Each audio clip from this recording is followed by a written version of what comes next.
This dude right here, he's a straight-up Tier 8 mage. Bro, possessed enough OP magic to solo an entire kingdom without breaking a sweat.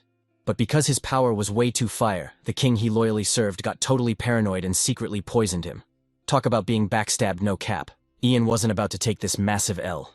Refusing to go out in such a midway, he risked it all and cast a forbidden time magic to reset the timeline. In that split second, his entire life flashed before his eyes. Like a movie playing in reverse, his core memories rewound right in front of him. Seeing all those major milestones felt like waking up from an absolute nightmare. The tape of his life just kept spinning backward. He suddenly woke up in a way younger body with a seriously fresh short haircut. Ian was shaking like a leaf, completely shook. He frantically checked his chest, but that fatal stab wound was completely gone. Bro literally felt zero pain. For a second he thought his ultimate magic had totally glitched out. Then a soft voice called out, "Ian, what's wrong, my baby? Did something happen?" Seeing Ian looking pale as a ghost, that worried voice echoed from behind him. He turned to see a gorgeous blonde woman. It was his mother. But wait, his mom had passed away ages ago. Seeing her standing there had Ian totally tripping. Did his clutch time spell actually work? Or was he just hanging out with his mom in the afterlife? He reached out and grabbed her hand. The warmth was 100% real. Ian whipped his head around to scan the area. A massive crowd of kids was lining up for some kind of test. Local knights were out there doing crowd control, and that iconic white flag was flexing hard on top of the Ivory Tower. There was no mistaking it. This definitely wasn't hell. His insane magic had actually hit the mark. He had legit time-traveled 35 years into the past. That event happening right there. It was the legendary magic reflex exam meant to scout out top-tier prodigies. This test was the absolute backbone of the Green River Kingdom's military might. Every single kid had to roll up and pass this vibe check the moment they turned 12. Phase 1 was the brain magic scan, checking the exact spot where spells are born. Phase 2 tackled the mana heart, the core engine that pumps and stores a mage's magical juice. Any kid who crushed both of these trials would instantly get shipped off to the Magic Academy. Graduate from there, and you're basically handed the kingdom's VIP power. Honestly, Ian was low-key bewildered. Jumping back 35 years was a way bigger leap than he bargained for. Thank goodness that forbidden time incantation worked. He had grinded so hard researching it just to redeem his past mistakes. It kicked in clutch right before he flatlined. At first, Ian only wanted to rewind to fix his own screw-ups. But in the end, that snake Ragnar was the one who forced his hand. So many real ones had sacrificed everything for him. And way too many caught strays just because of their blind loyalty. Meanwhile, Ian was out here playing the ultimate simp for a broken promise. He wasted his whole life staying loyal to Ragnar. He let himself get played only to get cooked and betrayed in the end. Just thinking about it made Ian's blood boil. But this time, when he regressed, he swore on his life that history would not repeat itself. This new playthrough was going to hit different no cap. But to pull off his revenge, he needed to secure one crucial thing first. After wrapping his head around the crazy situation, Ian locked in and put on his signature chill face. He gave his mom a quick wave goodbye since the examiners were already calling his name. "I'll be right back, Mom." That confident, easygoing smile instantly melted away her anxiety. Little did she know, hiding inside that tiny frame was the soul of a hardened dude over 40 years old. Ian already knew the vibe for this life. Capping out at Tier 8 magic. Yeah, that wasn't going to cut it anymore. He needed to become ridiculously OP to protect himself and his real ones. Stepping up to the local knights, he checked in. Ian Page repping Mogulian Village. The second the knight heard Mogulian Village, it instantly clicked. "Oh, you're Vanessa's kid, right? Get inside and keep your mouth shut. Don't you dare annoy the honorable mage." Inside the tent, the young wizard running the evaluations was heavily sighing, looking totally drained. "Sir Aaron, how many of these kids are left?" "Hate to break it to you, but you're stuck here for at least another half day." The knight's brutal reality check made the mage groan in pure agony. Bro was beyond exhausted, but the moment Ian walked in and said "what's up," the mage snapped to attention, slapping on a fake customer service smile. "Hey there, little guy. Step right up, just tilt your head down for a sec. I'm gonna use a little spell to stimulate your brain. It might feel a bit dizzy, but that's just a temporary debuff, so don't sweat it." Ian already had the entire walkthrough memorized, so he played along perfectly. The young mage quickly detected the insane mana waves in Ian's brain and immediately moved on to the mana heart test. But for Ian, simply getting into the academy was way too mid. He decided to take the wheel. "Mr. Mage, there's something sick I want to show you." Ian saw the massive question mark pop up over the guy's head. Not even waiting for an answer, he decided to casually flex his powers. Ian took a deep breath and slowly raised his left hand. Boom. A blazing fireball spawned right in his palm. While the examiner was still glitching out from shock, a glowing sphere of water manifested directly in Ian's other hand. This was dual casting, an absolutely god-tier ultra-rare phenomenon. Ian was totally smurfing on purpose, but he slapped on an innocent, clueless face and said, "I honestly have no idea how it works, but I've just naturally been able to do this stuff." This unreal display of magic didn't just break the young wizard's brain. It had the veteran knight standing behind him absolutely gagged. Trying to process this, the mage urgently asked, "Did anyone teach you how to do this?" "Nope, nobody at all, sir." Ian shook his head without missing a beat. Obviously, he brought these maxed out stats over from his past life, but he couldn't exactly tell them he was a time-traveling Tier 8 absolute menace. The evaluator decided to pop a truth-seeker spell on Ian. It was a sneaky interrogation skill designed to catch lies by hyper-analyzing every single micro-movement of the target's body. Think very carefully before you speak. Lying here makes you a straight-up criminal. You and your entire family, even your closest neighbors, will be executed. The young mage dropped that heavy threat, but his basic spell did absolutely nothing to Ian. We're talking about a veteran who had survived, a lifetime of brutal wars all packed into a 12-year-old's body. Tanking the lie detector's pressure like an absolute boss, he smoothly replied, "Why would I ever cap in a serious place like this?" Just like that, the examiner took the L.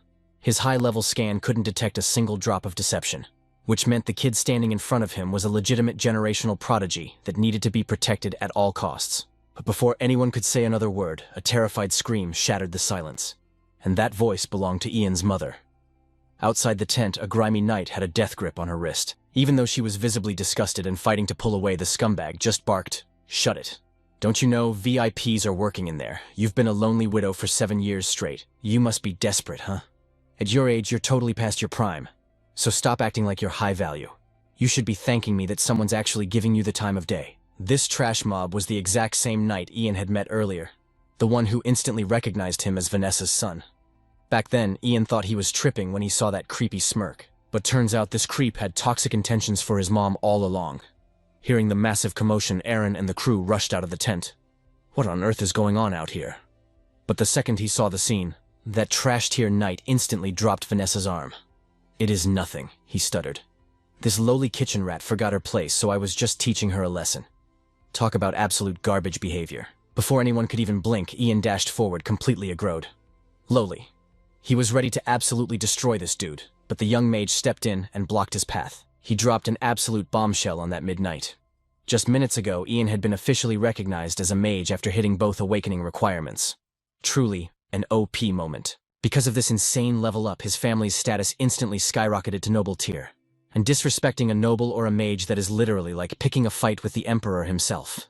No cap. That kind of offense. It is a straight-up death sentence. The moment those words hit the air, the vibe completely flipped. Aaron and his entire squad of knights drew their swords in perfect sync. That creep of a knight. He realized he was totally cooked and practically lost his mind out of fear. He slammed his knees into the dirt, bowing to Ian and begging for a drop of mercy. "Why are you apologizing to me?" Ian shot back, his voice dropping to absolute zero. "Someone else deserves that apology way more." That freezing aura, not exactly standard behavior for a 12-year-old kid. Feeling that boss-level intimidation, the knight scrambled over to Vanessa. "My lady, I deserve to be executed," he cried out. "But please give me one more chance." Vanessa was totally overwhelmed by this massive plot twist. Still trying to process the crazy stat boost, she looked at her son for help. Ian let out a heavy sigh. He slowly walked over to the pathetic knight and crouched down to his eye level. "Listen closely," he whispered, making sure nobody else could hear his ruthless tone. "I know all about the disgusting trash talking you guys do behind my mother's back. A useless mob like you. You better go tell the rest of them exactly what happens when you mess with us. Consider this a free tutorial." "Yes, understood. Thank you, Lord Mage." The knight gritted his teeth, swallowing his pride.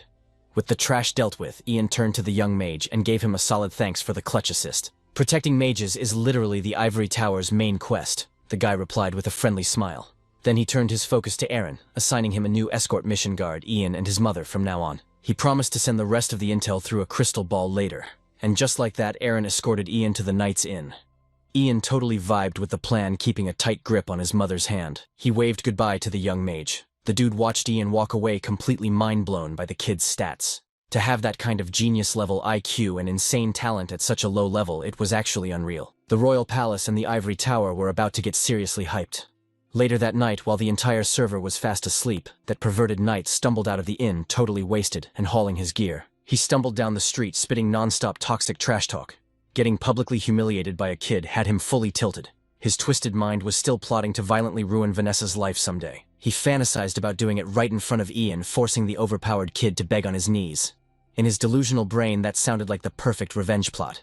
Too bad he was already cooked, because he had just triggered the wrong main character. Ian played it cool in the morning to keep a low profile around the adults. But now, he was stalking his prey in the dark with 0 footsteps. Ian slid up behind him like a total shadow assassin. First move a paralysis spell that instantly locked the knight's hitboxes. Then Ian finally spoke. "What did you just say about my mother? I clearly warned you that I would be keeping an eye on your stats, didn't I?"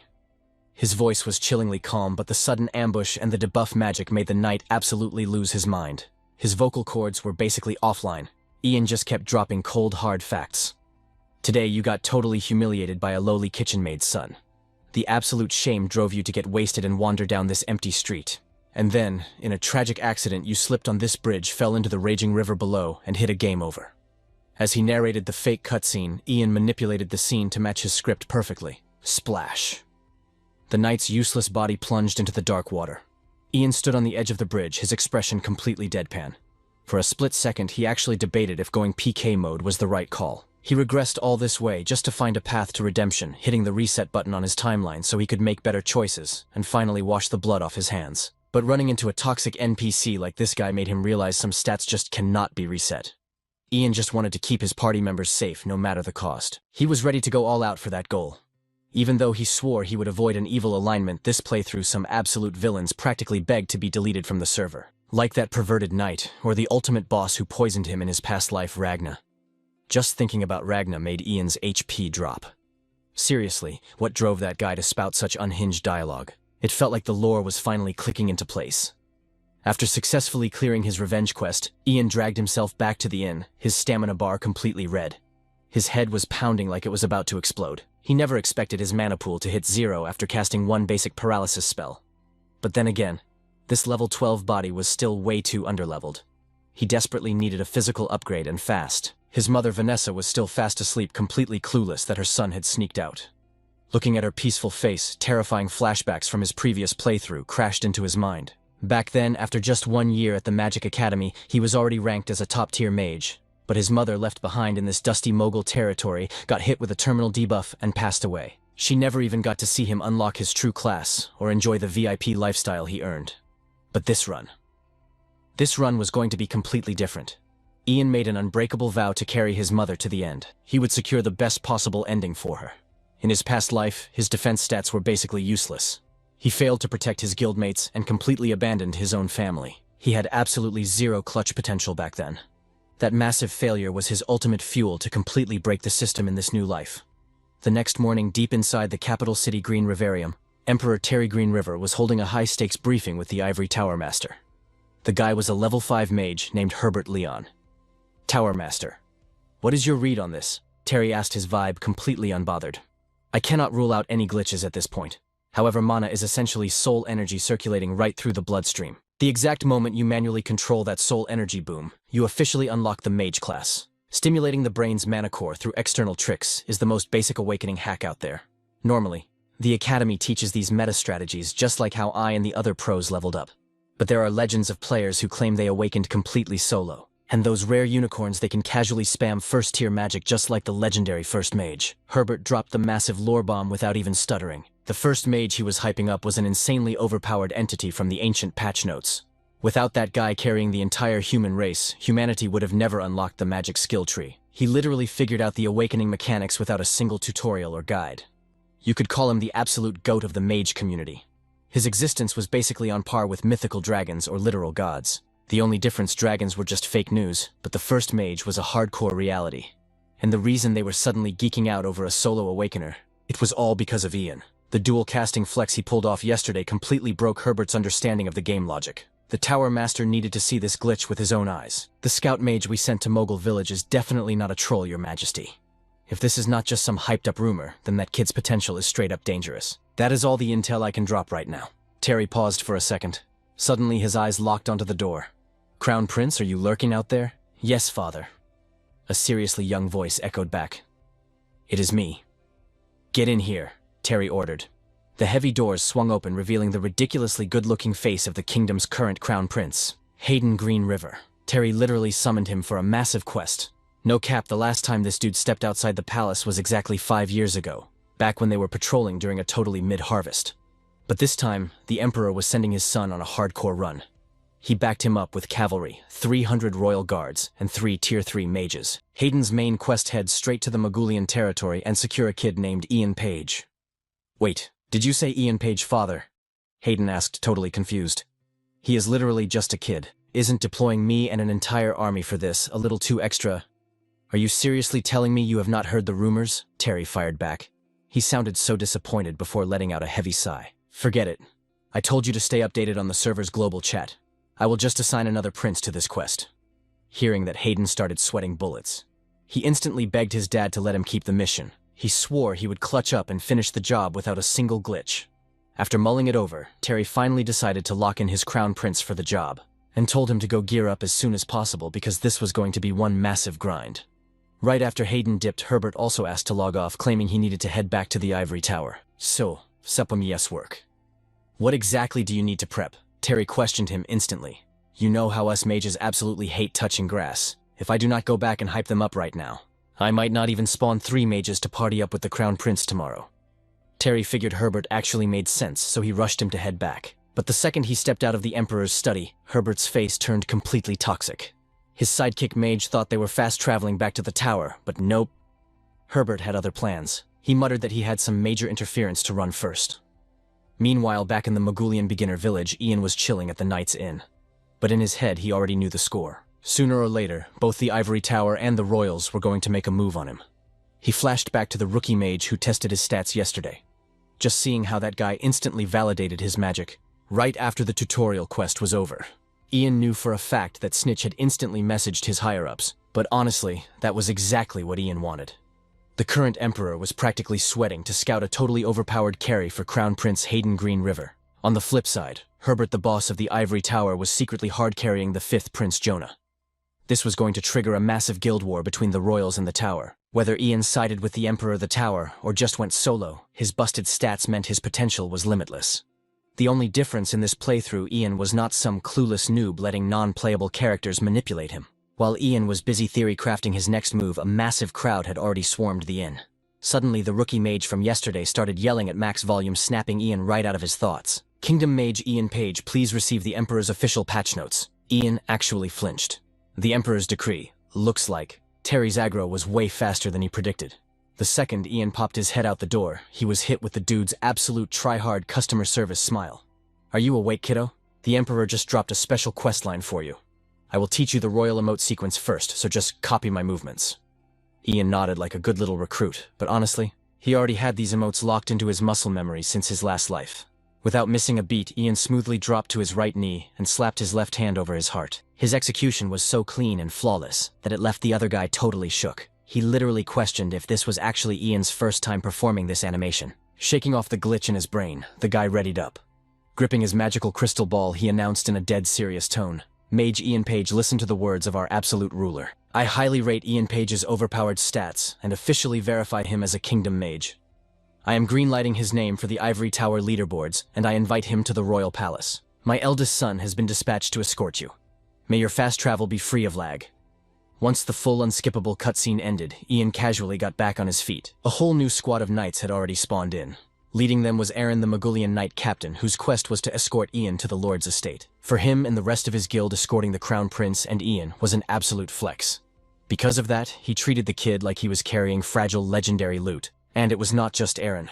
Even Lord Marcus of Magulian was camping at his base waiting. Before Ian even entered the castle zone, Marcus was hardcore spamming warnings to his kids Ravi and Margaret. He told them to watch their mouths and treat the incoming mage like an absolute very important person. The carriage rolled to a stop. Ian and his mom stepped out rocking a completely different status tier than yesterday. Ian might look like a low-level newbie, but you could not argue with facts. He was officially verified by the server admin himself, and his raw talent was literally making the Emperor sweat. Because of that epic hype, Marcus knew he had to roll out the red carpet for this kid. Once inside the Lord's castle, Ian instantly became the top trending topic for everyone, maids included. They were all gossiping about how he spawned fire barehanded during the trial. The kid was an absolute unit. But instead of chilling and enjoying his premium pass, Ian had been grinding at the training grounds for 15 days straight. He was sweating buckets, dead focused, and his spellcasting was already light years ahead of what any kid in his level bracket could pull off. Still, Ian was completely unsatisfied. This was totally mid for him. In his past life, hitting them with a Frost Nova would have instantly frozen this entire Mongolian base. But now nerfed into a 12-year-old body, he could only ice up this tiny little courtyard. This mini-sized avatar had way too many debuffs. He desperately needed a mana-boosting item to fill his empty gauge. "Mage, Sir Mage," a panicky voice screamed out, yanking Ian right out of his stat-checking menu. A servant from the estate came sprinting over like he was running from a boss, begging for Ian's help. The castle's master, Marcus Magulian, had literally vanished. According to the frantic, non-playable character, Marcus never logged back in after yesterday's goblin hunting raid. The young heir, Ravi, and the entire knight squad that partied up with him were totally missing in action too. Right now, every available unit in the base was deployed on a search quest, but they were getting 0 hits. All they found were some leftover aggro marks, proving a massive raid battle had gone down. Hearing the butler's mission brief, Ian went totally silent for a few seconds. His timeline was tweaking. Marcus was not supposed to get wiped this early. Even though in his past life, Lord Marcus Magulian actually did get ganked by enemy assassins. But the timing was way off. That was supposed to trigger right before the first unification server war. As for his son Ravi, that coward literally rage quit and abandoned his territory the second the war event started. And because of that massive griefing, the dude caught a permaban execution right after the war ended. "Do you not think tagging in Mage Marco would be way better than asking me?" Ian fired back. If Marcus went on his usual mob grind, the odds of his regression causing this glitch were low. Still, Ian had to play it smart. Catching extra aggro right now was definitely not the vibe. But the butler looked totally stressed out. Turns out Mage Marco had ditched Magulian for a side quest somewhere else. Ian's internal alarm bells instantly went off. A territory mage grinding in another zone. Make it make sense. Had his time jump actually triggered a massive butterfly effect? Was the original timeline completely cooked? A resident mage abandoning their post was practically unheard of. Ian did not have the full patch notes yet, but he knew this had his name written all over it. If some snitch secretly reported this to the Ivory Tower master, things would get ugly real quick. Right now, Ian's most OP weapon was his future sight, and if Lord Marcus died and totally altered the timeline, he would lose that massive advantage. No cap, Ian could not let that slide. Seeing Ian zone out for too long, the castle butler was losing his chill. "We are completely out of options," he pleaded. "That is why I came to beg for your help." "Fine, I will join the search party." The choice was locked in. With the deal made, Ian headed to his room to gear up. Vanessa was totally freaking out. She had heard the tea, and watching her little boy pack up for a mountain raid was destroying her nerves. Even if Ian was a verified certified mage to his mom, he was just a kid jumping into danger. "Chill, Mom. I am a real mage now." He tried to act tough to calm her down, but Vanessa was still massively stressed. Ian gently grabbed her hands and promised he would make it back alive. Vanessa was about to argue, but suddenly a girl crashed into the room crying her eyes out. It was Marcus's daughter, Margaret. The usually ice-cold noble dropped her whole ego. She was literally begging Ian to track down her dad and brother.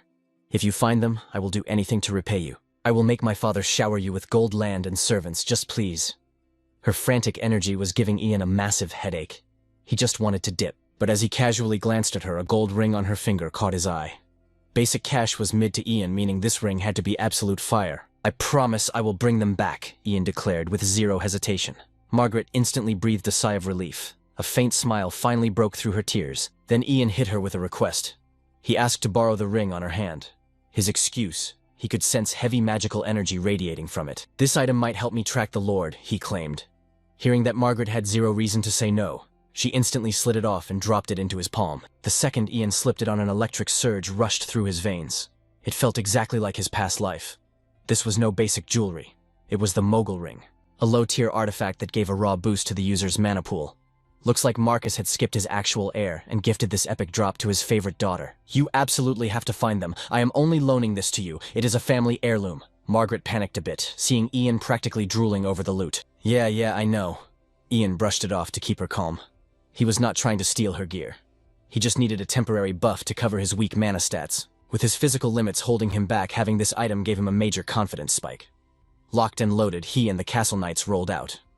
Destination: the goblin-infested forest. At the drop zone, dried blood stained the dirt.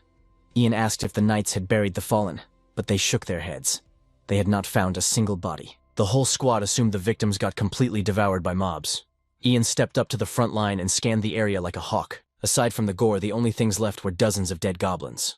Do the math. Marcus must have pulled aggro from hundreds of those green freaks. If that was true, they had to move fast before he was totally cooked. Ian snapped his fingers, activating a summon spell. Spirit Wolf. Just hearing that name made the knights sweat. They were expecting some massive nightmare fuel beast. But popping out of the magic circle, a tiny under-leveled wolf pup. Bro was literally wagging his tail. It looked exactly like a regular house pet. Even Ian felt a wave of pure cringe. In his past life, he could summon an absolute unit of a wolf. But this spirit wolf was straight up just a puppy. Whatever. With his current mana level, this was the best spawn he was getting. Ian took the L and accepted reality. He ordered the cute little furball to track Marcus and his crew. After aggressively sniffing the dirt for a second, the pup let out a tiny bark and bolted. Ian chased right after it. The knight stood there hardcore, doubting the little guy. "Just follow the wolf," Ian ordered. His voice carried serious main character energy. Compared to the puppy, Ian's command was absolute law. The squad instantly swallowed their doubts and charged forward with him. By some miracle, Marcus was still breathing. But he was totally lost in the deep woods, surrounded on all sides by a massive goblin horde. Even though the Lord was fighting like an absolute tank, despair was creeping in. He was just spamming sword strikes on pure instinct, his brain completely empty on what to do next. At this rate, he was going to die from zero stamina. Thinking of his little girl back home, he refused to catch an L here. "Ravi," he roared.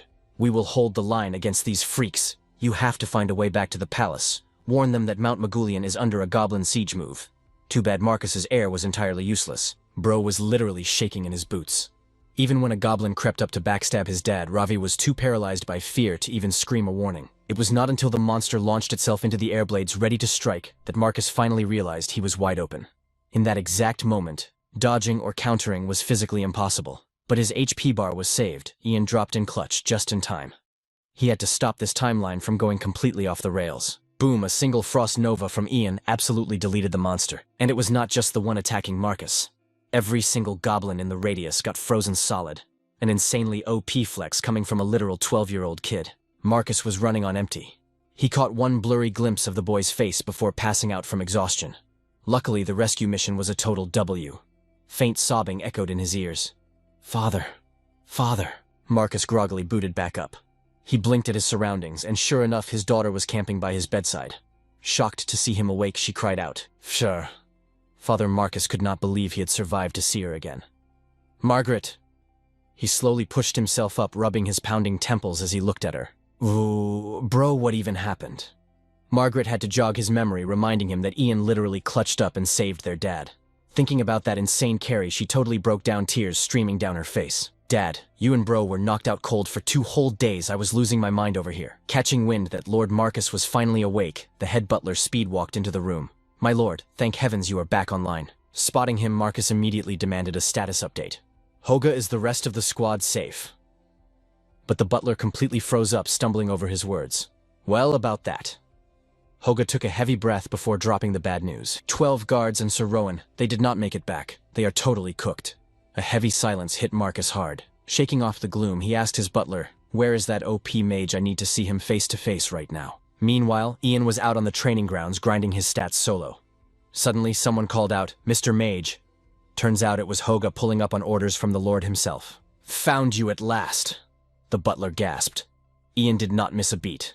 "I heard the Lord is finally awake." Hoga's face lit up with pure gratitude. "Yes, and it is all thanks to your massive carry, sir." After the basic pleasantries, Hoga got straight down to business, bowing deeply. "The Lord requested I escort you to the exclusive lounge. He has got some super urgent tea to spill with you." Hoga wrapped up his speech, but Ian was totally clueless about what the Lord actually wanted. No cap, the suspense was real. A hot minute later, Marcus rolled into the reception room, looking sharp and fully geared up. Seeing his literal savior chilling there, Marcus hyped him up with a massive warm welcome. He had his son Ravi tagging right along. Ian checked the vibe and asked, "How are your health points looking, my lord?" Inside that massive high-class room, Marcus's steady voice echoed out. "Thanks to everyone's backup, I am feeling way less cooked. I seriously want to drop a massive thank you for the clutch save. You literally hard-carried the entire Magulian family, securing both our present and our future legacy." While his dad was giving this epic speech, Ravi just stood in the back, flashing Ian an absolute bro smile. Placing a hand over his heart, Marcus showed his absolute respect before continuing. "You straight up soloed that entire goblin mob in the mountains, keeping our whole territory from getting totally wrecked. I would be a total fraud of a great lord if I just let that slide without dropping some god-tier loot for you. So after doing the math, I picked out this specific item. He gestured straight to the mystery reward box. With a soft tone, Marcus urged, "Go ahead, unbox it." Ian popped the lid open, and the second he saw the loot inside, he was literally shook. "Wait, is this—" He was holding the legendary Magulian ring. Marcus chimed in to explain the drop. "Margaret spilled the tea that you were trying to borrow this exact accessory, since your insane stats let you sense the mana dripping from it." Margaret looked at Ian, totally confused. "I thought it was just some mid-tier family antique. What kind of OP buff does that ring actually have? Is it actually that cracked?" Ian, flexing his mage knowledge, broke it down. "This ring gives a massive multiplier to the user's mana pool. It was the ultimate clutch when I was speedrunning those goblins in the canyon." Hearing that, Marcus lit up with pure hype. "That is fire. I want you to keep the ring permanently, my guy. Consider it a soul-bound token of our bond." Ian immediately locked eyes with the lord, his curiosity hitting maximum level. He tilted his head, asking, "Wait, a token?" That is when Marcus dropped the absolute hardest vow. "From this second forward, Mage Ian is permanently a VIP guest in the Magulian house. This artifact is the ultimate proof of our unbreakable alliance. Are you down to equip this token?" Ian ran his fingers over the ring, taking a solid minute before answering. His mind was racing. Permanent elite status. That is literally a 1,000-year blood pact with the Empire's top dogs. Talk about a broken social buff. Catching his hesitation, Marcus actually bowed his head, keeping it 100% real.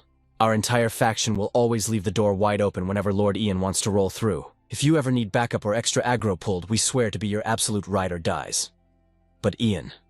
He was just standing there, completely ghosting them in silence. The lord and his son both placed their hands over their hearts, dropping the heaviest oath imaginable. "We swear on the northern current of the Emerald River, our clan will honor this pact until the literal end of the server." Smash cut to a rugged dirt path cutting through the forest just outside the lord's estate. Bright and early the next morning, the captain of the Magulian Knights and his squad were escorting Ian to a brand new quest location. After walking forever with 0 loading screens, Ian was getting seriously impatient. "Bro, how much further until we hit Loytown?" Captain Aaron chimed in. "We are basically there, man. Just one more hill to climb and we spawn in." Ian did not even reply, just locked his gaze straight ahead at the waypoint. Suddenly a flashback hit him like a truck. He remembered pulling Marcus aside. "Lord Marcus, I need some quick intel. Are there any cracked alchemists in your zone who can actually craft high-tier mana pills?" Marcus had spilled the lore immediately. "Up north in Loytown, there is an absolute legend of an alchemist named Reed." Stroking his chin, Marcus had dropped some extra backstory. They originally spawned in the capital, but migrated north just to farm this insanely rare herb. Snapping back to reality, Ian quietly muttered the name. "Alchemist Reed. Let's see what you have got." A flicker of hardcore anxiety flashed in his eyes. That name is totally off the radar. I never even heard of this guy in my past life. Fingers crossed he can actually craft the buff I need to restore my completely drained mana pool. "Yo, Captain Mr. Mage, look over there." A guard's shout totally wrecked Ian's train of thought. Loytown is finally in render distance. But the scene waiting for them, it was an absolute disaster class. The entire settlement of Loytown was completely cooked, drowning in a massive sea of raging flames. Ian's jaw practically hit the floor. Aaron and the Knight Squad instantly triggered their aggro, ripping their swords from their scabbards. Down in the valley, the town was getting griefed beyond belief. Not only were their bases burned to a crisp, but a squad of rogue bandits was totally mercilessly spawn-killing the locals. Fresh crimson blood was literally dripping from their heavy battle axes. The worst of it belonged to the bandit boss himself. He casually slung the massive weapon over his shoulder and started barking orders at his goons. "Round up all these low-level NPCs, it is time to pack up the loot." A super toxic, satisfied grin stretched across his face.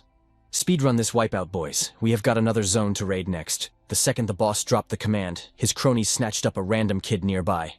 The boy started violently thrashing around, screaming, "Let me go!" And guess who the kid's dad was? The alchemist Reed. Reed blindly rushed into the danger zone, shrieking, "Douglas!" But the second he got in range, a bandit drop-kicked him straight into the dirt. The thug started ruthlessly stomping him out, trash-talking the whole time. "You are literally on 1 health point, old man." Absolute trash mob behavior. Reed was getting battered until his health bar hit the red, but the bandit just would not stop griefing him. Watching his dad get totally dismantled, Douglas absolutely lost it, fighting back with everything he had. "Get your filthy hands off me, Dad." Hearing the kid screeching, the bandit boss snapped his neck around. "Bro, this whiny NPC is getting on my last nerve." Without a shred of empathy, he dropped the most toxic line on the kid. "If I permanently delete your dad right now, will you finally shut your trap?" Douglas instantly froze, swallowing his sobs like a champ.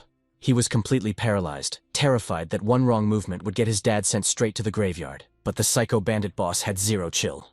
He flexed his ice-cold jagged blade, aiming it straight for Reed's neck. "Do not sweat it," he sneered.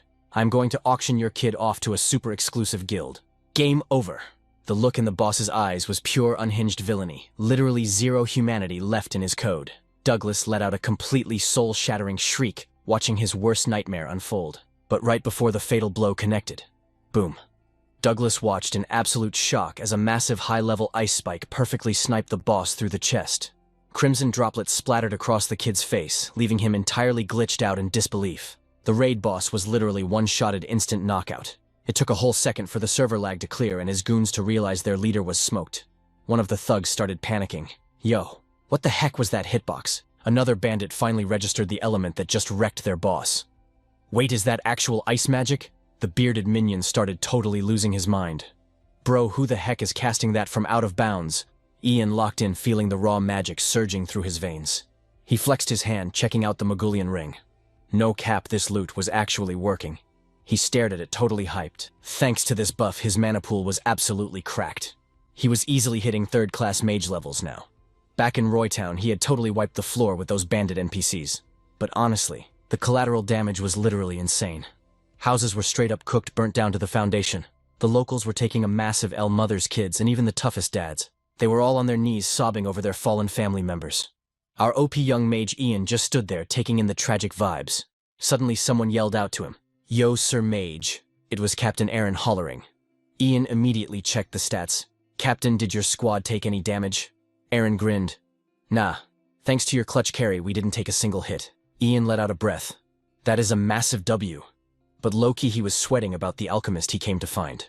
Were they even still alive in this mess? Right then, a panicked voice glitched through the noise. "Hey Reed, wake up." Ian caught that familiar name and whipped his head around. A dude named Barton was holding a half-dead Reed, looking totally desperate. "Don't give up." A kid named Douglas was hovering right there, hardcore panicking. He kept spamming, "Dad, please, Dad." Ian spotted his target and instantly slid into the scene. He tapped Douglas on the shoulder. "Let me check his stats." Ian's eyes went wide. Reed's HP was basically zero, his skin ghost white without a drop of color. Even his hair had turned completely white. A crazy thought hit Ian's brain. Was this mana poisoning? That debuff is literal torture, keeping you stuck between life and death? People straight up called it God's curse. If you get pumped full of mana but only have a mana brain and no mana heart, those rogue mana shards will literally firewall your nervous system. It leaves you in agonizing pain for the rest of your life, zero breaks. Ian scanned Reed's wrecked body and made the call. He couldn't have spiked his own mana levels like this.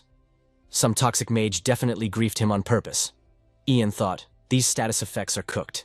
But his big brain energy quickly found a workaround. Hold up. He slammed his hand onto Reed's forehead. There was a temporary cheat code to mute the pain. Just inject pure blood mana to flush out the corrupted energy lagging his system. In just a few minutes, Reed's twisted expression finally chilled out. After dropping that quick heal, Ian looked at Barton. "Patch up the rest of his physical damage." Barton stuttered, completely shook.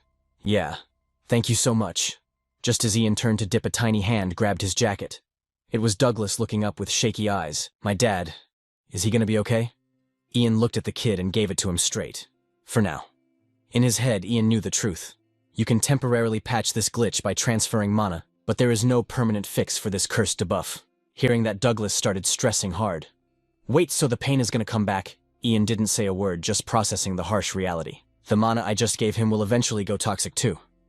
He is gonna have to make a tough call. Ian stared at Douglas in dead silence. The brutal truth was sitting right on his tongue, but Ian kept it locked away. It was either become a mana addict forever or face a game over. Knowing this dark fate, he only dropped 2 words. Most likely. The kid instantly caught on. His whole vibe plummeted as he started shaking violently. Tears streamed down his face like crazy. But then his aura totally shifted. I have to find the Landier flower and craft the antidote. Dropping that lore, the kid spun around and bolted. Barton freaked out and yelled, "Douglas, where are you rushing off to?" "Wait! Douglas!" Ian froze the second that name clicked. Suddenly his memories unlocked the lore of history's most goated alchemist. A tall dude with an insanely intimidating aura. A complete 180 from this crying, desperate kid right now. This little guy was destined to become the royal palace's head alchemist.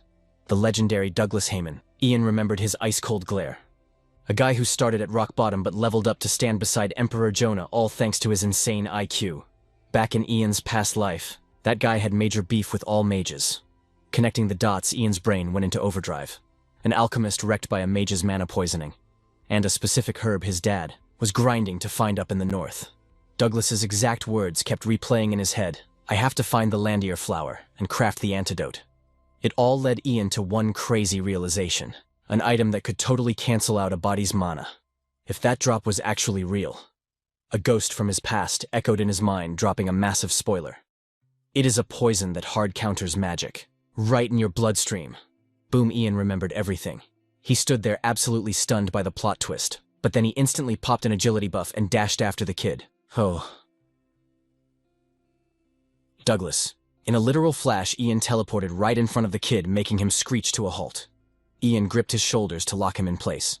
There are still aggro bandits out there, and that forest is a high-level danger zone. Tears were pooling in Douglas's eyes.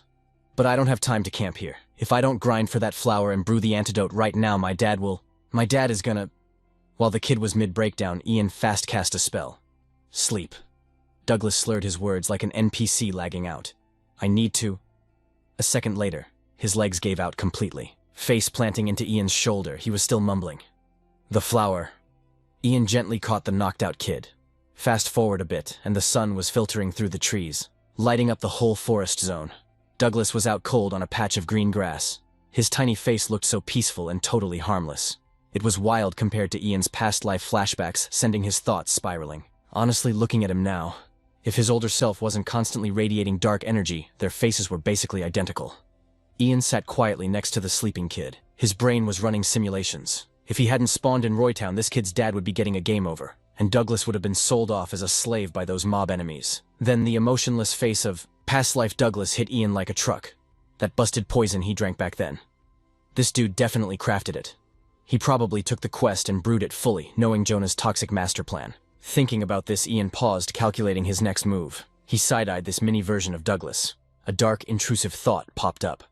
Should I just delete him right now? But he instantly canceled that idea. Nah, throwing the match like that was way too risky. Because right now, only Ian had the cheat sheet to Douglas's broken potential. This kid had the stats to become history's most OP alchemist.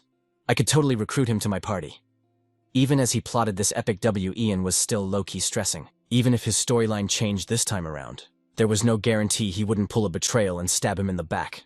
Ian's hand flexing the Magulian ring stopped moving, and in that split second, the mage locked in his final decision.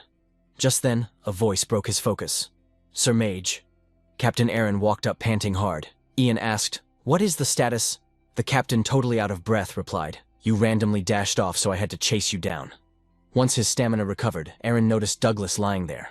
He asked, confused, "Who is the random NPC kid?" Ian completely skipped the deep lore, and just dropped a casual lie. He was about to pull some try-hard reckless move, so I put him to sleep. Standing up slowly, Ian added, "Since you are here, carry him back to the safe zone." Ian walked right past Aaron, who looked back confused. "Wait, aren't you joining the party?" Ian glanced over his shoulder, his eyes gleaming with hidden intent. "Nah, I have got a solo quest to finish." Dude literally vanished mid-sentence. Nothing left but the howling wind, no cap. Later that night at Reed's rundown shack, even though it was way past curfew, a dim light still flexed through the window. Reed sat by his son's bed. He stared for a beat before whispering, "Douglas, you knocked out yet?" Hearing his dad, the kid dropped the fake sleep act. "Not yet," he mumbled. Reed locked eyes with him. "Burton spilled the tea about some OP mage pulling up to save our village. And I heard you tried to pull a stunt again. That was reckless, you little punk." Reed scolded him straight up. Douglas panicked, trying to cover his tracks. "I was just looking for a flower." But Reed already knew what his kid was plotting. Still, for his son's sake, Reed frowned. Those bandit scumbags might still be lurking around. Before he even finished, Douglas bolted upright. His next words were pure angst, but dripping with care for his old man. "Then what am I supposed to do?" "That Mage said you would be in absolute agony." Reed could only hit him with a weak flex to calm him down. "I am totally fine." He added a massive condition. "If I can just secure the Landier flower." Douglas totally lost it at that, choking on his tears. "It has been a whole year, and you found 0. Is that flower even real, or is it just cap?" Right on cue, a confident voice cut through the room. "It is 100% real." Both father and son jumped out of their skins. They snapped their heads toward the sound. Someone was literally chilling at their door. Reed tensed up and barked, "Who goes there?" Dead silence. He yelled again, "Show yourself." The mysterious dude just stood there. Skipping the small talk, he dropped a bomb. "Heard you were hunting for the Landier flower." The shack went dead silent. After stressing for a sec, Reed slowly cracked the door open. The guy pulled back his hood, revealing a familiar face. It was Ian, the absolute Chad of a mage. He casually stepped inside. "Pardon the intrusion." Douglas went wide-eyed, shook to the core. He recognized the OP mage instantly. Reed was equally stunned when his kid confirmed this was the guy who clutched their survival that morning. Say what Ian smoothly dropped his name. "I am Ian Page." Then he slammed a tiny ice block on the table. Reed's eyes locked onto it instantly. What in the world is that? A split second later, Reed saw what was trapped inside. He was absolutely gagged. No way. The loot Ian just flexed on the table was the legendary Landier flower he had been grinding, for Ian knew Reed was desperate for this cure. So he threw down an offer. "I will hand this over, but vibe check first. I need an answer." Ian locked in, dead serious. "How do you know about this herb when its stats are totally hidden?" Reed hesitated, sweating bullets. "It is from the diary." He finally coughed up the truth. "I saw it in a diary," Reed repeated. Dropping the secrecy, he pulled out the legendary item himself. "This is the alchemy log my old man left me."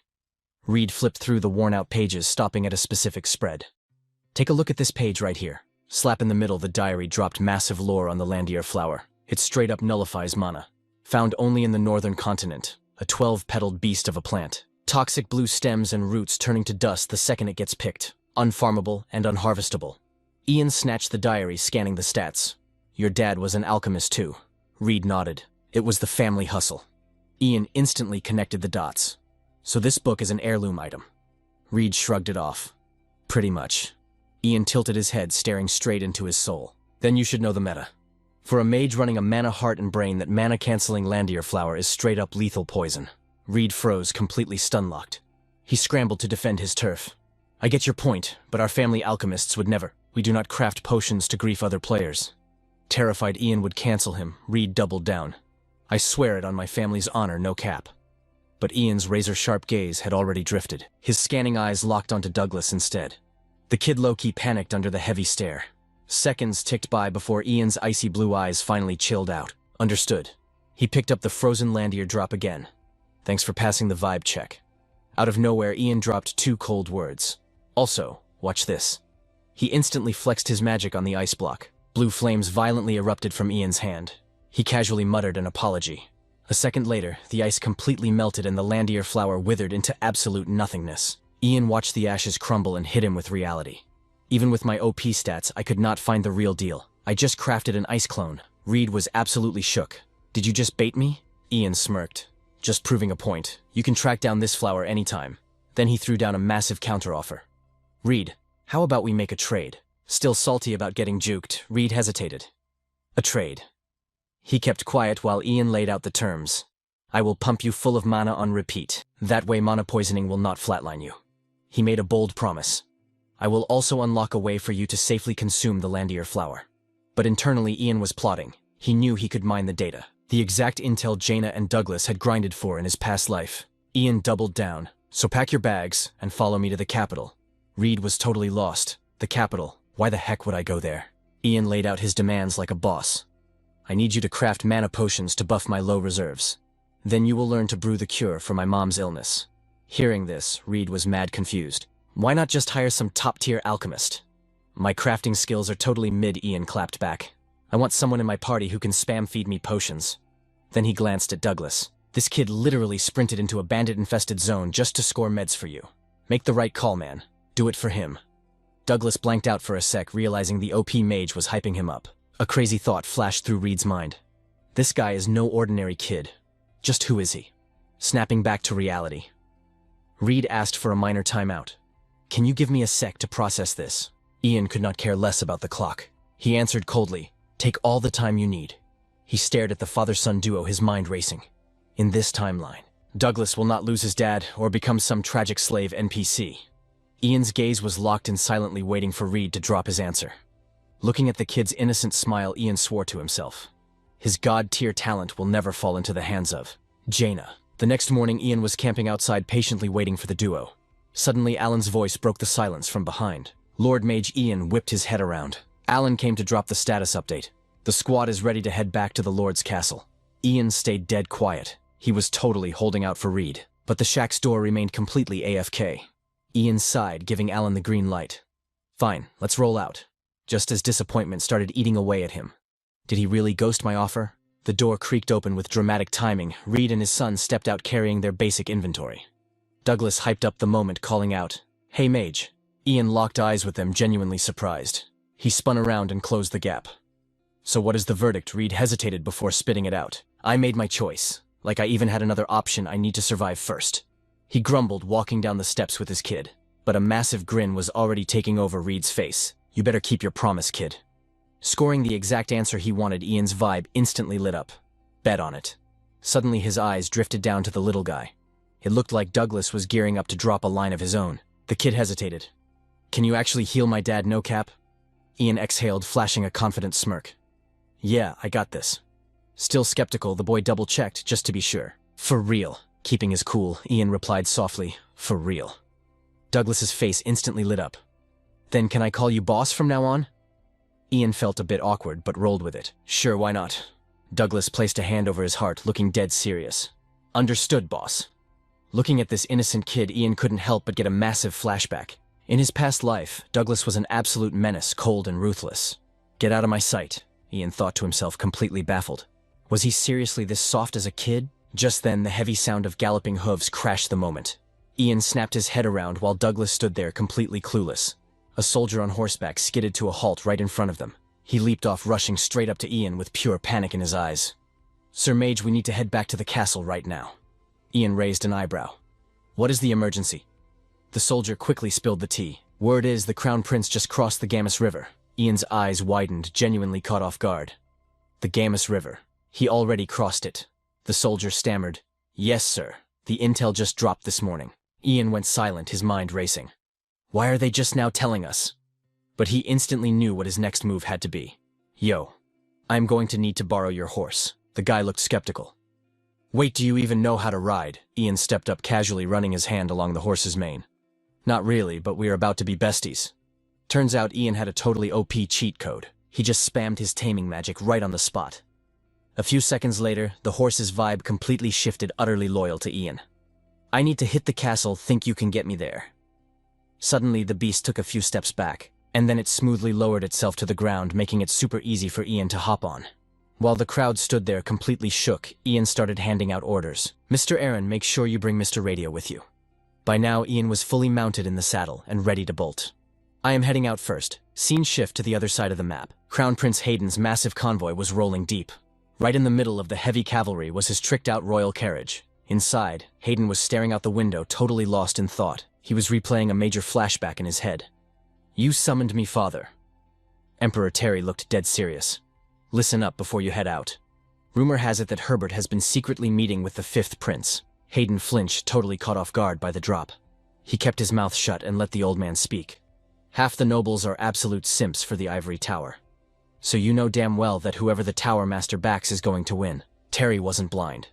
He already figured out the Tower Master was planning to hard carry the 5th prince. And he knew his own blood better than anyone. The 5th Prince Jonah is no joke. He is insanely sharp. He is totally going to use Herbert to recruit all the high-tier players into his guild. Terry paused, locking his intense gaze right onto Hayden, and then he dropped the ultimate quest.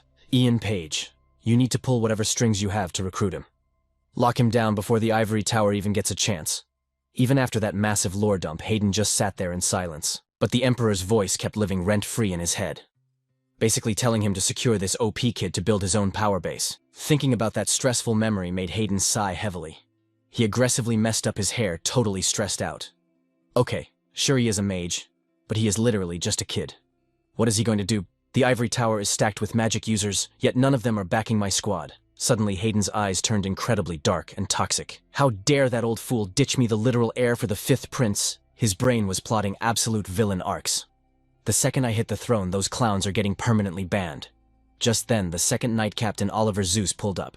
"Your Highness," he cut right to the chase. "I seriously think we need to give the Mogullian family a heads up." Hayden didn't even bother looking at him. "Pretty sure we already settled this, didn't we?" But Oliver wasn't ready to drop it. "We gotta give them some prep time before you just spawn in." "Please reconsider, sir." Hayden rested his chin on his hand, looking bored out of his mind. "Now that you mention it, Isn't your family technically linked to the Northern Magulian clan? Oliver bowed his head. Yes, that is correct. Hayden's lazy voice echoed from the carriage. How long until we hit the destination? Oliver ran the math in his head. Looks like we are about 2 days out. Finally, a twisted grin crept onto Hayden's face. Perfect. 2 days is plenty of time. Send them a ping. He was totally hyped but also radiating major disrespect. Let's see how the so-called Shield of the Empire handles a surprise royal server invasion with only 2 days' notice. Oliver knew better than to argue, completely folding to the Crown Prince's chaotic energy. Understood, Your Highness. Scene transition over to Lord Marcus's massive estate. He was micromanaging the staff like his life depended on it. The Crown Prince is staying right here. I better not see a single speck of dust. Marcus waved them off, barking orders. But honestly, he was sweating bullets inside. I swear they ghosted us with zero notice, but now they are just dropping in. As the lord of the Magulian territory, he had to keep his poker face strong. He turned to his head butler, Hoga. Are the other noble guilds logged in yet? Hoga nodded. Yes, my lord. Everyone is here except the McFadden and Zeus factions. They pinged us saying they are almost at the gates. Looking totally drained, Marcus pressed on. And what about the mage? Still absolutely zero updates. Hoga looked visibly stressed. No, sir. Complete radio silence. Marcus's anxiety spiked as he realized how cooked they were. This situation is totally chalked. Let's head out to the front for now. A little while later, the gate guards started screaming their lungs out. The Crown Prince has entered the chat. Moments later, the massive royal convoy now rolled right into the mansion's courtyard. Hayden's high-tier carriage finally locked into park. He stepped out in slow motion, flexing an oppressive aura that was just built different. Right on cue, Marcus. And all the other nobles were lined up in the lobby, ready to bow down to the VIP.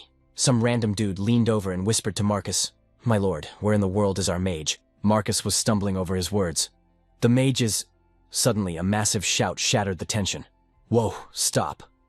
Following the sound, a single horse slowly trotted into the zone. It slammed the brakes right on command, and plot twist, the rider was none other than Ian. He was clinging to the saddle for dear life, looking like he was about to wipe out. After a solid few seconds, Ian finally popped his head up. His hair was an absolute disaster, completely bedhead status. My bad, guys. I am super late, Ian said.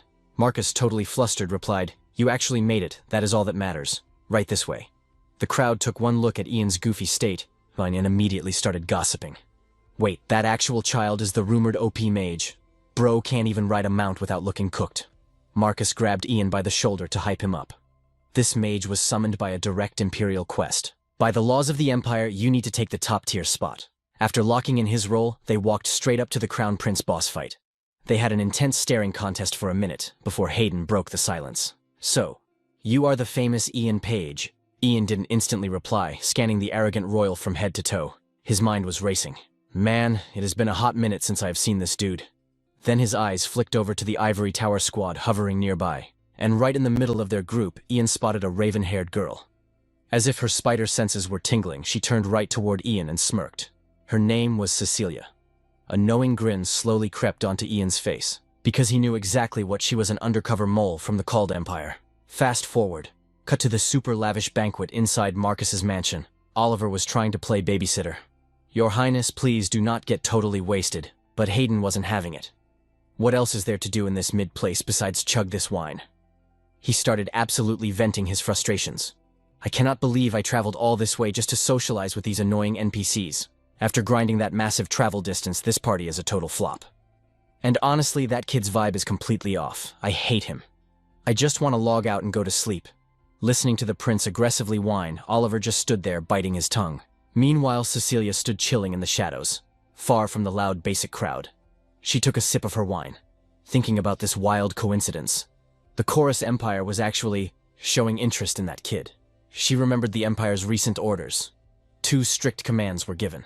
First, investigate the crazy rumors about Ian Page by keeping a close eye on him. Her eyes flashed with pure determination. If the hype was real, she would kidnap the kid mage and his mom and drag them straight back to the Empire. Cecilia scanned the snobby nobles, but Ian was nowhere to be found. What kind of kid causes this much drama? Guess I will have to hunt him down myself. She slipped away to the nearby training grounds and spotted a familiar shadow. Jackpot. There he is. Cecilia crept up from behind, gathering mana for a sneak attack. Should I test his so-called OP stats? Let us start with something light. Just a little vibe check. Something like a basic attack. Magic arrows instantly locked onto their target. They bombarded the exact spot Ian was standing, kicking up a massive cloud of dust. Cecilia kept her eyes peeled, waiting for the smoke to clear. Suddenly her jaw dropped in shock. The punk she had been looking down on, he blocked every single hit like it was nothing. It took her a second to process. Wait, was that a mana shield? Ian hit her with a deadpan glare. Who even are you? Cecilia played it cool and smirked. Can you not tell from my magic I am your senior from the Ivory Tower? Just dropping by to say hi. He did not buy it for a second. Is that how you greet people? Cecilia gave him a condescending look. Oh wow. Listen to this kid. A senior is just messing around with a junior. No cap, it was just a joke. Do not make this awkward for me. But before she could even finish her sentence, Ian dropped her name like it was nothing. Cecilia. She totally froze. How the heck did he know her name? But then Ian hit her with the combo. Cecilia of the Walker family. Now she was officially shook. Her secret identity was totally busted. She panicked and snapped at him. Who are you? How do you know that name? Ian just stood there looking mad chill. Oh, I know you perfectly. He had all the intel thanks to his past life memories. He literally could not forget, because he had personally wiped out the entire Walker clan, every single spy hiding in the kingdom. Ian flashed a wicked, knowing smile. I can drop the names of your entire squad if you want. Cecilia was sweating bullets now. Shut your mouth. But Ian was not done cooking. The stable boy from the Mutton family. His footsteps echoed as he walked closer, dropping familiar names like Absolute Bombs, the Royal Secretary Robin, Ariel from the National Guard Squad 9, the assistant to the palace headmaid, who probably has not even arrived yet. Ian tilted his head with a savage smirk. Do you know what all these NPCs have in common? Oh wait, I think I do. Cecilia was literally losing her mind. You little brat. She glared at Ian with pure hatred. I have no clue how you got those names. Blazing fire magic flared up in her hands. The temperature spiked instantly. But you better pretend you never heard them. Without wasting another second, she blasted a massive fireball straight at Ian. The raging flames lit up the entire night sky. Cecilia clenched her fists, staring proudly into the sea of fire she just created. She really thought he was cooked. But barely a second later, a shadow dashed out of the inferno like the wind. Cecilia stood there, absolutely paralyzed. Ian walked out of the flames like a total boss. Not a single scratch on him. Ian strolled forward, casually spinning an orb of pure mana in his hand. I already knew you were a Walker spy. She tried to hide her total panic. Then why the heck are you here alone? But her mind was screaming in disbelief. Did this kid seriously dodge my ultimate attack? What kind of monster is he? Ian lifted the glowing mana orb high into the air. Because I knew you would come looking for me. Cecilia's eyes tracked the blinding light, and in the very next second she was hit with yet another mind-blowing shock. Her eyes bugged out of her skull because hovering right above her were dozens of razor-sharp ice spears pointing straight at her face. The moonlight caught the freezing blades, making them gleam with terrifying god-tier power. Ian delivered his line flawlessly. I predicted your every move. Then he coldly pointed his finger like a true OP main character. Ice spears.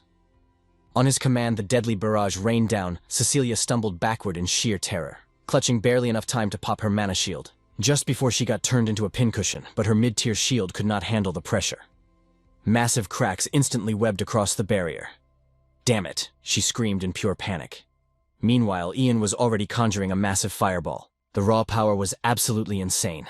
Easily 10 times stronger than her little fire trick, Ian's icy gaze pierced right through her soul. Fire explosion. And in that split second, he yeeted the apocalyptic fireball straight at her. Pure, unadulterated fear took over Cecilia's brain. If I stay behind this shield, I am literally dead. It was a total do-or-die moment. She had zero choice but to cancel her barrier. The second it dropped, she turned and sprinted for her life. But dodging everything was literally impossible. The leftover ice spears were ruthless, slicing right through her skin and flesh. She was getting absolutely shredded, but taking damage was way better than getting deleted. Thanks to that clutch decision, she barely dodged the epicenter of the blast. The fiery explosion ripped through the training grounds, covered in blood and bruises. She looked back at the massive crater in absolute horror. Her brain was fully short-circuiting. Am I actually alive right now, after escaping death by literally a hair? Cecilia collapsed into the dirt, coughing up a lung. That insane spell must have totally drained his mana. The spy's brain started working in overdrive. The guards are going to rush here any second, and he has zero proof that I am a mole. No one is going to take a literal child's word over mine. The Ivory Tower mages will totally back me up. I just need to play the victim, heal up, and finish him later. But while she was plotting her comeback, Ian was slowly walking right up to her. He looked down at her with zero empathy. I am going to make a name for myself by totally throwing you under the bus. He dropped the mic with absolute chill. But Cecilia still thought she had the upper hand. You honestly think anyone will believe you? Ian's lips curled into a devilish smirk. Oh, 100%. Because there is hard evidence. Proof that even your own people do not know about. A cold sweat dripped down her neck. What the hell are you yapping about? Right on cue, the Royal Knights and Ivory Tower mages crashed the scene. Oliver sprinted over shouting, "What happened here, Cecilia?"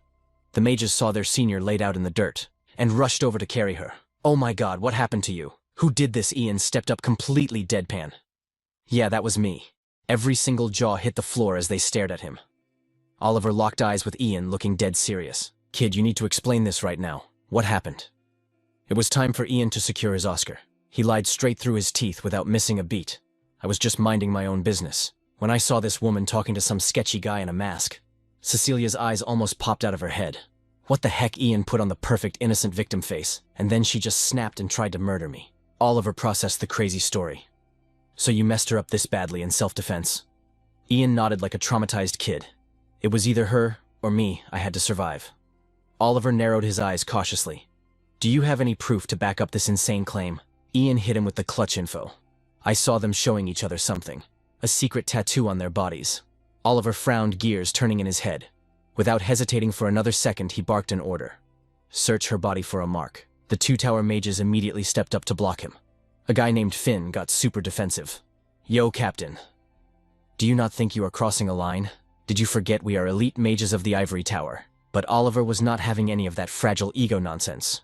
As the captain of the Royal Knights, he instantly drew his massive broadsword, pointing the razor-sharp steel right at their throats. The mages instantly backed up, sweating bullets. Oliver kept his blade steady, his aura flaring. "I am the highest authority right now, and a serious crime just went down on my watch. I do not care if the Ivory Tower is involved. We are digging up the truth, period." Finn's tough guy act completely evaporated. Now looking absolutely cooked, he whimpered, "At least let me heal her first." But Oliver wasn't having it. His voice was ice cold as he shut him down. "You can patch her up after a full body search." With a swift wave of his hand, the captain signaled two female knights to pat Cecilia down. After a quick but thorough check, Cecilia desperately asked the guards, "See nothing sus, right?" But the knights just bowed their heads, reporting back, "We found absolutely zero contraband," they confirmed. Instantly, Finn started yapping at the top of his lungs. "Bro, what did I tell you? Why would you even accuse her? We need to heal her right this second." At this point, even Oliver was starting to give Ian the side-eye. Was the kid just capping? But Ian casually shook his head. "No cap, I'm telling the truth." He smirked. He strolled up to Cecilia with pure main character energy. She flinched hard, looking absolutely terrified that her dark secret was about to get exposed. Stepping right behind her, Ian whispered, "Pardon the intrusion." Cecilia shot him a wicked glare over her shoulder, snapping, "What do you think you're doing, brat?" Ignoring her totally, Ian pressed his hand against the back of her neck and sparked up a hidden spell. Boom. The entire squad stood there with their jaws on the floor. Right there on Cecilia's neck, a glowing mana seal flared up for everyone to see.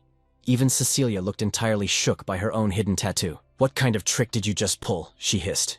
Ian just flashed a smug grin. "I was wondering what you two were hiding. Guess this little glowing mark is the jackpot." Suddenly, memories from his past life started playing in his head like a high-definition movie. Back then, Cody Walker got shipped to a training camp sporting this exact same cursed mark. Nobody clued the trainees in, only the top brass knew the truth. In his past life, it took him a whole year of interrogating an admin just to crack the code. Yeah, it took him forever to figure out that mechanic before he regressed. Meanwhile, Oliver was still completely clueless about the spy's secret. He turned to the two Ivory Tower mages and demanded, "Does anyone here actually know what this sigil means?" Finn stuttered out, sweating bullets. "Bro, I've literally never seen that in my life." Oliver then locked eyes with Ian. "And what about you, kid, playing the innocent child role to perfection?" Ian blinked his big eyes and lied, "Wow, this is totally my first time seeing it too." Inwardly, Ian was laughing his head off. Even if these NPCs don't know the lore, it's still hard proof she's guilty. After taking a second to process, Oliver barked his orders. "Heal her up, then she goes straight to interrogation." He glared at the mages. "And craft a mana prison right now." Knowing they were totally cooked, they mumbled, "Yes, sir." With the lockdown protocol active, Oliver turned back to Ian. His tone softened as he promised, "If this all checks out, the Emperor himself is gonna drop some insane loot on you." Ian faked a massive gasp of surprise, even though this entire event was already mapped out in his master plan. Fast forward a bit, and Oliver was busy giving the Crown Prince a full debrief on the insane training ground incident. Hayden's eyes went wide. "Wait, You're telling me a literal kid one-shot a third-tier mage from the Ivory Tower? Oliver nodded firmly. That is correct, Your Highness. Hayden burst into laughter, completely hyped. Man, he actually pulled off a clutch move. But tell me this, since you saw him in action up close, what's your actual read on this kid? Captain Oliver.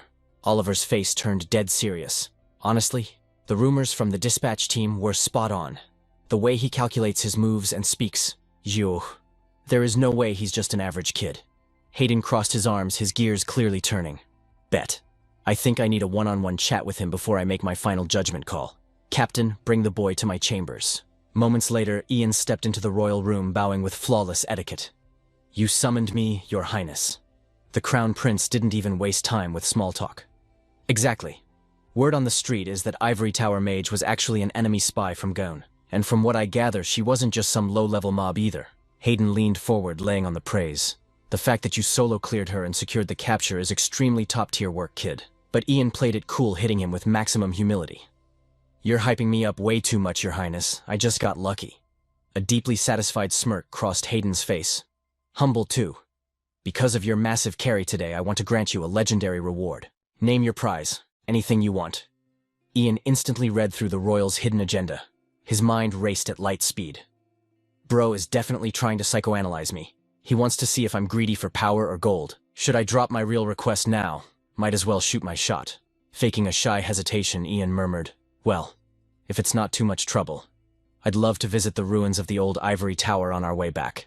Ian maintained perfect eye contact, looking innocent as heck. Hayden was genuinely caught off guard. The old Ivory Tower ruins. Why on earth would you want to go there? It's literally just a pile of rocks now. Twiddling his thumbs like a nervous kid, Ian stammered. I've only read about it in legendary lore books. I just really wanted to visit it in real life, at least once. Hearing such an adorably childish reason, Hayden's mental defense completely dropped. The prince chuckled inwardly, thinking he could have asked for infinite wealth, but he just wants a nerdy field trip. Yep, he's definitely just an ordinary 12-year-old. Without a second thought, Hayden greenlit the request. Say less, kid. I'll personally make sure we stop by the ruins. Ian bowed low, hiding a totally villainous smirk. Let's go. I'm about to speedrun this whole quest line. He was absolutely buzzing with hype for the ultimate loot drop. The old Ivory Tower was just the cover story. The real prize was the mythic item buried deep underground, the dragon language scroll. Draconic runes were ridiculously OP for dominating magical beasts, and this scroll was the literal cheat code to learning them. He could barely keep his excitement from spilling over. In my past life, I only unlocked this item right before I got clipped. I barely had time to read a fraction of it, but this time around, I'm going to master the whole damn thing. Fast forward a few days, the royal convoy was escorting Ian and his crew straight to the capital. The vibe inside their premium carriage was totally immaculate. Ian's mom was practically glowing, gazing out the window like a tourist. Oh my goodness, I've never traveled this far from home before. She turned to her son with the brightest smile. Isn't this just amazing? Ian beamed back, feeling genuinely soft for a second. Yeah, Mom, it's pretty awesome. Sitting next to them, Radio was totally vibing. Don't even stress, guys. Once we hit the capital, I'll be your premium tour guide. Madam, despite my rugged good looks, I've been grinding alchemy in the big city for years. I know all the spots. Vanessa laughed gracefully, totally charmed. Oh my, aren't you just the sweetest, thank you. Ian just cringed internally. Get a load of this massive yapper trying to flex. Just then, the heavy clatter of hooves pulled his attention to the window. The second Royal Knight Vice rode up to drop a status update. Master Ian, we've finally hit the checkpoint. They had arrived at the legendary ruins of the old Ivory Tower. Vice announced, We'll be camping out in this zone for 2 days. He flashed a cool smile and added, And as per the prince's orders, you've got full free roam to explore the map while we're here. Vice gestured warmly to the rest of the crew. Everyone just stick with me. I'll lead you to the safe zone first. He escorted the party to a cozy little starter village tucked right next to the ruins to crash for the night. The whole place was super chill, completely dead quiet under the moonlight. When the village chief heard high-level VIPs had arrived, he practically tripped over himself to greet the royals and mages. I am absolutely floored that such legends would visit our humble town. This is a generational flex for us. Hayden just gave a charismatic laugh. Hey, it's no big deal. Ian was actually low-key stunned seeing the Crown Prince act so based with random NPCs. He analyzed the situation. Interesting.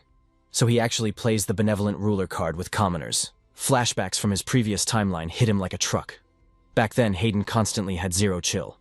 His face was always locked in a toxic, hateful scowl. and a massive part of that villain arc was because Jaina, was always whispering poison in his ear. Looking at Hayden's radiant PR-friendly smile, now Ian finally connected the dots. Ah, so he only drops the edgy persona when he's dealing with normal people instead of toxic nobles. He stroked his chin deep in thought. No cap, I can totally see why the current emperor favors his oldest son for the throne. Suddenly, his #1 glazer Douglas popped out of nowhere. Boss, when are you heading over to the ruins? Ian raised an eyebrow. Why do you even care? Douglas rubbed the back of his neck, looking super shy. Well, I kinda wanted to tag along. Ian let out a massive internal sigh. Bro, I literally need to speedrun the underground dungeon at dawn. Out loud, he just gave him a polite brush off. Sure, let's party up tomorrow when I've got some free time. The kid's eyes lit up like a golden retriever who just heard the word walk. Wait, for real. We're going as a duo. Ian was definitely not used to dealing with clingy fanboys, so he just threw out a non-committal nod. Douglas's smile was literally blinding. Thanks, big bro. While the two kids were chatting it up, Radio was watching them from the back with Vanessa. Looks like little Douglas is a total Ian simp now, he joked. Then he leaned in close to the lady, lowering his voice.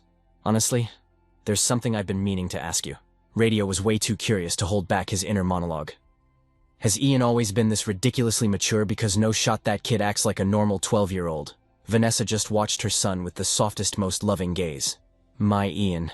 He just had to level up and grow up faster than most. The kid has a heart of gold just like his old man. She spilled the tea to Ian with total sincerity. I know he will not admit it, but he is totally trying to fill his dad's shoes, no cap. And honestly, it makes me feel super guilty. Ian thought to himself, so the kid is literally a carbon copy of his dad. Wait, so was your husband a mage too? Ian asked. Vanessa shook her head, shutting that theory down.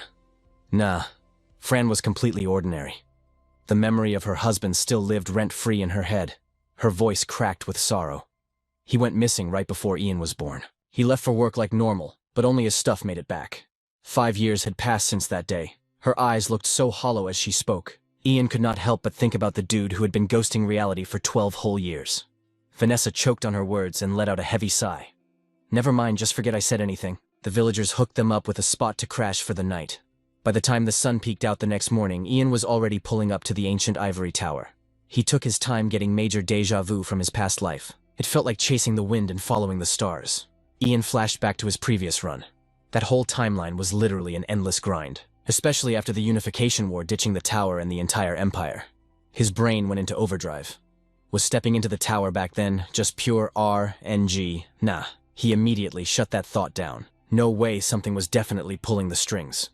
Lost in his thoughts, Ian suddenly realized he was already standing right at the tower's entrance. Whether it was his first playthrough or this life, the place looked exactly the same.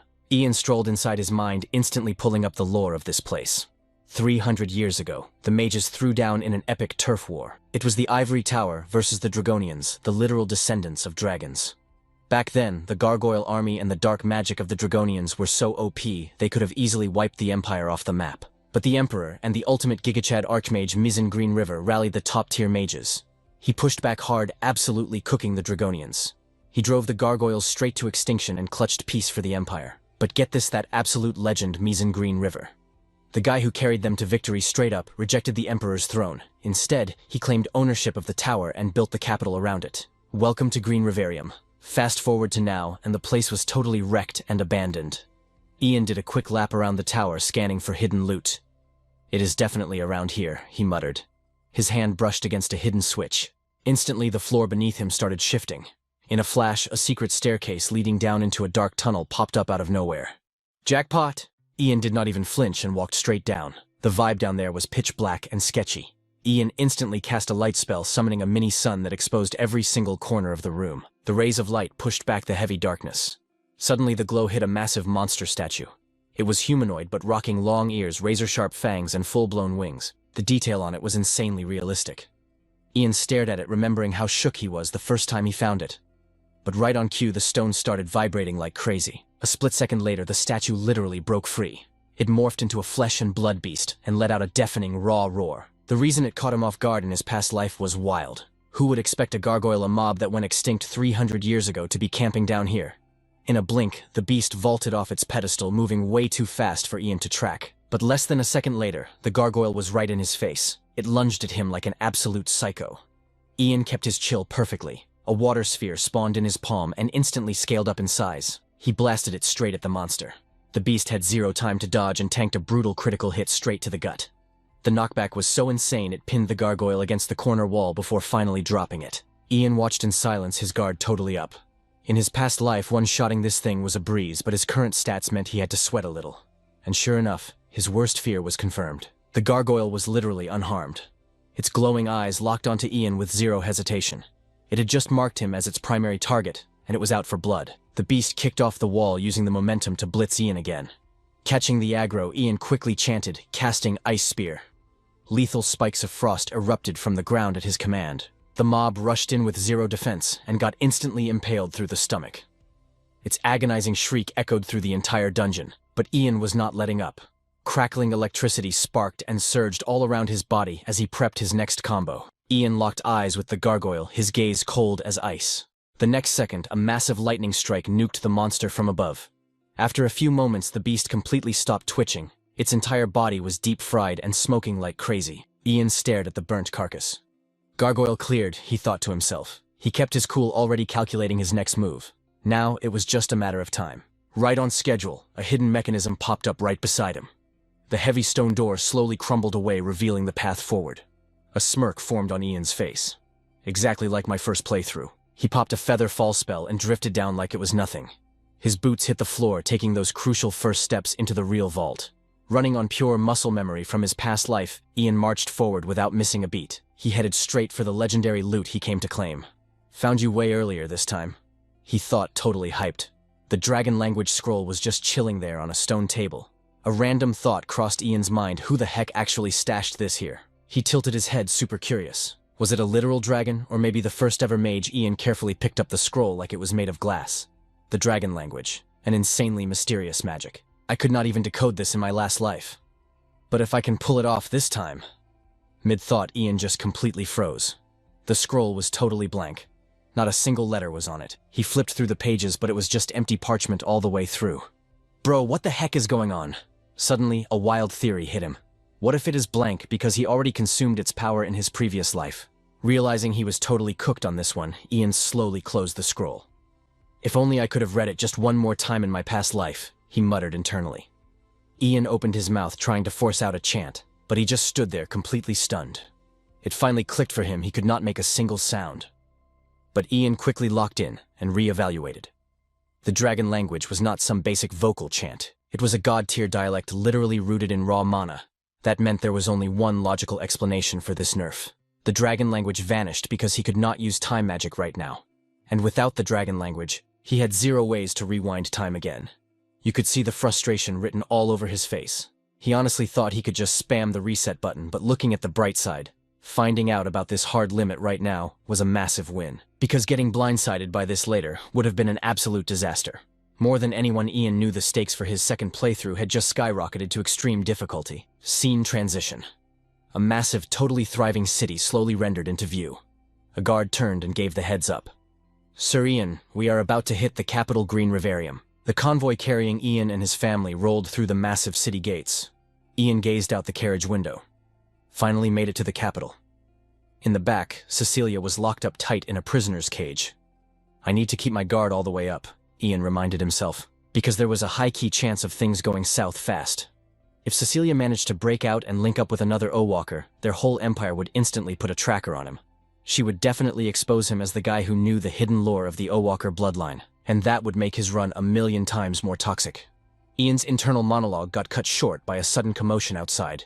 The convoy with Oliver taking the lead was suddenly blocked. Herbert and his squad from the Ivory Tower stepped up, forcing them to hit the brakes. Oliver paused, squinting to get a better look at the dude blocking their path. And then it finally clicked. It was the literal shot caller of the Ivory Tower. Oliver hopped off his mount and instantly pressed the guy. Who gave you the right to block our path? But Oliver was totally shook when the old man clapped back. I have already secured the official warrant. Herbert smoothly pulled out the warrant, flexing that the Ivory Tower had total authority to interrogate Cecilia, no cap. Dude was clearly rushing things. But Oliver wasn't having it, and clapped right back. You secured the warrant before the spy even showed up.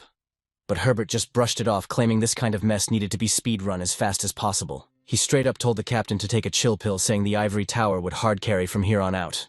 That kind of disrespect was a massive slap in the face to a knight captain like him, but Oliver could only grit his teeth and take the L since the paper was legit. He was forced to order his squad to hand the criminal over to the tower.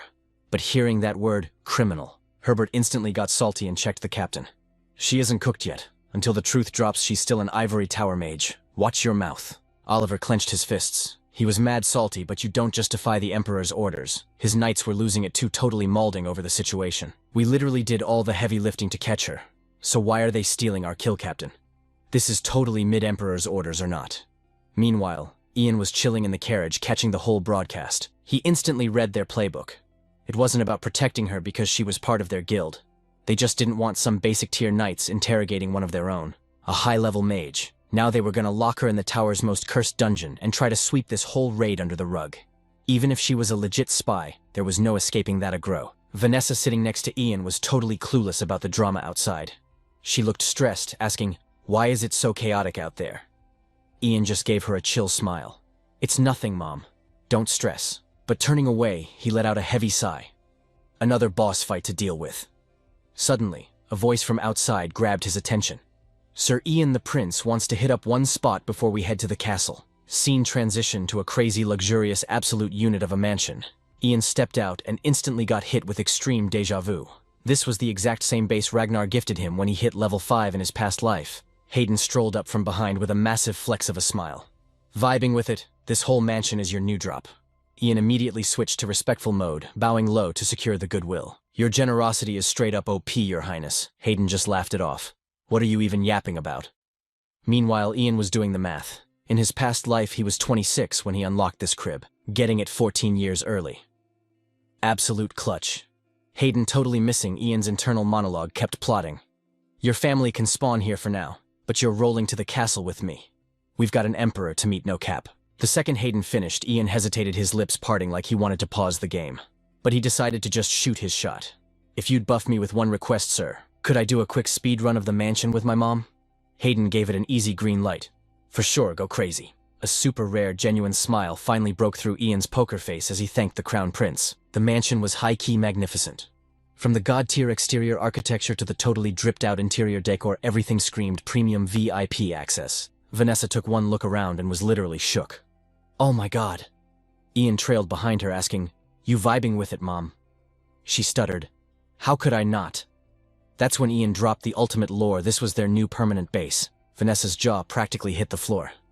This place, her supposedly little kid just nodded with main character energy. Yep.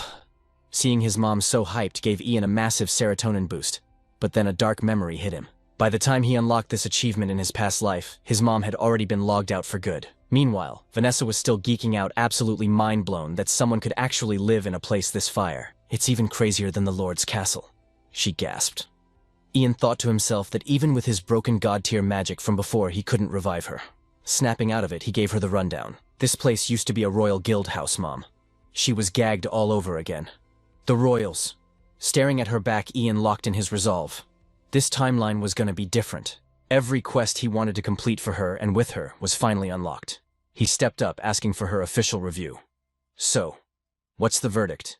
Deep down, he was totally hyping himself up to finally witness it. That pure, unfiltered, happy expression he missed out on in his past life. His heart was literally doing jumping jacks, and his 12-year-old cheeks were flushed red with hype. He was buzzing with main character hope, waiting for her answer. She didn't leave him hanging. "It's super spacious, totally gorgeous, and just massive." But then came the classic mom debuff of pure anxiety. "But how on earth are we gonna clean all this?" Ian's whole body literally blue-screened at that plot twist of an answer. He barely managed to reboot and mumble, "Mom!" She looked at him with pure concern. "What's wrong, Ian?" He didn't say a word out loud, but silently swore a blood oath. He was gonna make sure she never had to grind another chore again, so she'd never stress over something so mid. Scene transition to the legendary Green Riverium Royal Castle. Ian adjusted his drip, his mind racing with low-key anxiety. Even in his past life's max-level run, he had never scored a solo meeting with the Emperor. He was fully kitted out in ultra-premium formal gear, ready to face the final boss. In his past life, by the time he graduated the academy and figured out the server rules, the Emperor was already on his deathbed. The top player of this whole nation was universally hyped up as a genius big-brain ruler. Ian locked in and followed his NPC guide through the massive halls. He scoped out the area like a hawk, super eager to leech some of that god-tier wisdom from the Emperor if possible. Glancing out a window, he spotted a sick neighboring structure. System recognized. It was the prince's palace. All the flashback data instantly hit him. What was that toxic player up to right now? The fifth son born to a concubine looked exactly like the emperor, but was completely starved of his affection. That absolute menace was Ragnar. He was Ian's day one bro turned ultimate final boss. Ian couldn't help but sweat a little.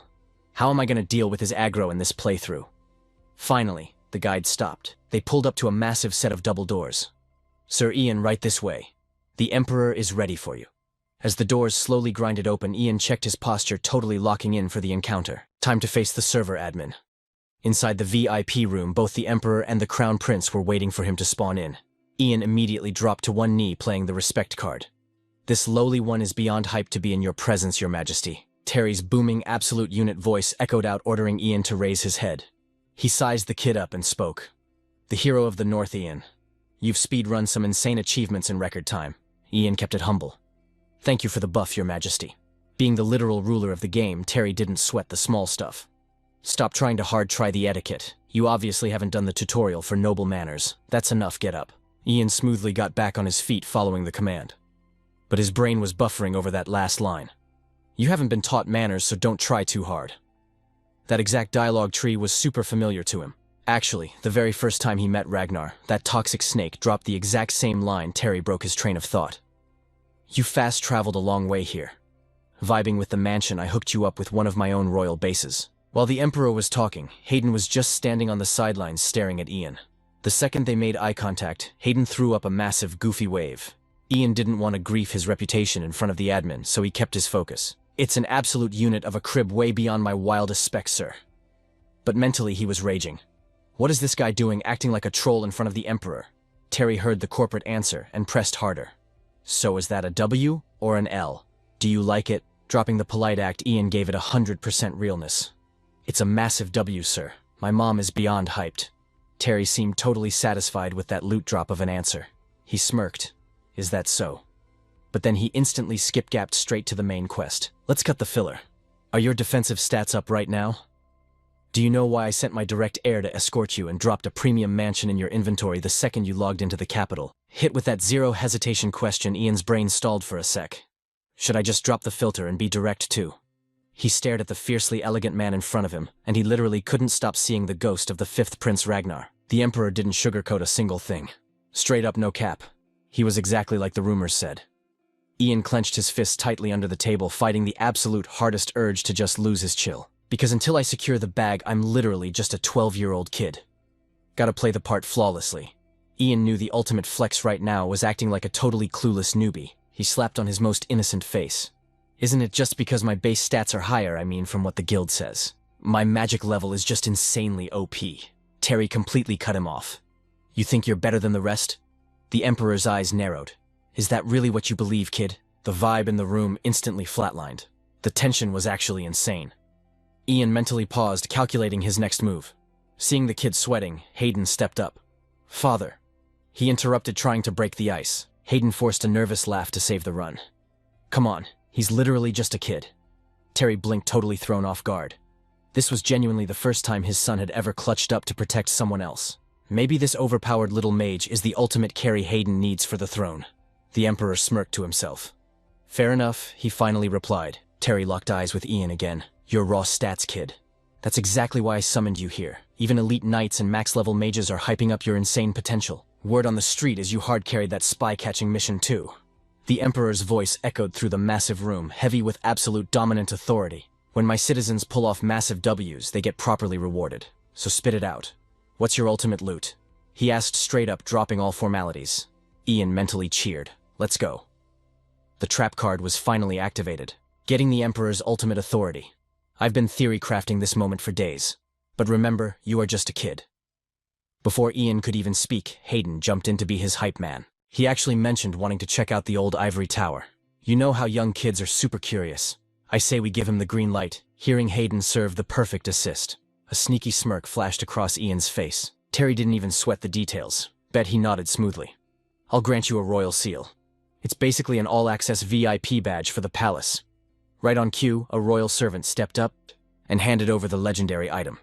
Ian was totally shook. The badge was pure blinding gold gleaming in his palm. Flash that to any guard if you need directions, Terry added. So is that really all the loot you want? Ian played it totally cool. What else could a kid possibly need? The Emperor let out a massive laugh. Mid-mindset. Let me show you a real reward. Bring it in, he barked. A squad of maids immediately spawned into the room. They were lugging a massive treasure chest literally overflowing with gold coins. Now that's what I call premium loot, Terry flexed. He gestured to the 10 maids standing by.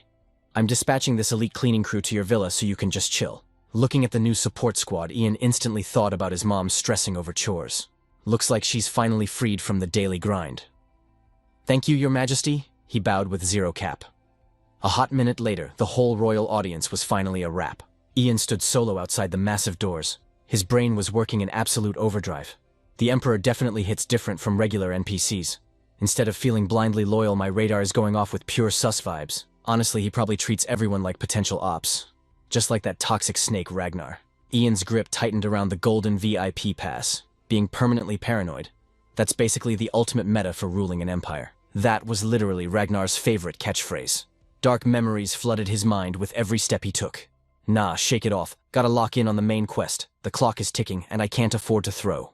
A little while later, Ian solo navigated his way to a restricted royal garden. The guard's aggro was instantly drawn. Hey little mage, what's your business in this zone? Ian hit him with the maximum innocence stat. Could you tell me where the pretty flowers are? Then he casually dropped the ultimate flex, flashing the golden royal seal. The Emperor said this was my all-access pass. The guard's attitude did a total 180. Oh my bad, right this way. Young Master Ian smirked internally. I'll just play the dumb tourist until I hit the spawn coordinates. Fast forward a bit, and the stealth mission was a massive W. He had successfully glitched his way right into the Empire's most heavily guarded sanctuary. His eyes went dead cold as a glitchy memory triggered. I absolutely vibe with this place. In his past life, Ragnar had flexed about this exact spot. Only the Emperor, Empress, and royal bloodlines get access. Everyone else gets an instant ban. I'm just a measly prince right now, so my level is too low.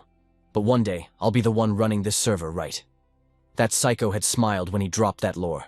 Snapping back to reality, Ian pushed through the shadows and infiltrated the inner sanctum. Flickering oil lamps gave the dungeon a super creepy aesthetic. Ian hugged the wall, going full stealth mode. Up ahead, an elite guard was straight up snoring on duty. Normally, the palace security AI was absolutely flawless. But this guy was totally knocked out because Ian had literally spammed sleep magic on him. After scanning the area for any remaining aggro, he stepped out to loot the target item. It should be spawning somewhere near the royal coffin, right? Ian swept the zone, his eyes darting everywhere. Come on, the drop has to be around here. Suddenly, his radar locked onto a dark corner. His eyes went wide as saucers. Jackpot. He literally screamed in his head. The legendary Heartstone Shroom. He instantly cast an ice spear using the frost to harvest the rare drop without destroying it. Mission accomplished. Ian hyped himself up. Absolute fire. This batch is definitely enough to craft what I need. He casually stashed the loot in his inventory. But suddenly, a random voice completely shattered the silence. It's literally the middle of the night. Where are you wandering off to? Ian's whole body flinched like he'd just taken critical damage. A toxic thought crashed through his brain. Who the heck is that? Don't tell me I'm cooked. With lightning speed, Ian canceled his light spell, plunging the room into pitch black darkness. Multiple NPCs were whispering right outside the door. He could only catch totally random snippets of their comms. Come again. The rest of the dialogue was just garbled static to his ears. Another voice confirmed, copy that, I understand. Ian's heart was practically doing kickflips. He hugged the shadows like his life depended on it, waiting for the impending boss fight. Right on cue, Kelvin spawned into the room and broke the silence. Your Highness, with all due respect, this zone is heavily restricted. Ian, still camping in the dark, had his mind blown. Did he just say, Princess? There are only 3 royal heirs right now, so it's definitely not that backstabbing Ragnar. The Princess... Harriet Greenriver's voice cut through the dark, soft, but totally confident. Chill out, literally no one ever logs into this server. People dodge this corridor like the plague. Besides, the acoustics here are basically soundproof. She casually kept going. Plus, as the princess, it's literally my main quest to oversee this holy ground. And your job is to run diagnostics on the defense wards. We are both just playing our designated roles. Hearing that snarky yet regal tone, Ian instantly identified the VIP. It was Harriet Greenriver. The Crown Prince's blood sister. Kelvin sounded insanely stressed. Your Highness, why are we ghosting the Ivory Tower on this? The second he dropped that guild's name, Harriet's whole vibe flipped as she snapped back. Hard pass. Absolutely not. Her delicate eyebrows knitted together in pure frustration. Are you actually clueless? You know, the Ivory Tower is literally the most toxic faction out there. But the second she thought about her dad and her bro, her expression completely softened. The ancient ancestors will definitely give me a pass on this, because everything I'm grinding for is to protect His Majesty and my brother. Seeing the absolute resolve in the princess's eyes, Kelvin realized his persuasion stat was way too low. Understood, he sighed in defeat. I'll be your ultimate support class and back you up until the very end. Shifting into teacher mode, he asked, "Did you actually memorize the base level spells from our last tutorial?" She lit up instantly. "Duh. I've got them totally downloaded in my brain." Kelvin gave her a proud nod. "Fire. That's what I like to hear." He laid out the first trial. "Pop your light skill for me, let's check the stats." Harriet locked in her face, dead serious. "Okay, just gotta route the mana through my core like this." And boom, a second later, the royal princess actually spawned a mini orb of light. Camping in the pitch-black corner, Ian's jaw literally dropped. Wait, pause. Is the royal princess actually a magic user? Harriet stared at her tiny orb and instantly groaned. "Bro, why is my area of effect so insanely small?" Kelvin sighed, giving her the classic noob explanation. "Because your magic level is literally 1, Your Highness." Ian's mind aggressively flashed back to the Harriet Green River from his past server. In that timeline, she was totally trapped, living her entire life as a caged bird. And when that absolute snake Ragnar hijacked the throne, right after the crown prince was brutally executed, she quietly logged out of life to follow her brother into the void. It took a whole server reset for Ian to finally unlock this hidden lore. To think that fragile, tragic girl was actually a secret mage. Why the heck was she masking her true class from the world? His inner detective was screaming, desperately needing to figure out her endgame. In the Green River Empire, hiding your magic potential is a straight-up felony. No cap, even getting privately tutored outside the Ivory Tower in the academy is highly illegal. And I bet my life that mage knew exactly what he was doing. I have no clue what Princess Harriet was plotting, but she casually dropped a wild request on Sir Kelvin. "Next time, teach me an attack spell," she demanded. "Something fire like a volcano." Sir Kelvin looked completely cooked. "Your Highness, even I am not OP enough to cast that," he replied helplessly. Realizing she went too far, Harriet quickly backpedaled. "Chill, I was just capping." But suddenly, a weird vibe sent shivers down Harriet's spine. She whipped around her eyes, scanning the shadows. Sir Kelvin tensed up. "What is it, Your Highness?" he asked. Harriet whispered, "I swear I just heard something." That sentence hit Kelvin like a jump scare. If they got caught, they were totally cooked. "Do you think someone was spying on us?" he panicked. "Because that would be a massive yikes." Sweating bullets, Kelvin quickly called it quits. "Let us wrap this up for today." But Harriet just brushed it off. "Relax, Sir Kelvin. Only the royal fam is allowed in here." Meanwhile, the afternoon sun was already dipping low, and Ian had smoothly slipped outside. He gazed up at the sky, his mind racing with the crazy intel he just scored. Today was absolutely wild. To think that Princess Harriet Green River was secretly a mage, even in his past life, he never saw that coming. Ian played back the princess's intense reaction in his head. It totally made sense now. He could guess exactly why she was risking it all to keep her powers hidden from the Ivory Tower. She was definitely dodging the tower because they were backing up Ragnar. Ian strolled out, piecing the puzzle together. Well, I wasted some time in there, but the tea was worth it. As he approached the main gate, the guard spotted him and asked, "Sir Mage, did you enjoy your tour?" Flashing a bright, innocent smile that could fool anyone, Ian thought to himself, "Oh, I got exactly what I needed." Out loud, he just said, "Yes, it was a totally fire experience." A little while later, Ian finally pulled up to his new crib. The second he walked through the door, Letio rushed over. "Lord Ian, you are back." Ian gave a quick nod. "Yeah. Where is my mom and the rest of the crew?" Letio quickly filled him in. "Lady Page is chatting with the royal staff, and Douglas is currently exploring the mansion." According to Letio, his son was bouncing around like an excited puppy, totally hyped about their new massive house. "It is so huge," the kid kept yelling. Ian smirked. "Love that for him. Anyway, Letio, we need to talk in private." The two of them locked themselves in a quiet room. Dropping the innocent kid act, Ian got straight to business. "I need you to brew me a secret elixir." Letio blinked, looking super confused. "Wait, what kind of elixir are we talking about?" Without a word, Ian slapped a bag of freshly picked mushrooms on the table. "These are stone heart mushrooms," he explained cold-bloodedly. "They are highly toxic. One bite will paralyze your entire body and literally stop your heart." Letio looked like he was about to pass out. "You want me to brew an elixir using something that lethal A poison, sure, but an elixir?" Ian cut him off with a dark look. "Have you ever heard of interrogation magic?" Letio hesitated for a second, the vibe shifting drastically. "I have heard the rumors." He gulped. Ian did not sugarcoat it. I need an elixir that can completely block that spell. Can you pull it off? Hearing the absolute resolve in Ian's voice, Letio finally caved. I will need to run some tests. Is there a tight deadline? Super tight. I need it ASAP, Ian demanded, leaving absolutely zero room for debate. While Letio was stressing over the impossible task, a sudden knock echoed through the room. A voice called out from the hallway. Lord Ian, a letter just arrived from the Ivory Tower. A moment later, a maid respectfully handed over the envelope. Ian ripped it open and slowly read the meticulously written words. To the esteemed mage Ian Page.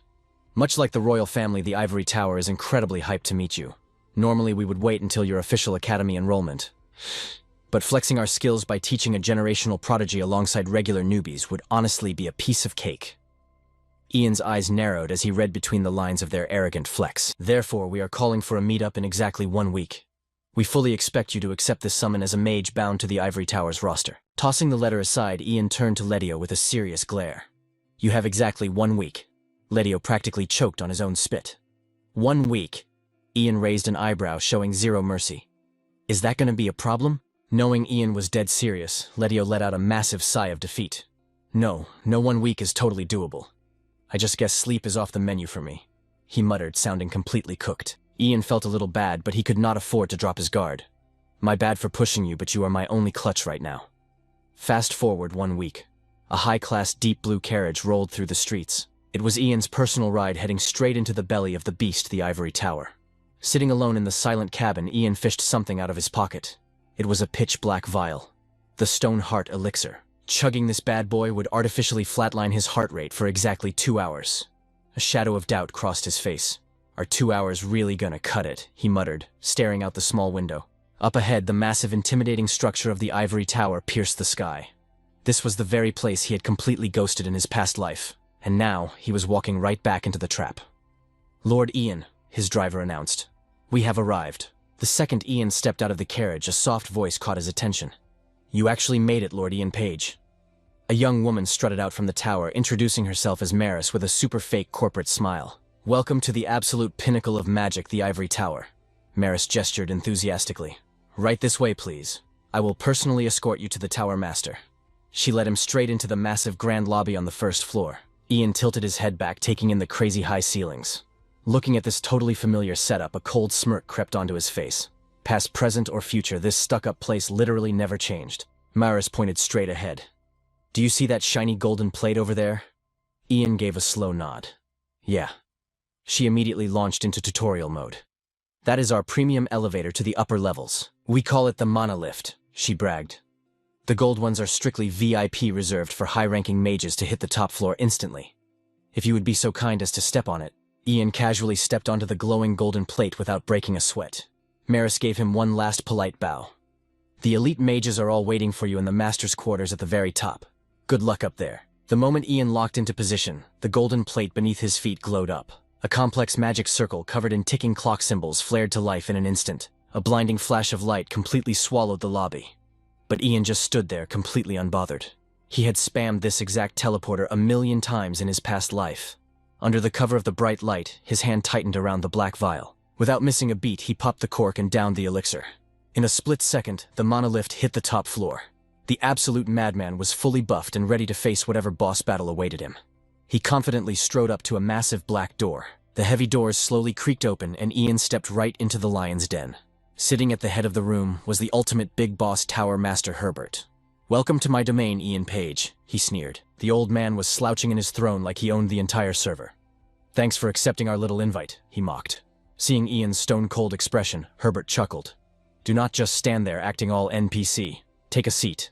The room was absolutely packed with high-level mages. Feeling a bit intimidated, Herbert taunted, loving the power trip. No need to be terrified.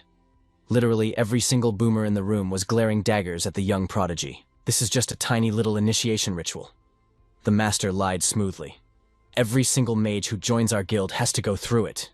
Ian slowly dropped into the chair that was placed right in the center of the trap. One look around the room and Ian already knew what was up. The vibe was toxic as hell. They were trying to mentally break him so he would be a good little lapdog. Herbert pulled up a glowing status window, pretending to read it. Your stats are absolutely insane, I will give you that.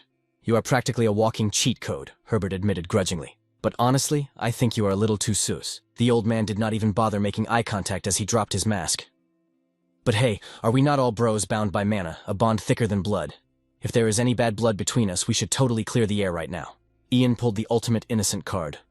Wait, are you guys literally gonna torture me? Herbert crossed his arms, acting totally appalled. Whoa, chill, we don't do that barbaric stuff in this tower. But then his vibe completely flipped. His eyes turned ice cold. We're just gonna run a quick vibe check with some questions. You just answer them. The tension in the room was suffocating as he kicked things off. Let's get this over with. Reading straight from Ian's system stats, Herbert listed off the details. Ian, born in year 488.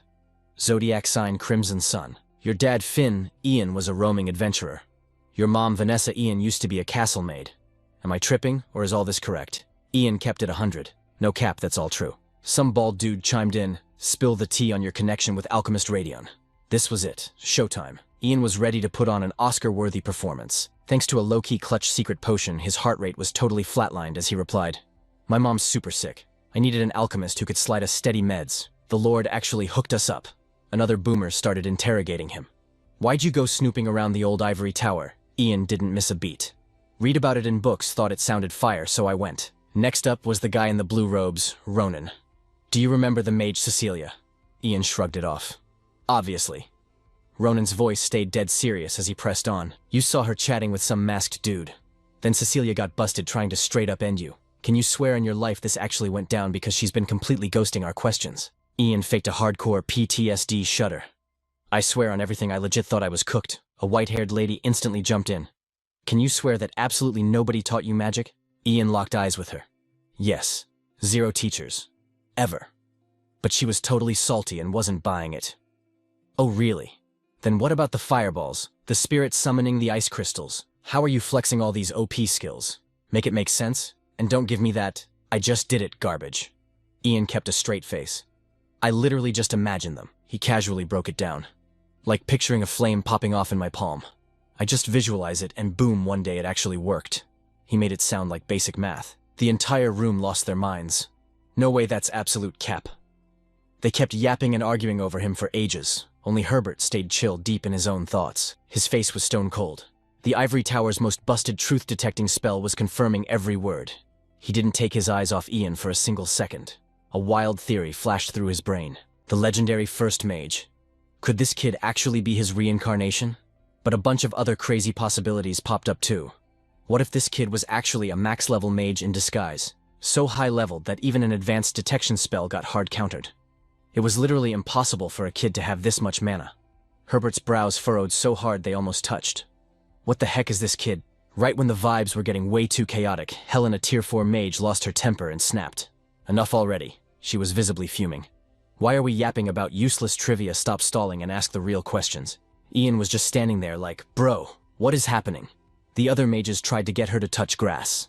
Helen, chill. The Tower Master's right here. We're all just trying to interrogate him, right? But Helen was on a totally different crash course. She swaggered right up to Ian, looking down on him. What even are you? Her voice was pure venom. Open your mouth and tell us what kind of freak you are. Why are you only spouting total nonsense? Hearing her toxic rant, Ian mentally rolled his eyes. Ah, right, she's always been a total menace. Staring at the red-haired lady, Ian remembered the lore. Before him, she was the youngest tier 4 mage ever, totally living up to her nickname, the Flame Lady. She was basically a walking red flag. But Ian wasn't about to let her step on him. Don't you already know? Helen froze, totally caught off guard. What did you just say? Ian casually pointed at his floating system window. It's literally written right there. He mocked her by repeating his own stats. Ian. Born in year 488. Zodiac sign Crimson Sun. Did you seriously not read it? That completely shattered Helen's ego. She clenched her fists so hard her knuckles turned white. Her face twisted into pure, unadulterated rage. How dare you speak to me like that? Before they could throw hands, Herbert slammed on the brakes. Enough. His gaze felt like a laser burning straight through Ian's soul. Herbert dropped his voice an octave. Ian, I have one final question. Back when you took your mana reaction test, word on the street is there was a little drama. A guard was trash-talking you and your mother. You remember the guy Jonah, right? Ian stayed dead silent, letting him talk. Herbert's tone was drenched in suspicion. The very next day, that exact guard turned up dead. And when they found his body, rumor says there were traces of mana on him. Then he straight up dropped the bomb. Did you have anything to do with that guard getting smoked? Ian didn't flinch, but internally he was taking notes. The Tower Master isn't just a fancy title, huh? Staring at the old man's intense scowl, Ian realized something. This guy didn't blindly trust his own truth-detecting magic. He was always playing multi-dimensional chess, looking for a third angle. Honestly, any normal kid would be having a panic attack right now, getting framed for murder. Terrifying. But Ian was completely zen. His brain was running simulations at light speed. If my heart rate stays perfectly chill during a murder question, that's highly sus. They'll know I'm faking. Ian had to make a split-second call. He said this is the final question. Time to cancel the potion's buff. The absolute confidence in his eyes said it all. He decided to feed them the exact reaction they were craving. In a clutch move, Ian deactivated the potion's effect. His heart rate instantly spiked into overdrive as he answered.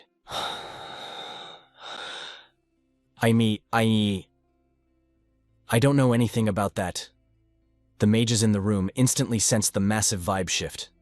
They all whipped their heads around, totally shook, because every single one of them was thinking the same thing. Wait, did the kid just lie? But Herbert's face finally relaxed. He leaned back. So you really had zero involvement? Ian kept up the act. Yes. Herbert looked weirdly satisfied, like he'd just won the lottery. Of course, Herbert chuckled. There's no way a kid like you could have offed him. Thanks for keeping it real on such a brutal question. Then the Tower Master casually dropped the biggest plot twist. That part about finding mana traces on the body totally made up. The idiot just slipped off a bridge and flatlined. He really thought he'd masterminded the ultimate trap to expose Ian. Ian just stayed quiet, swallowing a smirk. Little did they know his big brain acting had completely bamboozled them, but the trial wasn't quite over yet. Herbert clapped his hands together. I'd love to wrap this up and go grab some grub, but we've got one last piece of business. Bear with me. His monotone voice echoed through the massive chamber once again. As you probably guessed, your talent is literally unprecedented. A totally undocumented OP power right inside our tower. We have to be insanely careful with you. After that whole speech, he pivoted to testing Ian's level cap and seeing just how broken his stats really were. A massive crystal orb was slapped down right in front of Ian's seat. According to Herbert, this high-tech gadget was a mana flask. Think of it like the core battery that keeps this entire tower running. But what was the actual catch? The Tower Master broke it down for him. Right now it's pretty much empty, so it's this basic color, but pump enough mana into it and it'll glow bright blue. Herbert gave the green light. Try pouring your mana into it. Ian raised an eyebrow. Like all of it. Obviously, Herbert smirked. We're trying to find out where you cap out. Ian casually stepped up to the flask. His mind was already crunching the numbers. This thing can handle a Tier 3 mage's full load. Flexing the mana pool of a Tier 2 mage is probably the safest play. Strategy locked in, he placed his hand on the crystal. If I give them exactly the kind of mid-tier stats they expect, I'll fly right under their radar and still snag a spot in the elite class. But suddenly, his whole body froze. My mind was racing non-stop. Like, why did it even go down like this? I was just a level 8 mage. I was not some mythical wizard or a legendary warlord. I spent my whole past life reading the room, playing 5D chess with everyone. But while I was zoning out, the mana gauge totally shifted to blue. Thinking about my past life, I would have dropped everything in a heartbeat. The power, the clout, all that glory. Meanwhile, insane amounts of mana just kept surging from my body into the gauge. But honestly, magic is the only thing I truly vibe with. The crazy energy just kept spiking higher and higher, and let us keep it a buck. When it comes to pure magic, nobody is flexing on Ian. The gauge was eating up massive amounts of energy, glowing a ridiculously dark blue. Just a second later, it literally could not take the heat and started cracking. The very next moment, the whole thing totally shattered. The NPCs around me were absolutely shook. Wild streams of mana exploded into the room, filling the whole space with raw aura. It looked like I went all out and dumped my entire mana pool. I had to fake breathing heavy trying to catch my breath. Even Herbert was dead-ass speechless. The rest of the crowd was completely glitching out. Only Helen had the guts to speak up. No way, that is impossible. She scooped up a cracked piece of the gauge. This thing can hold a level 3 mage's mana. A crazy thought hit her. Wait, is this kid actually built different higher than level 3? By then I already played it cool and chilled out. Fast forward to golden hour right after I dipped. Back in that same exact room, someone aggressively slammed the table and snapped. H.A. Confronting page. The hype about that brat is real. Ronan was totally losing it, standing up and yelling. He is a level 4 mage too. That means he is on our level except for the Tower Master. His rage was absolutely boiling over when he remembered my totally fake reaction to Jonah's death. He was capping straight up lying. He was on a massive ego trip ranting on. What do you all think this means before Paige becomes a hardcore threat? We need to put him on a leash. The whole squad in the meeting went dead silent, plotting their next move after that crazy outburst. Ronan kept going on about how hitting the academy and grinding for 5 years after graduation is too slow. Should we not just cancel that and tame him right now? Herbert finally unmuted himself and spoke up. Doing that is going to be a major hassle. But you are spitting facts, the old man smirked. Sending Ian to the academy is totally a total waste of time. Plus he is a walking hazard to the other students. If top-tier mages like us are already triggered, imagine how the noobs and rookies are going to feel. The moment he dropped that bomb, the faces of the other mages looked completely cooked. Then Herbert just brushed it off and laid it out. Whether Ian flatlined a soldier or played savior, it literally does not matter. Because to him, the only thing that was valid, even though our mind-reading spell did not glitch, we will never know if his cap actually fooled us. Herbert then locked in, reminding them of the main quest. You guys already know the drill. Our ultimate priority is the clout of this tower. In his greedy mind, stacking the roster with OP mages was the fastest way to boost the tower's street cred. Out of nowhere, one dude chimed in. Then why not just make Ian the 12th senior mage? Let us just drop the official announcement. A level 4 prodigy is born. Duh, Herbert already knew that was the play. But given his insane talent and young age, I think it is best if a special senior mage personally trains him. What is the vibe check on that? Every single mage in the room was hyping it up. That is a massive win. Big agree. Exactly what I was thinking. Seeing everyone on board, Herbert smirked. Bet, that is what I like to hear. He was just about to assign my personal mentor when, suddenly, someone confidently raised their hand. I will take the kid. A few days later, I strolled back into the Ivory Tower. But this time, my whole status had leveled up. I was honestly still tripping over it, like I never expected to get the senior mage title this fast. I just stood there, spacing out in front of the tower. I totally predicted they would make a move, but this speedrun is actually insane. Right then, my girl Maris rolled up. She spotted me and immediately yelled, "Sir Ian." Seeing her, I played it cool. "Look who it is. We meet again." Maris was acting all shy. "Well, the tea is that you are a level 4 mage now." I rubbed my neck, acting all humble. "Yeah, that is pretty much the vibe." Maris had literal stars in her eyes. "That is straight up fire. A senior mage at just 12 years old. Those crazy rumors were actually no cap." I just gave her a fake smile. "What kind of gossip is spreading anyway?" She beamed at me like a total fan. "You probably already got the memo, but I got officially assigned as your support mage for a whole year." She bowed respectfully. "Please take care of me." I grinned right back at her. "Chill, you do not need to be so formal. You are literally my senior after all." Senior. That one word hit her like a buff. She instantly got super hyped and energetic. "Well, since I am technically your upperclassman, then I will be your VIP tour guide around the Ivory Tower." I kept my nice guy act up. "Thanks." So we hit the road for the grand tour. Maris pointed to a massive building up ahead. "That right there is the Magic Academy." She started explaining the lore. "Normally you would be enrolling there today, but you scored the exclusive special training from the top dogs." I just trailed behind her, staying completely muted, because in my head, I was already plotting. They seriously call that special training. It is literally just a trap to turn me into their loyal lapdog. Classic Herbert behavior, so basic. Suddenly my eyes locked onto something in the distance. I spotted my old academy squad from my past life. Flashes of my past hit me. I used to stand right there with them, but in my first playthrough, every single one of them got taken out by my youngest aunt's shady spies. They got absolutely wiped during the first unification war. I deadass never thought I would see them breathing again. Honestly, it hit right in the feels. We might not become besties this time around, but I should definitely slide over and say hi soon. A little later, Maris did a totally hyped reveal. "Welcome to your very own private lab." She was actually super thoughtful about it. "I heard you were moving in, so I spammed some cleaning spells to make it spotless." The heavy doors slowly creaked open. Wait a minute. I was legit stunned looking inside. My eyes practically bugged out of my head. This was my exact same room from my past life. Catching me glitching out, Maris quickly explained. "When this tower was built 300 years ago, there were 24 top-tier mages, but now the roster is down by more than half. So we have a ton of vacant rooms." She told me the tower master handpicked this spot just for my personal use. Then she prepared to bounce, leaving me solo. "Just chill right here for a second. I will go grab your assigned mentor." The door clicked shut. The vibe instantly went dead silent with just me standing there. I walked around running my fingers over the crazy familiar stuff. Man, it has been a hot minute since I stepped foot in this lab. All the hardcore nostalgia came flooding right back. But unlike my first run, I literally unlocked this base 7 years early. I was already wielding that sweet senior mage authority. A dark thought instantly popped into my head. There is one massive quest I gotta complete. Building my own secret faction right here in the Ivory Tower, I started doing the math on the timeline. 6 years from now. That is when Jonah is going to make her big toxic move. While I am hiding under the tower's radar, I need to build a squad. A straight-up army to counter Jonah before it is too late. Especially since that snake is completely backed by Herbert. But I was not capping myself. This was going to be insanely tough.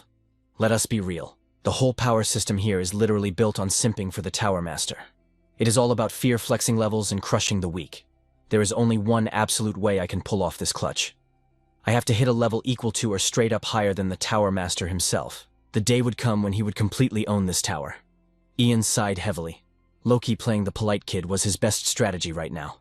After all, he had not even cleared level 5 yet, especially while stuck in this pint-sized body.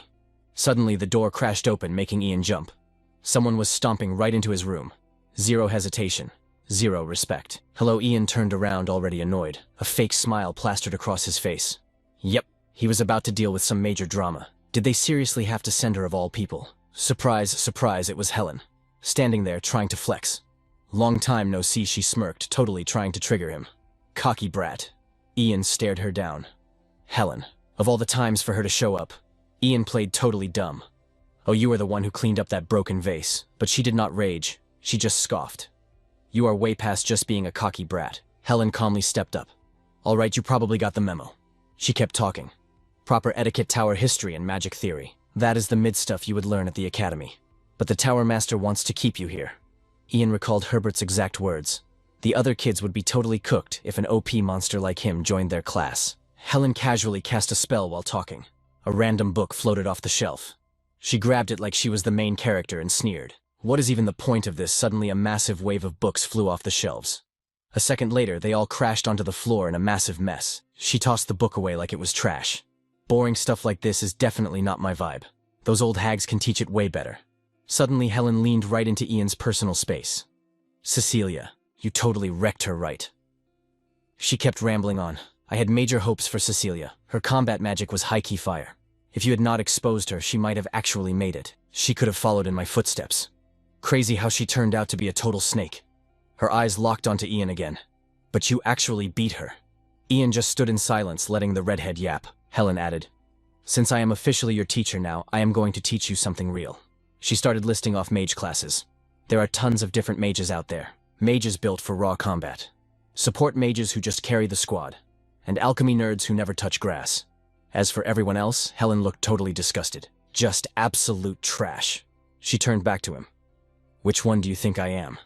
Ian let out a tired sigh. The first one. Spot on. She looked incredibly hyped. No cap, nobody can beat me in a straight-up fight. Helen kept bragging about being built different. She was not like those stuck-up high mages who only cared about their aesthetic. I am going to teach you my way. Right then. She spun around and looked at Ian. Follow me. Seeing his silence, she doubled down. Obviously, you do not have a choice. A minute later, they hit the training ground. Helen gave him a totally dismissive look. Do you get what you are supposed to do here? Her voice dripped with pure challenge. Attack me. Prove to me you are actually worth teaching. Ian stared at this rude woman. No cap, she was exactly the same as in his past life.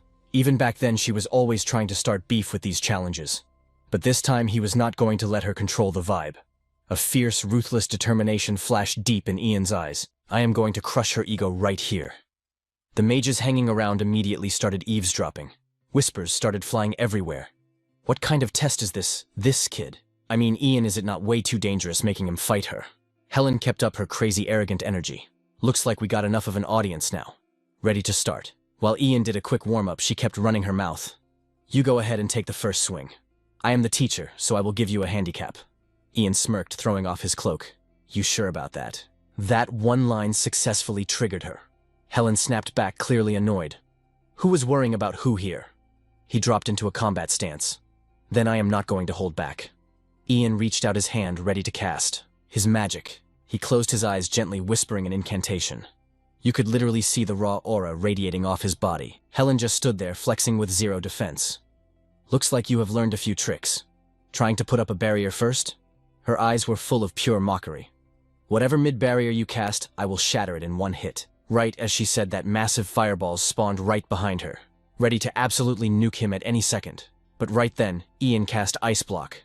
Solid ice started freezing him from the boots up. In literally a second, the freezing ice reached his neck. Ian straight up froze himself completely solid. Helen's eyes bulged in absolute shock. "Are you actually trolling me right now?" She knocked on the frozen block. "The best move you could think of is an ice block. Are you planning to sleep in there until your mana hits 0? Hello? Can you even hear me?"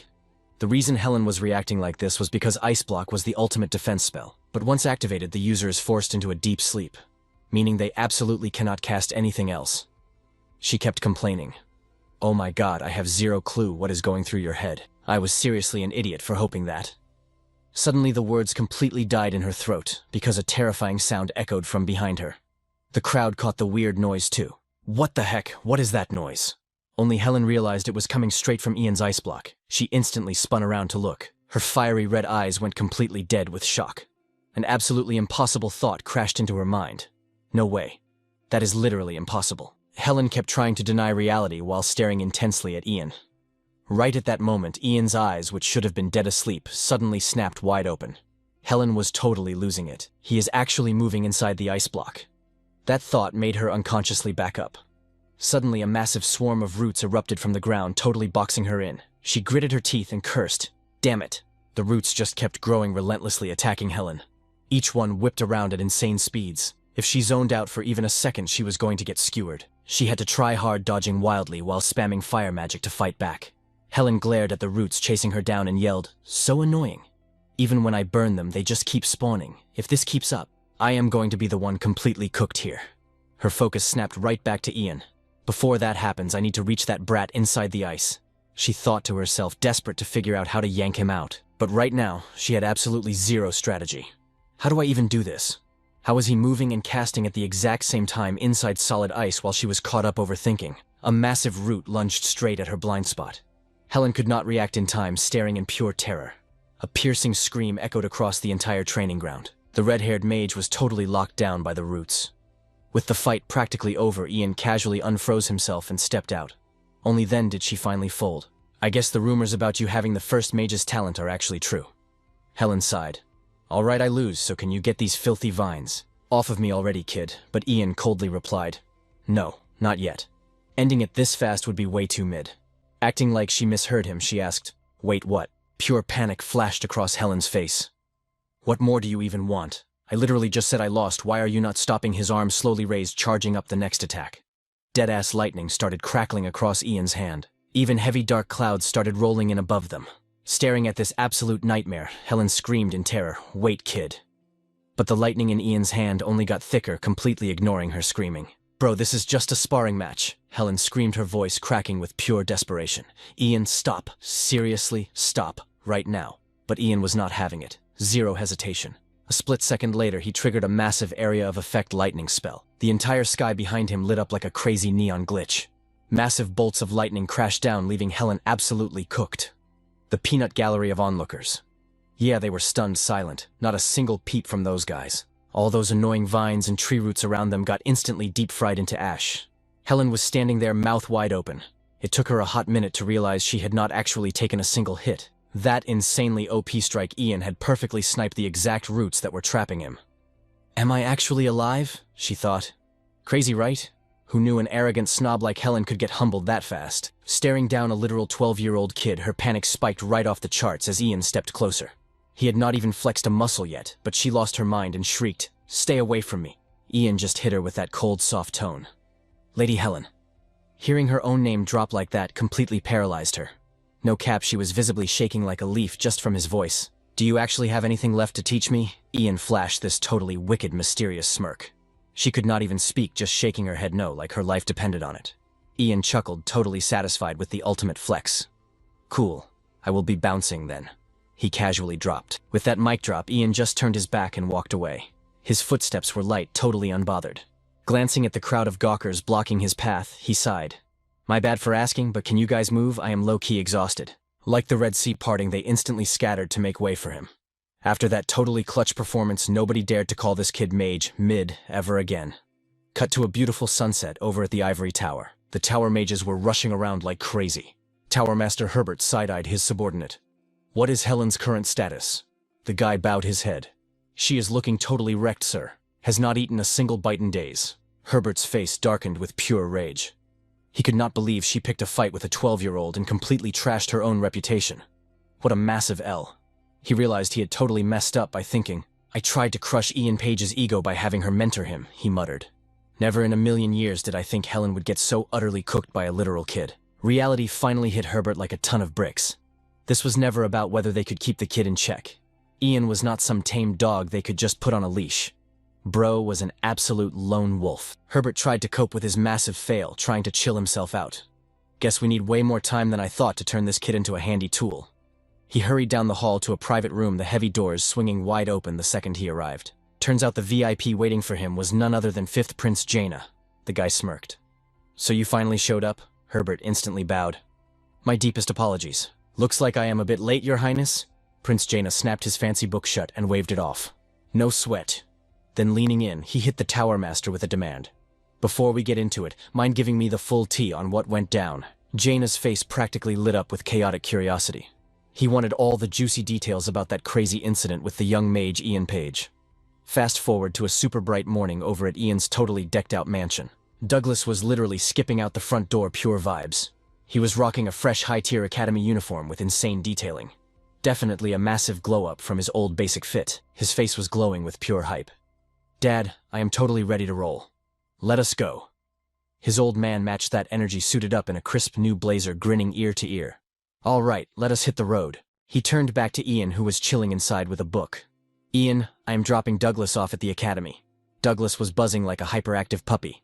"I will be back soon, boss." With that, the father-son duo closed the door and dipped. The second they were gone, the mansion went dead silent, leaving Ian totally solo. He leaned back thinking, man, it is already Douglas's first day of school. The reason those two were absolutely stoked, Douglas had instantly secured the #1 spot at the Royal Alchemy Academy the moment he applied. The kid's talent was basically god tier.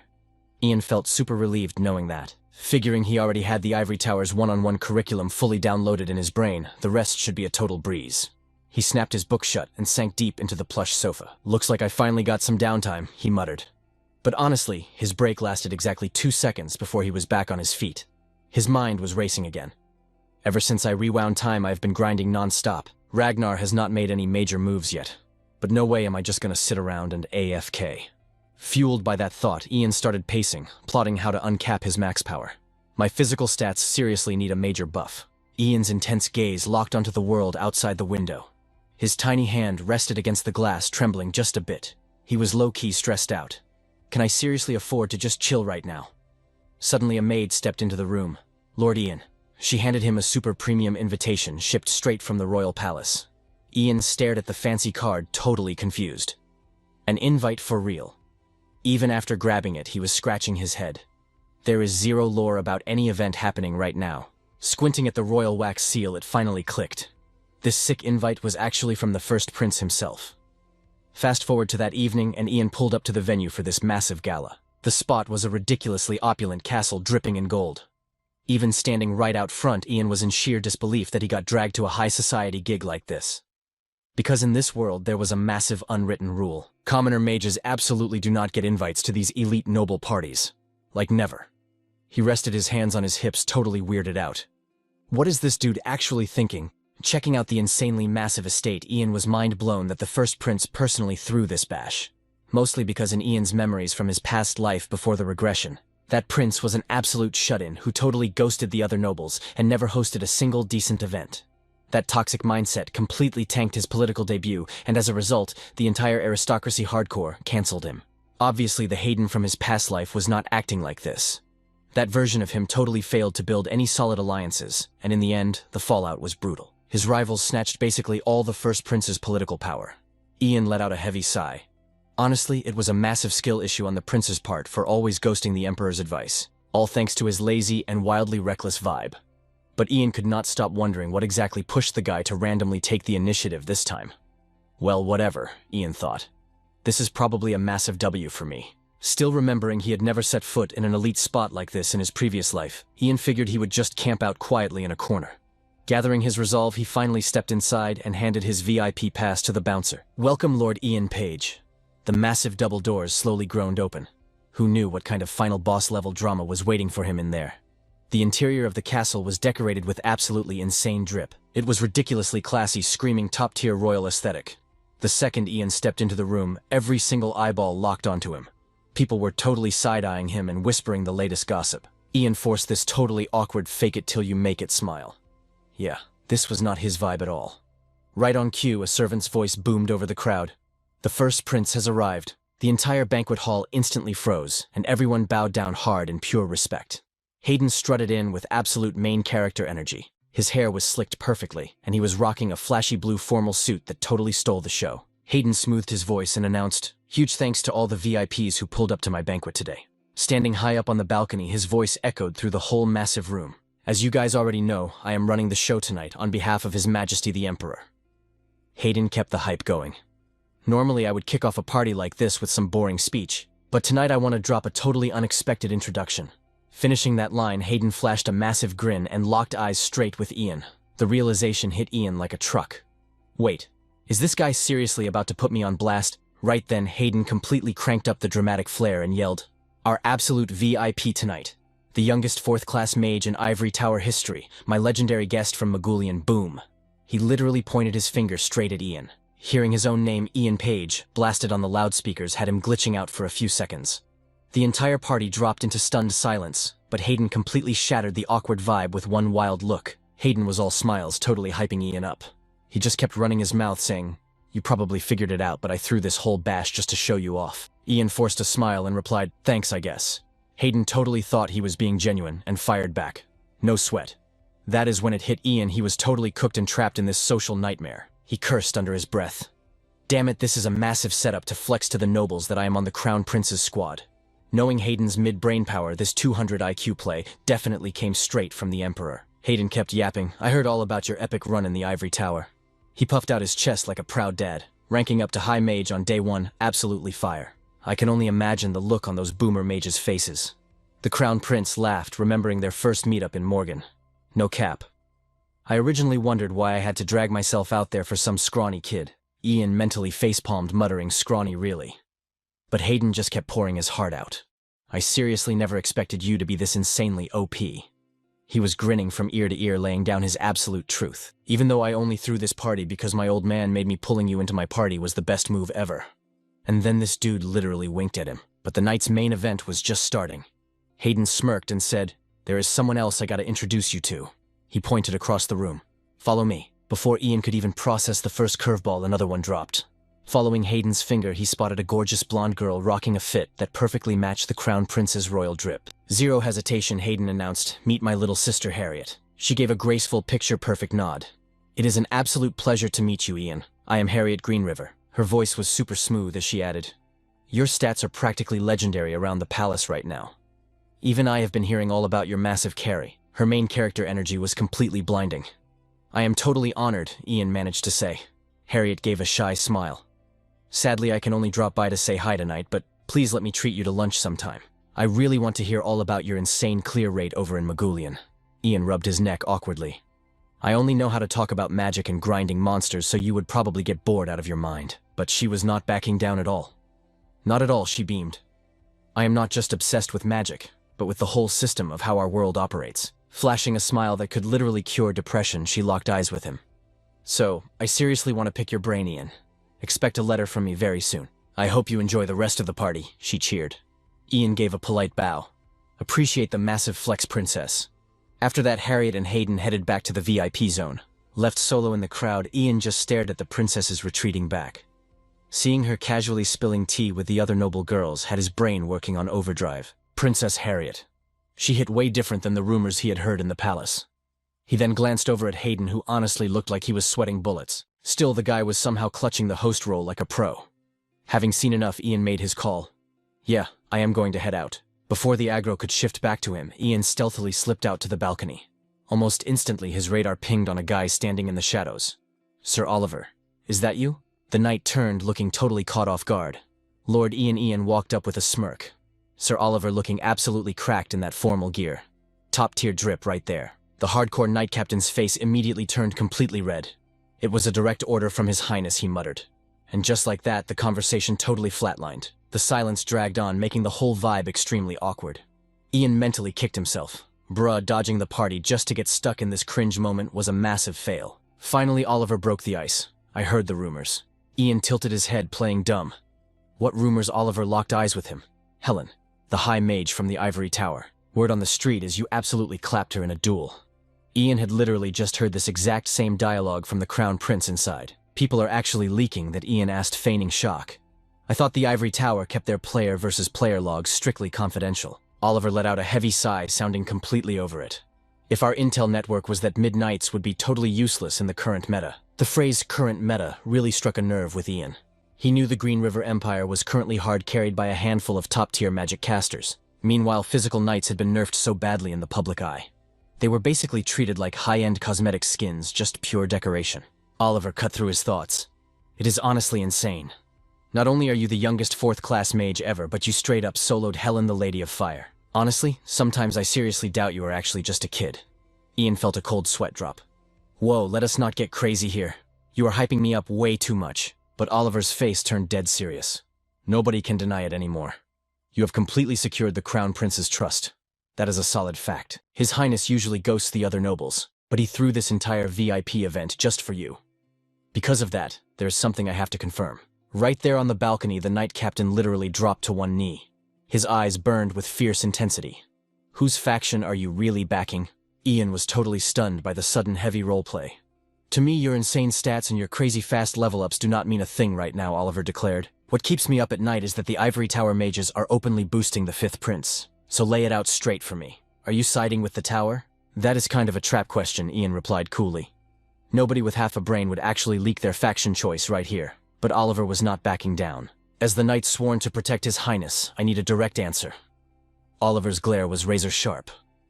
Are you a true ally or an enemy mob? Ian respected the hustle. He knew Oliver Zeus was a die-hard loyalist who would tank hits for the Crown Prince until the very end. But Ian still kept it vague. I am honestly not sure yet. Suddenly a big brain play sparked in Ian's mind. Giving this guy a little teaser could not hurt. However, I will say this. I am never partying up with the 5th prince. Ian dropped that statement with absolute zero hesitation. Oliver totally shook his head, snapping around to check if anyone was eavesdropping. But Ian was already 3 steps ahead. Chill out, Ian smirked. I already cast a mute barrier. You are the only one getting this exclusive audio. Is that enough of a spoiler for you? Ian asked. Oliver finally cracked a relieved smile. For now, that is a perfectly clutch answer. The tension totally vanished. Oliver took a deep breath. Since we are being real, can I drop a quest on you? Ian raised an eyebrow. What kind of quest? Oliver's eyes burned with determination. Until you officially lock in your faction choice. Please be my sparring partner. I need to level up my strength. Ian instantly read between the lines. A sparring partner. Wait, you want me to teach you how to counterpick mages? My offer covers exactly what you need. I am sure they will understand. Ian hesitates, weighing his options before making the call. If you are willing to go that far for this, then it is a deal. No cap. I will take this necklace. He snatches the artifact right up. Oliver's face lights up, looking totally hyped about the transaction. But right at that exact second, boom, a massive explosion rocks the banquet hall. Both of them snap their heads toward the chaos, totally shook. The blast is so overpowered that it absolutely obliterates the locked heavy doors. Blazing fire and thick smoke come pouring out. Oliver's chill vibe vanishes in an instant. His eyes go wide with pure panic. He suddenly realizes the 1st prince and the princess are still trapped inside. He screams out in absolute despair. Your Highness! Ian and Oliver instantly dash straight into the blazing inferno. Oliver's voice shakes with frantic energy. Where are you, Your Highness? Almost immediately, Hayden shouts back. Captain, we are over here. Thank the system, both the 1st prince and the princess survived the blast. Hayden frowns, looking super tight. How the heck does something like this happen inside the royal palace? Oliver rushes over to the royal siblings. Are you two all right? Hayden nods. We are all good. The knight squad proves they are not mid at all. Vice Captain Paulins and the rest of the knights rush into the scene with insane speed. Your Highness, are you hurt? Then Paulins turns straight to Oliver. Captain, did you take any damage? Oliver instantly brushes it off. I am completely fine. What is the status outside? Give me a full situation report right now. A chain of massive unknown explosions is going off across the palace. We already triggered the emergency communication orb, and we are mobilizing every single unit to track down the source of this attack.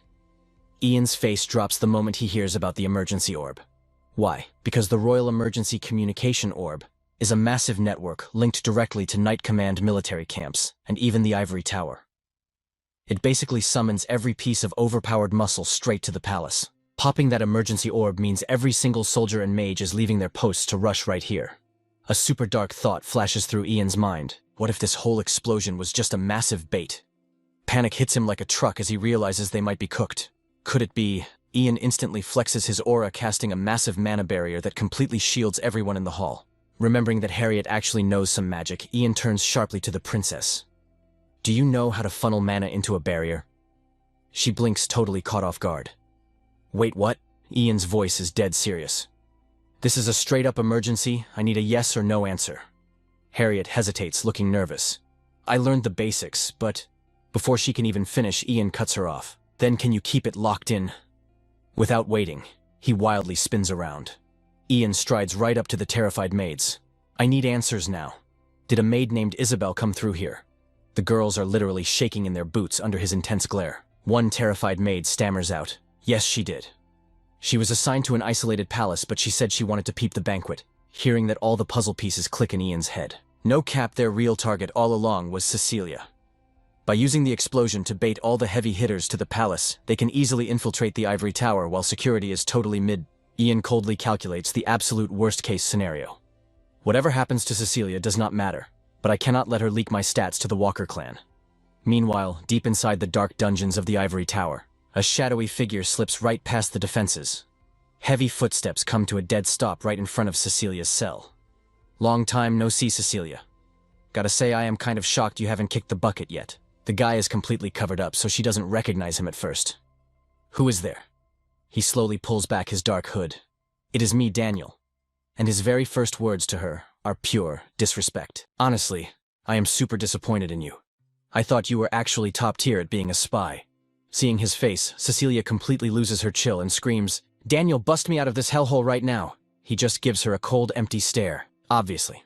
But first, I need to fact-check a few things.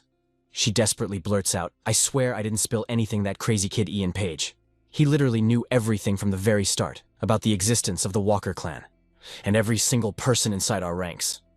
Daniel narrows his eyes, totally skeptical. Are you being for real? She grabs the back of her neck in sheer terror. He even knew about the mana seal, something neither of us had a clue about. Hearing that, he just scoffs. Cecilia, that is a secret almost nobody in the Walker clan knows. The higher-ups only dropped that lore after you got captured. Then Daniel hits her with one last question. So is there anything else you want to share? Cecilia shakes her head. That is literally it. We don't have time to waste, right? Let's get out of here. But instead of moving, he just stands there giving off major red flags. So Is that so? With a heavy creak, the iron cell door finally swings open. Cecilia's face lights up with crazy relief, totally thinking she just clutched a win. Right then, Daniel calls out her name in a deadpan tone. Cecilia. The exact second she turns and asks, What is it? Boom! He ruthlessly drives a blade straight into her neck. Her eyes roll back in absolute shock, unable to process that she just got betrayed. Daniel just glares down at her with zero empathy, watching her thrash around in brutal agony. He finally speaks up again. When you got locked up in the Ivory Tower, we had a massive debate on what to do with you. Blood endlessly pours from her fatal wound, leaving her completely helpless, forced to listen to his final monologue as she bleeds out. You are a super rare Tier 3 mage, so we seriously considered saving you. But here is the ultimate conclusion we reached. The moment the words leave his mouth, Cecilia collapses lifelessly onto the freezing stone floor. Even after just catching a body, the psycho actually smirks and says, Stay safe out there. Psych. I mean, rest in peace. Suddenly a chilling voice echoes from the shadows. Right back at you. Daniel's survival instincts kick in instantly. He spins around and literally yeets a throwing knife straight at the voice. The blade slices through the air with deadly speed. But Ian just casually tilts his head, effortlessly, dodging the lethal strike, letting it leave only a tiny scratch across his cheek. Seeing this kid standing there so insanely chill, Daniel barks out, Who the hell are you? Ian does not even bother answering. His cold gaze drops to the floor instead. Seeing Cecilia's lifeless body, he smirks. So you already took out the trash? Awesome. That is one less side quest for me. Honestly, thanks for the assist. Without Daniel even noticing, Ian has already hit his legs with a crazy frost binding. The overpowered main character slowly steps forward. Daniel, it is such a massive bummer that you had to cross my path today. Ian's eyes burn with absolute malice. His voice is like pure ice. I swore on my life that I would destroy you with my own 2 hands. Realizing his stats are too low to break out, Daniel completely panics. Wait, hold up. Wouldn't keeping me alive be a massive buff for your intel? Yeah, right. Ian literally has zero intention of letting this clown live. I can finally pay you back for all the pure agony you caused my squad. Daniel frantically tries to defend himself. What the heck are you talking about? I never touched any of your friends. Ian just scoffs. No cap, you haven't yet. Because only Ian knows that terrible future is still 15 years away. The absolute zero frost violently climbs up, encasing Daniel's entire body in a frozen prison. Ian's dark aura peaks as he drops the final line. When I reset this timeline, I made a promise. I am going to fix every single glitch in this world. He casually taps the solid ice, and in a split second, Shatter the assassin explodes into a million glittering ice shards. Ian glares down at the completely cooked enemy with icy indifference before stepping closer to inspect the remains. Right on the back of his frozen neck. There it is. I found the mana seal on him too. That confirms my theory. This drop is all the proof I need. Right at that moment, heavy footsteps echo frantically from the hallway. It turns out to be Ronan and the elite mages from the Ivory Tower pulling up late to the fight. His eyes bug out of his head as he screams, "Ian Page, what the heck just went down here?" Ronan stammers in pure shock, staring at the absolute carnage left at Ian's feet. Meanwhile, cutting back to the Emperor's palace, Terry absolutely rages, slamming his fist onto the royal throne. We literally have 2 people missing in action inside the palace right now. His furious voice shakes the entire room as he roars, "From a random maid to a Tier 6 royal archivist, what kind of mid-tier garbage is the Ivory Tower doing? While criminals are just griefing my palace tower master, answer me right now. Didn't you swear to wipe out every single bug in this kingdom? Wasn't that your whole excuse for demanding absolute authority? Fights to hunt down these spies for the Ivory Tower." Terry's absolutely crushing aura has every single noble in the room shaking in their boots. Then he drops the ultimate banhammer. "I am done. The Ivory Tower is officially cancelled in my book. So I am officially revoking the Ivory Tower's authority. From this moment on, the Tower Master must leak any and all intel gathered from the investigation to the knights and guards. Do we have an understanding?" Hearing that, Herbert bowed his head, knowing he was cooked. "I hear and obey your majesty." Terry rubbed his temples and sighed. "You can log off now. We have a massive grind ahead of us." Herbert took the L and quietly exited. Just then, the royal attendant announced Mage Ian Page stepping up for an audience with the Emperor. Ian strolled in with pure main character energy. Terry looked at him with a smirk. "So we meet again, my absolute MVP from the North, Ian Page." Ian dropped a flawless, respectful bow. Terry skipped the filler and cut straight to the chase. "Thanks to your high IQ strats, we completely saved the Empire's server this time." Ian stayed dead silent, letting the Emperor cook. "If you had not clutched up, we would have helplessly leaked massive amounts of data, straight into the hands of unknown mobs. That would have made the Empire and the royal family a total laughingstock across the map. For all these reasons, I am never going to forget the insane stats you pulled during this raid. No cap, I want to personally flex my gratitude. Prepare to receive your ultimate drop, right on cue." A servant rolled up with the loot right in front of Ian. "Check this out." It was a ridiculously flashy bright blue cloak. Terry dropped the lore. "This gear is a one-of-a-kind mythic item left by Michelle Green River, my ancestor and the only royal mage to ever exist," he explained. "Because of his final patch notes, this item is strictly locked to the royal bloodline, so technically, I am just letting you borrow it. But obviously you can keep this drip equipped, until your HP hits 0, or until you are tired of being so OP. Ian was genuinely shook seeing the item in front of him. The first and final mage of the Green River Empire, he was the legendary hero who saved the server and grinded his way to Tower Master with pure unfiltered magic power. His cloak was a mythical artifact that was basically impossible to spot, even in Ian's entire past life playthrough. Terry threw out a casual suggestion. "Since it is just a cloak, you do not even need to hit the changing room. Want to equip it right now?" Ian followed the prompt, grabbing the legendary gear and awkwardly throwing it on. Seeing Ian drowning in the oversized fabric, Terry busted out laughing. "It is a little baggy on you, huh? Wonder when that growth spurt is going to hit." But the second the fabric touched him, Ian felt the built-in enchantment of the gear. He looked straight up at the Emperor. "Watch me auto-adjust the fit right now." In a flash, the cloak magically downsized, shrinking until it perfectly hugged Ian's smaller frame. Seeing that absolute flex, the NPCs in the room lost their minds. "Bro, how did he even do that?" Terry stared at him, fully impressed. That is straight fire. The blue totally matches your eye stats. Ian was clearly vibing with his new gear. He dropped to one knee like a true knight. Thank you for the epic buff, your majesty. A little later, out in the palace courtyard, Princess Harriet spotted Ian's silhouette. She rushed over immediately. Excuse me, Sir Ian. He instantly hit her with a formal bow. Greetings, Princess. But she frantically waved her hands. Please drop the NPC formality with me. Harriet's hands were tightly gripped together, trembling just a little bit. Sir Ian. She hesitated before spilling her thoughts. I actually wanted to talk to you about what went down earlier. Ian quickly cut in to save her the stress. I was totally caught up in the grind and acted super toxic towards you, Your Highness. I really hope you do not ban me for that. Harriet shot that down instantly. No, it is not like that at all. Catching her drift, Ian smoothed things over. Plus that bad ending you are stressing over, it is literally not going to happen, so you can chill. Harriet instantly relaxed, a huge weight lifting off her shoulders. But suddenly, heavy footsteps echoed from behind them. Ian's radar pinged as he recognized that voice instantly. You seriously racked up some insane achievements, Sir Ian. The guy's tone was dripping with sarcastic venom. Thanks to your hard carry, the security of the entire empire has been saved. Without letting Ian get a word in, he kept yapping. And just like His Majesty said, your DPS in this crisis was off the charts. Ian's eyes went wide, pure shock hitting him as he saw the guy's face. The dude smirked. Sorry for the lag on my intro. You have probably already scanned my ID, but let me make it official. I am Jaina Green River, the 5th prince of this server. A squad of high-level knights flanked him like bodyguards. A massive wave of past-life trauma slammed into Ian's brain. Turns out this guy was Ian's ultimate backstabber. Back then, Ian was totally broken, crawling at his feet, begging, please, I beg you. But when he looked up, he only saw a cold, dead stare that froze his soul. In this current playthrough, he never expected to run into that toxic face so soon. Ian's mind was racing, trying to process the name Jaina. The prince kept talking. I am a little late to the lobby, but massive congrats. Unlocking in the high mage rank at the Ivory Tower. Ian stood completely frozen, his thoughts spiraling. It was way too early for this boss encounter. Jaina pushed forward. I want to show my respect for defending the Empire's firewall against those spies in the Magulian zone. So I am pulling up to invite you to lunch today as a VIP thank you.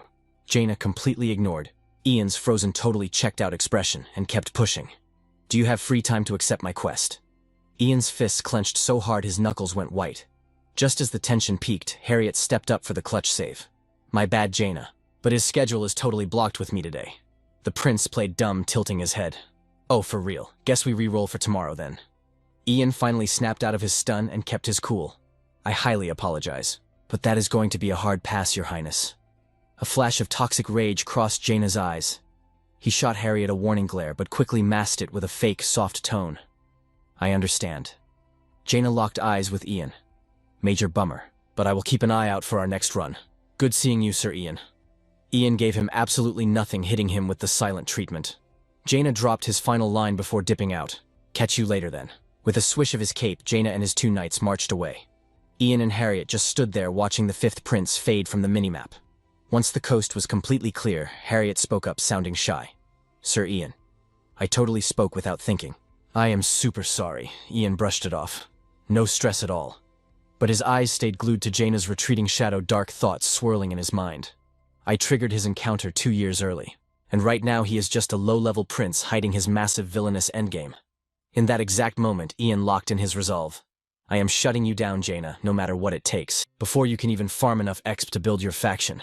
You are not leveling up a single time on my watch. Ian swore to camp his spawn until Jaina hit rock bottom in pure despair. I am your ultimate boss fight in this life. Scene transition to the royal palace. Right now inside the first prince's study zone. Hayden was flipping through a book, totally mauling. I literally do not understand a single word. He groaned. Could they not localize this for normal players? Who even writes a guide? This insanely complicated Professor Laurent, standing right beside him, quickly jumped in with the lore drop. Your Highness, that text was drafted by the very first Green River King.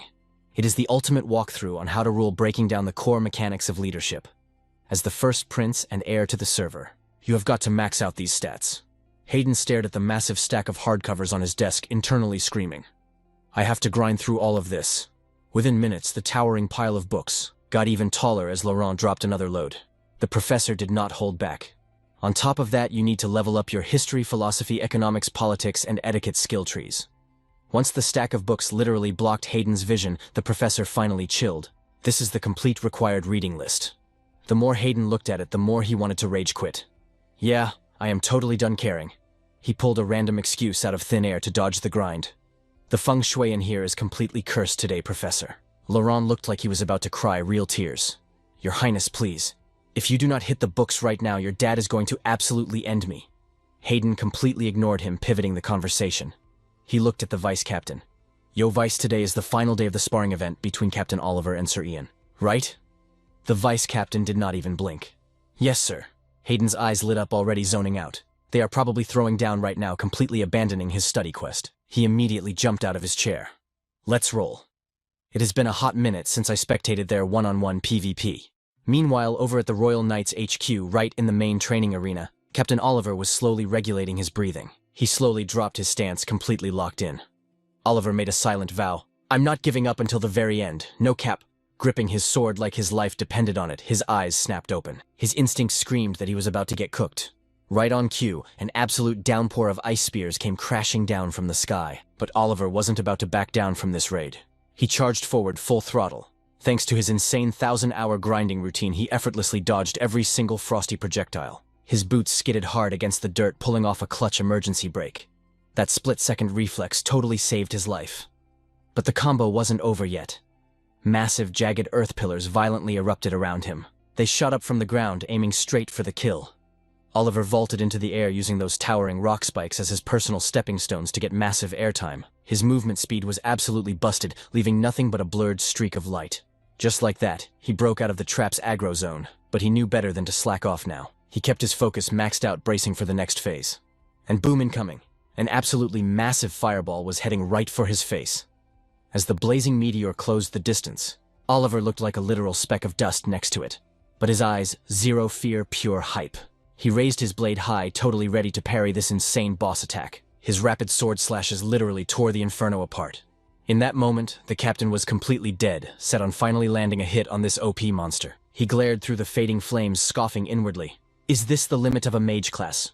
Catching a glimpse of Ian's silhouette in the smoke, Oliver popped his dash skill and launched himself forward like a freaking missile. Bam! His blade pierced straight through Ian's chest. That hype moment felt like it was playing in super slow motion. But then the vibe totally shifted. Oliver realized something was completely off. A hand casually tapped his shoulder from behind. Not bad at all, Ian whispered. Bruh, Oliver had just styled on a literal decoy dummy. The real Ian was chilling right behind him all along. Oliver stood there in stunned silence, totally feeling the L. He slowly turned around, sighing. So, I couldn't even land a single scratch on you, Ian. Ian just gave him a smug smirk and replied, You're talking about scratches when you literally aimed for a critical hit to the heart. If that connected, I'd be instantly cooked. They both laughed and dapped each other up. For real though, thanks for carrying my training these past few years, Oliver said. Ian shrugged it off like a boss. Just consider it payment for that necklace drop. But Oliver knew the truth. This OP training was worth way more than some basic loot, and Ian low-key respected his crazy grind set. You've seriously leveled up over the last 5 years. Bro, you just sliced a high-tier firestorm with a basic iron sword. Oliver suddenly got serious. Ian, can I ask you something? Shoot, Ian replied. Just what level are you at right now? Oliver wasn't beating around the bush. Ian dodged the question a bit. I'm honestly kind of mid compared to what you think. Right now, Ian was sitting at Circle 5. In his past life, he only hit level 5 when he was 26. It was a cracked speedrun for sure, but he totally expected to hit Circle 6 by now. Ian stared at his hands, feeling the mana flow. My stats are soft-locked, he thought. I can't force my physical body and mana heart to level up any faster. So, Circle 5 is my current level cap. He clenched his fist, totally eager for his character model to finish maturing so he could break past this wall. Right then, a super familiar voice interrupted his thoughts. As expected of the absolute greatest mage in the Empire. Ian turned around and spotted Crown Prince Hayden, who was grinning from ear to ear. I heard today was your final sparring session. The guy was practically glowing with positive vibes. All right, how about we go grab some premium breakfast to buff up my loyal right and left-hand men? I'm treating you to the most fire meal ever. It was a solid invite, but Ian instantly hit him with the reject. My bad, Your Highness, but today is my official graduation day from the Ivory Tower. I've got to accept my new questline as a fully-fledged high-tier mage, so I need to report to the Tower Master right now. Hayden let out a dramatic sigh. Bummer, but I get it, duty calls. Even though he was totally crushed, he waved them off. Go secure the bag. We'll definitely feast next time. I'll make sure to free up my schedule real soon, Ian promised. Without missing a beat, he activated a wind spell that swirled around him like a mini tornado. He gave the crown prince a quick, respectful bow, and in literally less than a second, he completely clipped out of the ground zone and shot straight up into the sky. Flashing a confident smirk, Ian called out, "I'll be right back." Then he practically teleported into the clouds. The guys left on the ground just stared into space, totally mind-blown, tracking his flight path until he vanished. Hayden shook his head in absolute awe. Did that epic tier cloak my dad gifted him come with a built-in flight buff? I don't care what anyone says. I am so freaking jealous right now. Suddenly Hayden turned his attention back. "Captain," Oliver snapped to attention. "Awaiting your command, sir." Hayden crossed his arms, dropping the casual act. "It looked like you were going toe-to-toe with Ian just now. What's the verdict? Do you think you have the stats to solo a mage now?" Oliver smirked. "My combat analysis comes in 2 parts, sir. Number 1, I couldn't even put a dent in Ian's HP bar. And honestly, the power gap between us is just going to keep getting wider. However, if we're talking about literally any other mage player..." Hayden instantly knew where this was going. The pure, unfiltered confidence radiating from Oliver's smirk proved he was absolutely cracked at his class. He declared without an ounce of hesitation, "Unless it's Ian, I'd totally wipe the floor with them." Meanwhile, back at the Ivory Tower's headquarters, the heavy double doors to the Tower Master's office swung wide open. The moment Ian stepped inside, Herbert's raspy voice echoed out. "Ah, the server's top player has arrived." The old man pushed himself up from his chair looking exhausted. "It's seriously trippy. Feels like just yesterday the system pinged me about some prodigy kid spawning up north, and now that newbie has completely leveled up into a full-grown monster." His voice was scratchy, and his character model looked way more weathered than before. Herbert let out a dry chuckle. "Guess that just means my own playtime is running out." "Come on, old man," Ian replied coolly. "Your HP bar is easily good for another few decades." Herbert was clutching some official-looking stat sheets. Skimming the final data, his eyes lit up. "Absolutely cracked, your stats are completely off the charts." He went on about how Ian was a literal top-tier asset for the Empire and the Ivory Tower Guild. "Every noble girl in the server is simping over you right now. You're literally the meta build. Every mage is trying to copy, no cap." Ian completely deflected the hype. "You're totally overhyping me, sir." But Herbert wasn't backing down from his take. "Huh.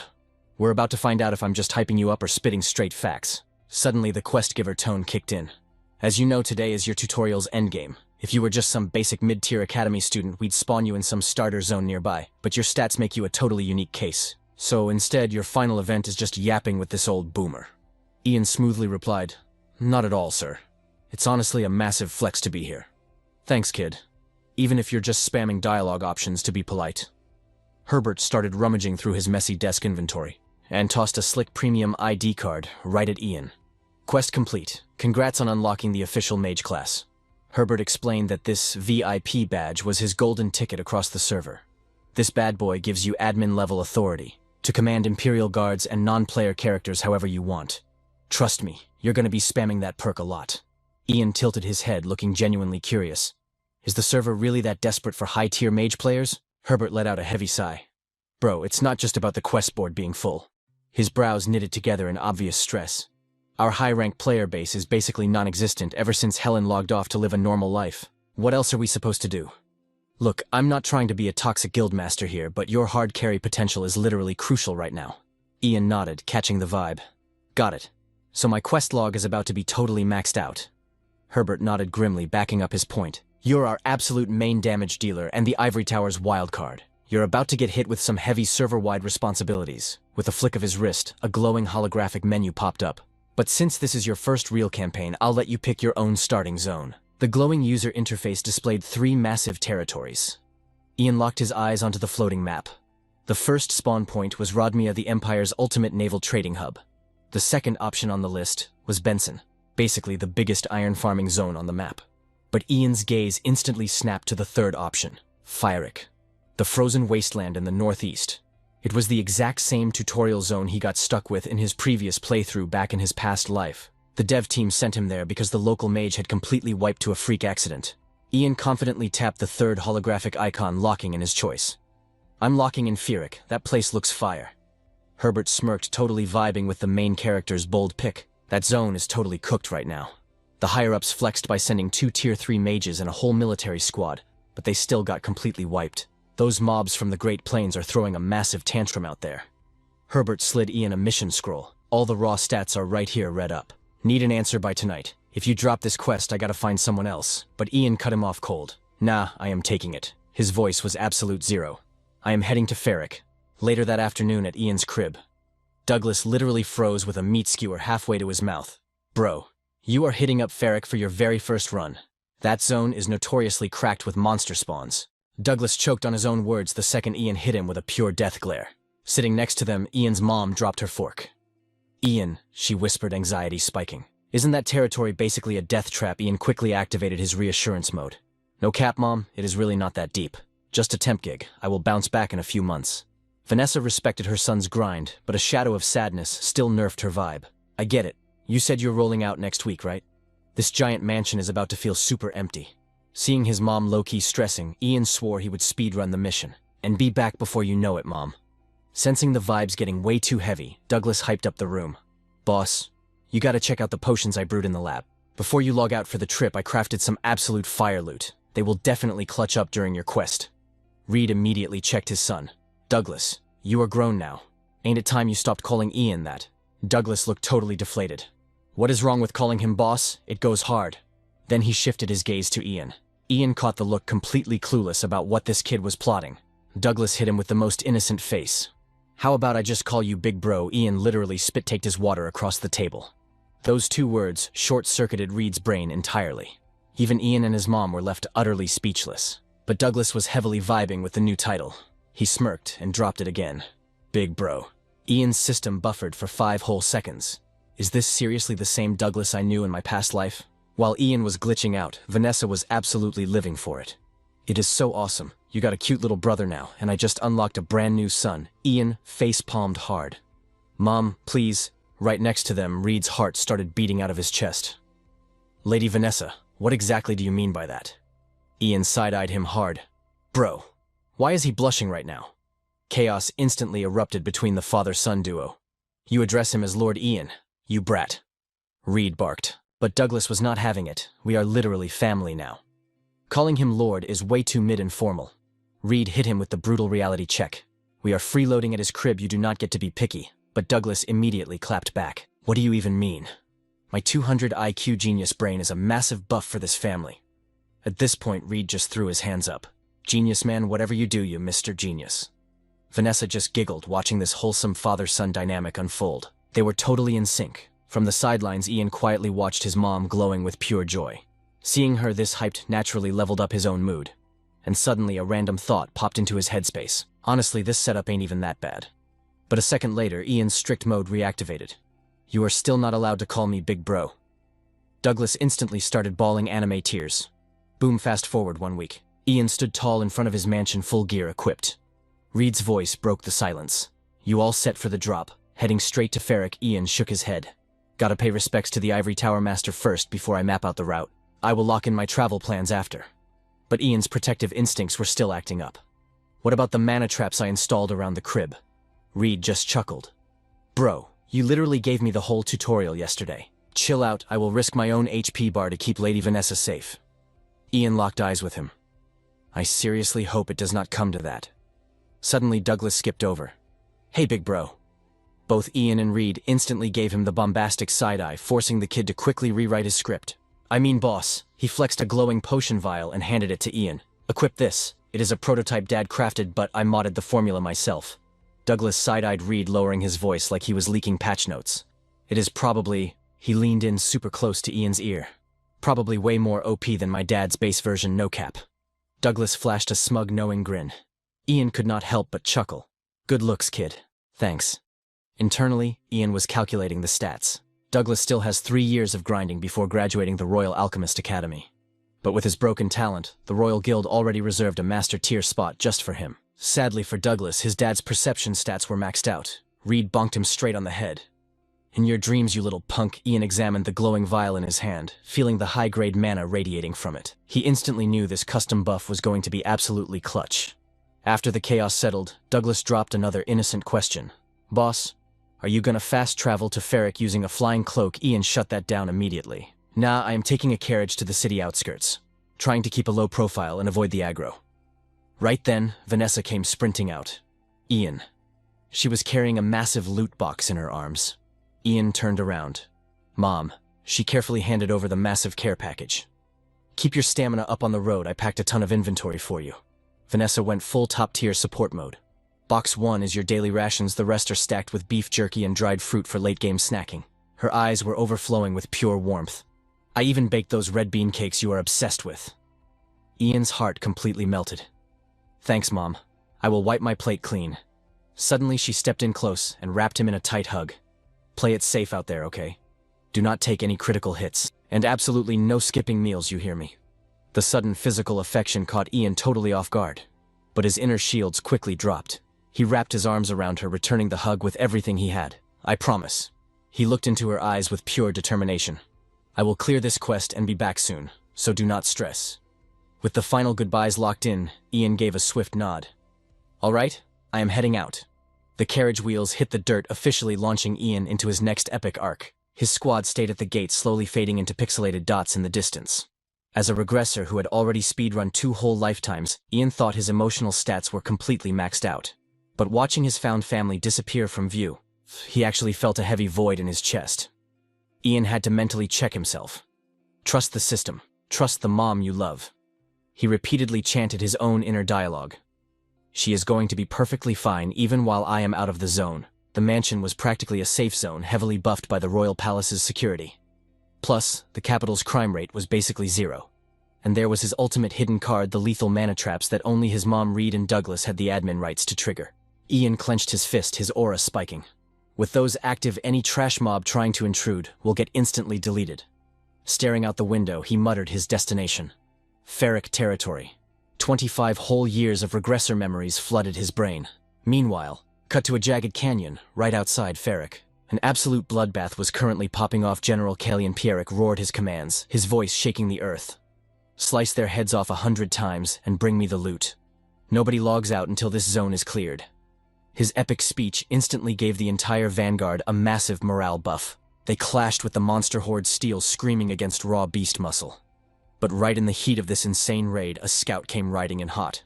Commander Kalian snapped his head back. Spit it out, what is the status? The scout was hyperventilating, pure panic in his eyes. The backline supply squad. He took a massive breath and screamed the bad news. Our rear support is getting completely ganked. A whole raid of orcs scaled the mountain and ambushed them. Kalian's blood ran ice cold at the alert. Say what? Watching the endless wave of frontline mobs aggroing them, his mind went absolutely toxic. Damn it. How did those brutes bypass our aggro and flank the rear? But as a top-tier raid leader, he had to make a split-second clutch play. Squads 2 and 3 hold the front line with the Mage line squad 1 on me right now. The troops roared back in perfect sync. Yes, sir. Kalian vaulted onto his mount and pointed his blade toward the backline. We are going to wipe out those flanking orcs. Without dropping another second, Kalian led the Squad 1 charge straight into the danger zone. Racing against the clock, his brain went into overdrive. Orcs have absolute garbage intelligence stats, but somehow they are grouping up like an organized military unit. Max-level soldiers could kite them easily, but they will totally obliterate our level 1 supply team. They stand 0% chance. Pure dread was fully visible on Kalian's face. Right now, all he could do was pray to RNG that they would not arrive too late to carry. Suddenly, the temperature took a massive nosedive.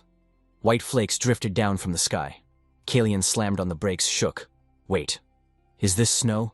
His geographic knowledge immediately screamed error. The northern territories never spawned snow during this season. Yet a hardcore blizzard was materializing right before his eyes, stacking endless layers of frost over the entire forest canopy. Some trees were straight up flash frozen into solid ice sculptures. As Kalian's squad pushed deeper into the frosty biome, they hit a massive roadblock. A colossal glacier was sitting dead in the middle of the path. And perfectly frozen inside that ice block was the entire orc raiding party. The entire orc squad just got put on ice, literally. Kalian was absolutely shook, unable to process the crazy scene. Up in the distance, a mysterious silhouette flexed from the top of a tree. But in a blink, that shadow glitched out like it just deleted itself from the server. Below, the ground was totally littered with orc drops, every single one of them skewered by brutal ice spears. The rest of the mob straight up turned into orc popsicles. Right in the middle of a totally snowless mountain, a massive glacier spawned with a heavy blizzard.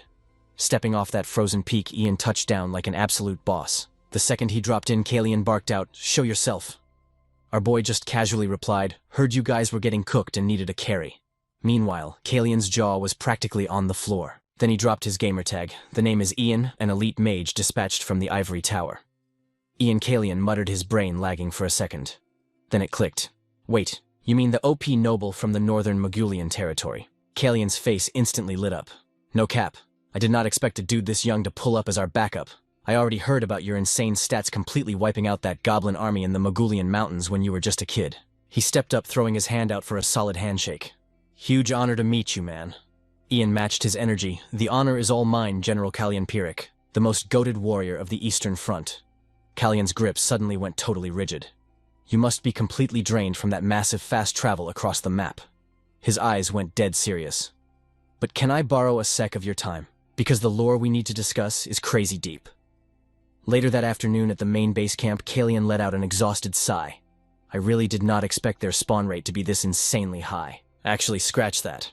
I knew a raid was coming, but this is straight up overkill.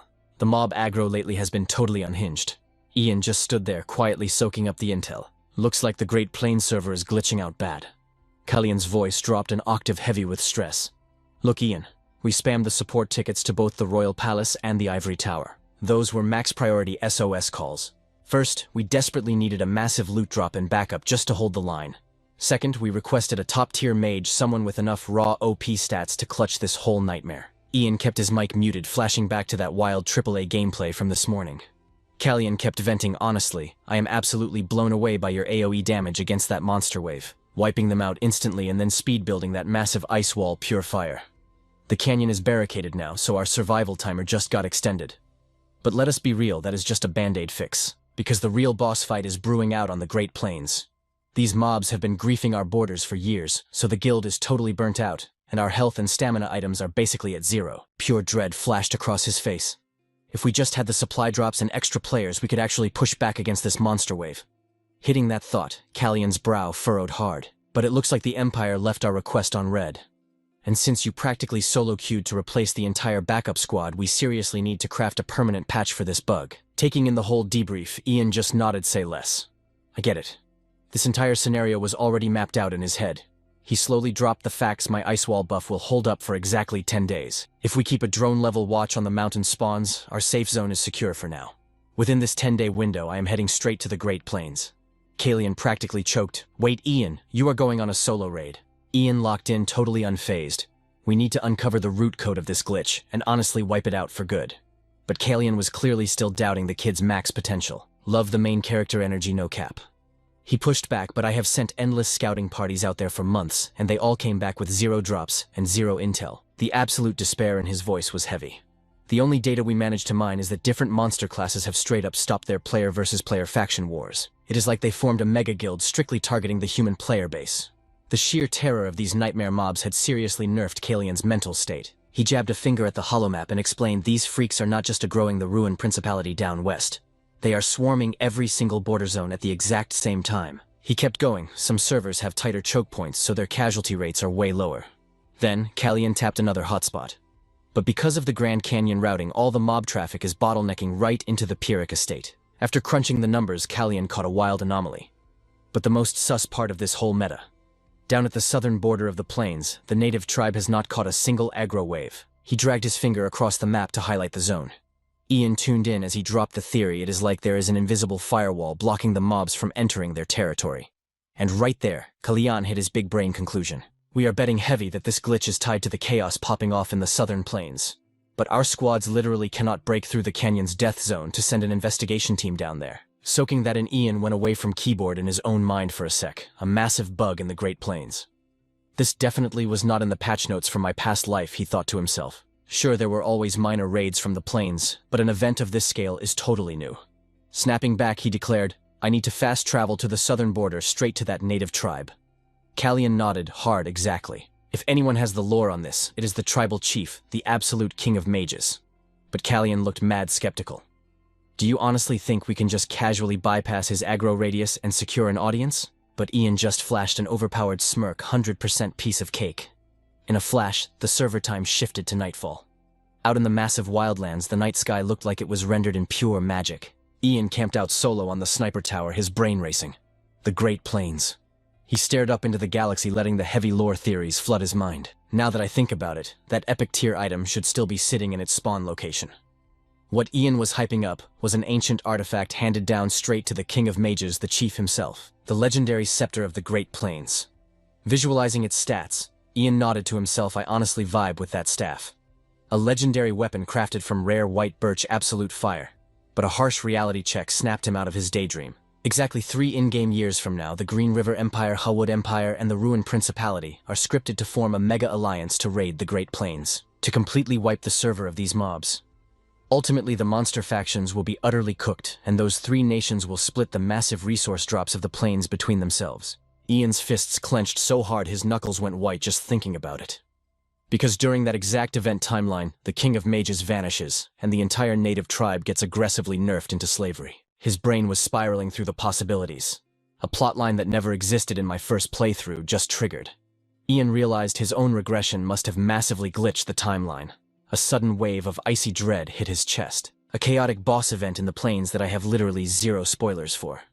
Flashing back to their strategy meeting, Ian remembered telling Kalian that his ice wall would melt and shatter in exactly 10 days. By the time that timer runs out, I guarantee I will have the source code and the patch for this nightmare. But if my respawn takes longer than 10 days... Right there, Kalian had totally cut him off. I am betting everything that you will be back before the countdown ends. May the random number generator gods be with you, Lord Ian.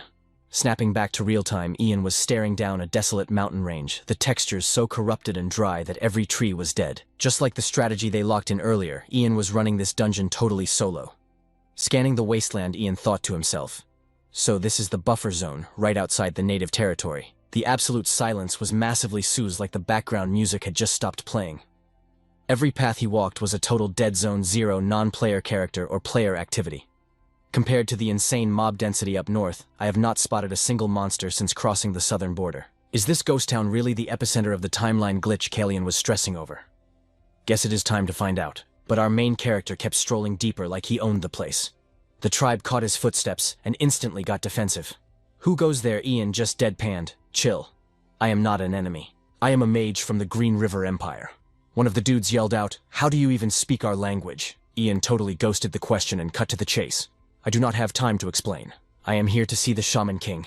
The whole squad froze for a hot second. What did you just say? The Shaman King is basically the final boss of this tribe. These locals are actually born with mana hearts, and mana brains to match. Their mana control is pretty mid, but they are raised as ceremonial mages instead of your standard spellcasters. And the Shaman King is their absolute peak, the highest tier possible. Meanwhile, Ian did not give a single flying care about their attitude. I came to talk about a major glitch, he continued. Those northern monsters are acting up. The Shaman King definitely knows, so please. Before Ian could even finish, a razor-sharp spear was pointed straight at his throat. The tribal dude was absolutely tweaking. Why are you Empire scrubs so full of yourselves? You think the Shaman King has time for a nobody like you? 0 hospitality vibes here. They just straight up threatened him. Get lost, keep yapping, and we will sacrifice your cooked body to the spirits of the Great Plains.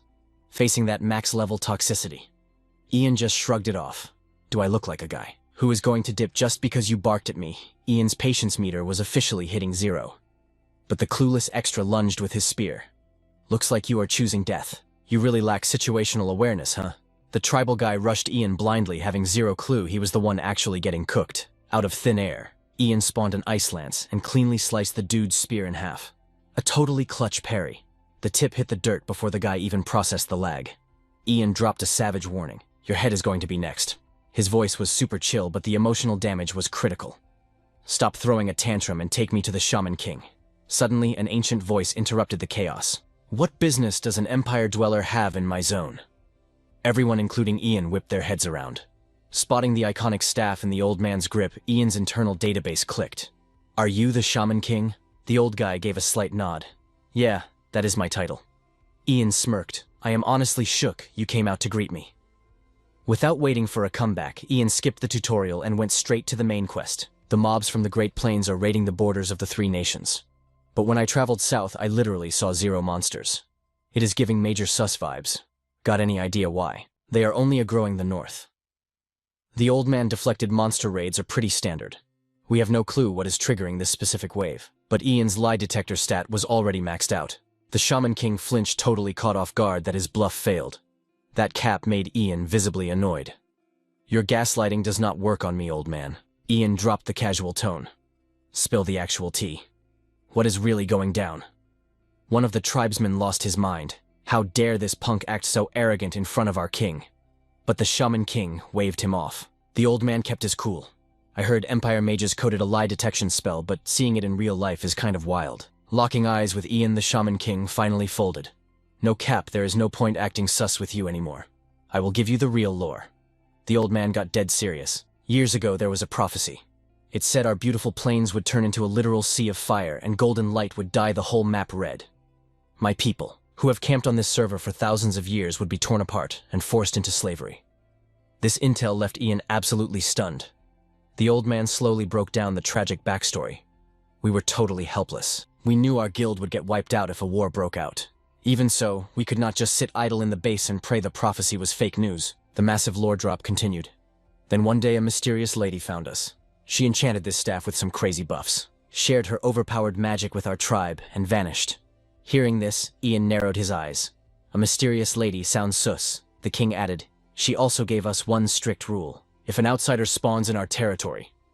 Right on cue, the space behind Ian burst into absolute hellfire. Meanwhile, in front of him, the Shaman King was already summoning an army of skeletons from the dirt. The old man's voice dropped an octave. We must make sure they get permanently deleted. An entire legion of undead was glitching into reality, and all their aggro was locked onto Ian. The Shaman King hesitated for a split second. My bad, but your run ends here. His face hardened, ready to unleash a lethal combo. Ian took one look at the mobs. I get it now. Black magic, huh? He thought to himself. I swear, this got nerfed out of existence 300 years ago. The timeline is getting seriously twisted. But our main character did not even sweat. Honestly, he was just hyped that they were underestimating him. Ian smirked at the undead squad. Sorry to burst your bubble, but I am not logging out without a boss fight. He made his win condition crystal clear. Even if I have to go sicko mode, I am taking that cursed staff with me. The old man scoffed at his confidence. If you think you can carry, then prove it. God-tier mana started swirling in Ian's palms. No takebacks on that one, old man. His gaze was ice-cold and ready to clear the room. Meanwhile, the massive ice wall Ian cast 10 days ago was literally melting away. Fierce winds howled through the canyon like a horror movie. Back at the base, Kellyan's anxiety spiked. Is something glitching out? He stared at the thawing wall, totally stressed. Sir Mage went solo to the Great Plains 10 days ago, and now the barrier is vanishing way too fast. The paranoia was getting to him, making him assume the worst. He tried to block out the intrusive thoughts, but deep down he was already prepping for a total wipeout. He barked at his right-hand man, Adon. Yes, sir. Adon snapped to attention. Kellyan dropped the emergency orders. Initiate the canyon defense strategy right now. Roll all troops and catapults to the front lines and signal the ambush units. To group up at the mountain pass, Adon bowed hard and rushed to execute the commands. Now Kellyan had to step up and carry his team. We can hold the line. He hyped himself up with maximum copium. My squad will protect this server and its people. Kellyan's eyes burned with resolve, ready to sacrifice his own health points for the greater good. We are going to be the Empire's ultimate meat shield. The wind screamed louder and louder, sounding exactly like monster aggro echoing through the icy fog. Kellyan had zero vision on what was behind that wall. Assuming it was a massive mob wave, he ordered the catapults to load up for max area of effect damage. The very next second he roared fire. But his voice literally cracked mid-shout. His heart did a backflip as a human silhouette spawned in the mist. Stumbling out of the canyon, it was actually Ian, panting like he was on 1 health point. Kellyan blue-screened for a second before his brain caught up. Sir Ian, he yelled in pure shock. The staff in Ian's hand was radiating insane dark energy. He wheezed out a massive warning, this staff. He forced out the words, never, do not ever touch it. And right as he dropped that lore, Ian's stamina hit 0. He face-planted straight into the dirt. Kellyan screamed in pure panic. Ian. Fast forward an unknown amount of time, our main character finally rebooted. He blinked groggily at the ceiling, scanned the room, and his senses clicked back online. Ian was laid up in a medical bay bed, totally patched up and wrapped in bandages like a mummy. He mumbled in confusion. Where did I spawn? Checking out the fancy room layout, Ian figured this had to be the general's mansion. He pushed himself up, rubbing his pounding head. Okay, looks like he spawned in the right place. That last boss fight had him feeling totally cooked. His brain was already running 1,000,000 miles an hour. First things first, he had to deal with that busted staff. Suddenly, Kellyan's voice cut through his plotting. Lord Ian, you are finally awake. Ian locked eyes with the man. General. He kept his voice low. How long was I knocked out? You were down for 3 straight days, Kellyan replied. The general leaned in, looking stressed. How is your body holding up? He warned Ian that the medics put him on strict bed rest. But Ian just brushed off the pain, acting totally unbothered. I am fine. His eyes darted around the room. Where is that staff I looted? Kellyan pointed straight at a heavy chest. The mages locked your drop inside that box. It is a storage chest built with the exact same specs as a mana prison. Ian dragged himself over to the chest, giving the general a nod. Good call, that was a clutch move. Kalian did not flex back. His lips just twitched like he was holding back a heavy secret. Finally, he spilled. Lord Ian, when you first dragged yourself back to the canyon, the medic said your mana pool was running on absolute zero. One more second of lag and it would have been game over for you. You could hear the raw panic dripping from Kalian's voice. Then he pressed further. Look, I know it is foul to grill a guy who just got off life support, but I have no choice. I need the patch notes on exactly what pushed you to the brink of death. Kalian was desperate to know what kind of raid boss went down out there in the plains. Ian was not about to gatekeep the lore, so he started dropping the backstory. This staff is the main glitch that corrupted the whole region. He gripped the cursed item tight, making sure its aggro stayed locked on him alone. Ian kept going. This weapon runs on pure dark magic. The Shaman King used its hexes and illusions to mind control the monster mobs. Hearing this insane stat check, Kalian was utterly shook. Hold up, what do you mean? Did dark magic not get nerfed out of existence 300 years ago?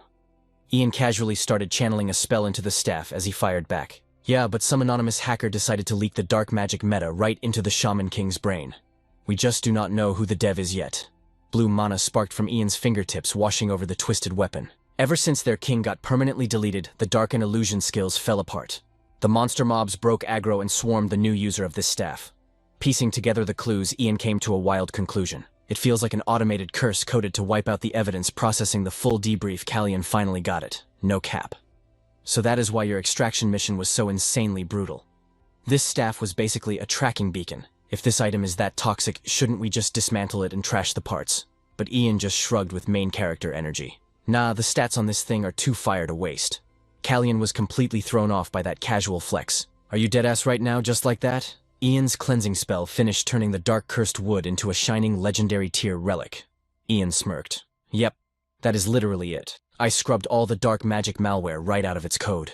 But before he could even finish bragging, his chest cramped up hard. A massive heartbeat pounded against his ribs, sounding like a war drum on max volume. His entire body started glitching out with violent tremors.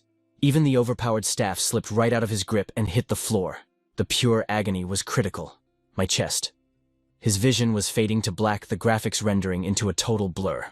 The last thing he heard was Kalian screaming in pure panic. Ian, boss, are you okay? Ian's heart rate was totally redlining, refusing to chill out. A worst-case scenario flashed through his brain. Do not tell me my mana heart is crashing. Right on cue, a massive wave of crimson blood erupted from his mouth. The blood soaked straight through his fresh bandages. He had zero clue what kind of system error was wrecking his body. Real panic flashed in his eyes for a split second. But the damage over time was not done yet.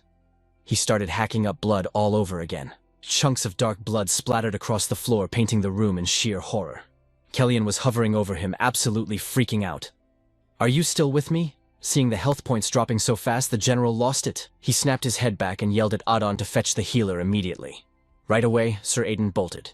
Ian was literally drenched in his own blood, yet he somehow managed to choke out, "I am good, General. My system is just purging the debuffs and corrupted files." The general paused, totally baffled. Corrupted files. Ian had to spell it out for the total noob. This happens when an unawakened mana heart finally levels up to a brand new tier. It is nothing to stress over, totally normal gameplay mechanics. Still, Kalian was sweating bullets.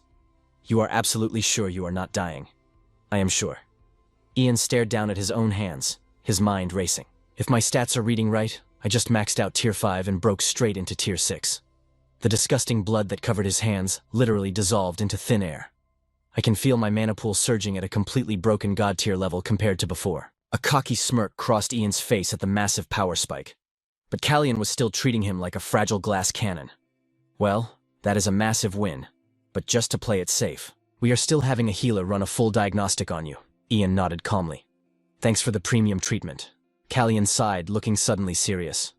I have a ton of things to thank you for, but I gotta drop this lore on you first. 4 days after you logged into the Great Plains Zone, the Ivory Tower airdropped a message. He popped open a secure lockbox, revealing a glowing blue crystal orb inside. Hardcore guilt was written all over the general's face. I promised to hand this over the second you fast-traveled back, but the whole coma thing delayed it. Kalian pushed the box forward. Please check your inbox. Ian snatched up the magic item, his mind spinning. A direct message from the Ivory Tower. Why now? But then Kalian held up a hand. Wait, hold up. The general started digging through his tactical pockets. There is one more drop. He pulled a crisp sealed envelope from his coat. We literally just received this today. It is a direct ping from His Majesty the Emperor, hand-delivered by a royal courier. I was under strict orders to pass this item only to you. Ian raised an eyebrow. Wait, some guy literally rode a horse all the way out here to deliver it. Callian nodded slowly. Pretty much, yeah. Hearing that, Ian's brain went straight into detective mode. So the king dodged the Ivory Tower's instant messaging network and chose an old-school physical letter via horse mount. But relying on snail mail like that comes with a massive risk of high ping lag or intercepted data. Is he hiding some top-tier secrets from the Ivory Tower? Well, let us check the tower's notification first. He channeled a spark of mana to boot up the orb, and a glowing holographic screen instantly popped up in front of him. The text scrolled across his vision to elite mage Ian Page. We intentionally throttled the delivery of this message, as the patch notes could have severely nerfed your focus on the current quest. We hope you understand this was a mandatory admin decision. Your base camp back home ran into a slight glitch. An unidentified rogue, non-playable character trespassed into your private estate, but thanks to the guard security, your family and all stored loot remain completely safe. Ian's eyes snapped wide open in pure shock. A rogue attacker. He gritted his teeth, forcing himself not to rage quit as he read on. As of right now, your family's safety is permanently buffed with max security from both the Royals and the Ivory Tower. We are sending this ping simply to inform you that you do not need to stress out. Reading those final words, Ian's entire body started trembling with pure aggro, his hands balling up into white-knuckled fists. His eyes were blazing with unhinged fury because he already knew the real meta. This toxic notification was specifically calculated to mess with his head. What kind of twisted griefing are you plotting, Tower Master Herbert? But fighting his instinct to completely lose it, he took a deep breath. He decided to open the Emperor's physical mail first before totally raging. The parchment kicked off with a surprisingly chill greeting. My dearest mage Ian Page. Every single letter was penned with insane precision. If you have unsealed this message, it means random number generation is still blessing me and my son. I am quietly praising the luck gods while dropping a major side quest on you. Ian slowly scanned the royal text. Since you have been grinding out in the field as an elite mage, I am sure you have missed the latest server updates. But a massive tri-nation alliance to totally wipe out the monster mobs in the western Great Plains is about to drop in the free city of Demira. Hitting that line, Ian's brain short-circuited. Wait, they are launching the monster subjugation event right now. That was not supposed to get patched in for another 3 years. The scroll went on, confirming the super important lineup. Crown Prince, Hayden, Green River. Fifth Prince, Ragnar, Green River. Tower Master Herbert Leon and Grand General Duncan Mitos of the Royal Guard will all be spawning in as official delegates for the summit. By the time this letter hits your inventory, the massive raid event in Demira will probably already be live. Thinking about Hayden, the Emperor sighed. The Crown Prince has 0 eyes and ears out there right now. After beating around the bush, Terry finally dropped the real quest. That is exactly why I need you, his absolute best bro, to step up. He basically ordered Ian to pull up to Demira and be Hayden's ultimate hard carry. The letter ended with a massive vow. I swear on the Empire your precious family will be moved into the royal palace. They will get top-tier VIP protection. Reading that, Ian zoned out for a sec. He closed his eyes, diving deep into the massive databank of his past life. Back then, the Demira Peace Summit was the exact moment Jonah stopped capping and got serious. It was the absolute first time he publicly joined the Royal Battle Royale for the throne. And no cap, it was the defining moment that totally cooked the Crown Prince. Jonah had flexed his insane diplomatic stats, mauled to totally rig the treaty in favor of the Green River Empire. The result, every single noble and civilian started hyping Jonah up as an absolute legend while simultaneously realizing how totally clueless and utterly mid the Crown Prince actually was. Ian thought to himself, matching his past life memory files with the current server state. He frowned hard. Was this entire chaotic timeline being perfectly manipulated? By the Tower Master himself, Ian started connecting the dots on all the crazy recent events. I do not know the exact start and end points, but from the massive glitch in the western Great Plains to the Sorcerer King grinding dark magic, taught by some super Seuss mystery woman, and now this 3-kingdom treaty dropping way earlier than in my past life. All these massive red flags made Ian highly suspicious. I cannot help but feel like the Tower Master is the ultimate raid boss behind all this. That shady intruder at my crib was definitely sent to completely nerf my movement. Realizing this, Ian felt a chill. Even though it was just a theory for now, that old snake read me like an open book. But the OP regressor quickly cooled his jets and engaged big brain mode. He deliberately backed me into a corner where I would absolutely ditch the Emperor's quest and speedrun straight back to the capital. His thoughts kept blazing. But something totally out of the script had happened. An anomaly that even the big brain tower master could never predict. A class of mage with 0 historical patch notes. A realm you can only unlock by leveling up yourself. The legendary Class 6 magic exclusive to a Class 6 supreme mage. After totally analyzing the meta, he turned and called out to the general. Callian instantly replied, "Just drop the quest, Sir Ian." A highly confident smirk flashed on Ian's face. "Could you do me a huge solid?" Meanwhile, in a massive hub famous for maximum freedom equality and hardcore trading, down by the docks of the legendary city known as Demira, the server was absolutely packed, and the vibe was chaotic and incredibly so loud.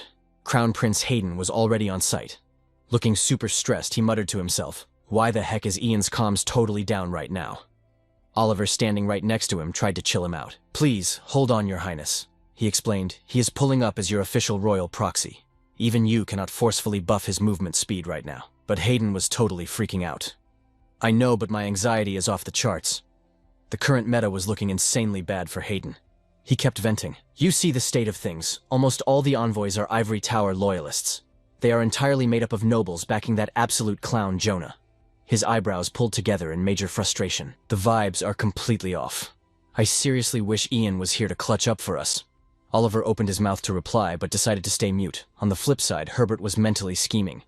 The ultimate endgame is finally here. The old villain thought, "We did an insane amount of prep for this exact day. I bet that arrogant brat is speedrunning straight to the royal palace." He then recalled what Jonah had previously leaked. "I have totally tracked Ian's behavior. The 5th prince was 100% sure Ian would put his family's safety above literally everything. And if anyone dared to touch them, he would completely wipe the floor with everyone the second the summit ended." Suddenly, massive hype from the crowd caught Hayden and Oliver's attention. Random NPCs were pointing at the sky, totally freaking out. "What is that? Is something flying? A bird?" Hayden whipped his head around to check the sky. His eyes went wide as saucers in pure shock. The majestic object zooming through the clouds was literally Ian, his epic robes flapping wildly in the wind. A split second later, the OP mage casually touched down right next to Hayden, and respectfully announced, "My bad for the lag." He flashed a confident smile. Crown Prince. The entire lobby, including the smug Jonah, was absolutely stunned by this god-tier entrance. But Herbert was totally cooked, his brain short-circuited. Wait, did he actually just abandon his own family? Meanwhile, back at the Green River Empire's royal palace, Douglas was hardcore whining. "Captain, please hurry up and log back in." He sounded like he was about to rage quit. "I cannot even go to the academy and hang with my squad just because I am soft-locked in the palace thanks to some mid-tier assassins. I am literally heavily dying of boredom here." Lido, standing guard nearby, fired back. "Just camp out here a little longer. You should be hyped you even get to chill in the Imperial Palace." Then he added, "I would totally celebrate if the royal guards just clapped that assassin." Ever since Sir Ian installed those sick mana traps at the crib, Lido kept bragging that if he triggered a lethal spell, that trash assassin would get instantly stun-locked. Seeing Vanessa looking incredibly depressed, Lido tried to play support. "My lady, please do not stress too much." His voice softened completely. "Is this not the king's own fortress? It has the absolute highest defense stats in the world." But even after hearing that pep talk, her mood stayed totally nerfed. Seeing his words had zero effect. Lido started panicking, completely clueless on what dialogue option to pick next to boost her morale. Sweating buckets, he added, "Wait. Did they not announce they sent a dispatch from the Ivory Tower? The intel will definitely reach Sir Ian soon. He will be back here to carry us before we can even say, ta-da." Right on cue, Ian's voice randomly echoed out, "Ta-da." Lido totally froze, thinking his audio was glitching. But no cap, it was actually Ian. He happily swung the door open and announced, "My bad, I am totally late." Douglas, who was just AFK from boredom, literally jumped out of his skin seeing Ian spawn in. The two adults were absolutely shook, snapping their heads toward the doorway. Reunited with their ultimate protector, everyone desperately called his name, Ian. He instantly walked over and grabbed his mom's hands. "You guys must have been sweating bullets." Vanessa's face finally lit up like a Christmas tree. She looked at her OP son with pure love as he confidently declared, "Everyone can chill now." He smiled at his precious party members and swore, "I will totally carry and protect you all." Now, how the heck did Ian manage to be in 2 places at once? We have to rewind to the previous night at the Pyrrhic Mansion. He was hitting up Callian. "General, I have a massive favor to ask." The loyal knight was hyped to help. "You and I literally saved this entire capital. You can ask me for literally anything. Just drop the quest details." So Ian laid out the insane plan. "Then, for this upcoming time frame, I need you to be my absolute shield. As he spoke, he placed his hand over his heart, proving he was making this request. Nay, with zero cap and total sincerity. Kalyan was caught off guard by the request. Protect you. Like play full defense. Ian started breaking down the crazy mechanics of his plan. The legendary spell I am about to cast might actually make me lose my mind during the channel. Worst case scenario, if I start glitching out summon Mage Passion immediately and have him forcefully inject mana into my brain. That hard reboot will definitely wake me up. The reason our main character had to play it this safe was because Class 6 mages were basically myths. With so few players ever reaching level 6 or higher, the server's lorebooks had zero data on them. Even in his past life's cracked playthrough, all the spells he spammed after hitting Class 6 were either unlocked through pure trial and error or scrounged from ancient grimoires. Ian extended his hands forward, ready to cast the absolute god-tier art. Let's go! In a split second, an insanely complex magic circle exploded in front of him. His physical body began glitching violently, every single cell vibrating like it was trying to clip out of reality. A second later, he successfully duplicated his entire character model into 2 perfect bodies. Because this OP skill completely drained his mana bar, Ian's original body lost all HP and he immediately passed out into Kalyan's arms. The general stared at the mind-blowing visual in front of him. How is this even possible? The 2 versions of Ian were an absolutely flawless copy-paste identical down to the last pixel. Kalyan was utterly paralyzed by this broken magic. That's when his 2 clones finally dropped the lore on the puppet game. With level 6 plus magic, the main body logs out and becomes the controller, falling straight into a coma. Meanwhile, the 2 puppets get free roam and can spam spells like a level 5 mage. The clones looked at the dude and laid it out. So we're counting on you to clutch this. Then they both headed out the door. Back with Prince Hayden, he was absolutely hyped that Ian actually showed up. You made it. You really pulled up for me. Hayden rushed over, grabbing his hands like a total fanboy. We must be totally in sync, no cap. I missed you, Ian. Knowing the prince was always extra like this. Ian didn't even say a word, just dropping a heavy sigh. Right on cue, Herbert rolled up to him and threw shade. I was wondering who just dropped in. He asked, Is it really you, Ian? Lord Pyrrhic told me you actually cleared the quest. I heard the difficulty was so insane you literally blacked out. He then buttered him up. You didn't just survive, you secured a massive W for the Empire. Ian just gave a chill, polite response. I just did what any high-ranking mage should do, staying on my grind. After yapping for a bit, the old man finally got to the point. But why are you even in this lobby? I definitely told you to head back to the Ivory Tower and chill.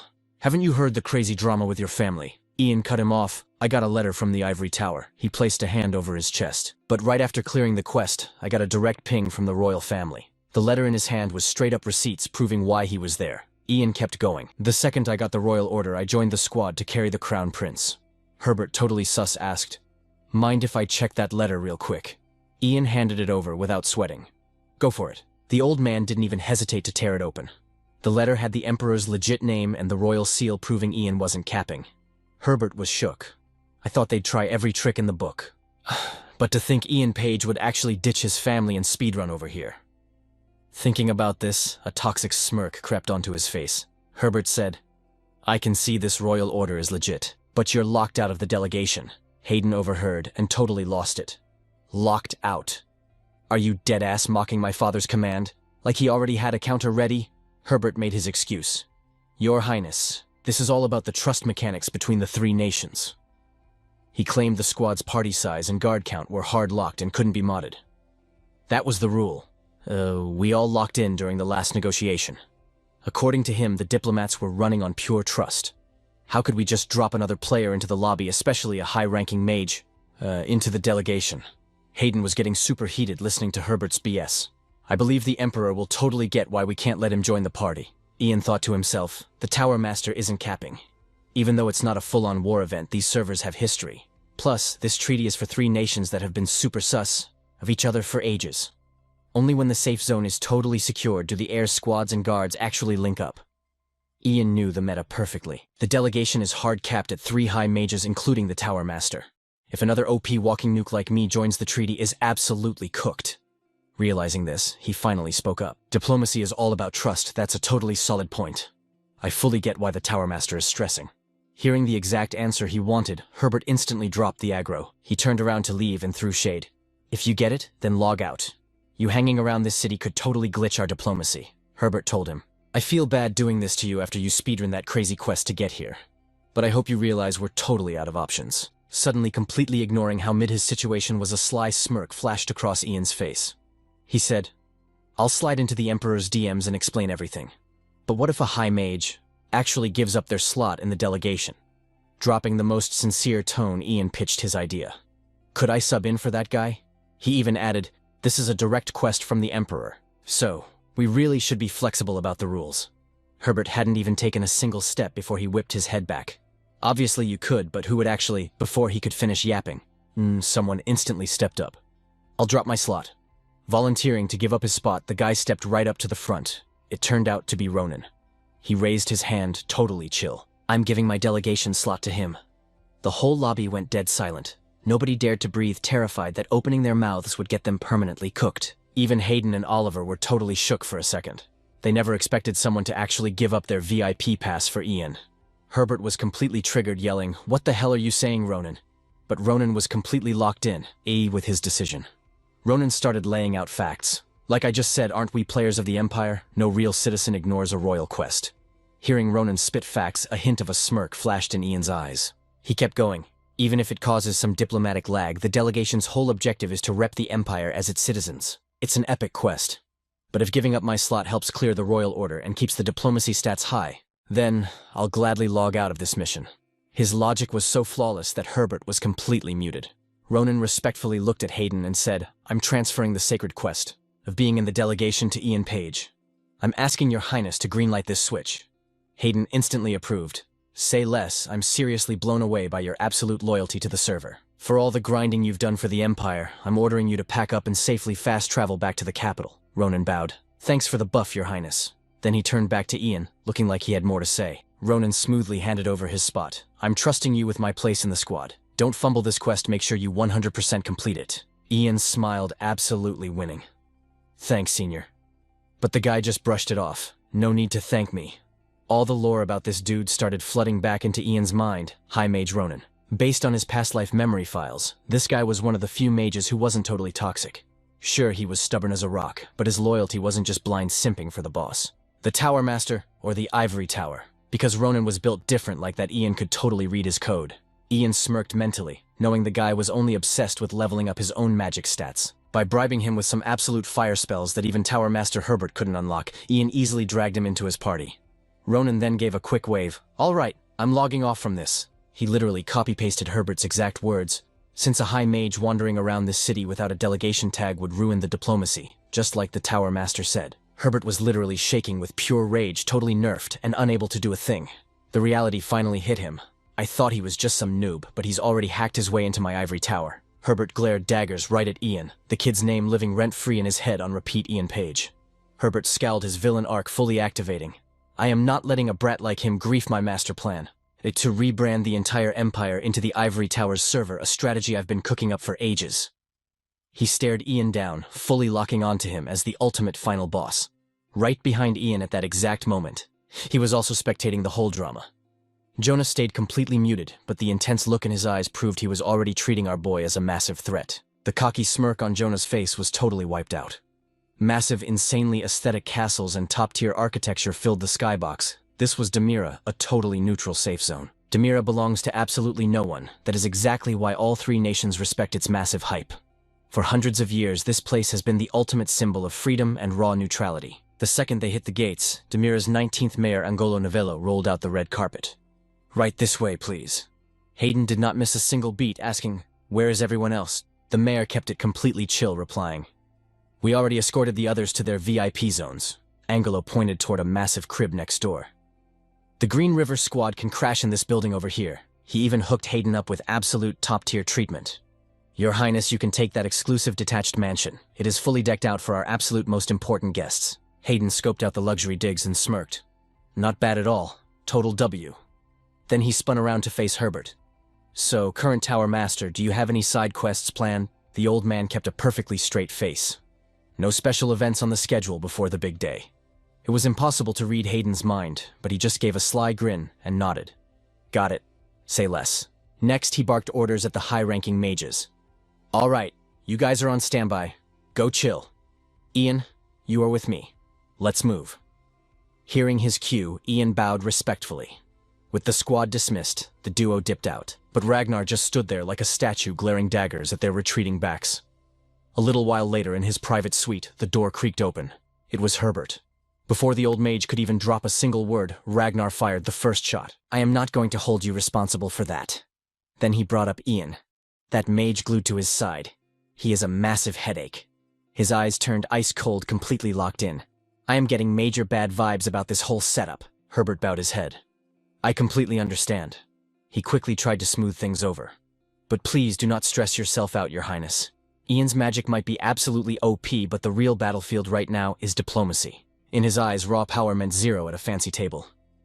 "Even I do not have the right to speak up here. No, even if I did. There is nothing a mage can actually say."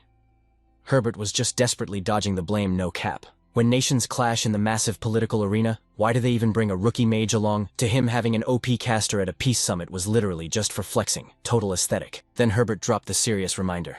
"Your Highness, stick to the master plan. You need to be the absolute MVP of this treaty." Ragnar let out a heavy sigh.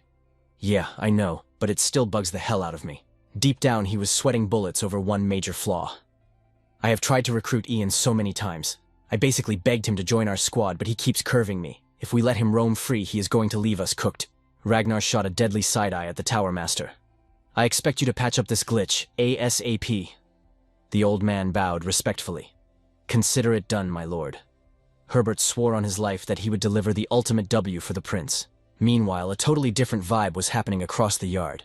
While the southern prince was stressing, Hayden's room was peak relaxation. He crashed onto the plush sofa with a huge grin. "Now this is what I call a top-tier blessing." Hayden was absolutely hyped about the local scene. "Oh, speaking of which, the night markets in Demira are straight fire. There is bound to be so much epic stuff to check out." The dude was practically buzzing to go touch grass. "I definitely need to sneak out tonight. Maybe cop some fresh drip to blend in." He casually tossed out the order. "Captain, go hire some random NPCs to handle our busy work." But right then, Ian totally crashed his vibe. "Your Highness." Hearing that icy tone, Hayden completely froze. Huh. Realizing his party boy energy might have triggered the OP mage, Hayden gulped. "What is it?" "Ian." No surprise there, Ian was completely over Hayden's clown behavior. The mage did not even need to drop a single word. That terrifying death glare alone was enough to send absolute shivers down Hayden's spine. But remembering the royal hierarchy, Ian could only hit him with a heavy dose of reality. "Do you even realize the position you are in right now, Your Highness?" He took a deep breath, forcing himself to explain the raw facts. "You rolled up here as the official face of the Green River Empire. The literal heir to the throne. You are the main guy running this three-nation summit. What I am saying is, this is not a vacation." At this point, Ian's patience was completely cooked. He straight up barked at the royal slacker, "Please delete the idea of going out to party right now." Yet somehow Hayden still had the nerve to blink innocently. "Why, though? We still have tons of time before the big event." That clueless response made Ian totally snap. "You need to start grinding right this second." Seeing the OP mage go full boss mode, Hayden desperately shot Oliver a look for an SOS. Oliver totally caught the distress signal, but he just hit ignore and looked the other way. Ian doubled down on the brutal lecture. "You hold the highest authority in this room. If you ghost this meeting, all the power instantly shifts to the southern prince." The prince stubbornly crossed his arms. Yeah, my dad mentioned something like that." But Ian hit him with absolute facts. "I guarantee you, if you flop out there, the entire summit becomes the Ragnar show." "Are you seriously okay with that outcome?" Hayden suddenly looked incredibly defensive. "Ugh, I would hate that so much." He let out a pathetic sigh, finally dropping his guard. "Truth is, I know zero about the military trade routes, territory splits, or slave laws. Literally nobody sits down to debate politics with me. I have had absolutely zero backup my entire life." Ian just stood there in silence, letting the frustrated prince vent his emotional baggage. Hayden looked totally defeated. "If opening my mouth just gets me humiliated, isn't it way better to just stay AFK and do nothing?" Hearing the raw insecurity in his voice, everything finally clicked into place for Ian. Looks like His Highness was way too used to rage-quitting reality. That is definitely not going to fly. Ian knew exactly what he had to do. Because right now Hayden was the only cheat code he had. The one prince who could absolutely crush Ragnar's ego into dust. He was the ultimate chess piece on the board. Ian shifted gears gently but firmly, pushing the crown prince. "You need to be the main character of this summit, Your Highness." Hayden immediately panicked, looking for an exit. "But how am I supposed to pull that off?" Ian casually snapped his fingers. "I am only going to hand you this clutch opportunity once. Instantly, a barrage of glowing pens materialized, furiously scribbling massive stats onto floating parchment out of thin air. He laid out the hard facts. His Imperial Majesty personally ordered me to be your ultimate buff. This is your shot to prove you are not just an NPC. Ian made it crystal clear. The Emperor wanted his son taking full aggro in this battle of words. I am dropping a complete strategy guide on every single topic. I have mapped out every problem and the perfect counterattack. The OP mage snapped his fingers a second time, letting the heavy magic flare up. So, brace yourself, Your Highness. With a heavy clunk, the solid oak doors magically locked tight. From this exact second until the summit kicks off, you are going to grind through every single page. Hayden looked absolutely terrified as a massive storm of documents swirled around his head. Ian stared him down with deadly focus. You are going to memorize every last word. Fast forward 1 week in Demira.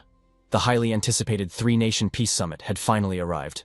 Inside a massive grand hall, Ragnar strutted in with absolute main character energy. He glanced back at his entourage with a mocking smirk. Oh, by the way, I heard my dearest brother has been camping in his room all week like a total shut-in. A fake look of curiosity flashed in Ragnar's eyes. I wonder what kind of breakdown he is having in there. Herbert chimed in like the ultimate yes man. I must admit I have been quite concerned myself. I actually had spies camp out around His Highness's crib, but the feed was totally dead. The old mage stroked his beard. Word is he only stepped into the garden a few times looking completely drained and cooked. The prince just chuckled coldly. Makes sense. Just then, Hayden Green River officially entered the chat looking totally hyped and full of energy. Ragnar threw on a fake smile to greet him. Morning, big bro. Did you catch enough sleep last night? Hayden beamed back with zero hesitation. Slept like a rock. The younger prince kept up his snake-like grin. Oh, I am absolutely thrilled to hear that. Ragnar quickly wrapped up the fake pleasantries. Well, my squad is heading into the lobby first. Catch you inside, bro. He casually brushed past his brother, making sure to shoulder-check Ian on his way out. The OP mage just shot a lethal glare at the back of his head. Meanwhile, Hayden was suddenly hit with major pre-game jitters, gripping his fists super tight. Catching the prince's anxiety spike, Ian softly called out, "Your Highness!" Hayden visibly jumped, but Ian hit him with an instant view of solid reassurance. Do not sweat it for a second. You have been grinding non-stop for 7 solid days to prep for this. He locked eyes with his prince, delivering the ultimate hype speech. The undisputed MVP of this three-nation summit is going to be you. Hayden hesitated for a split second before a fiery smirk took over his face. You are damn right. The epic negotiation finally booted up, and Angolo stepped into the massive spotlight to introduce himself. I am the official referee for this monumental peace treaty, the 19th mayor of Demira Angelo Novello. Sitting around the legendary round table, the heavy hitters from all factions were totally locked in as the mayor officially declared the hardcore diplomatic games open. The official locked eyes with the room. Listen up, everyone. Every single word dropped in this treaty negotiation goes on the permanent record, and I will be strictly moderating this whole thing. Keep that in mind before you speak. Now let us get this summit rolling. Hayden was locked in, soaking up the rules. Maxwell and his crew were visibly hyped, and Ragnar looked way too confident. Meanwhile, Hayden was still sweating bullets, even though Ian had hyped him up majorly before they stepped in. Maxwell Banat was the first to raise his hand. Look, you all know the deal, he started. The route to our principality is a total nightmare. Narrow, sketchy, and borderline impossible to move troops or supplies through. So, here is our ask. We want top-tier mages and elite knights instead of basic infantry, and straight cold cash instead of heavy goods. Honestly, we have already locked in an agreement with the Count Empire on this. The massive flex-worthy mansion made the whole summit feel intensely heavy. Maxwell was not done yet. Do not get it twisted, though. If the Green River Empire has a legit reason to object, we are totally down to start renegotiating from scratch. His eyes darted straight to Hayden. Ian shot the Crown Prince a look of absolute trust. The opening topic is the subjugation force, Ian thought. Come on, man. Just spit it exactly like we practiced. Hayden froze up for a second. Ragnar, watching like a hawk, immediately tried to steal the spotlight. I will speak on behalf of the Crown Prince. But right then, Hayden finally found his voice and clapped back. The one handling this topic is the undefeated, totally OP commander of our empire, General Duncan Mitos. I am passing the mic to him. Hayden flawlessly introduced the legendary general to take the floor. Maxwell blinked, totally thrown off. Wait, was not the 5th prince supposed to be running this, he thought? Hayden did not miss a beat. We have got a literal expert for this military stuff. So there is zero need for me to yap about it, right? He gave Duncan the signal. General, the absolute unit of a man nodded. Yes, sir. Let me lay it out. Duncan cleared his throat. Regarding the Principality of Rhone's demands, we just need to keep things running exactly as they are. Ian was just kicking back with a sly smirk watching the whole scene unfold. The summit was going insanely smooth, no cap. Hayden was dropping his talking points with total main character energy. Even Maxwell's crew was vibing and negotiating openly. Meanwhile, Ragnar looked completely cooked and clueless. The back and forth dragged on until the late afternoon sun hit the windows. We are in the endgame now, Ian thought. Then Crown Prince Hayden of the Kout Empire folded his hands and leaned in.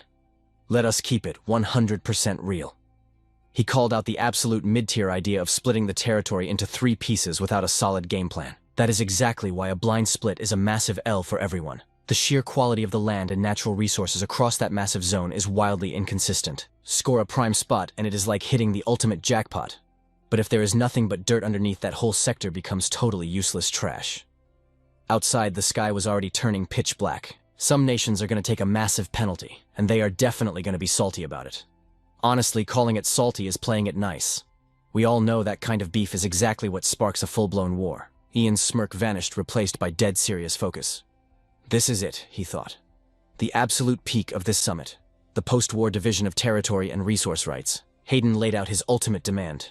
Our empire wants zero drama moving forward. If we could just lock in a peaceful vibe for the next 1,000 or 10,000 years, that would be fire. So, if anyone here has a big brain strategy to fix this, drop it now. Let us just secure the bag together without starting any toxic blood feuds. Maxwell's squad immediately started whispering, trying to cook up a plan. Ragnar shot a nervous glance at Herbert Leon. Tower Lord, he muttered.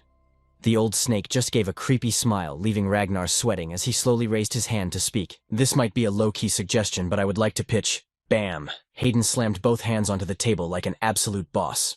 I have got a foolproof method to avoid any toxic fallout. The entire room practically jumped out of their seats. Maxwell's crew instantly killed their chatter, snapping their heads toward Hayden. The Crown Prince was oozing pure, unadulterated confidence since he had been grinding for this exact moment. Ragnar just sat there looking totally shook. Ngolo smoothly stepped in. Crown Prince of the Green River Empire, please grace the room with this clutch strategy of yours. Hayden stood tall. Say less. First off, the Ivory Tower, nah scratch that. The magic tower of our empire just dropped a brand new totally busted spell. We can now accurately scan and pinpoint the exact amount of rare minerals buried beneath any given zone. Ragnar's jaw practically hit the floor. Even Herbert the Sly Tower Lord was low-key panicking. How the hell does he know about that? The old man raged internally. Maxwell leaned forward. No cap, is that for real? Hayden smirked. 100% facts. I bet my life you have all caught the viral rumors about this mage. He gestured dramatically toward Ian. Meet the youngest high-class mage in our empire's history, Ian Fa.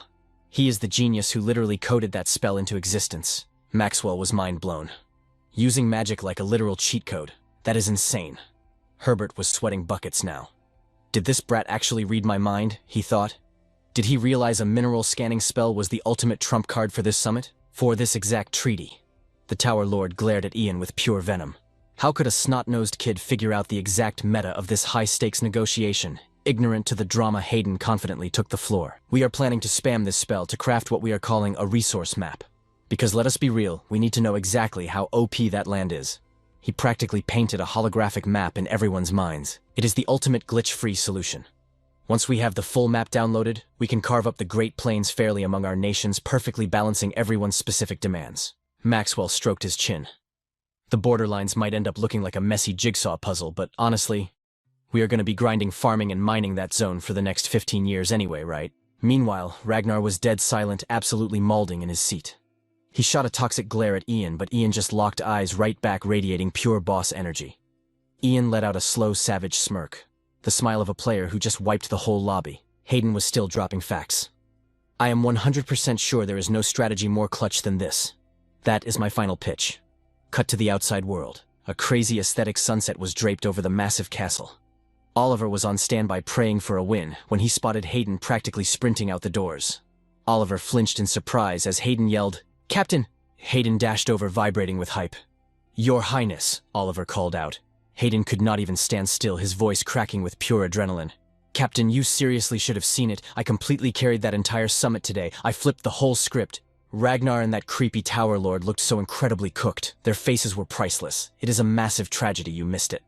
Oliver broke into a proud smile as Hayden started planning the victory party. "I will spill all the tea once we are totally out of here. Right now, we are hitting the town for drinks and a massive victory lap." He turned to grab Ian. Ian, you are definitely rolling with us. We are never getting a legendary excuse to party like this again. Ian gave a chill nod, totally down for it. Hayden lit up like a Christmas tree, grabbing Ian by the shoulders and shaking him with hype. Yes, that is the exact energy we need, Ian. You are going to be an official adult soon enough, which means it is about time you downed a drink poured by yours truly. Right, say less. I am going to teach you how to drink like a true boss. Suddenly, a totally unwanted voice crashed their vibe. Your Highness. It was Ragnar. The two-faced snake slithered over, pasting on his most innocent friendly smile. Hayden's smile instantly dropped. What do you want? He snapped, his tone icy. Ragnar totally ignored the frost, acting like the ultimate fanboy. You were absolutely fire in there today, brother. I seriously took so many notes. He pressed a hand to his chest, playing the polite little sibling to perfection. Hayden forced a plastic smile. No cap, little bro. I am thrilled you could soak up some of my greatness. You honestly probably learned a ton just by sitting in on a summit of this level. This treaty is a big deal, so just keep grinding and leveling up yourself. Yeah. Ragnar was practically choking on his own fake politeness, but Hayden leaned right into the big brother flex. Hey, if you ever need some elite advice, do not hesitate to hit up my direct messages anytime. Ragnar forced the words through gritted teeth. Thanks, big bro. With that, the snake finally slithered away. The squad watched him retreat into the shadows. After a beat, Hayden spun back around. Ian, Captain Ian. Hayden looked like he was about to burst into happy tears. No lie, this is hands down the most legendary day of my entire life. The dude was practically glowing with pure joy, and both Ian and Oliver could not help but smile at the massive victory. Riding that absolute peak high, Hayden slung his arms around both their shoulders. Let us go. Let us actually go. I have been stressed for a solid week, but tonight we go absolutely feral. He shot a wild grin at Oliver. Captain, today, you should just chill and vibe, Hayden told Ian, dropping all the stuffy formalities. You're about to be a full-grown adult anyway. Time to sip the royal wine I gifted you, don't you think? But right as he said that, things took a crazy turn. Wait, what was happening to Ian? Both of his hands literally started glowing, catching the attention of Jaina's whole squad. Hayden and Oliver were totally shook. Ian finally spoke up, his voice echoing, "Looks like my clone has hit its absolute limit." Hayden was completely lost. Your limit, bro, make it make sense. Ian's body started fading into glowing pixels. My bad, your majesty, he said smoothly. Guess I'll have to chug that royal wine back at the palace. Hayden panicked. Wait, what are you talking about? Ian just smirked. I'll explain everything later. Catch you at the royal palace. And just like that, poof, he vanished. Hayden stood there completely stunned, staring at the empty space. Meanwhile, Herbert was having a total meltdown in his head. A clone. Was he seriously dealing with a fake this entire time? Clones shouldn't even be able to last that long. Ragnar was absolutely speechless about Ian dipping, but Herbert was straight up fuming. This dude styled on us using a fake body, he growled. Are you telling me we just got totally played? Meanwhile, back at the base, the sun was setting. Adon walked in with a tray of food.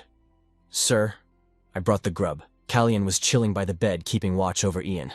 Just leave it over there, he sighed. Aiden looked worried. Is our guy still out cold? Callian nodded grimly. Yeah, he's totally out. It's been days. The spell was low-key efficient, saving his mana and vital stats, Callian observed. But you can literally see his physical body getting weaker. He stared at the unconscious teenager on the bed. Callian remembered Ian's warning right before he passed out. If things go south, force feed mana into my brain to wake me up. Callian stood up determined. I'm calling the medics. We need to jumpstart him right now. Suddenly a voice cut through the silence. Yo, I'm already awake. Callian whipped his head around, totally shocked. Ian groaned. Yeah, let's skip the brain zap. It's gonna feel awful either way. Callian's face lit up. Oh snap, Ian. You're back. As you can see, Ian replied dryly. Callian rushed over. Bro, are you good? Does anything feel broken? Ian let out a tired sigh. Honestly, my stats are gonna be nerfed for a minute. My head is pounding, my body feels like lead, and my stomach. Callian went into full panic mode. Your stomach. Are you internally bleeding? I'm paging the doctor right now. It's not that deep, bro, Ian deadpanned. My stomach is just empty. The room went dead silent. A solid 2 seconds of pure awkwardness. I am literally starving, Ian emphasized. Cut to the next morning, a perfectly sunny day for a road trip. Callian tried to stall his departure. Come on, just crash here for one more night. I don't care how busy I am, I gotta throw a massive feast for our main carry, even if we're tight on time. Ian politely waved him off. You helping me out last time was more than enough, Ian said humbly. Besides, stepping up is basically my job as a high-ranking mage. I'm no savior. If I wasn't here, The guild would have just spawned another mage to handle the raid. Anyway, the sunrise here is top tier. Callian shook his head. No cap, I completely disagree. If it were anyone else, we would have just walled off the monster wave and rage quit back home. Callian looked at him with pure respect. Honestly, Ian, I gotta confess something. When I first saw you, I thought you were totally mid. I was looking at this random kid facing down a massive horde on the Great Plains thinking we were cooked. But I was so wrong. I've been hard stuck on this problem for years, and you literally speedran the whole crisis and fixed the root cause in just 10 days. Ian just smiled at the heavy praise. You've got some insanely overpowered abilities that nobody else has. Callian hyped him up. Ian looked a bit curious. So, Callian smoothly transitioned. Before you dip, let's make it official. Ian blinked. Wait, make what official? Callian kept his vibe totally genuine. Word on the street is that 5 years ago, you locked in the exclusive guest pledge with the Morgan family up in the north. I'm saying you should lock in with us too. Ian was genuinely surprised. Wait, for real, you're making it that easy? Callian laughed. Don't get it twisted. It's only easy because it's you. Teaming up with you is a no-brainer. For the sake of Pyrrhic, I'm totally down to back you up, Ian. Callian's tone grew serious. This isn't just me hyping up our savior. I've got my own strategic reasons too. If the only level 6 mage in the entire empire lets the East pledge loyalty to him, that's the ultimate flex. There's literally no bigger honor. Ian took a second to process the massive win. Look, this is just my take, Callian insisted. But I swear neither of us is gonna regret this. Ian hesitated for a second. I mean, I didn't expect the Empire's legendary 1,000-year pledge to be handed out this easily. It's high-key sudden. Then a confident smirk crossed Ian's face. But hey, I'm definitely not turning down a free buff. Callian immediately grabbed the sword Adon brought over. I've literally been waiting for that exact answer. He drew the blade and smiled. Guess we should do the whole formal cutscene right time for the 1,000-year pledge. Callian grinned, keeping the mood light. If this feels totally cringe, just bear with me. I'll speedrun the dialogue. He planted the tip of the sword firmly into the dirt. This house will always leave the door open for the Archmage Ian. Whenever he needs the manpower of the East. His voice echoed powerfully under the clear sky. We swear to roll out and fight by his side no matter what. This vow is locked in for generations. On the eastern currents of the 6 rivers, I swear it. Ian smiled warmly. Callian and Adon bowed their heads, then burst out laughing. Man, doing that out loud always feels a little goofy. Wish I could just say I swear and skip the dialogue. Ian chuckled. Well, next time I pull up, I'll be counting on your backup. Callian nodded eagerly. Just drop a text before you visit next time. I'll throw you a legit Eastern-style Ragnar. It's gonna be absolute fire, you can bet on that. Ian kept his chill attitude. I'll hold you to that. Alright, I'm heading out. A gentle breeze swept past as Callian and Adon watched the young legend walk away. Ian paused to take in the epic view, his mind racing. So much crazy stuff had gone down in such a short time, but the loot drop and the results were clutch. Smiling with pure satisfaction, he raised his staff. The guy they called the King of Mages. The one who literally coded this magic into the staff. The black magic that got wiped from the server 300 years ago is making a comeback. Ian's eyes sharpened with focus. I'm gonna have to do a massive deep dive when I get back to the capital. Hearing that her son had finally logged back into the real world, Vanessa sprinted downstairs. Ian! She yelled. Ian looked up to see his mom rushing over. He smiled like a good kid. Hey, Mom. Vanessa had tears in her eyes. How could you just vanish into a literal cloud of smoke like that? Do you know how stressed I was? I was absolutely traumatized. She grabbed her face in panic. Oh my God, why are you so skinny? Vanessa aggressively squished his cheeks. You must have been grinding so hard your face is literally skin and bones. Did Lord Pyrrhic not feed you while you were carrying his entire region? She was super triggered. That is so out of pocket. Ian frantically waved his hands. No, Mom, things just got a little crazy. I just need to bulk up a bit, I swear. He dug into his pocket. Oh, by the way, take this. He handed her a flawless glowing blue orb. It's a mana communication orb. I had the guys at the shop craft it from a mana crystal on my way back to the capital. It's custom made for us. From now on, you can literally call me whenever as long as I'm in the capital. Ian pointed to his trusty staff. I synced mine directly to my staff. I'm so sorry I made you panic. Vanessa teared up softly, calling his name. I'm never ghosting you again, Ian promised. Suddenly, Douglas Hamilton practically sprinted over. Leader? Bro, what was that spell? Douglas geeked out. I've read through the entire Academy library and I've never seen anything so busted. Radio was right behind him, grinning. Ian looked absolutely exhausted. Douglas kept rapid-firing questions. How did you literally spawn in Demira and the royal palace at the exact same time? Was it a mirror clone? Some kind of hack? Ian sighed heavily. Bro, you are asking way too many questions at once. Yo, one question at a time, please. Ian flexed with a smirk. Long story short, I hit level 6. The whole room was absolutely shook. Douglas was low-key tweaking. Bro, is that even mathematically possible? Does that mean you're literally the most OP mage in the entire empire right now? Laudio chimed in. I knew your vibes were different from day one, but I didn't expect you to be this cracked. But Ian just kept it humble. Chill out, guys, I'm still the same dude, Ian replied. Just treat me like normal. Douglas immediately shot his shot. Say less. I'm testing a new potion in the lab later. Want to pull up and check it out? Douglas was hyped, but Ian hit him with the hard pass. My bad, bro, we're gonna have to rain check on that. Douglas blinked. Wait, why? Ian let out an exhausted sigh. Because I'm already booked and busy. Cut to his next location, which turned out to be a super chill, low-key kickback with some drinks. Is this seriously the spot, Ian thought to himself? Suddenly, Hayden spotted him and started hyping him up.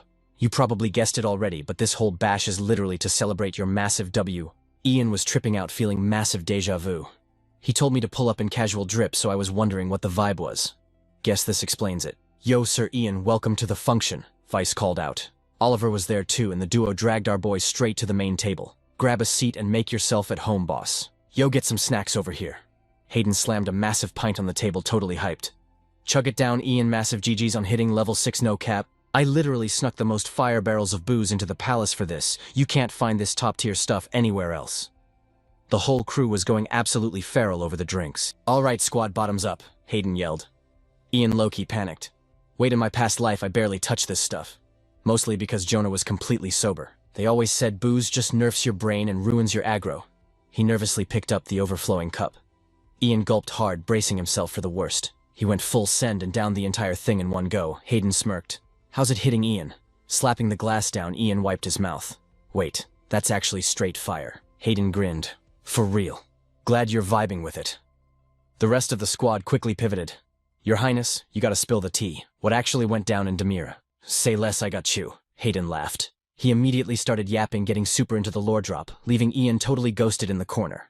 Seeing this, Oliver slid over to chat. Let me get a refill going for you, Ian. Ian glanced up. Oh, Sir Oliver. Oliver poured the drink but hit him with a warning.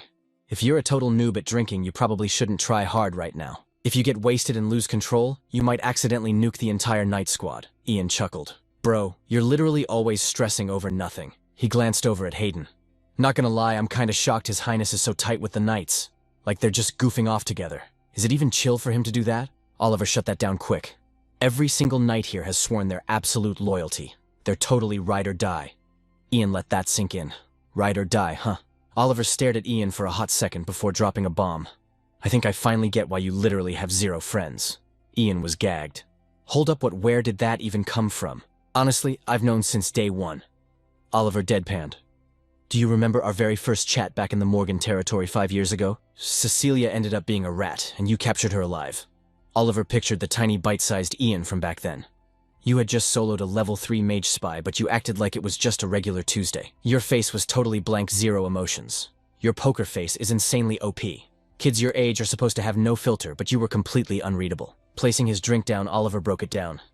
But back then I couldn't read a single thing off you. You gave off the vibe of a hardcore veteran who spent years training to hide their trauma. Oof, bro is not wrong, Ian thought. I didn't exactly know how to fake being a kid back then. That's when it hit me. Oliver continued. You were way too closed off for your age. I figured you didn't have a single homie to vent to. I've got a crazy high perception stat for that kind of stuff. Oliver flexed. Ian rested his chin on his hand. Yeah, I'll take the L on that one. But getting called out like this feels kinda personal, not gonna lie. His mind drifted back to Jonah, and he muttered, I actually did have a ride or die once. But things ended up completely cooked. Oliver gave a soft smile. Wait, you actually had a friend, Ian. Now I'm super invested. What were they even like? Then Oliver switched gears.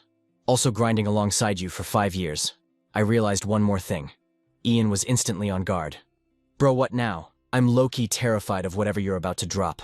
Oliver deadpanned. I don't know how to explain it, but talking to you sometimes feels like I'm talking to some depressed boomer who's completely over life. Make it make sense, right? Ian practically choked. Bruh, what? Recovering quickly, he forced a laugh. Ha ha, your analysis skills are insanely OP. Deciding to troll, Ian casually dropped. Plot twist, I'm actually pushing 48.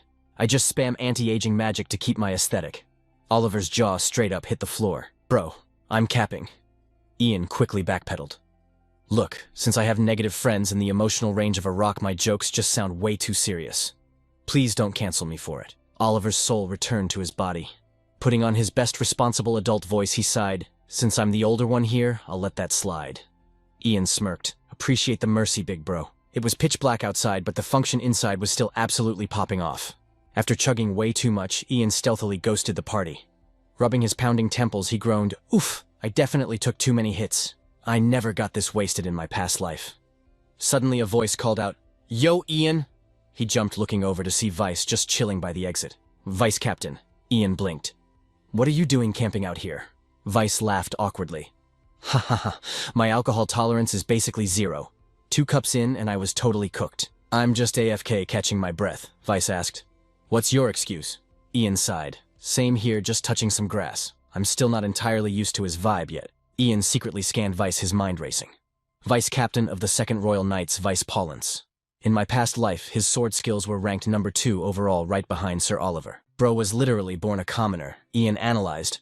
But his absolutely cracked swordsmanship and fierce loyalty earned him massive respect from both the Crown Prince and Oliver. That's how he leveled up to Vice Captain. Vice suddenly broke the silence.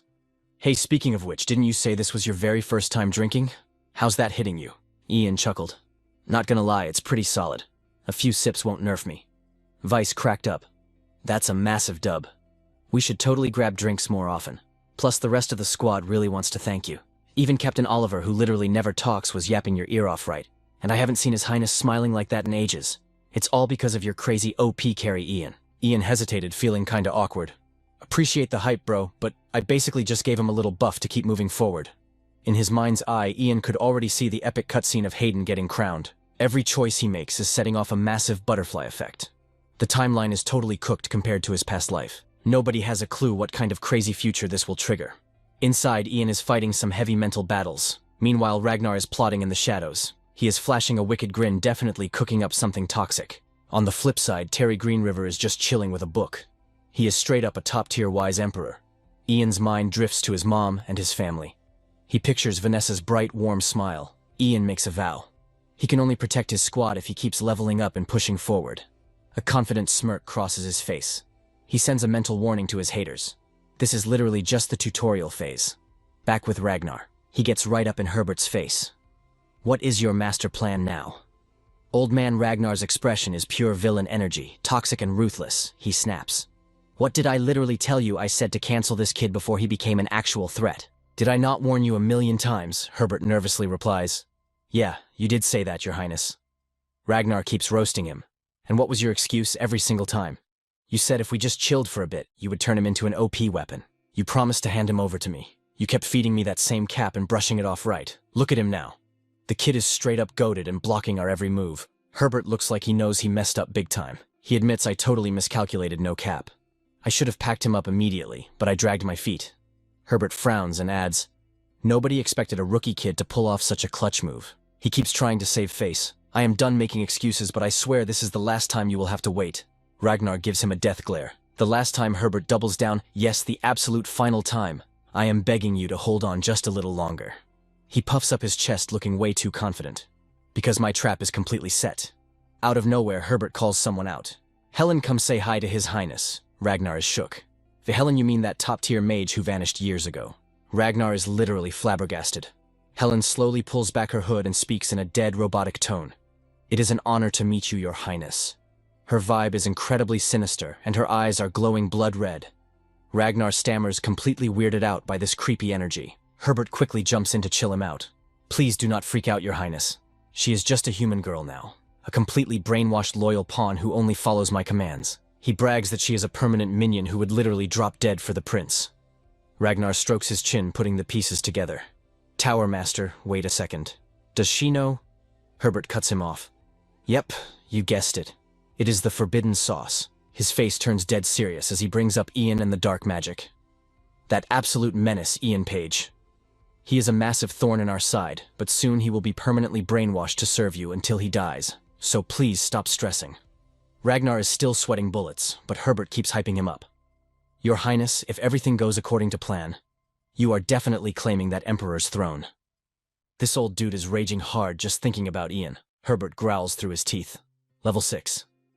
He slams both hands on his desk, totally losing his mind.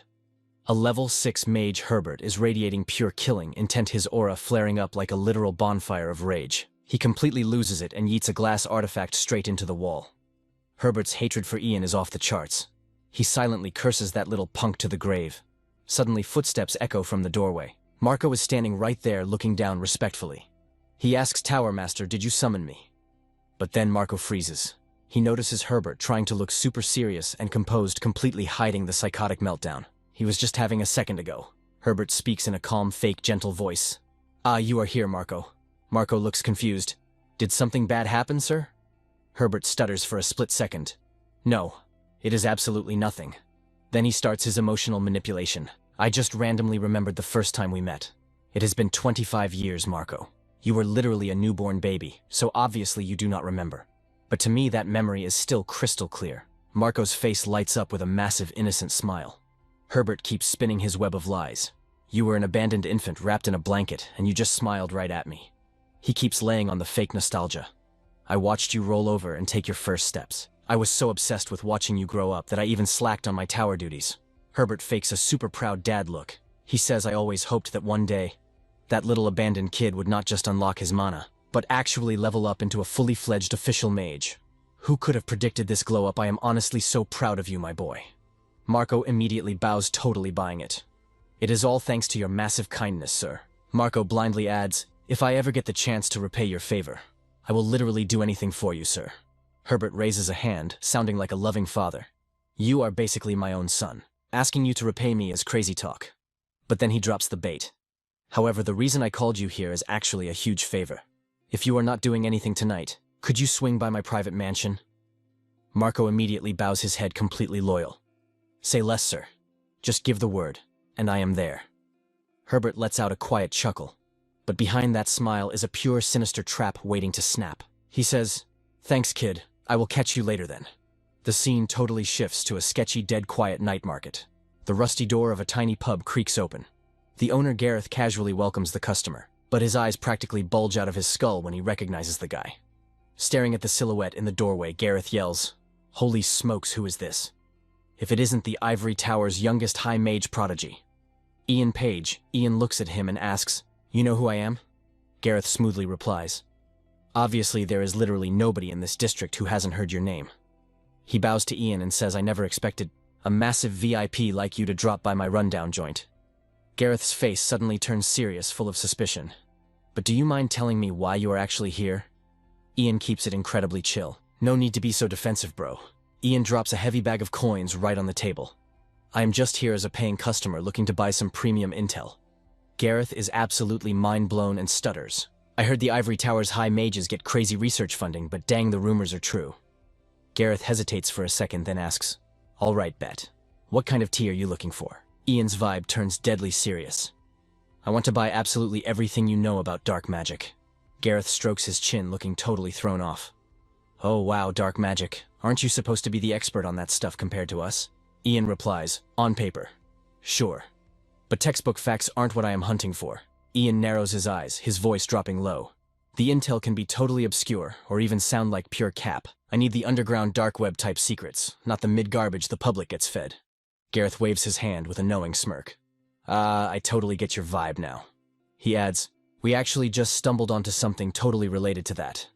Your timing is honestly insane." Gareth leans in, getting serious. "Hey, Ian, have you ever heard of the Order of the Dragon?" Ian thinks for a second. The Order of the Dragon. Gareth starts spilling the lore. It is one of the many cults lurking in the Empire. Basically, they are a bunch of fanatics who worship dragons as literal gods. They aren't super mainstream, but the Order is the oldest cult out there, surviving for centuries. The scene transitions into a hazy flashback as Gareth narrates. The Order of the Dragon started out as a super tiny backwater religion in the middle of nowhere. A shadowy figure appears. A grave robber started flexing, claiming he actually found the last descendant of the dragons. And he said he came back to drop their divine lore. People hyped up the leader's OP supernatural stats. At first, in the crowded streets, everyone thought he was a total fraud and called cap. But slowly the Order started recruiting more followers, and their guild leveled up massively. The back of a mysterious figure appears on screen. Who is the leader? How massive is their squad, and what is their endgame? Zero information exists on them. It is like they are hiding behind a massive firewall, but there are tons of wild theories and rumors floating around. Some of the rumors are straight up unhinged. Stuff like them being able to resurrect the dead and completely brainwash people. Gareth crosses his arms. Look, I have no clue if this dragon descendant is actually real, but if you piece together all the crazy rumors and the current vibe, one massive theory pops up. Hearing this, Ian's eyes go wide. He freezes up, completely stunned by the realization.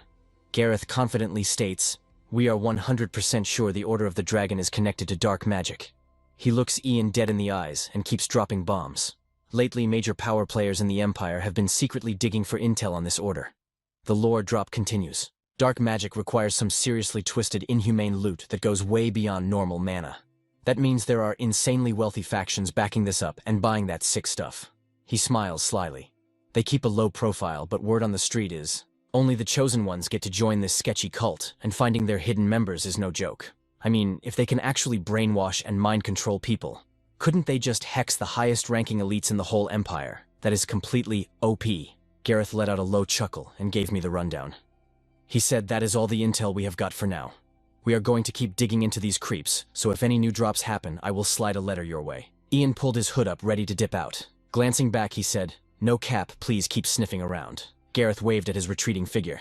"Thanks, man, Ian. We are hoping you keep backing our guild. Seriously, we need your OP support in the future." Later that night, under a pitch-black sky, Ian was chilling at home. Propping his chin up, his mind was racing over the crazy intel he just got. The Order of the Dragon. Ian stared blankly, deep in thought. In his past life, this guild was literally unheard of. If this cult had been lurking for over a century, he should have caught wind of them at least once, right? His gaze shifted to the staff resting by the window. He remembered the Sorcerer King from the Great Plains. That dude was definitely spamming dark magic through the dark curses embedded right into this exact weapon. The staff pulsed with a faint, eerie glow from its core. Flashing back to that totally wrecked wasteland, Ian started putting the pieces together. The required crafting material, aside from raw mana energy, was probably... Ian suddenly went dead silent, his brain working in overdrive. His thoughts locked onto Herbert. It was just a gut feeling, but he was dead set that Tower Master Herbert knew exactly what was up. Whatever cursed changes went down at the Great Plains, that old man was 100% tied to the Order of the Dragon. No cap. Ian slapped a hand over his forehead and leaned way back into his chair. The timeline in this current playthrough is getting way too glitched. He reached his hand out into the empty air. It hit him that the future had already been getting rewritten bit by bit even before he respawned in the past. Ian stared blankly up at the ceiling. The butterfly effect between his first life and this one was getting massive. Was it because he spammed the dragon language? Or just a super toxic debuff from rewinding time itself? It felt like he just unsealed a cursed loot box he should have left alone. Ian sat up straight and slowly took off his glasses. He had been acting way too cocky lately just because he had the ultimate cheat code of his past memories. Reaching into his desk drawer, he made a vow. From here on out, the meta was completely unknown. Ian stayed dead quiet, calculating his next move before pulling out a small locked case. He popped it open, revealing a metallic necklace that glowed with a sick faint aura. He knew he had to gear up for any random boss encounter. Meanwhile, outside the house, a smooth voice echoed in the dark. "Marco, my bad for dragging you out here at this ungodly hour." The young mage just smiled. "It is all good, Tower Master." Marco tilted his head and asked, "So what kind of quest do you need me to carry out?" The old man snapped his fingers, letting out a sharp, echoing ping. "Ah, right. That little matter." Instantly, the heavy guard stepped outside, leaving Marco completely shook and super confused. Herbert lowered his voice, dropping a massive red flag. "This is top-secret classified intel. No one else can know." He stood up, gripping his massive staff, and locked eyes with the kid. "Walk with me for a second, will you?" Marco blinked, totally clueless. "Wait, where are we heading?" Herbert just pulled a dusty tome off the shelf. As the pages flipped, a glowing magical interface popped up. "This grimoire is going to drop our waypoint." Suddenly, that soft glow started twisting and glitching into a crazy mystical vortex. In a split second, the book's mana exploded outward, ripping open a literal fast-travel portal right in the room. Staring at the insane magic, Marco was absolutely stunned. "Tower Master. What the heck is this?" The old man just smirked. "Why so jumpy, Marco?" He turned to the kid, his voice turning super pushy. "Hurry up and step into this gate." Even though Marco was low-key freaking out, he did not dare disobey an admin-level boss. Taking a deep breath, Marco slowly walked into the swirling rift. He trailed nervously right behind Herbert. Inside the pitch-black void, a blinding flash suddenly went off. Marco threw his hands up, trying to catch the harsh glare. But the blinding light just kept getting more and more intense. It was so blinding he had to squeeze his eyes shut and shield his face. When he finally peeked open, his eyes went wide with pure horror. Spawning right in front of Marco was a massive grimy dungeon packed with creepy shadowed figures locked behind bars. They looked barely alive, just trapped in this nightmare zone. Some guys were slumped against the cold walls, while others were just face-planted on the filthy stone floor. Terrified by this cursed lobby, Marco panicked. "Tower Master, who the heck are these guys?" The old villain did not even blink.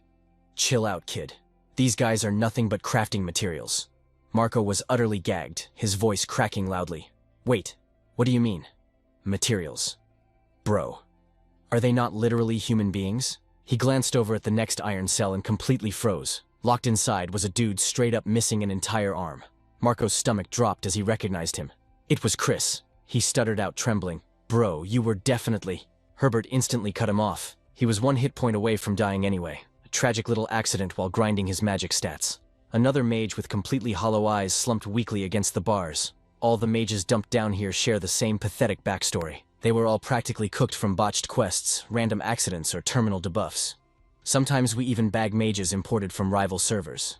And as for the lower tier non-mage crafting materials, we just farm them off the streets from random dark alleys.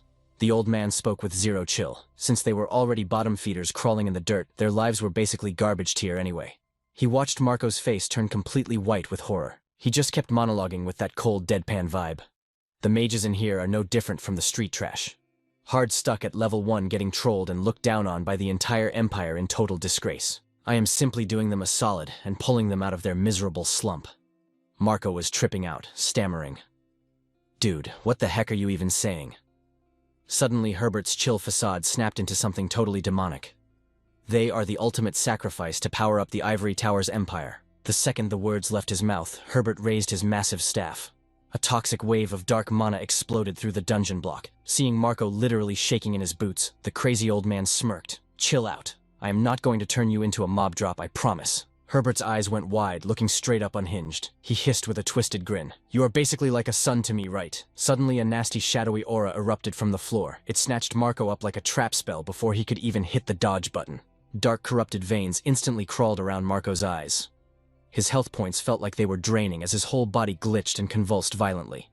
Finally, his legs gave out, and he crashed hard onto the cold stones, totally knocked out.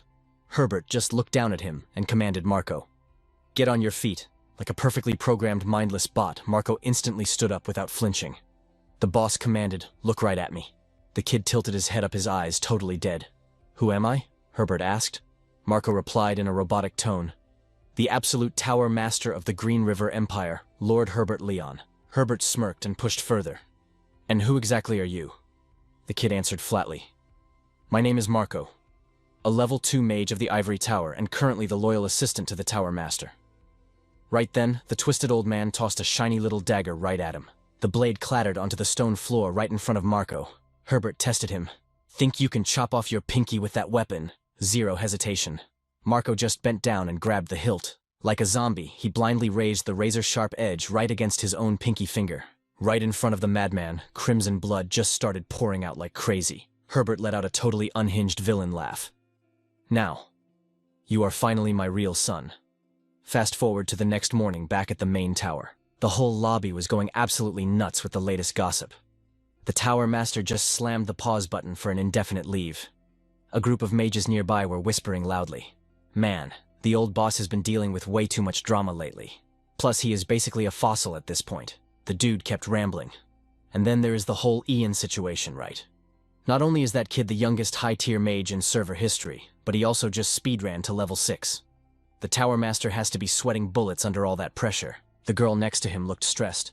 "But like, what is the meta from here on out?" The guy blinked. "What do you mean?" She broke it down for him. "The old boss is hard carrying the 5th prince's faction. But Ian is totally backing the crown prince, the 2 biggest overpowered pillars of our guild. They are literally serving 2 rival bosses. Which faction are we supposed to side with?" The guy just shrugged it off. "Bro, how should I know? We are just low-level underlings following orders from the higher-ups." Meanwhile, moving on to the main cast, Marco was trudging down the hallway carrying a massive stack of data logs. He stopped right in front of the elite office door. Hearing a sharp knock, Ian glanced over. "Yeah, come on in," seeing his bro. Ian lit up with a grin. "Yo, Marco. You actually made it." The guy just nodded stiffly. "Yeah, I am here, Ian. Marco kept his face dead serious, totally unbothered. I brought the quest items you asked for. Ian grabbed them super hyped. Clutch move, man. I have been grinding for these forever. You just saved me from wasting hours on a fetch quest. But suddenly Ian's smile dropped into total confusion. Hey, by the way, is the Tower Master really that sick? Marco just hit him with a flat robotic tone. You do not need to worry about that. Ian's sharp eyes immediately caught the nasty bandage on Marco's hand. Hold up, bro. What happened to your hand? Marco did not even flinch as he answered. I was just practicing my skills and took some minor chip damage. It is nothing you need to stress over. Ian gave a forced, awkward little smile. Gotcha, man. Well, hope your health regenerates fast. But deep down, Ian's gamer senses were screaming that something was way off. Ian's mind was racing. Marco is acting super sus right now. There is this weird icy gap between us. It is literally like somebody hijacked his character. Every time we used to hang out before, he never once talked to me like some brainwashed robot. He looked normal, but the vibes were totally off. It was the same face and voice, but he felt mad distant. After the Tower Master took his break, Ian connected the dots, and his expression turned dead serious. He started testing the waters with some fake nostalgia. Oh yeah, remember back in the day? Memories flashed back to when he was just a kid. 6 years ago when you were first deployed to Morgan. Vortwites, when the Lord went out to wreck those goblins and got totally ambushed. If you had not clutched up and saved us, we would have been totally cooked. But Marco's face stayed completely blank. Total NPC behavior. He just gave a deadpan nod. Yeah, that happened. Ian went dead silent. The suspicion was confirmed this was pure cap. Marco bowed like a robot. If we are done here, I will take my leave. Ian immediately stopped him in his tracks. He jumped up and closed the distance. Hold up a second. Ian dropped the bomb. You were not even at that goblin raid, bro. Staring down the brainwashed Marco, he kept pressing. You helped me when I was doing my mana reaction test. That is the real story, no cap. Ian stepped right up into his personal space.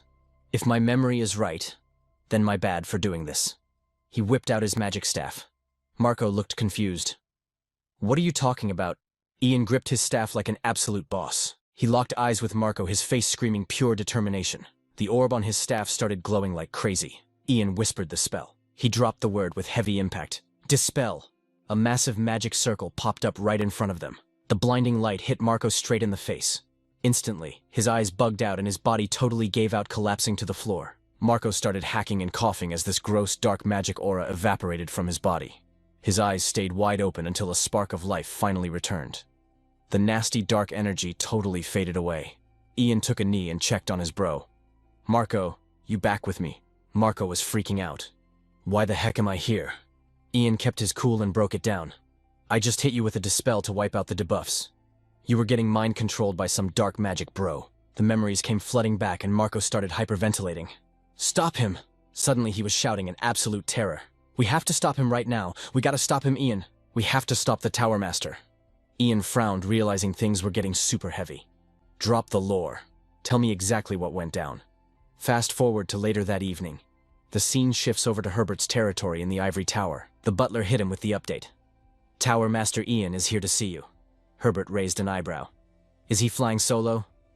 Yes, sir. 0 backup in sight. Herbert smirked and waved his hand. Perfect. Let him in. He was secretly gloating.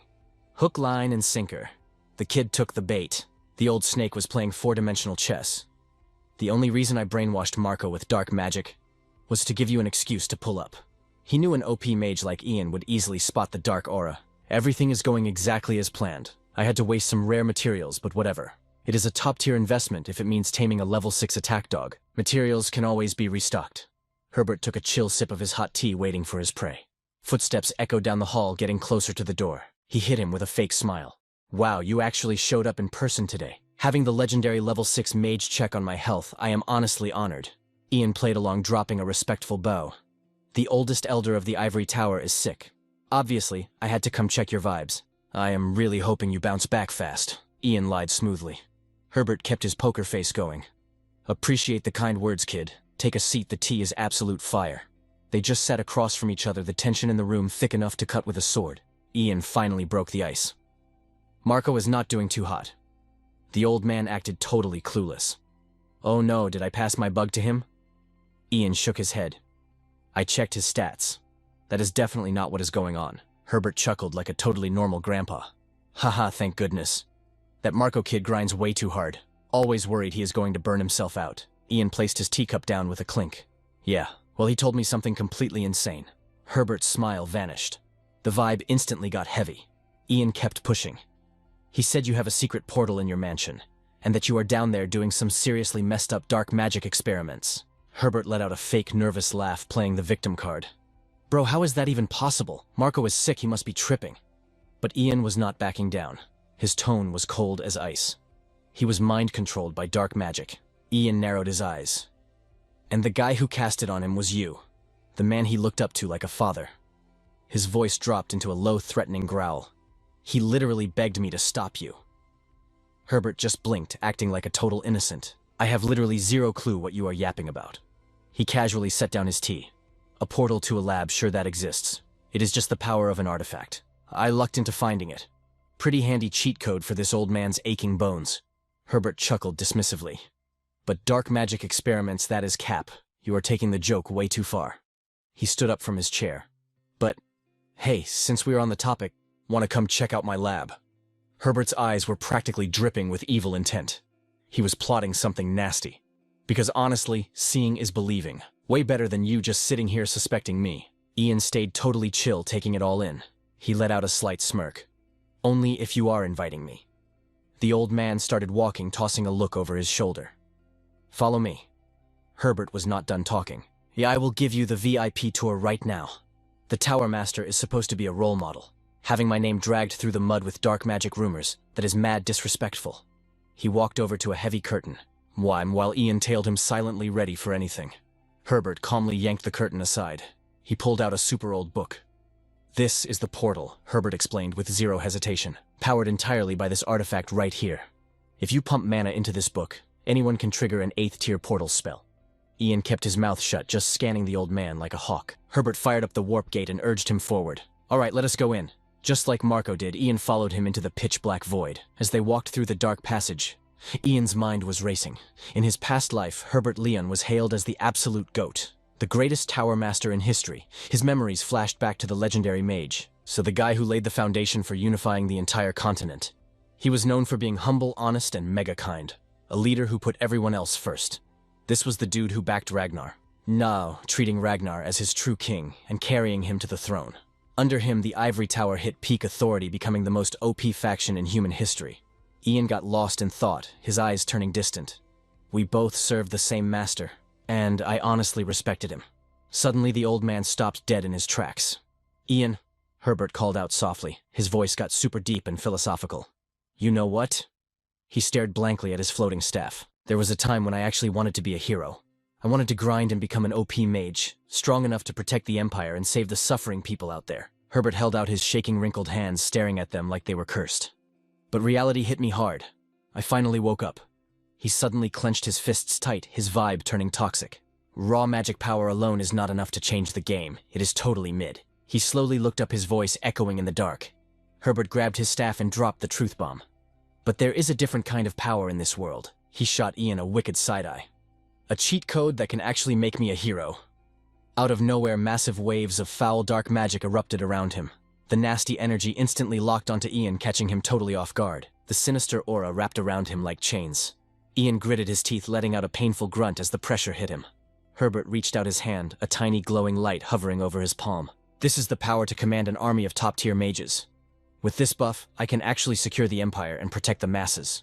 Herbert's voice boomed, his eyes going totally manic with greed. And they call that power absolute authority. He kicked off the dark ritual, the room lighting up with sick, twisted energy. Herbert locked eyes with Ian, his voice terrifyingly calm. Do me a solid, kid. Become a permanent piece of my tower. Across the room, Ian's body was vibrating from the intense pressure while Herbert shouted his name. The old man's staff was glowing like a supernova. Watching the OP rookie get forced onto his knees, Herbert kept yapping. If you just follow my orders, you will have way more power to protect this empire than you do right now. You could save so many lives. His eyes widened, completely unhinged. For an elite prodigy like you and a seasoned veteran like me, isn't becoming heroes the ultimate endgame for both of us? Ian stayed dead silent, frozen on the cold stone floor. Herbert just stood there, watching him like a predator. Suddenly his voice echoed out, dripping with absolute dominance. Now get up. Ian played along without breaking a sweat. He stood up straight, looking totally obedient, like a good little NPC waiting for a quest. Seeing him act so tame, Herbert literally shook, trying to hold back his laughter. His face twisted into a massive smug grin. "Too easy," he bragged out loud. "This kid is absolutely mid—" He leaned in, hyping himself up for a little test. "All right, let's see what you've got." "Who am I?" Herbert asked. Ian kept his head down, matching his energy perfectly. "You are the master of the Empire's Ivory Tower, Lord Herbert Leon." Herbert's face practically glowed with greedy expectation. But Ian let the silence drag out, totally baiting him. Then he tilted his head, flashed a savage smirk, and dropped the bomb. A complete psycho no cap. Herbert instantly froze, his eyes bulging out of his skull. "What did you just say?" Before the boomer could even process it, Ian delivered a nasty right hook straight to his face. Herbert flew backward like a ragdoll, slamming into the wall with a pathetic bone-crunching thud. Clutching his busted face, Herbert stared up at Ian in pure panic. How are you?" he stuttered. Ian just stood there, looking like an absolute boss, letting out a chill sigh while Herbert's brain completely blue-screened. "Impossible! There is zero chance." Ian stared down at the pathetic old man. His expression was completely deadpan, but his aura was giving off major boss fight energy when he finally spoke. "Tower Master." Ian dragged out the words, making Herbert flinch like a cornered rat. "Didn't you flex about never touching dark magic?" Ian hit him with a reality check. "Guess you skipped the tutorial on this one. You were hard stuck at level 5, weren't you? Skill issue, honestly. The stat gap is way too massive." He took a slow, menacing step forward. "A level 5 mage spamming dark magic is still just a squishy level 5. Ian crouched right in Herbert's personal space. "Bro, did you seriously think I'd walk into your little trap without a counter build?" He flashed a wicked smirk, intentionally pushing all of the old man's buttons. "Normally your perception stats are way higher. Guess you were just desperate to rush the endgame." Herbert looked ready to explode with rage, but the cold sweat dripping down his face proved he was absolutely terrified. "You little—" Before the boomer could even finish his trash talk, Ian reached out and grabbed his head. A glowing magic circle popped up. "Mana drain," Ian called out. Herbert's eyes went wide as saucers totally shook. Herbert's body started violently shaking as his health and mana hit zero. After pulling a massive chunk of energy, Ian finally let go, leaving a sick blue glow behind. He casually stood back up. "Take a seat, old man," Ian flexed. "Getting your mana completely wiped like that. Yeah, your movement speed is basically nerfed to 0. He turned around, tossing a mocking glance over his shoulder. "Plus, with your boomer debuffs, your mana regen is going to take forever." Ian walked off like a total Chad, leaving the absolutely cooked Herbert to weakly cough out, "You little punk!" Ignoring the salt, Ian just reached out and grabbed the floating orb of stolen energy. The glowing loot floated right beside him.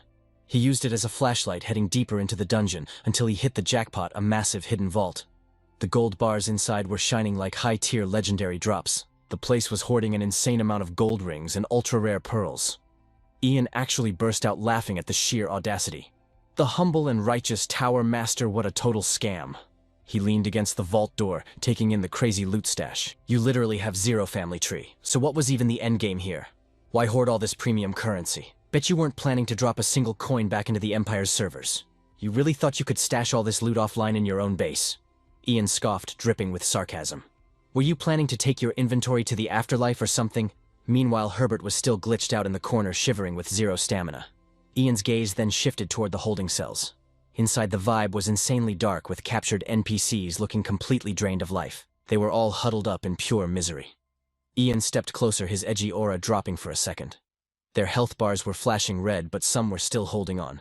They all had the same cursed debuff, totally drained, agonizing, and just trying to survive the nightmare. His eyebrows pulled together in fierce determination. Leaning in, Ian promised them, "Just hang in there a little longer. I'm breaking you guys out of this toxic server and getting everyone straight to a healer." Suddenly, the trash mob boss spoke up from behind. "Marco, you really think he was my only minion?" Ian slowly turned back to face him. Herbert started cackling like an absolute maniac, totally ignoring the fact that his health was critical. Glaring up at Ian, he dropped his big reveal. "I've got an entire guild of assassins out there. Compared to a bot like Marco, they're actually high-tier players." Ian literally didn't even blink at the threat. He just deadpanned, "And your point is..." That unbothered attitude made Herbert absolutely snap. He practically lunged forward, barking out a desperate threat. "Quit trolling, you little brat. My squad has already triggered their mission, and they do not have an off switch. They won't stop unless I send the abort command. I hard-coded their aggro from the start, and they're locked onto 2 very specific targets." Ian just let the villain monologue play out before hitting him with the coldest response. "Let me guess. My family and the Crown Prince." Herbert tried to keep his boss-level intimidation up, pushing for a truce. "So, what's your move? Want to make a trade?" he wheezed out. "My terms are basically a free pass. We just wipe today's server logs and pretend none of this ever happened." He waved his shaky hand around the dungeon. "If I keep this secret instance locked, you've got 0 screenshots to prove anything. Good luck trying to get me banned when it's just your word against mine." Herbert kept doubling down on his toxic threats. "I don't know what kind of meta you're trying to play, but griefing me is a massive mistake. You're gonna be crying in the chat begging for mercy." Ian didn't even drop a sweat at the boomer's pathetic rage. He just shrugged it off and said, "Hard pass, bro." Herbert's brain completely short-circuited. He stared at Ian like he'd seen a ghost, then screeched at the top of his lungs, "Your mom and the crown prince are literally going to be deleted." But instead of panicking, Ian just hit him with the ultimate flex. "Do it then.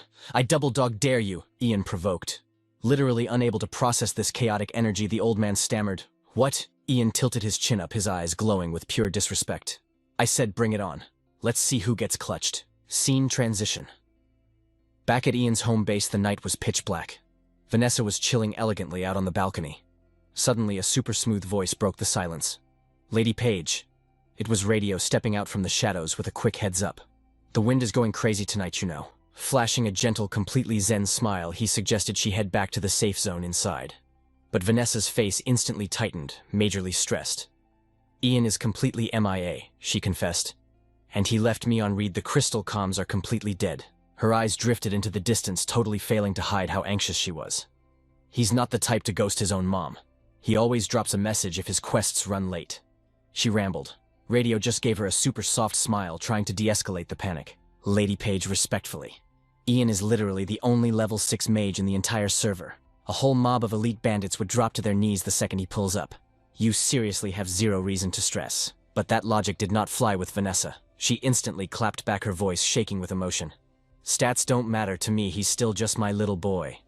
The sudden outburst caught Radio completely off guard, leaving him totally stunned and speechless. Radio hesitated for a second, catching a massive case of awkwardness. "My bad, Lady Page. I totally overstepped." He apologized. He placed a hand over his heart and hit a respectful bow. His voice dropped to a soft, sincere tone. "I've got a kid of my own, so it's crazy that I didn't even validate your feelings just now. Please, forgive my cluelessness."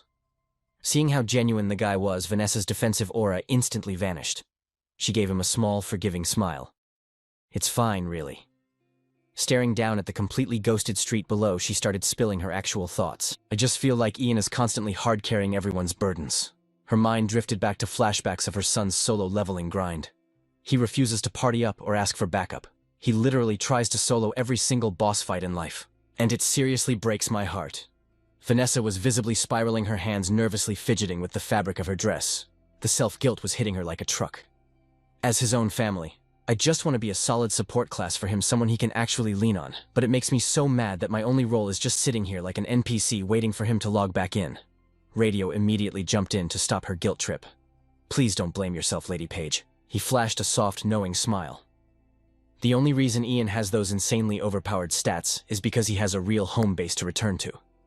Radio's own thoughts started drifting back to a core memory from his own backstory. "Back in the day, I got hit with a lethal dose of toxic mana," he shared. "My health was literally draining to 0, but the only reason I survived the debuff was because my kid was right there holding the line with me. Isn't that the whole point of family?" Vanessa was completely locked into his backstory, letting a heavy, thoughtful silence fall over the balcony. Radio kept dropping wisdom, explaining that even when family feels like they're just spectating, their mere presence provides the ultimate buff to mental stability. He didn't let off the gas, delivering the final emotional strike. "So, just keeping the lights on and waiting for Ian's safe return. That's honestly the most clutch support you could ever give him." Ladio saw his opening and shot his shot. "Mind if I stick around and guard you until Ian gets back?" Vanessa just stared for a hot second, then dropped a soft smile and nodded. Under the pitch-black sky, voices echoed through the chill air. The night was totally dead and quiet. She hit him back with, "You're spitting facts. Usually the patrol squad is out here roaming. Vibes are way too quiet tonight." But then Ladio's eyes went wide. He sensed something totally off. Bro bolted out of his chair and barked at Vanessa. "Lady Vanessa, get inside ASAP, I may." "Something's mad, sus." Ladio froze up as a weird noise creeped up from below. He locked in and yelled, "Who goes there?" From the shadows, 2 creepy silhouettes slid out of hiding. Two straight-up zombies stood there, totally brainwashed by some dark energy. Ladio clocked it and roared, "Freeze right there!" He gritted his teeth, stressing hard. Damn it, these NPCs ain't listening. Ladio watched them slowly step up to the barrier. He panicked, thinking, if they cross that line, we are cooked.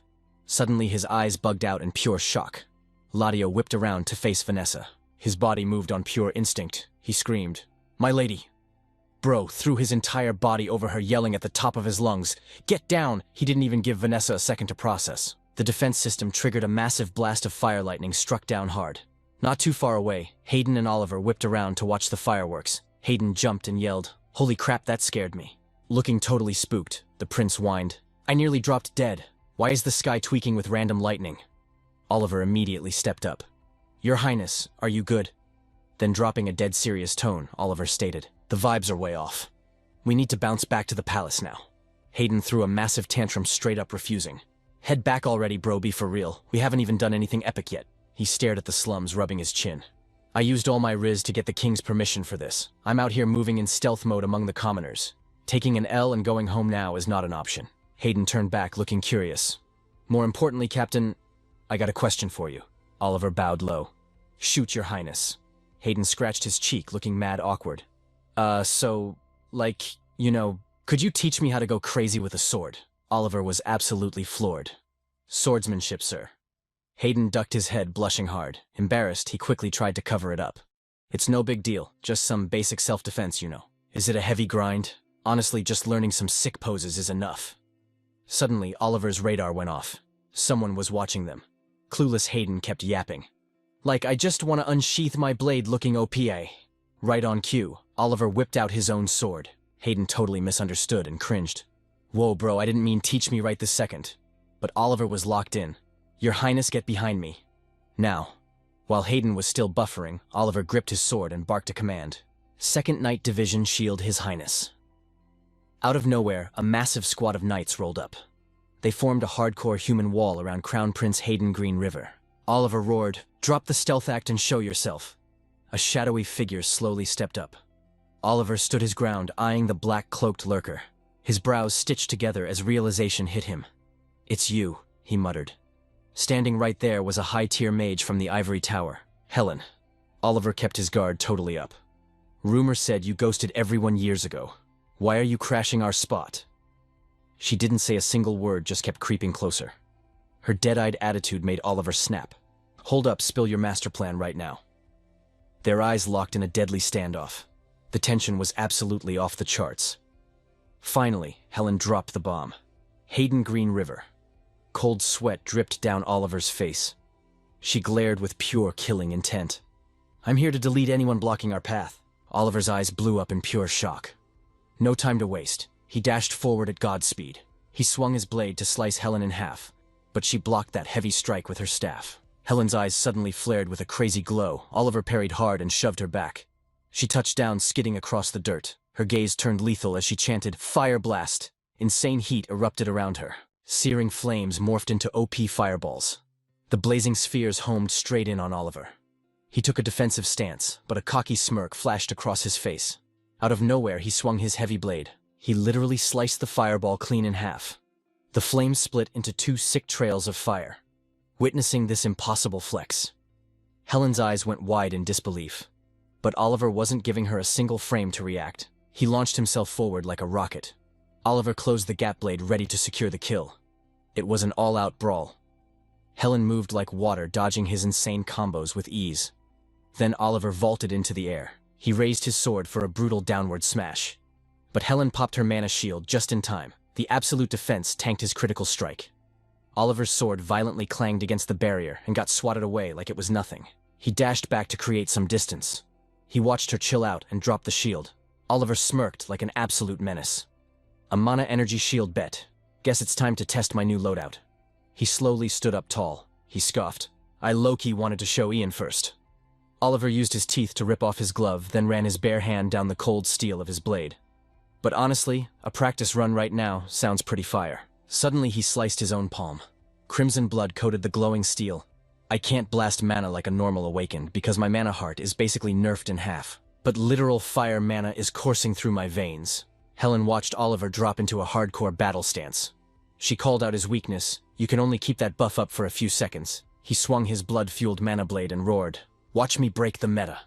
Oliver hoisted his glowing sword, his face locked in pure determination. This is the ultimate strike of a dude with a broken core. A half-mana heart's absolute limit.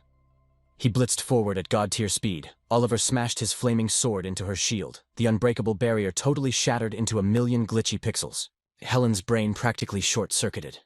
He didn't stop there, keeping up the insane combo. Oliver drove his blade straight through her shoulder, her whole body locked up. Helen desperately grabbed the blazing steel, screaming in agony. Oliver stared down at her like an absolute boss. "I won't pack you up just yet. I need the username of whoever ordered this hit on the prince.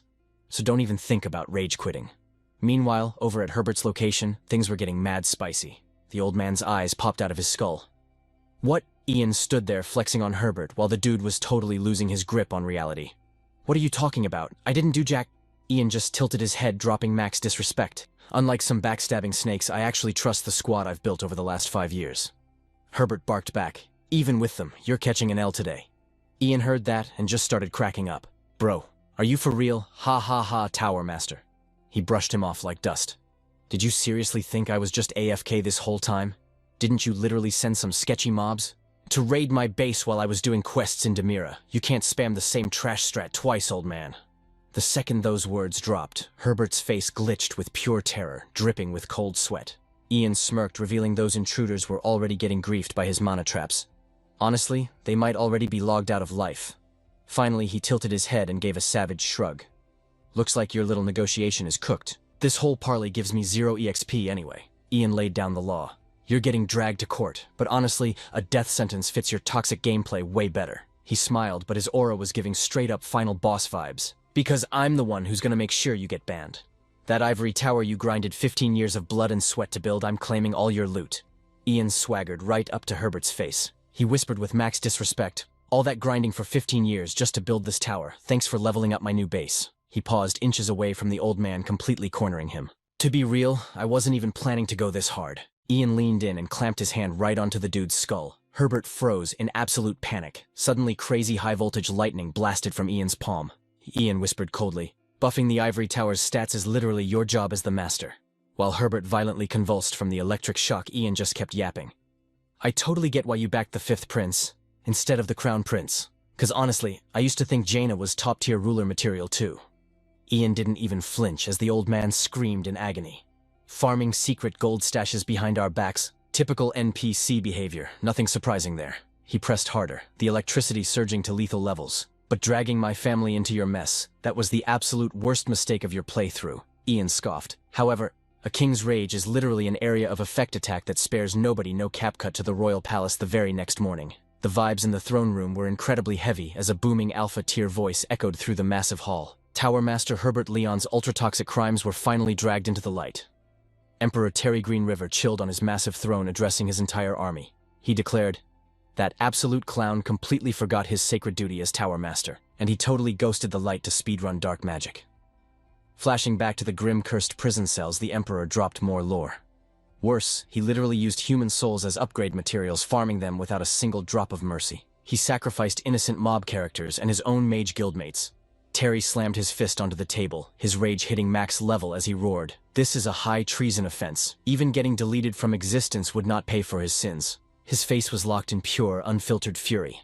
His actions are completely irredeemable, 0% chance of a pardon. The whole server, I mean everyone in the room, started sweating buckets under his insane aura. So effective immediately, all of Herbert Leon's admin privileges and overpowered titles are permanently revoked. "I am dropping a public execution order on his head," Terry announced with zero hesitation. "His username is getting permanently banned, going down in our empire's lore as the most toxic villain ever. If he has any party members or alt accounts hiding in the shadows..." Terry's eyes narrowed, locked onto his target like a sniper. He doubled down. "I swear on my crown we will hunt them down and wipe their entire faction from the map." Terry's voice dropped to a lethal growl. "We are launching a massive server-wide sweep for anyone linked to this raid. Are there any other mages grinding the dark magic skill tree? I will personally be the game master for this full-scale investigation." He glared down at the high-tier nobles sweating in the audience. "Listen up, because during this entire crackdown, elite tier status means literally nothing to me. Right now, I order every single noble to fully cooperate or get cooked." Terry then dropped a tactical compromise, his voice cooling down.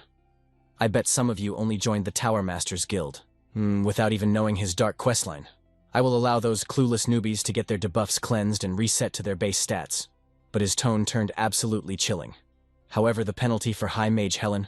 The one who actually tried to play or kill the Crown Prince. Yeah, she is not getting off easy like those other scrubs. Terry glanced over at Hayden, adding, sure, she might have been mind-controlled and forced to execute the Tower Master's commands. But trying to assassinate the next in line is a massive red flag. Zero tolerance policy, no cap. He made the final call, his voice booming across the Grand Hall. Therefore, High Mage Helen is officially sentenced to a life ban in the deepest dungeon. Terry then waved his hand, shifting the whole vibe to something hype. Finally, let us talk about the two absolute legends who clutched up and stopped this disaster. We literally cannot ignore their S-tier carry. He calmly laid out the facts. Ian Page totally blocked Herbert Leon's main quest, and Knight Oliver Zeus perfectly countered High Mage Helen's ambush. Step up to the front, you absolute legends. Slow. Heavy footsteps echoed through the hall. The sheer aura approaching was insanely overpowered as the Emperor continued. Since Ian Page is currently out grinding the rest of this dark magic questline, his most valuable player reward ceremony will drop after the whole event is officially cleared. Suddenly, a totally jacked figure stepped forward, radiating absolute confidence. Terry hyped him up. And right here, right now, the absolute tank who defended the Crown Prince from a level 4 mage, he locked eyes with the towering powerhouse and shouted his praise. Sir Oliver. Terry gave him an approving nod and ordered step up to the podium. Oliver, looking ridiculously aesthetic and dripping with noble riz, bowed deeply. Terry continued, Captain of the 2nd Royal Knights, Oliver Zeus. He made his final judgment. You are literally a system blessing to this empire, a top-tier legend. Not just for peeling for the Crown Prince perfectly, but because you actually broke the natural level cap of human stats. I am 100% certain. You are about to become the ultimate meta build for every knight across the entire server. Terry slowly rose from his massive throne, his voice booming. There is no way I am letting the insane grind and achievements of a player like you just fly under the radar. Standing high above the massive crowd, he dropped the biggest update of the patch. As of this exact second, Captain of the 2nd Royal Knights, Oliver Zeus is granted ultimate authority. He now has command over every single knight in the Empire, plus he is unlocking the highest mythic tier title, the Empire's Sword. The entire hall gasped, their minds completely blown as the crowd went absolutely crazy. Terry made it clear this legendary title had been unequipped for ages. He dropped the lore reason behind it. The Empire's Sword title has not been claimed in centuries, purely because physical melee builds have been totally overshadowed by broken magic classes. Down below, Oliver stood like an absolute boss while Terry kept hyping him up. But get this. Oliver Zeus just completely shattered that magic meta. He pushed the limits of the blade beyond the impossible. His loyalty stats are absolute fire as a royal knight, and he is going to keep carrying our front lines. Meanwhile, completely off to the side, Hayden watched Oliver getting his well-deserved buffs, smiling like a proud brother. Even through the final hype speech, Hayden's gaze was full of pure respect. Then Terry unsheathed a literal mythic rarity national treasure sword. He held it high and declared, therefore equipping him with the Empire's Sword title is 100% the right play. He commanded Royal Knight Oliver Zeus, kneel before me.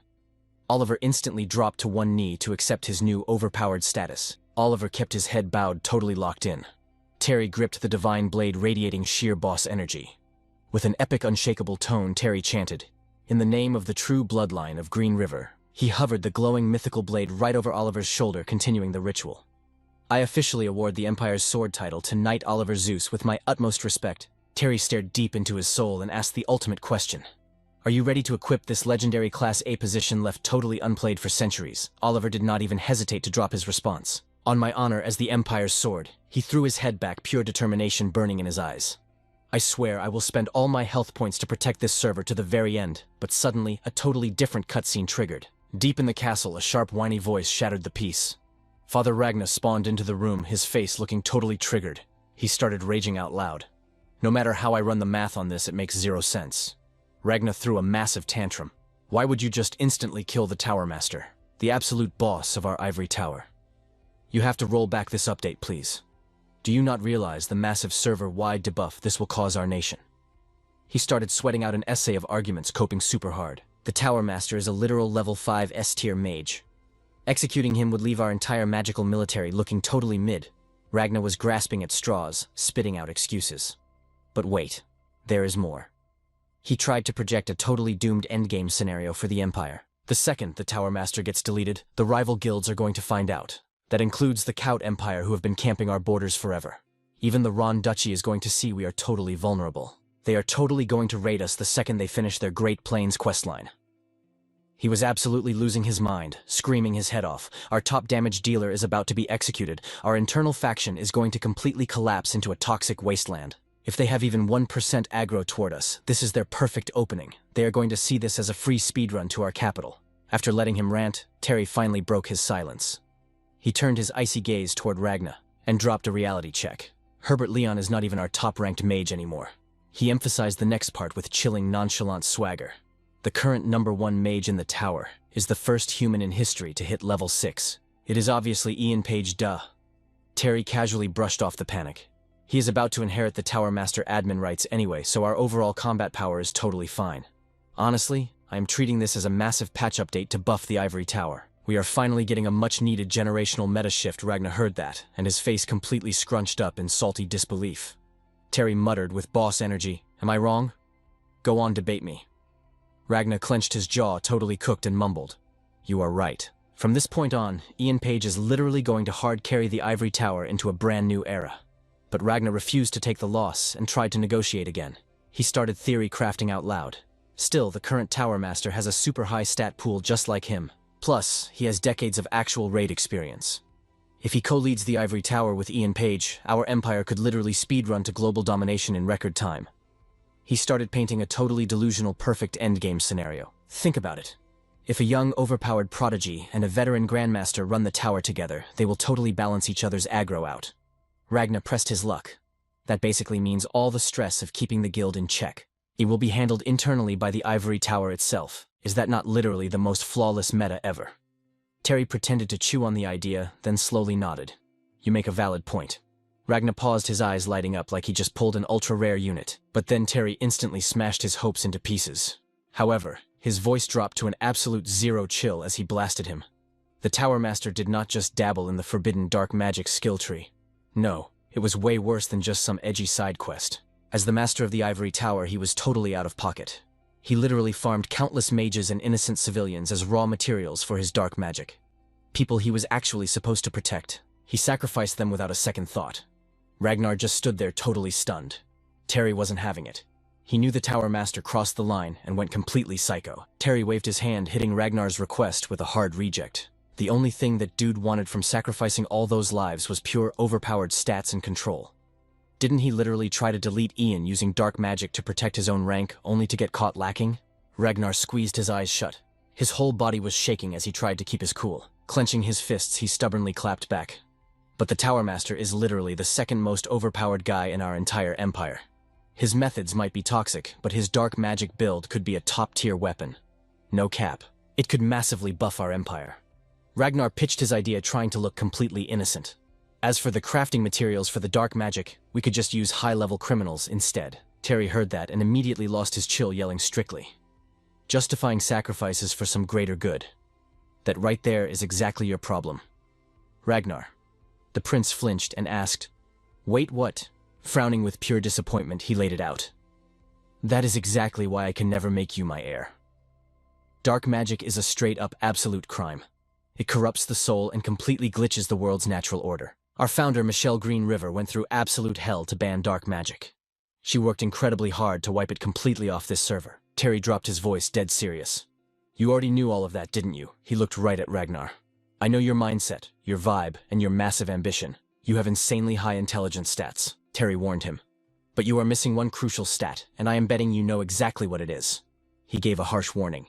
"Maybe you have been hiding that massive debuff your whole life, but you cannot fake it when it is an absolute requirement."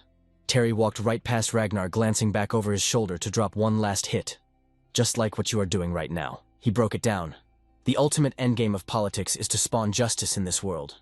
To truly rule as emperor and deliver that justice, you need a heart that fights for the low-level, non-player characters and commoners." He dropped the absolute truth bomb. "Someone who treats other players like disposable tools lacks that core stat." Ragnar's expression instantly darkened, but he stayed totally silent. Suddenly, he busted out this creepy, unhinged laugh. "Ha ha ha." Ragnar finally spoke up. "No, that is total cap." Terry frowned, glaring at him. "What did you just say?" Ragnar slowly turned around, his voice completely deadpan. The real reason I can never unlock the heir title. You really think I do not know? His mind flashed to Hayden. The older brother born from your side piece, the one you actually loved. Then the memory shifted to his own miserable spawn point. He ranted. But me, I was just the son you spawned to farm political power from the nobles, right? Ragnar spit out the words. That is the real gap between our stats. Terry instantly scowled and roared Ragnar, ignoring the aggro. He just kept going. Do you have any idea how hard I grinded just to get a single nod of approval from you? His memories dragged him back to his low-level childhood days. While his dad was busy playing co-op with his older brother, Ragnar was just left away from keyboard in the corner. Ragnar demanded, I am asking if you ever treated me the same way you treated him. He doubled down on his claim. I bet my entire inventory that if he was the one asking to unban the Tower Master, you would have said yes in a heartbeat. Absolutely triggered by pure rage, Terry suddenly raised his hand to strike. Ragnar didn't even try to dodge. He just closed his eyes and tanked the incoming hit. But then Terry froze. His arm just hovered in midair. His hand was shaking uncontrollably. Finally, Terry let out a massive sigh and just turned his back, walking away. He muttered under his breath, You absolute fool. Ragnar just stood there like a glitched character, zero reaction. Terry hit the exit and turned to the guy next to him. Damien, I want you to personally lock down Ragnar's estate. He gave the strict quest parameters. Make sure he cannot log out of this place and cut off all his communications. Terry double-checked. We clear on this? Damien instantly replied, Consider it done, my lord. Fast forward through the evening. At the crack of dawn, golden sunlight hit the estate, but slow footsteps approached the door. Ragnar picked up the audio cue and snapped, Who is there? A guard replied from outside. Your Highness High Mage Ian is requesting an audience. Hearing that name, Ragnar spun around, totally shook. Then his face twisted into pure, unfiltered hate. Ragnar turned away, his voice dripping with venom. I am not seeing him tell him to get lost. Ignoring his commands, the door just forcefully swung open. Ragnar raged, glaring at him. Ian stepped in with zero chill, cutting him off completely. This is an emergency quest, Your Highness. They just stared each other down in total silence for a hot minute. Ragnar scowled, looking disgusted. Emergency? Are you for real right now? Ian just calmly replied. Emperor's orders. We have to run a scan to check if you have been debuffed by dark magic. Since you were practically besties with the criminal Herbert Leon, I am going to need you to cooperate. Ragnar totally lost his mind, screaming. But today is literally the Tower Master's execution day, and you are telling me you want to check if his dark magic is mind-controlling me? How long are you going to keep disrespecting my name? Ian didn't even blink. Every single official, including the royal family, is getting hit with the exact same scan. So, chill out. Ragnar went completely silent. His mood totally cooked. Finally, he dropped his gaze and let out a massive sigh. He slowly dragged himself to a chair and sat down. He looked away, his voice freezing cold and mega annoyed. Do your thing and get out. Standing right in front of him, Ian stayed cool as ice. This will not take long. Ian lightly tapped his staff against his hand while dropping the tutorial. You might get a dizzy debuff or feel like throwing up, but that actually proves you are immune to the dark magic, so do not stress it. He spawned a magic circle and chanted his skill. Grand Dispel. Ragnar grimaced, looking absolutely miserable. Spotting him shivering, Ian casually checked in. You good looking at the floor, Ragnar muttered. I feel like absolute trash. A second later, Ian gave the results. 0 traces of dark magic detected. Just rest for a bit. Your health will regenerate naturally.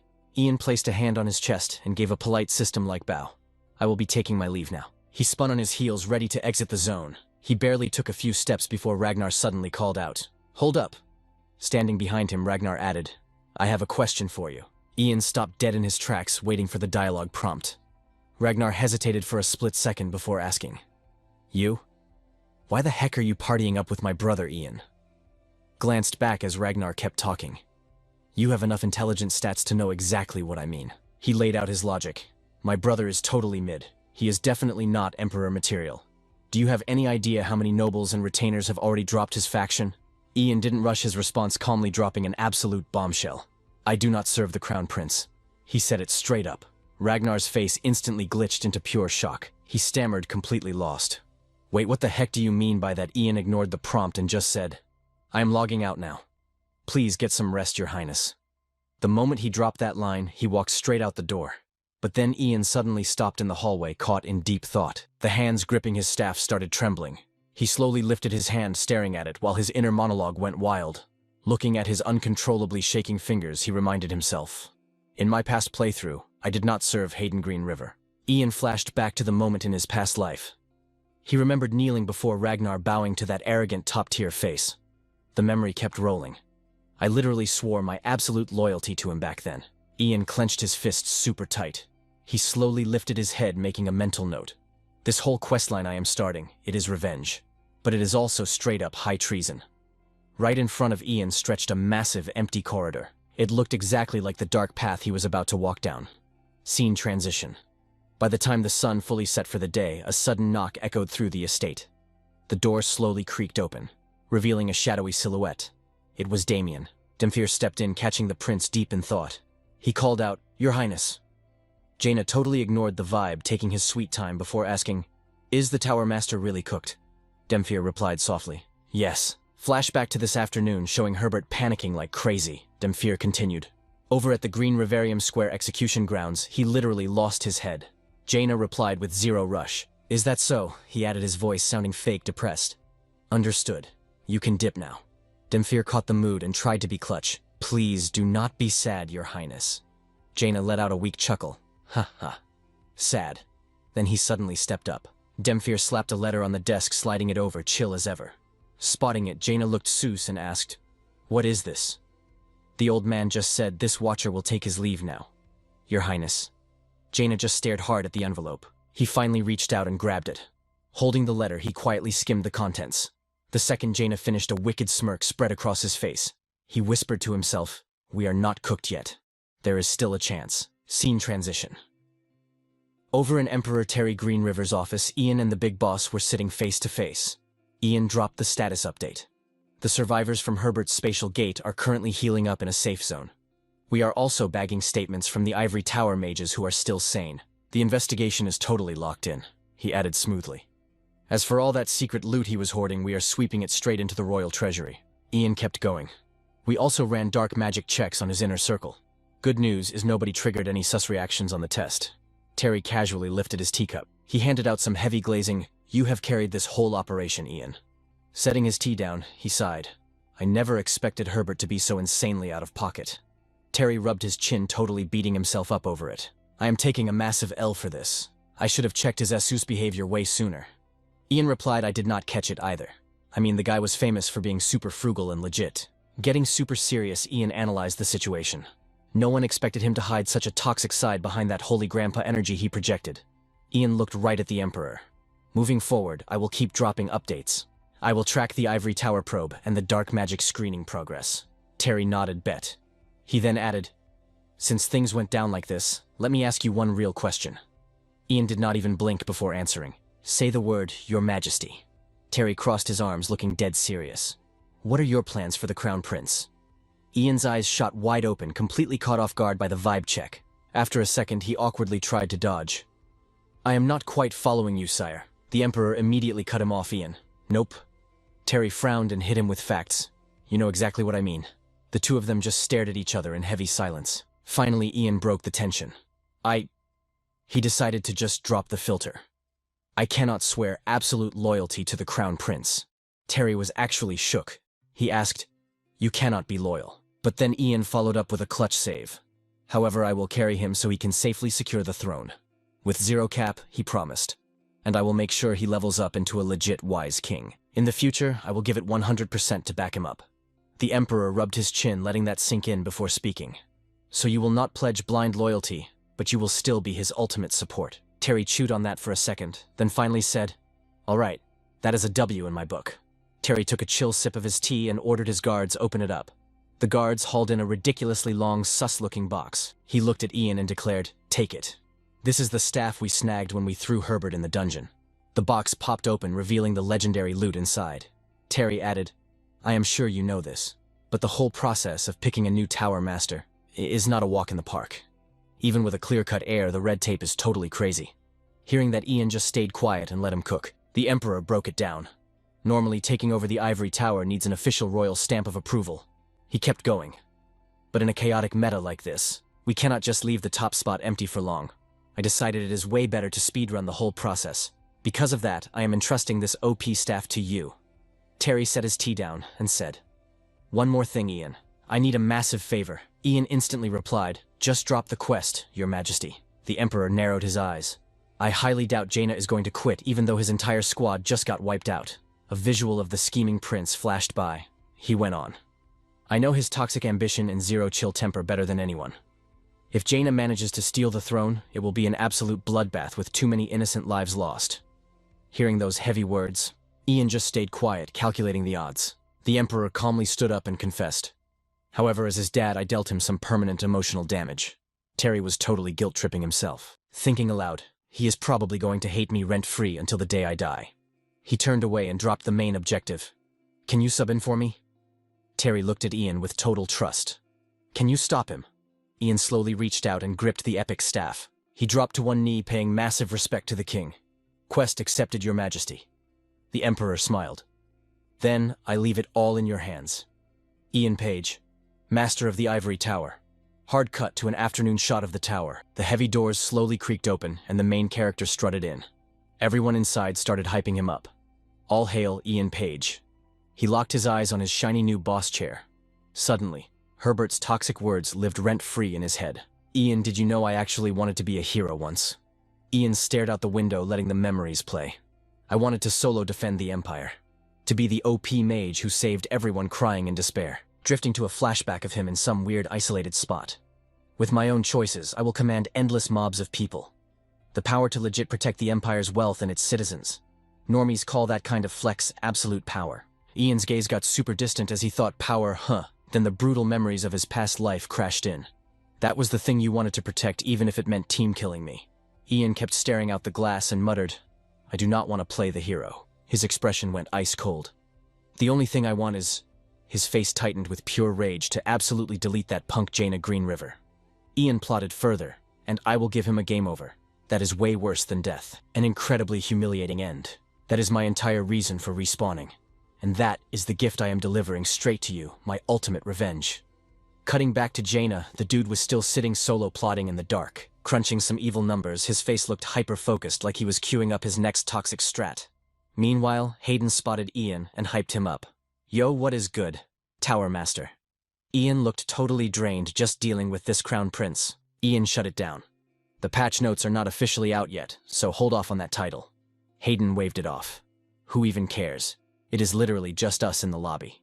He started reminiscing. I still cannot believe the little kid who begged to visit the old Ivory Tower 6 years ago is now the absolute boss of the place. Hayden was straight up fanboying. Glowing with pride, he kept yapping. Just watching you level up like this makes me feel so fulfilled, Ian thought to himself. Bro, when did I ever beg you? He sighed and muttered. Your Highness. As you can see, I am crazy busy screening for dark magic right now. Ian added. You already passed your vibe check 2 days ago. Unless your HP is randomly dropping, please just log off and go home. Hayden looked super bummed out. Come on, do not be so mid. You were grinding so hard I had to come see you in person. Hayden kept asking. By the way, are you absolutely sure my stats are fine? I have been feeling dizzy and nauseous all day. Ian deadpanned. Yes, everything is perfectly fine. Your health bar is completely full. However, deep down, Ian was totally sus about him earlier. I honestly considered the chance that dark magic was the reason he acts so incredibly brain-dead. For Herbert, who was hardcore simping to put Jaina on the throne, the Crown Prince was an obvious roadblock. Canceling him by making him embarrass himself and self-destruct would have been the easiest strat ever. But Ian just stared at Hayden, who was currently giggling without a single thought in his head. Ian felt a wave of cringe and realized the truth. This guy is just naturally cooked in the brain. Hayden suddenly spoke up. Oh, speaking of which, my little sister Princess Harriet is up next, right? Ian nodded. Yeah, that is correct. The prince pointed at Ian. Before I dip, I gotta tell you something. She has been asking about you non-stop lately. I think she is totally crushing on you, no cap. Ian blinked in surprise. Her Highness the Princess Hayden smirked. Yep. She keeps asking what you do when you are AFK. What are your current hyperfixations? What kind of food do you main, stuff like that?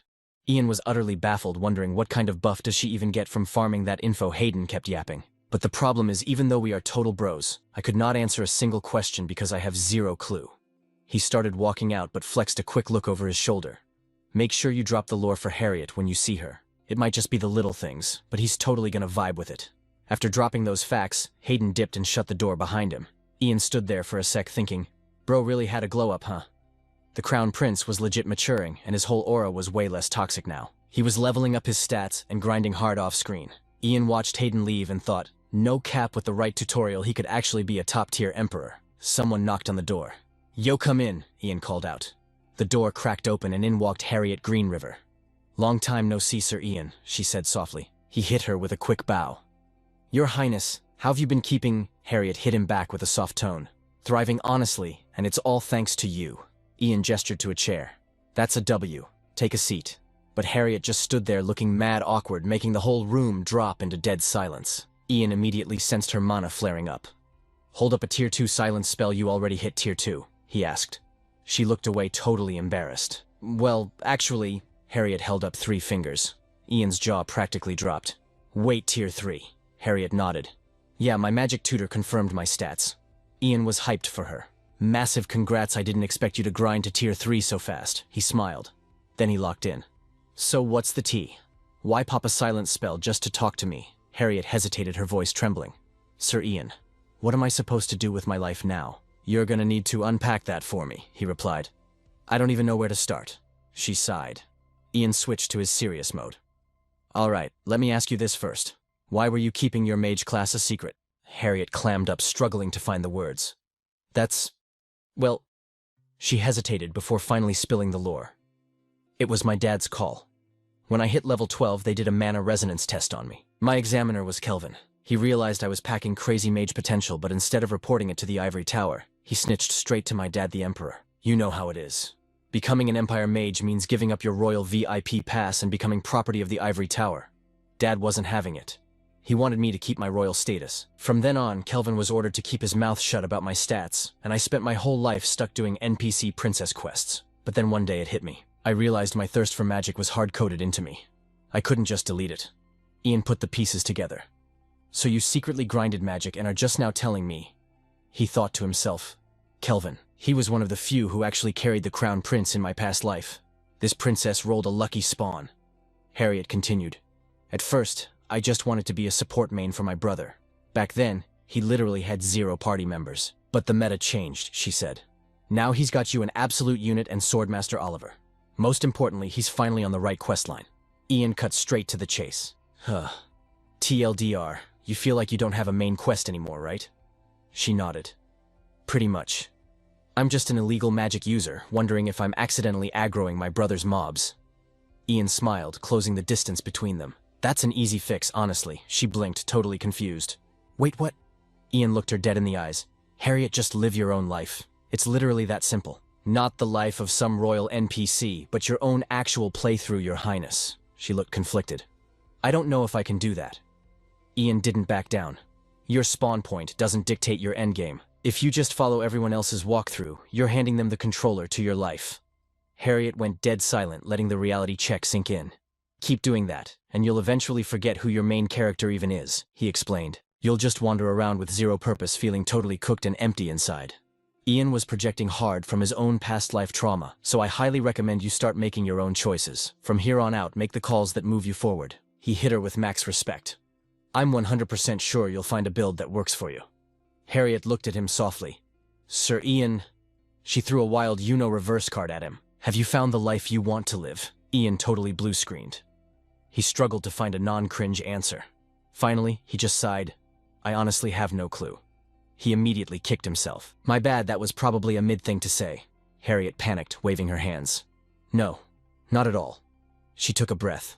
"Honestly, Ian, you're the first person to ever keep it real with me like that. I was always forced to just play the perfect princess role. I literally couldn't conceptualize any other gameplay." Harriet smiled, looking genuinely touched. "Thanks for the buff, Sir Ian." He looked back at her and smiled. Ian stood up and said, "If you keep grinding your magic stats, it's going to be a massive clutch for whatever path you choose. You leveled up this fast, your late-game scaling is going to be insane." Harriet blushed hard, suddenly shy. "That's actually why I wanted to ask you a massive favor, Sir Ian." He raised an eyebrow. She took a deep breath. "Could you be my magic tutor?" Ian was shook.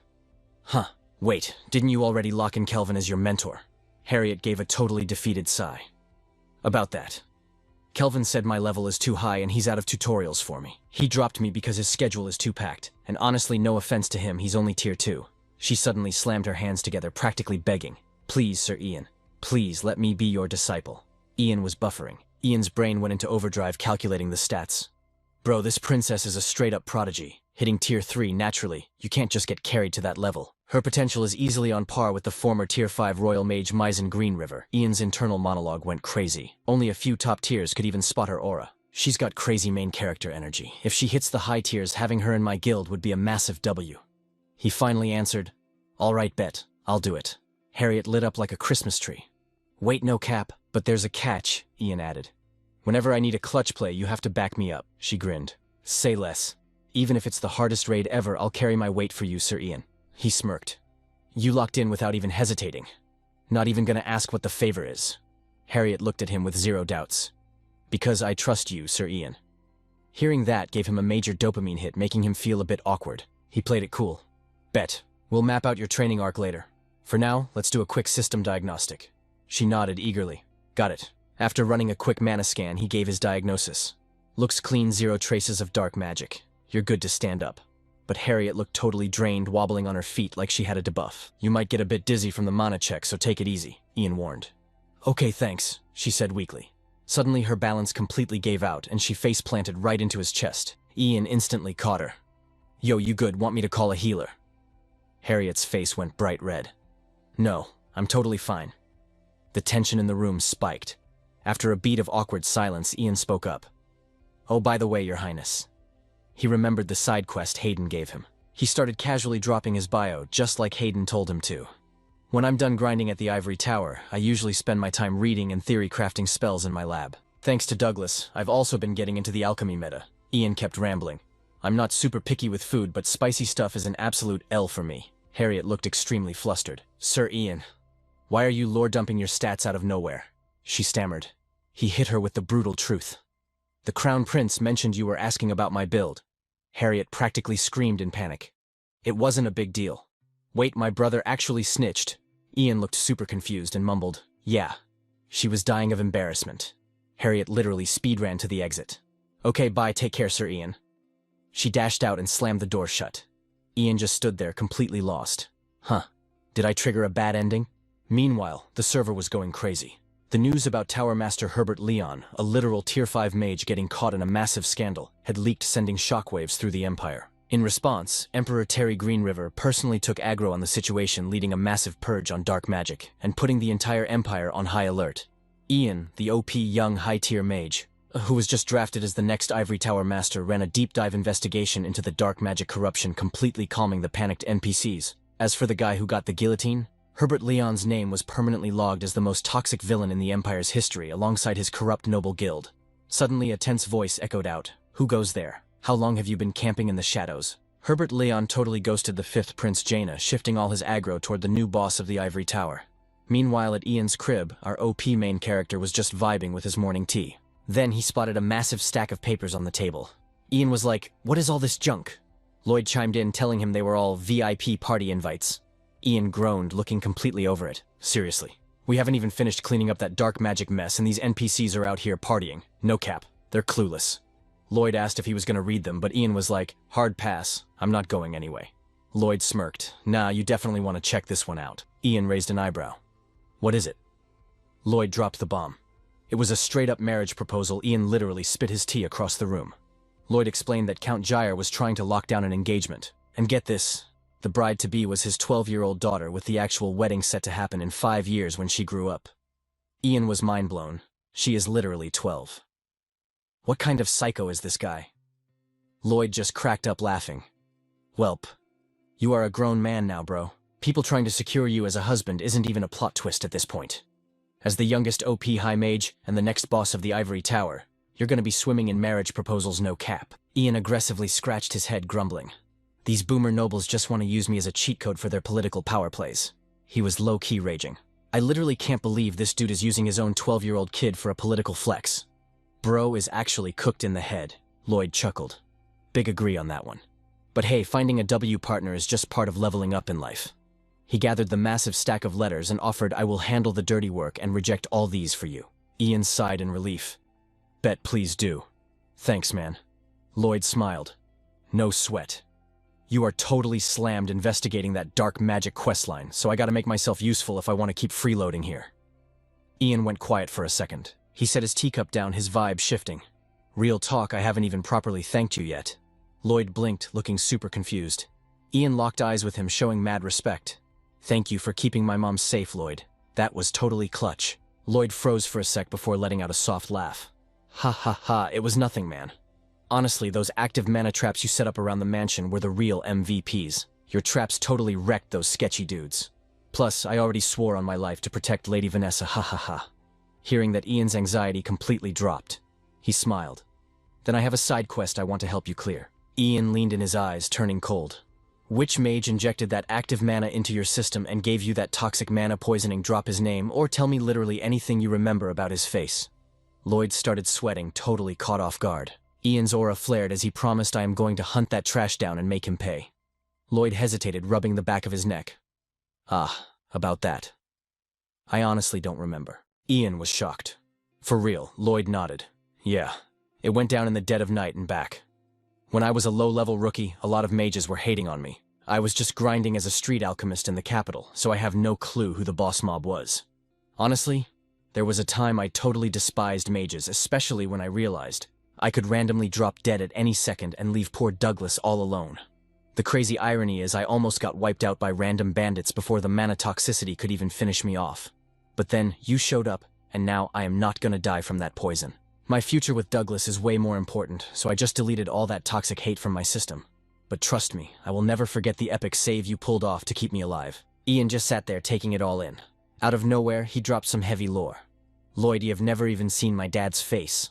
Walking over to the window, Ian muttered, he vanished before my spawn point. Nobody even knows if his status is alive or dead.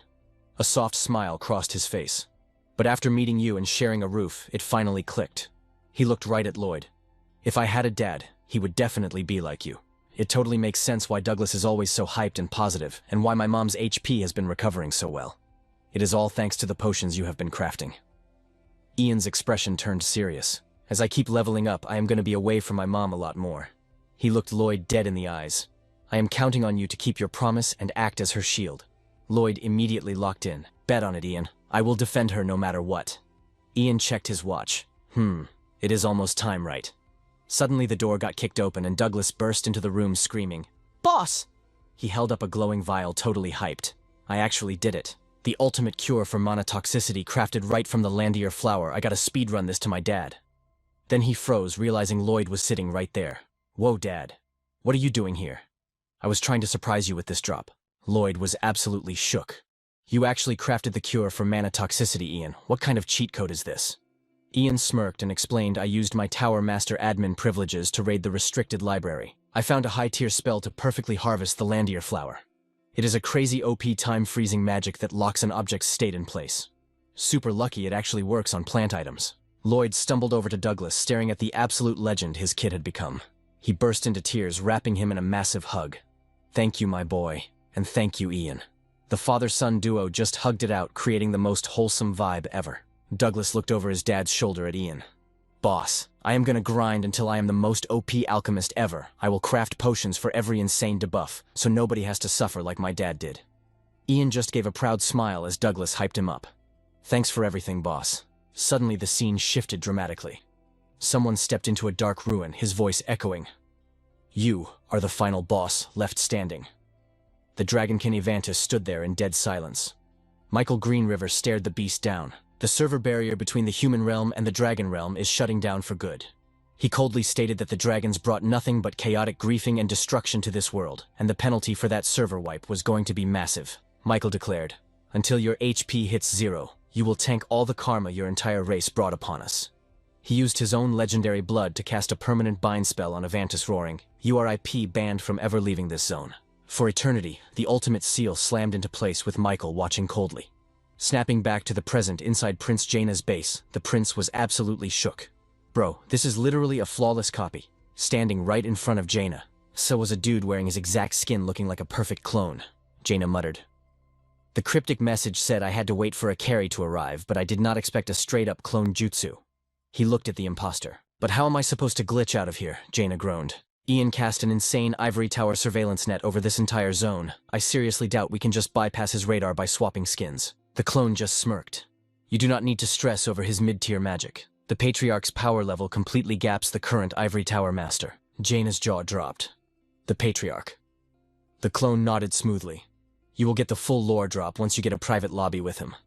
Then the dude whipped out a glowing mana grimoire. In an instant, a massive teleportation portal ripped open the space. Jaina panicked. What the heck is that?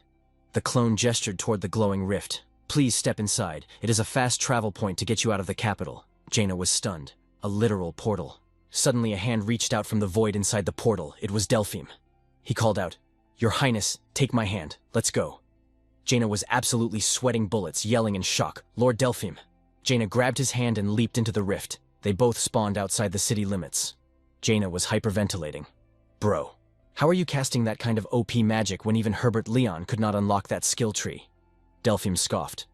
It is not even a big deal. He looked right at the prince. Your Highness, did you seriously think that mid-tier fraud Herbert Leon climbed to the top of the Ivory Tower using his own stats? Delphine smirked darkly. Even with all that insane raw power, bro was just grinding for his own selfish rank.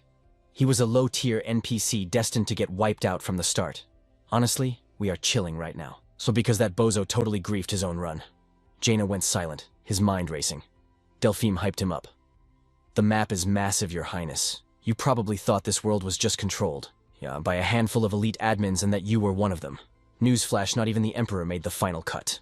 Jaina looked totally lost. Made the cut, Delphine grinned like a maniac.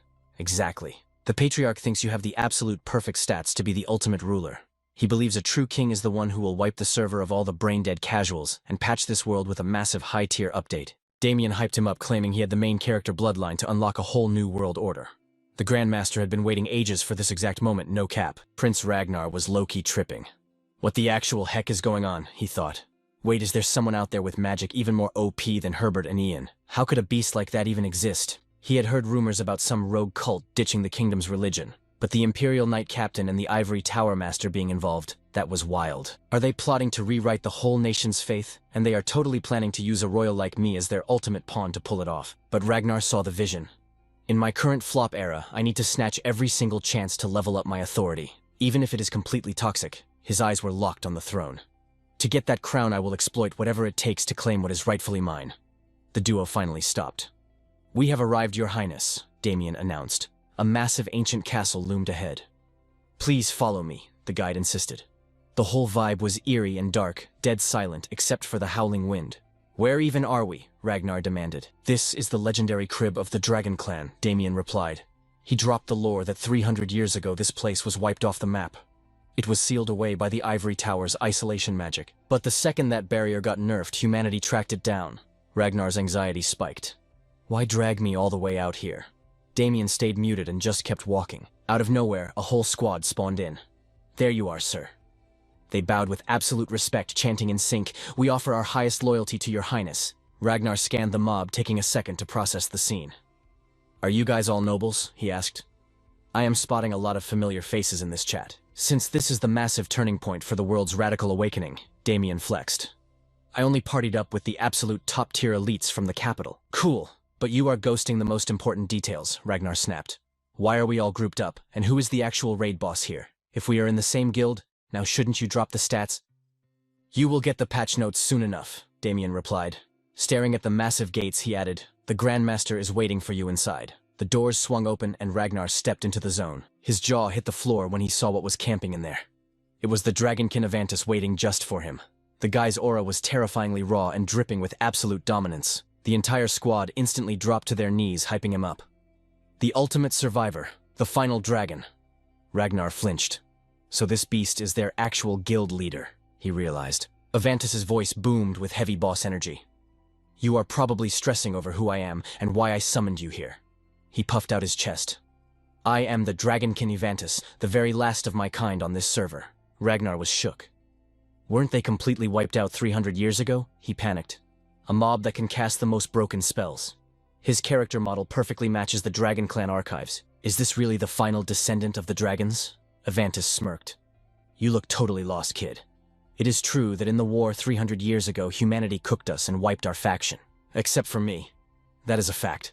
Your ancestor Michelle Greenriver dropped an insanely OP blood seal on me. It basically spawn-trapped me so I could not move an inch. I have been grinding for this exact moment. Ivantis locked eyes with Ragnar. His bloodline. Michelle Greenriver's legendary seal. To break this debuff, I need the blood of his descendant. Ragnar was suspicious. Wouldn't it be way easier to just PK me and take my blood to break the seal? Why even offer me a quest? The dragon chuckled. You are way too savage, Prince. I just figured carrying you to the Emperor rank would be a massive win for me too. He kept going. I am going to delete the old meta and launch a brand new era of absolute dominance. This trade could be the foundation for an epic master plan. Ivantis gave a devious grin. The ultimate base for a peaceful server where dragons and humans can actually co-op. So basically, I am just your tool, Ragnar challenged.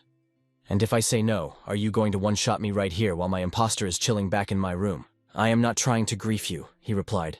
If you reject the quest, I will just wipe your memory logs and respawn you back home. Glaring at the glowing seal, he added, but I picked you because I know for a fact you will not pass up this buff. Ragnar went dead silent. He clenched his fists tight. Make a binding vow, Ragnar said, his face deadly serious. Once you boost me to Emperor, you will not stab me in the back. The dragon laughed. Bet. I promise. Ragnar snatched the dagger Damien had brought. Fire. Without hesitating, Ragnar slashed his own arm, letting his HP drain onto the floor. I accept your terms, Ragnar declared. His blood instantly spread across the glowing magic circles. The whole zone lit up like a supernova as the ancient seal finally shattered.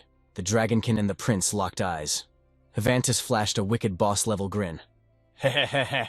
His laughter echoed through the hall.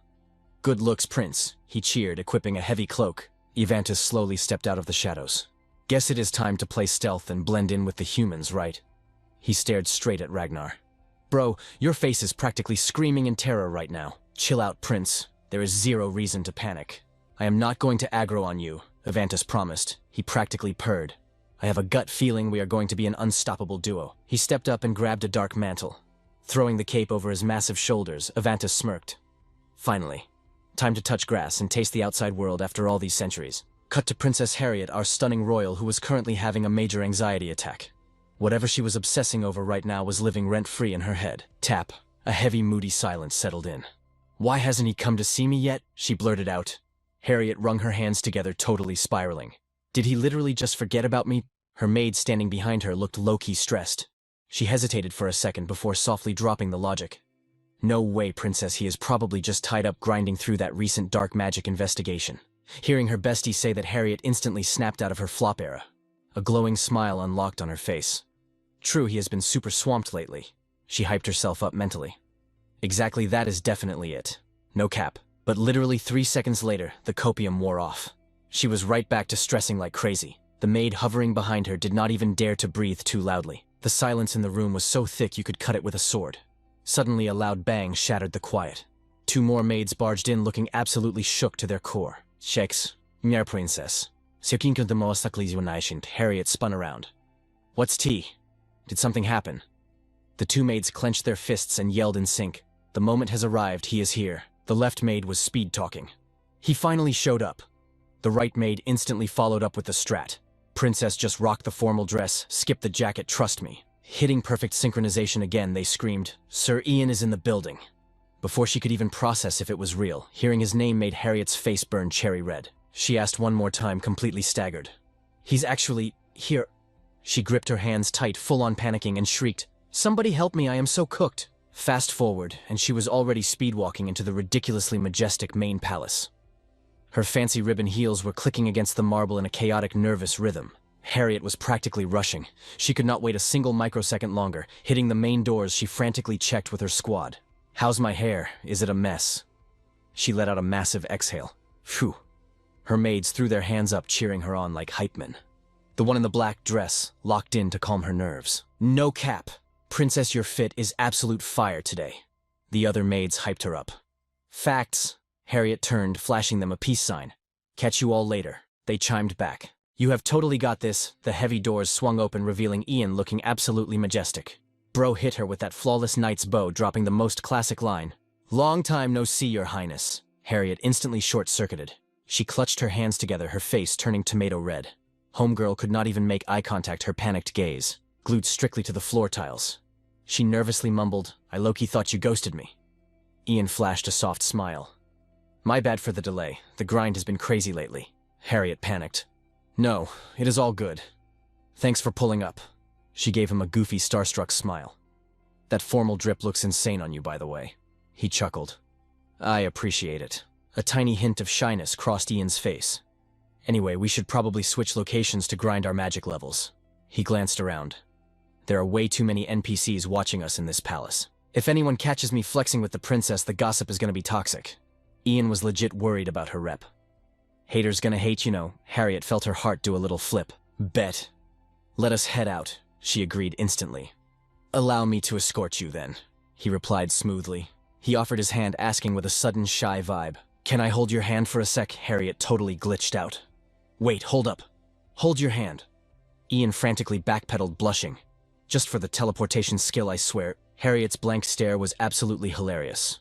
Turns out she was totally overthinking the whole romance angle. Is that the OP fast travel magic everyone talks about? She asked. Slowly, she placed her hand in his. Ian went full protective mode, warning her. You might get a little motion sickness. He gently held her delicate hands, his voice super soft. Just focus your mana. A blinding flash of light exploded, revealing a literal wallpaper tier landscape. Massive epic mountain ranges stretched out everywhere. Harriet was shook. Where even are we? Ian calmly replied. These are the outer limits of the capital. It is basically an empty server out here. He broke down the mechanics. Since my Tier 6 teleportation skill has an AoE limit, this was the best spawn point.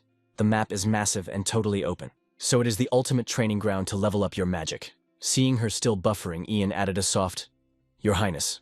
Harriet was still trying to process the massive map update, whispering, I have literally never stepped outside the palace zone before. Her eyes were practically sparkling with starry effects. I legit thought I could only see this in my dreams. Watching the birds free roaming across the vast sky, she dropped the most heartfelt line. But the second I took your hand, that dream totally spawned into reality. Harriet flashed a ridiculously happy smile and shouted at the top of her lungs. Magic is straight up broken. It is so amazing. Still riding that hype, she spun around to admire Ian's flawless visuals. But right at that moment, a random flashback glitched into Ian's mind. A stunningly beautiful woman just sitting totally AFK by a massive window. As fast as the memory popped up, it instantly deleted itself. Ian snapped back to reality. No cap, princess? A gentle, swoon-worthy smile crossed his face. Magic really is top tier. Harriet gave him a sneaky, shy side-eye, asking, You totally caught me grinding my magic skills in the royal sanctuary, didn't you? Ian kept his gaze locked on her face. Yeah, I was exploring the palace map and accidentally entered that zone. I had to go stealth mode in the corner when His Highness and the royal mage walked in. That is when I spotted you. Harriet whipped around, her eyes wide with total confusion. Wait, how did you even bypass the security? That area is guarded by high-level NPCs. Ian stumbled over his words. I was just a kid. Pure curiosity, I swear. She instantly burst out laughing, totally relating to that chaotic childhood energy. Her eyes turned into adorable little crescents.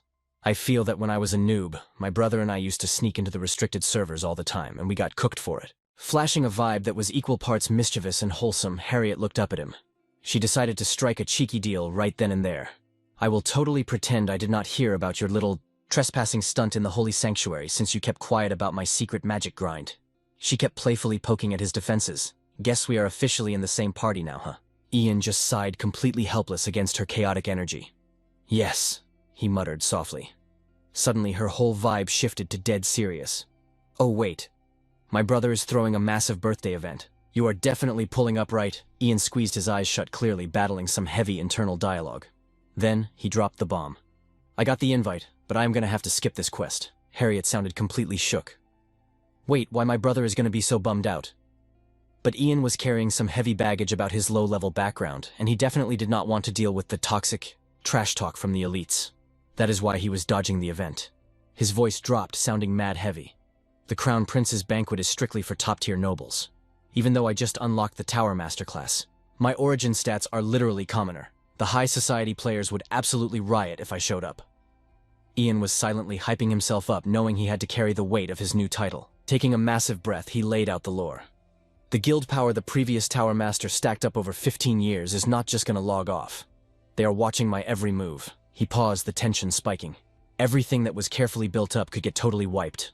Until the Crown Prince secures his spot in the political meta and dominates the high society rankings, and safely claims the throne with his own buffs, I need to stay in my lane and focus on maxing out my Tower Master duties. Hearing this, Harriet just stared at the ground. The vibe between them got awkwardly quiet. I get it, she murmured, sounding super emo. But suddenly her eyes flared up with a boss-level determination that actually caught him off guard. Every word she dropped next was pure iron will energy. Then I'm gonna lock in and totally own my role as princess. I will completely paralyze those toxic nobles trying to raid my brother's status. Harriet whipped around, her eyes practically glowing as she looked at him. Her voice got a little shy again. I am gonna grind my magic stats too. Flashing him a bright smile mixed with nervous energy, she softly added, I'm gonna need you to carry me. Master, can I actually use that title when it's just the two of us? Ian cracked a soft, affectionate smile, looking right at her. His voice was warm like a fireplace. Bet. You can call me whatever you want. Meanwhile, in a totally different zone, dark clouds rolled over the 5th Prince's palace. Jaina's voice cut through the shadows. That is the master plan. Ivantis was chilling in his chair, his face completely unbothered. So basically, before we gank that mage Ian, we need to delete the Crown Prince from the server. Jaina's eyes flashed with absolute menace. Facts. Right now, a bunch of nobles and low-level commoners are hardcore simping over every single move the new Tower Master is making. The massive room fell dead silent, giving off major creepy vibes. Sure, Ian's magic stats are incredibly OP, but at the end of the day, he is still just a rookie mage. Bro barely leveled up to adulthood. He has zero actual experience, and with his commoner spawn point, his political influence is absolute mid. There are a ton of high-ranking nobles who are totally salty that Ian bagged the Tower Master class. Jaina's gaze hardened low-key, flexing her villain tier intellect.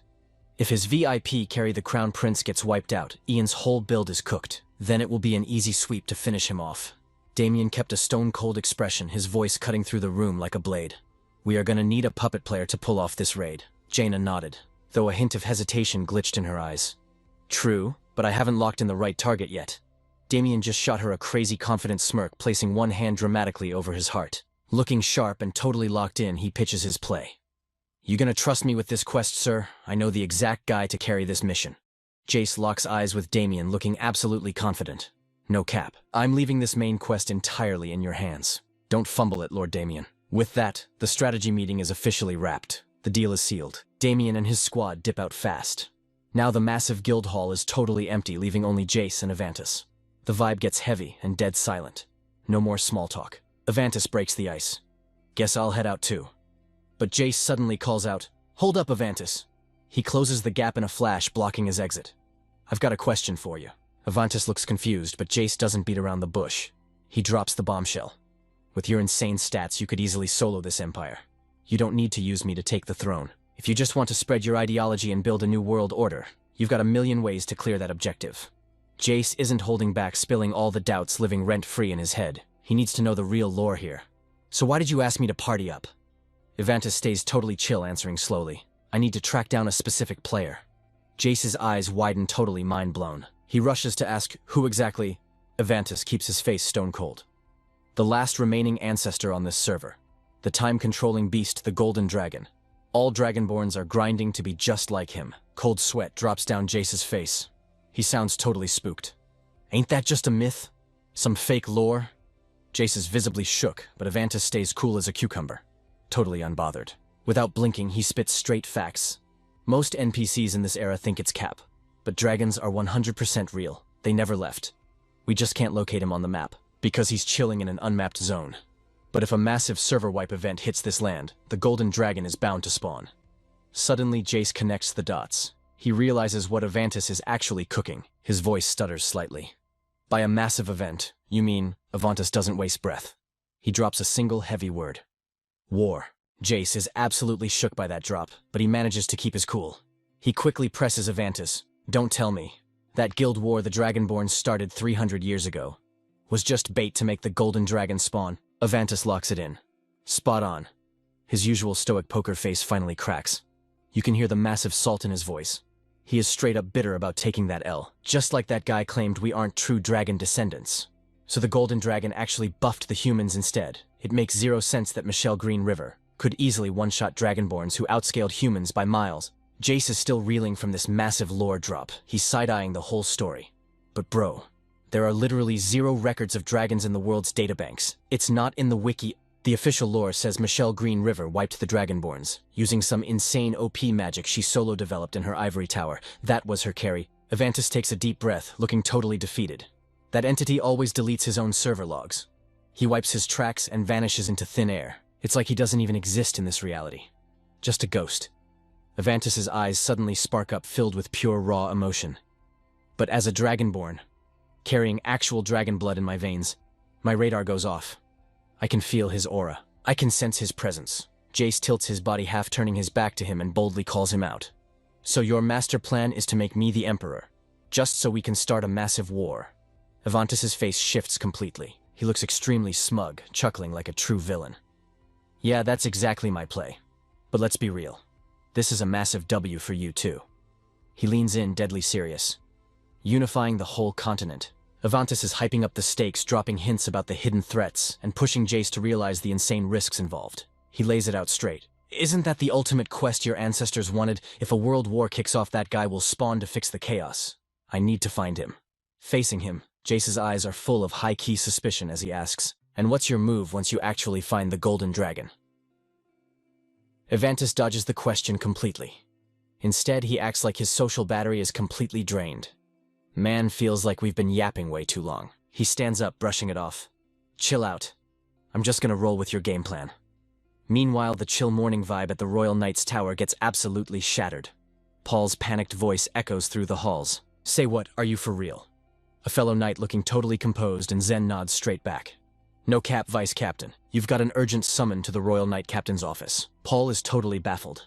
He stares at the floor, brain short-circuiting as he tries to process this curveball. He mutters to himself, why would that terrifying boss Damien summon me? I haven't even aggroed anyone lately. But Paul quickly shakes off the panic, getting his head back in the game. He flashes a smile, patting the knight's shoulder. I'm on it. Thanks for the heads up, bro. Paul speeds off, eventually stopping dead in his tracks outside Damien's door. The final boss room. Gulping down his nerves, he preps for the encounter. Suddenly, a booming voice commands, enter. Paul steps into the room, standing at perfect attention. You summoned me, Captain. Damien stands up, looking imposing as hell. Paul Lansqua, step over here. He doesn't waste a single frame. The room's tension spikes instantly. Damien cuts straight to the chase. His voice is deep and absolute. Word on the street is, the reason High Mage Helen attacked the Crown Prince is because she was debuffed by dark magic. Damien keeps his fierce aura locked onto Paul. I got the patch notes saying security got buffed. But is everything actually stable right now? Paul fires back instantly. Yes, sir. 0 glitches on our end at the moment. The squad is on high alert. Our defense rating around the Crown Prince is maxed out. Damien nods. Good. The Prince is our future server admin. His survival is the top priority. He keeps talking, pacing the room. I've had plenty of one-on-ones with Captain Oliver, but I think this is the first time. You and I have had a real chat. Damien drops his guard slightly, asking genuinely. You've been holding the Vice Captain rank for a minute now. Have I done anything to trip you up? Paul replies, voice a bit rushed, but totally sincere. It's a massive honor just to be summoned by you, sir. Damien chuckles, clearly vibing with the answer. Glad to hear it. He takes slow, heavy steps toward Paul. His voice drips with absolute authority. He asks about the rumors he's heard that Paul's sword stats are second only to Captain Oliver. The guy holding the Swordmaster title. Damien smirks. You're insanely OP, kid. You've got skills validated by His Majesty the Crown Prince and Oliver himself. Paul gets a little flustered. Blushing like crazy at the high praise, he humbly deflects. I'm still pretty mid, honestly. Lots of grinding left to do.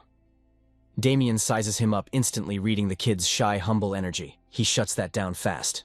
No need to fake modesty. Your verified stats earned you that Vice Captain badge. Damien gets right in Paul's personal space, suddenly getting nostalgic. Back when Captain Oliver nominated you, an orphan and a basic NPC from the northern borders, to be the Vice Captain of the Royal Knights. Damien stops dead in his tracks, dropping the filter completely. I thought he was totally unhinged. He stares a hole straight through Paul's face. He lays out all his past doubts with zero hesitation, his voice dropping an octave. I couldn't fathom why he'd draft a no-name rookie with zero background into the elite squad guarding the Emperor. Damien's face twists up, looking genuinely annoyed by the memory. He spits straight facts. I couldn't believe he'd let some random scrub into our prestigious high-tier guild. It made me absolutely sick. But just as Damien keeps talking, Boom. Suddenly, Ivantis spawns right behind Damien out of nowhere. Paul gets massively jump-scared. His hand instantly flies to his hip, ready to draw his weapon and fight. But Paul was totally cooked. Ivantis' dark magic had him completely paralyzed. The old man's voice dropped, echoing a chilling command. You will be the stepping stone for my ultimate empire. Cut to a super aesthetic forest scene. The chill morning vibes were interrupted by the sharp clash of steel as Hayden and Oliver were going hard in training. Spot on, Oliver hyped him up. Keep your core locked, but seeing Hayden's stamina hitting rock bottom, Oliver called a timeout. Hold up, Your Highness. The heavy blade slipped from Hayden's shaking hands. Let us call it a day. Oliver smiled softly. Thanks, Captain. Hayden absolutely folded onto the grass, gasping for air like he just survived a boss raid. Bro, my sword skills are literally mid. Oliver just chuckled, hitting him with that big bro energy. No cap, you are actually way more cracked at swordplay than 99% of players out there. You are actually leveling up way faster than Tower Master Ian. Hayden short-circuited for a second. Wait, what? I'm actually outgrinding Ian. Oliver nodded, dropping the lore. Yep, I sparred with that dude for 5 whole years. Suddenly Hayden threw a total tantrum. His face turned tomato red as he aimed his sword at Oliver. Sure, his magic stats are completely broken. We are done for today. Oliver effortlessly diffused the baby rage. Real talk though, his sword skills are straight trash. Oliver's eyes sparkled with mischievous energy. Looking like a total troll, he threw Hayden a knowing wink. Just keep it on the down low that I am his sword master, okay? Hayden burst out laughing, totally losing it. No way the flawless Ian is actually an NPC at something. The giggles faded into a massive goofy grin. The hype was so real, just knowing. He finally clutched a massive W against his rival. I got this, he whispered. I actually have better specs than Ian, pumping his fist with pure main character energy, Hayden yelled out. I am going to grind my stats every single day. I will surpass you, Swordmaster. But then Hayden caught a weird vibe in the distance. Yo, Captain, is the vice captain glitching out or something? Oliver locked eyes on Paul, his expression dropping. Bro has been totally ghosting us lately, super low energy. I tried to check his vibe, but he just keeps saying it is all chill. Hayden let out a heavy sigh. Keep a radar on him, okay? Do not go too hard on the guy. A true guild leader has to listen to their squad's mental debuffs, and actually care about their mental health. Oliver cracked a proud smile. Understood, Your Highness. Meanwhile, back at the main server, the royal palace was absolutely buzzing. They were setting up the biggest event of the season, Prince Hayden's birthday bash. The staff were sprinting everywhere, making sure the aesthetics were top tier. As the countdown hit 0, Oliver popped into the VIP room. Your Highness, the lobby is completely full. Hayden adjusted his drip and sighed. Bet I am spawning in right now, Captain. But per usual, his social anxiety was spiking. His face looked like he just caught a major debuff. These high society lobbies always give me the creeps. He flashed back to Ian, roaring at him. You need to flex your rank and secure your zone. Hayden let out a massive sigh, and that toxic sweat. Ian did not even show up. Seeing his prince completely tilted, Oliver stepped up. Bro, you are the literal main character tonight. You need to walk in there with max charisma. Those snobby nobles should be the ones sweating bullets, not you. Oliver's pep talk hit like a total buff spell. Hayden snapped right out of his doom-scrolling mindset. A confident smirk leveled up on his face. True that his energy completely shifted as he gave Oliver a bro pat. Plus, I have got the legendary Swordmaster rolling as my duo. With you tanking, I am totally safe. Right in the middle of their hype session, a sweet voice chimed in. Big bro. Hayden turned around with a massive grin. Harriet. She had literally equipped the most stunning azure blue dress. The textures and details were absolute god tier, perfectly boosting her royal aura stats. Hayden was completely shook by the glow-up. Okay, princess, your fit is absolute fire tonight. Harriet beamed, loving the compliment. Thanks, I went try hard on my styling just for your big level up day. Then Hayden threw out a massive troll comment. Huge bummer that Ian AFK'd on us today. Bro would have been totally stunlocked seeing you. Dropping Ian's name made Harriet instantly panic. What the heck are you yapping about? Her face went red as she started interrogating him. How could you leak my private questions to him? You totally snitched to Sir Ian. I am literally dying of cringe right now. But she quickly slammed the brakes on her rant. Today was a VIP event after all. Taking a deep calming breath to reset her vibes, she looked at her brother with max affection. Happy spawn day, big bro. I am seriously so proud to have a brother who grinds this hard every single day. Her wholesome energy was off the charts, but then she aggressively stomped her cute heel, flipping her switch to pure boss mode. I swear I will absolutely wreck any of those toxic nobles who try to trash talk you, so do not even stress about those NPCs. Her fierce but adorable threat made Hayden burst out laughing. You are the best carry ever, Harriet. The raid timer had finally hit 0. All right, let us enter the boss room. Hayden smiled. Bet Harriet chirped eagerly, locking arms with her brother. A few minutes later, the main event officially launched. The head mod announced their arrival with maximum hype.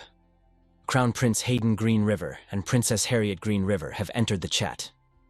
Every single noble in the lobby instantly bowed in respect. With that epic intro, the royal duo made their grand entrance. They walked in dripping with pure main character aura. Right on cue, the maestro flicked his baton. The live band caught the signal, instantly dropping a super aesthetic beat that flowed beautifully throughout the massive hall. The noble crowd totally mobbed them like ultimate fanboys. Happy level up day, your highness, wishing you massive wins, Crown Prince. Hayden handled the aggro like an absolute pro. Appreciate it, fam. I hope you enjoy the party vibes. Watching from the sidelines, Oliver saw his boy casually dominating the social arena. The swordmaster was practically beaming with proud dad energy.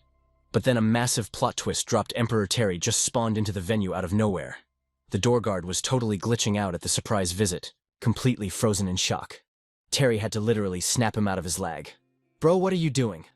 Drop the server-wide announcement. The guard finally rebooted. Yes, your majesty. Terry strolled into the hall with absolute boss energy. The booming voice echoed through the massive room. The supreme server admin, His Majesty the Emperor, has arrived. Every single noble was totally shook, seeing the Emperor actually crash the party. Even Hayden was caught off guard. Pops. He rushed over, totally mind-blown. I literally thought you were too busy grinding quests to come. Terry smiled warmly. It is your spawn day, as your dad. I had to log in to celebrate you leveling up another year. Terry locked eyes with his son, dropping maximum validation.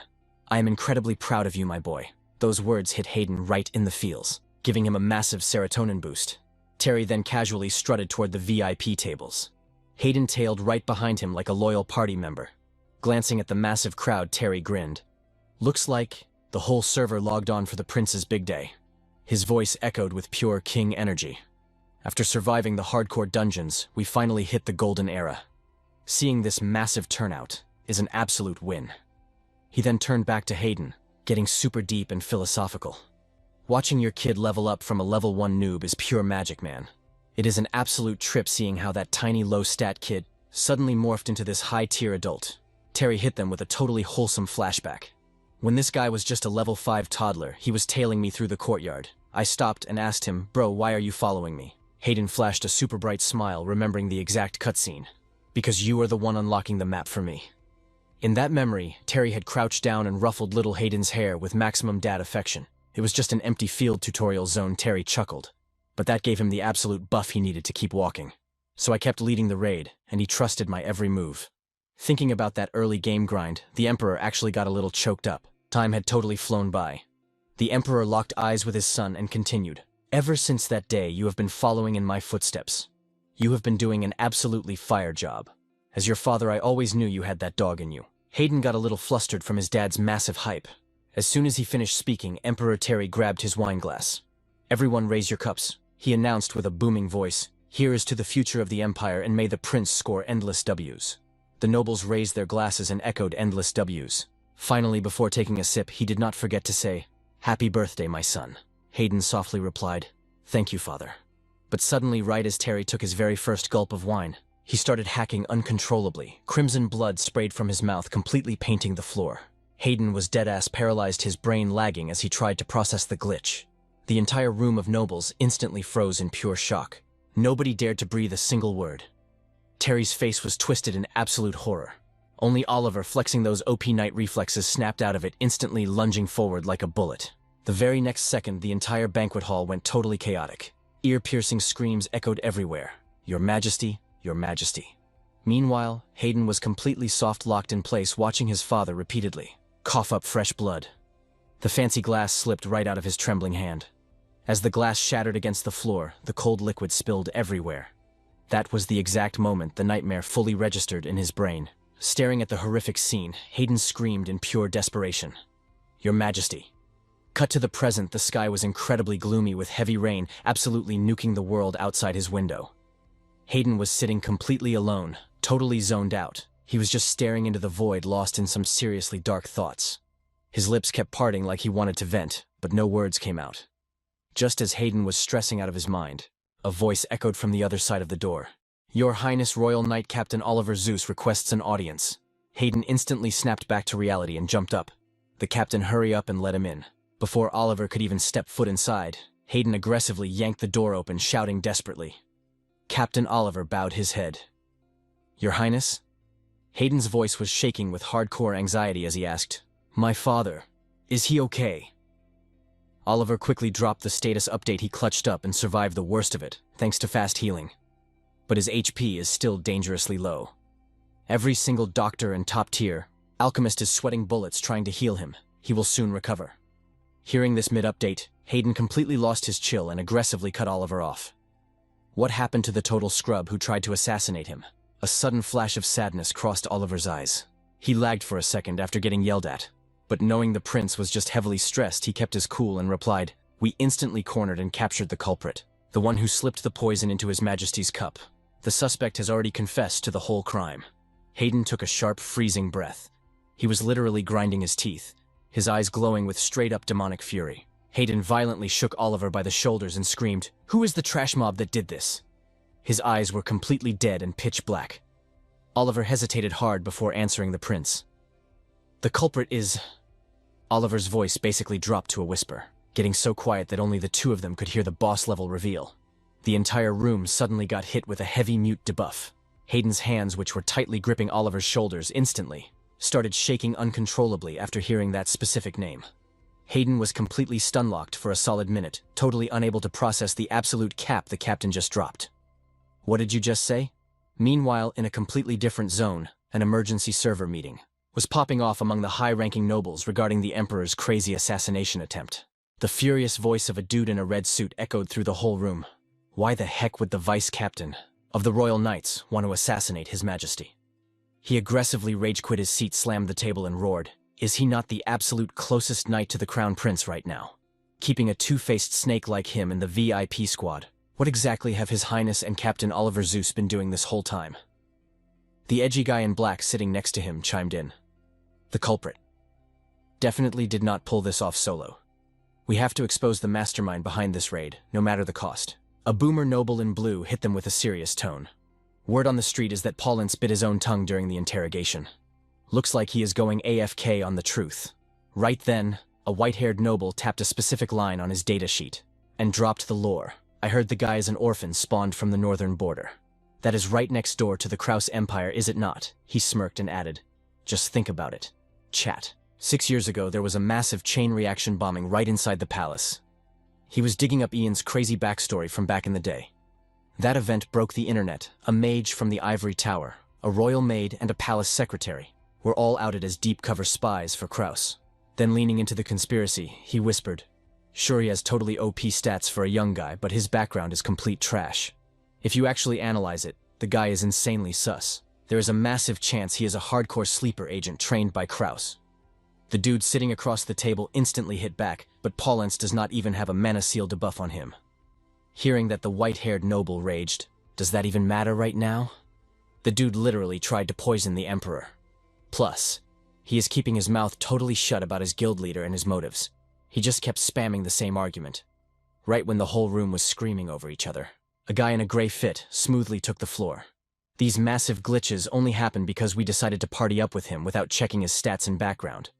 We absolutely have to strip his title as vice-captain of the Royal Knights, and Paulins must be executed for trying to PK His Majesty." Everyone in the room immediately upvoted the idea, shouting facts. "I completely agree." Despite the endless spam of chatter in the meeting room, Ian just stayed on mute, refusing to drop a single comment. A while later, after the raid meeting finally disbanded, the sky outside was still looking completely depressing. Ian was walking solo to a secret rendezvous point when someone called out from behind, "Ian." Even though the guy was rocking a full stealth cloak, Ian immediately clocked that it was the captain. Oliver stepped up, pulled back his hood, and aggressively asked, "What is the status on Paul?" Ian hit him with the bad news. "The server thinks he is a rat for the Kraus Empire." Hearing this absolute garbage, Oliver lost his mind and yelled, "That is straight cap. He is no double agent." Ian completely agreed and replied, "Big facts. The vice-captain would literally tank a fatal hit for the Crown Prince without hesitating." Flashing back to all the insane carries Paul had pulled off before, it did not matter what his spawn zone was. He was a top-tier honorable knight who had sworn ultimate loyalty to his master. Ian locked eyes with him and stated with zero hesitation, "I know exactly what kind of gigachad Paul is. But after this disaster of an event, his execution order has already been locked in, and there is absolutely zero logic to justify Paulins's aggro play." Oliver's brain practically blue-screened at the terrible news. Ian kept going. He is totally AFK on who gave the quest and why he tried to assassinate His Majesty. Then, trying to keep his voice level, he told the captain, "We need to hack the system and figure out his real motive first." Reaching this point, Ian paused for a few seconds to process before finally asking, "How is the Crown Prince holding up?" Oliver gave him the quick rundown. "His Highness is literally fasting and banned everyone from entering his room. I bet he is taking the full mental damage, blaming himself for His Majesty getting poisoned. Hearing the heavy news, Ian just sighed. Got it. Then Oliver dropped more bad lore. You already know every single player in Squad 2 just got heavily suspended. We are totally about to get interrogated next. His hands balled into fists so tight they were literally vibrating. As the guildmaster of this squad, I cannot afford to make any reckless aggro plays. You could literally see the massive debuff of helplessness written all over his face. He kept beating himself up over it, muttering, I know I am asking for an impossible carry right now, but you are literally the only high-level ally I have left, pouring all his desperate energy into it. Oliver immediately bowed 90 degrees to Ian and begged, Please, bro. Expose the absolute truth hidden behind this cursed event. But Ian just looked at him deadpan and dropped a massive bomb. I did not detect a single drop of cap in the vice captain's confession. The interrogation magic from the Ivory Tower did not even trigger a lie alert. Hearing that, Oliver instantly turned to stone. He clearly never expected the situation to be this massively cooked. Breaking the silence, Ian finally added, The vice captain is getting thrown into the maximum security dungeon tonight. I am going to launch a solo mission to talk to him. Then he locked eyes with the captain and said with zero hesitation, As soon as I am done, I will slide by your base. Oliver knew full well that Ian was grinding hard to carry him and Paulins, so he forcefully chilled out his nerves and replied, Say less. High above the Ivory Tower, heavy black storm clouds started stacking up like crazy. It was almost as if the server admins themselves felt the insane anxiety eating away at him as he stood outside the isolation dungeon. The sky was literally crying buckets, completely cooked by this insane downpour. The prison guard, bro, was totally slacking, passed out thinking this fortress was impenetrable. Meanwhile, Ian's shadow slid right past him. His steps were dead silent, but absolute fire. The roaring rain totally swallowed his tracks. With a heavy gut feeling, Ian zeroed in on maximum security. Yeah, the exact spot holding the Empire's most notorious threat right now. Pulling up to Paul's cell, Ian's heart just dropped. No cap, it was hard to watch. Our totally OP Vice Captain Bro was completely chained up, heavy iron digging into his built frame. His once legendary body was now covered in gnarly bleeding gashes. Choking back his emotions, Ian whispered, Vice Captain. Paul slowly peeled his eyes open, but they were totally mid-hollowed out, like a dried-up well. Ian pressed, You still know who I am, right? Crickets. Paul just dropped his head, staring at nothing. That dead silence sliced through Ian like a literal dagger. It stung bad. Ian stepped up. There is no way you plotted to take out the Emperor. No rival nation spies, no secret rebel plots. I know the real tea better than anyone. Ian dropped the facts. He pushed harder. You swore your life to the Crown Prince. You literally put everything on the line for him. So this betrayal math is not mathing. Channeling his mana, Ian prepped a mind-reading skill. I am diving into your memories right now, so do not even try to block me. A glowing magic circle flashed right over Paul's forehead. Reality instantly warped around them. Ian got sucked straight into the Vice Captain's glitched-out mindscape. The flashbacks started rendering. First up, a quick glimpse of Oliver. Next, the scene shifted to Paul chatting with Demphir. But lurking right behind Demphir was some major bad news. It was the last surviving dragonkin Ivantis. Though to Ian, this dude was still just a mystery boss. This Ivantis guy was totally flexing some high-tier dark magic for his own toxic agenda. And then it clicked. The dragonkin had literally hacked Paul's brain using dark arts. In the memory, Paul was straight up panicking as the pitch-black mana hijacked his mind. Meanwhile, Demphir just watched coldly as Paul tanked this cursed debuff. His consciousness was totally fading to black. No way Ian thought he was not driving his own body. He was literally a puppet to dark magic. Pushing past the firewall, Ian dove way deeper. He sank into the subconscious zone where Paul's true self was hiding out. There he was, the real Paul, just chilling in the dark. I was such a total clown, Paul muttered. I knew the royal palace was swarming with mobs. Ian shouted. Vice Captain Paul hit him with a weak, broken smile. I have been waiting for you, kid. Knew you would come through, Ian. Ian totally panicked, his voice rushing. Hold on. Let me cleanse this dark magic debuff first. But Paul suddenly grabbed Ian's arm with an iron grip. Is the Crown Prince safe? Paul demanded. Ian practically yelled back, Bro, your memories just dropped the ultimate truth bomb. We have the receipts on this incident. If we can just track down the dark mage who cooked you, we can totally clear your name. But Paul just shook his head, his voice heavy with straight-up despair. It is looking pretty cooked out there, huh? This is entirely my bad. He let out a rough sigh. Catching the main boss will not erase my aggro. I am still the one who poisoned the Emperor's cup. Ian was desperate. Bro, do not rage quit on me now. If you just AFK here, you will be permanently branded as the traitor who tried to pack up the Emperor. But Paul's vibe suddenly shifted to zero hesitation. I do not even care anymore. Let them cancel me. I will tank all the shame and the aggro. It is literally nothing compared to the damage I did to the guy I swore to protect. He locked eyes with Ian. Listen up, Ian. Whoever these elite mobs are, if they are gunning for the Emperor, you know they are coming for the Crown Prince next. I am probably just the tutorial stage for them. So let me take the final hit right here. I refuse to be a dead weight to His Highness anymore. Ian was totally shook. Paul bro, what are you even saying? Vice Captain Paul just gave Ian his final quest. Relay this to the Crown Prince and Captain Oliver for me. Tell them I am so sorry and that I appreciate everything. This is literally my final clutch move. My last act is the sword shielding His Highness. Ian completely lost it. Vice Captain, wait. Paul stepped up, his expression totally resolved. Ian, keep the prince safe for me. Then he forcefully kicked Ian right out of the memory server. Ian was hit with massive shock, totally left hanging. Paul just flashed one last smile as his avatar glitched and faded into the memory fog. Looking full of hope, he closed his eyes. May His Highness become the brightest star at the absolute peak of this empire. Thinking of Crown Prince Hayden, Paul's final smile was insanely peaceful. Snapped back to reality, Ian was yeeted out of the mindscape, crashing back into that freezing cell. He was gasping for air, cold sweat completely drenching his face. Pure panic took over his features. Ian stared at Paul, his chest heaving. He desperately spammed his highest cleansing skill, Grand Dispel, but the spell straight up fizzled out. Ian's mind was racing. Wait, Grand Dispel did absolutely zero damage. He started screaming. Vice Captain, hold on, I will break this dark magic right now. There is no shot I am letting you log out like this. But then Ian totally froze. Paul's HP had already hit 0. He had officially permanently logged out. Ian was absolutely stunned, just standing there paralyzed. Paulins, the goated vice captain of the 2nd Royal Knights, was gone. He was really dead. Outside, the storm was raging like a literal banshee. It perfectly matched the soul-crushing grief screaming inside Ian's head. Cut to the Crown Prince's mansion, and the vibes were completely dead. Oliver was huddled in a pitch-black corner. Bro had major dark circles, just zoning out into the void. Suddenly, a random sound glitched through the silence. Oliver's high-tier warrior reflexes kicked in instantly. He leaped up, drawing his blade in a flash, ready to throw hands. Then a voice dropped, Oliver Captain. That super familiar tone, he knew it was Ian right away. Dropping his aggro, Oliver sheathed his sword, kicked the door open and rushed out. Ian. But Ian just stood there like a statue. He was completely drenched, water streaming down his face. Honestly, you could not tell if it was rain or pure tears. Oliver rapidly fired off questions. Did you meet Paul? What is his status right now? Did you find any clues? Ian stayed dead silent for what felt like ages. Swallowing the massive lump in his throat, he finally glitched out a reply. Sir Paulins. He lifted his totally bloodshot eyes to meet his captain. Oliver was visibly vibrating with anxiety.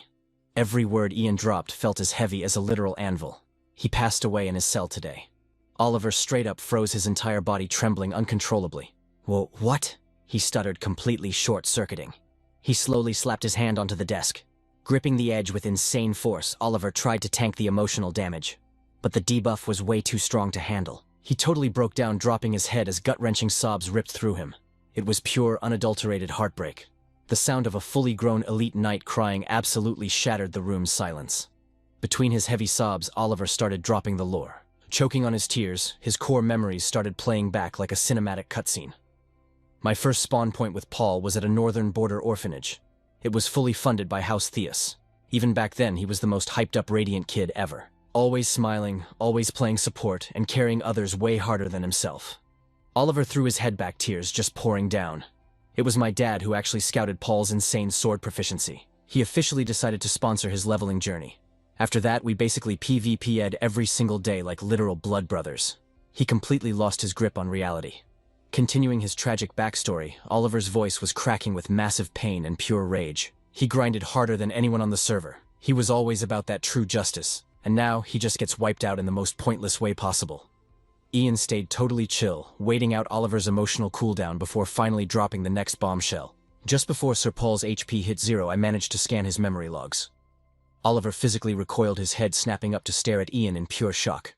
Bro, did you find any hidden clues? Ian's eyes instantly went pitch black with sheer intensity. He started spilling the terrifying glitched-out cutscenes he had just witnessed. The vice captain had a secret meetup with the first knight captain. Yeah, Sir Demphier. And the mysterious mob standing with Demphier. He used high-tier dark magic to totally brainwash our vice captain. Oliver was entirely shook. Hold up. You are saying Paul actually met with Sir Demphir? He was stunned. But then the real horror of the situation clicked in his brain. Wait, pause. More importantly, dark magic. That banned meta still exists. Who the heck was the caster? Ian shook his head. Never seen the guy in my life. But he had this super pale aesthetic and long silver hair. Deep down, Ian was frantically searching through his past life database. But the search results came up totally blank. He realized this boss was an unreleased character, someone he never even encountered in his first playthrough. Ian locked in his voice, dead serious. I am 100% sure this connects back to Sir Demphir. The captain of the First Knights and some totally cracked nameless high mage are working together. Oliver's anxiety spiked hard. Did you just say a high mage? What are his power levels? Ian clenched his fists. The second I realized the vice captain was debuffed, I spammed Grand Dispel on him. But no cap. It literally did 0 damage. Wait, you're telling me this dude's magic is way more overpowered than yours? Ian broke down the insane situation. I'm pretty sure I know exactly who this guy is, but I'm lacking the receipts to prove it. I'm not sure if he's moving solo, or if he's squatted up with other dark mages. I need to do some serious digging. Oliver stared at Ian, his eyes wide with absolute dread. He panicked. But if this guy is so cracked that he can cast spells you can't, aren't you totally cooked? If they hit you with dark magic, the entire empire is gonna drown in a literal bloodbath. Ian didn't reply right away. He just reached deep into his jacket pocket and pulled out a stone necklace, tossing it straight to Oliver, who inspected the loot for a second. Oliver instantly recognized it. Wait, this is the exact same necklace I gave you during our sparring match 6 years ago. Ian nodded. It's the one the Empress gifted you. You claimed it just gave a basic mental clarity buff. But bro, this is no basic tier spell. This pendant holds an ultra-rare gem forged straight from a dragon's tear, and the chain itself, it's rigged with crazy anti-magic wards. It can straight up absorb dark magic. I'm betting its power level is tier 8 or higher. No cap. Oliver exhaled a massive sigh of relief. Thank the gods. With that equipped, their dark magic won't even scratch you. But totally throwing off Oliver's expectations, Ian just shook his head. As Oliver looked mad confused, Ian broke down the hidden specs of this totally unreleased anti-magic ward. Right now only the two of us know about this. Everyone else thinks it's just some mid-tier royal bling. Ian's voice dropped, his eyes turning sharp and deadly serious. Captain, he said, the tension thick in the air. Can you swear to keep everything I'm about to drop a total secret? Catching the heavy vibe, Oliver gave a firm, no hesitation nod. You have my word, he promised. Ian immediately launched into his master plan. Oliver listened in dead silence as the kid dropped some absolutely insane lore. With every single word, Oliver's eyes practically bugged out of his head. Outside the window, the rain started coming down in absolute buckets. Lightning ripped across the sky, hyping up an epic incoming storm.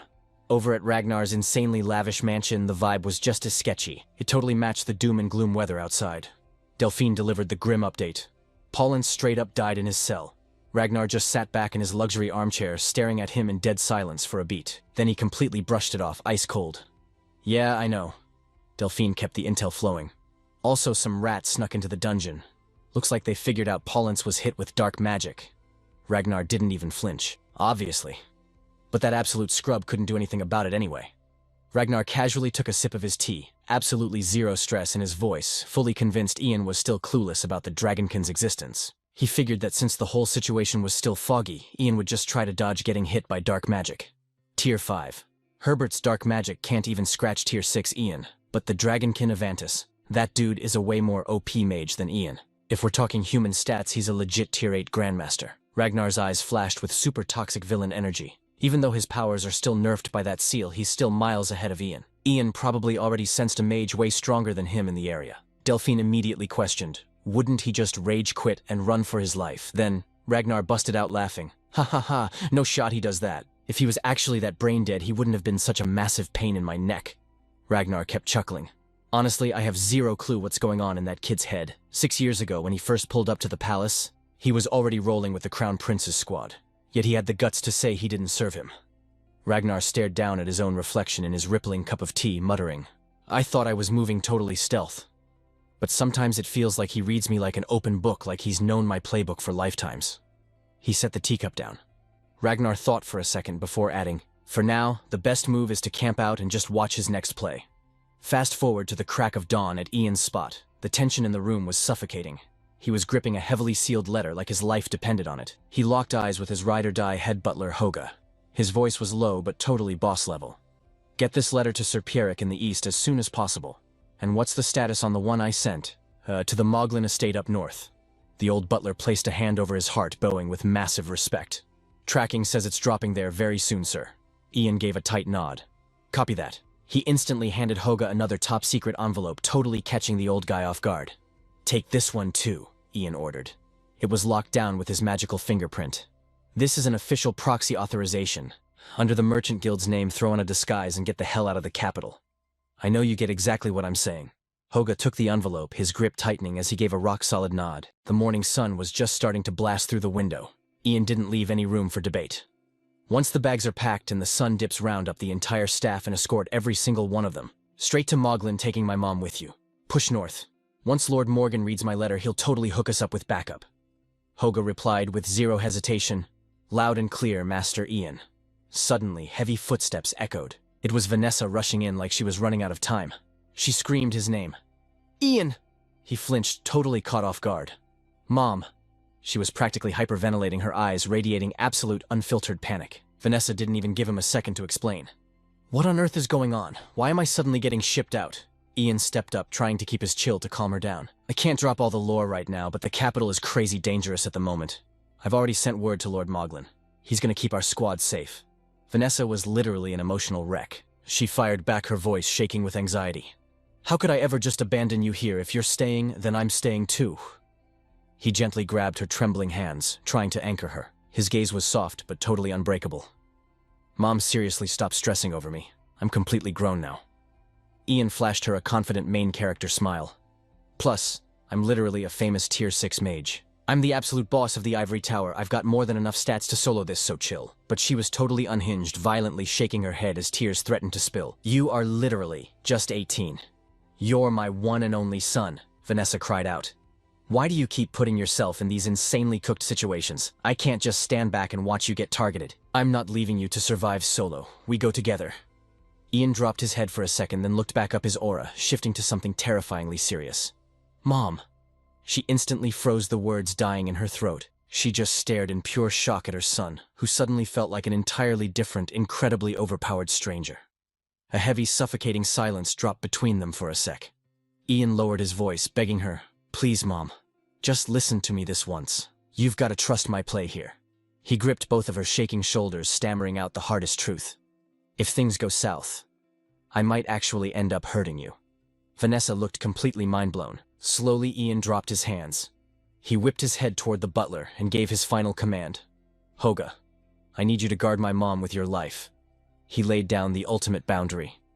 Even if I try to track her down, you are never allowed to leak her location to me. When the timing is finally clutch, I'll drop a letter to Lord Moglin. Hoga looked visibly stressed out, but replied with a shaky voice, Understood, Master Ian. Suddenly, Douglas chimed in. Boss, I'm staying right here to camp with you. The kid insisted. I have zero clue what's going down, but I can totally act as backup, right? I'm literally your #1 sidekick. No cap. Ian instantly shook his head, his tone gentle but absolutely non-negotiable. Douglas, I appreciate the hype, but this raid is way more lethal than you think. You need to roll out with the rest of the squad. Ian's mind instantly flashed back to the grown-up, battle-hardened Douglas from his previous life. He thought to himself, and you are the absolute last person I'd ever let fall into that bastard's hands. Ian took a few steps forward, dropping the ultimate mandate for the entire crew. The second all of you evacuate this mansion, I'm gonna straight up wipe a chunk of my own memory. After that, I won't have any map data on where you went. Ian drilled his instructions into their heads. Please remember all the survival protocols we went over and execute them perfectly. I'm banking on all of you to pull this off. Hoga, alongside the entire support squad, maids and guards, shouted back in perfect sync, their voices shaking the very foundations of the mansion. Yes, Master Ian. Aunt Vanessa finally dipped. She glanced back one last time, looking completely stressed out. The whole squad had already cleared out, getting ready to roll. The second the door clicked shut behind the last person, the mansion felt crazy, huge, and low-key creepy. Left totally solo, Ian let out a massive sigh. It was like dropping a massive weight, only to pick up an even lonelier vibe.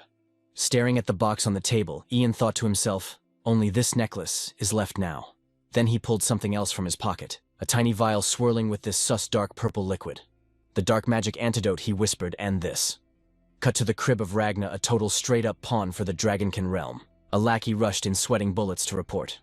The crown prince was dodging everyone locked in his room. The palace maid swore he was looking totally washed. The grunt kept yapping about the royal drama, saying the emperor got treated. And yeah, he survived the danger zone, but he was still totally knocked out in a coma. Even if he woke up, his insides were practically cooked, and the after effects would be brutal. Ragnar rubbed his chin doing the math. He held out way longer than I thought. He was looking high-key stressed now. Ragnar muttered, "If my old man actually bounces back, we are so cooked." Demfir jumped right in. "I will totally bribe one of the royal alchemists."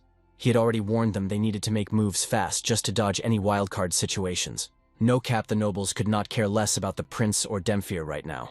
They were hard judging his ruling skills, basically calling him mid for failing to fix the country's mess at the worst possible time. Ragnar, Ivantis, and the whole squad were all ears. Demfir dropped the tea that the Second Royal Knights were completely grounded and under investigation. The council was literally plotting to strip Captain Oliver Zeus of his whole title. Ivantis smirked. "Everything is flowing perfectly just like we planned. Absolute fire. Now we just chill and wait. You will be flexing on that throne in no time." But Ragnar was not feeling that hype. He looked mad paranoid, muttering, "It is super weird that Ian has not made a single move yet. Just sitting back and watching. That is so not his vibe. I bet everything he is cooking up some crazy scheme." Right as the room got heavy with overthinking, another grunt busted in looking absolutely terrified. "Your Highness," he yelled. Demfir instantly snapped at him. "What is your problem? I literally said do not disturb us." The lackey dropped to his knees, shaking like a leaf. "My bad, I swear. But Ian is pulling up to the royal palace right now." Ragnar and Demfir were completely shook. Ragnar stared at the floor doing some hardcore mental math. "Let us wrap up this meeting right here." He turned to his ally. "Mr. Ivantis, you need to zero out your aura and just camp in this room." Ivantis kept it totally chill. "Got it." Out in the hallway, the sound of heavy, confident footsteps was getting louder. Ian was making his epic entrance. Ian pulled right up to Ragnar's door. The massive wooden entrance to the fifth prince's room blocked his path. Without even a second of hesitation, he dropped his voice to absolute zero. His words cut straight through the thick wood. "Your Highness, the Ivory Tower Master Ian requests an audience." The guards immediately gave him the green light. Ian stepped inside his killer gaze, scanning the bougie but totally suffocating room.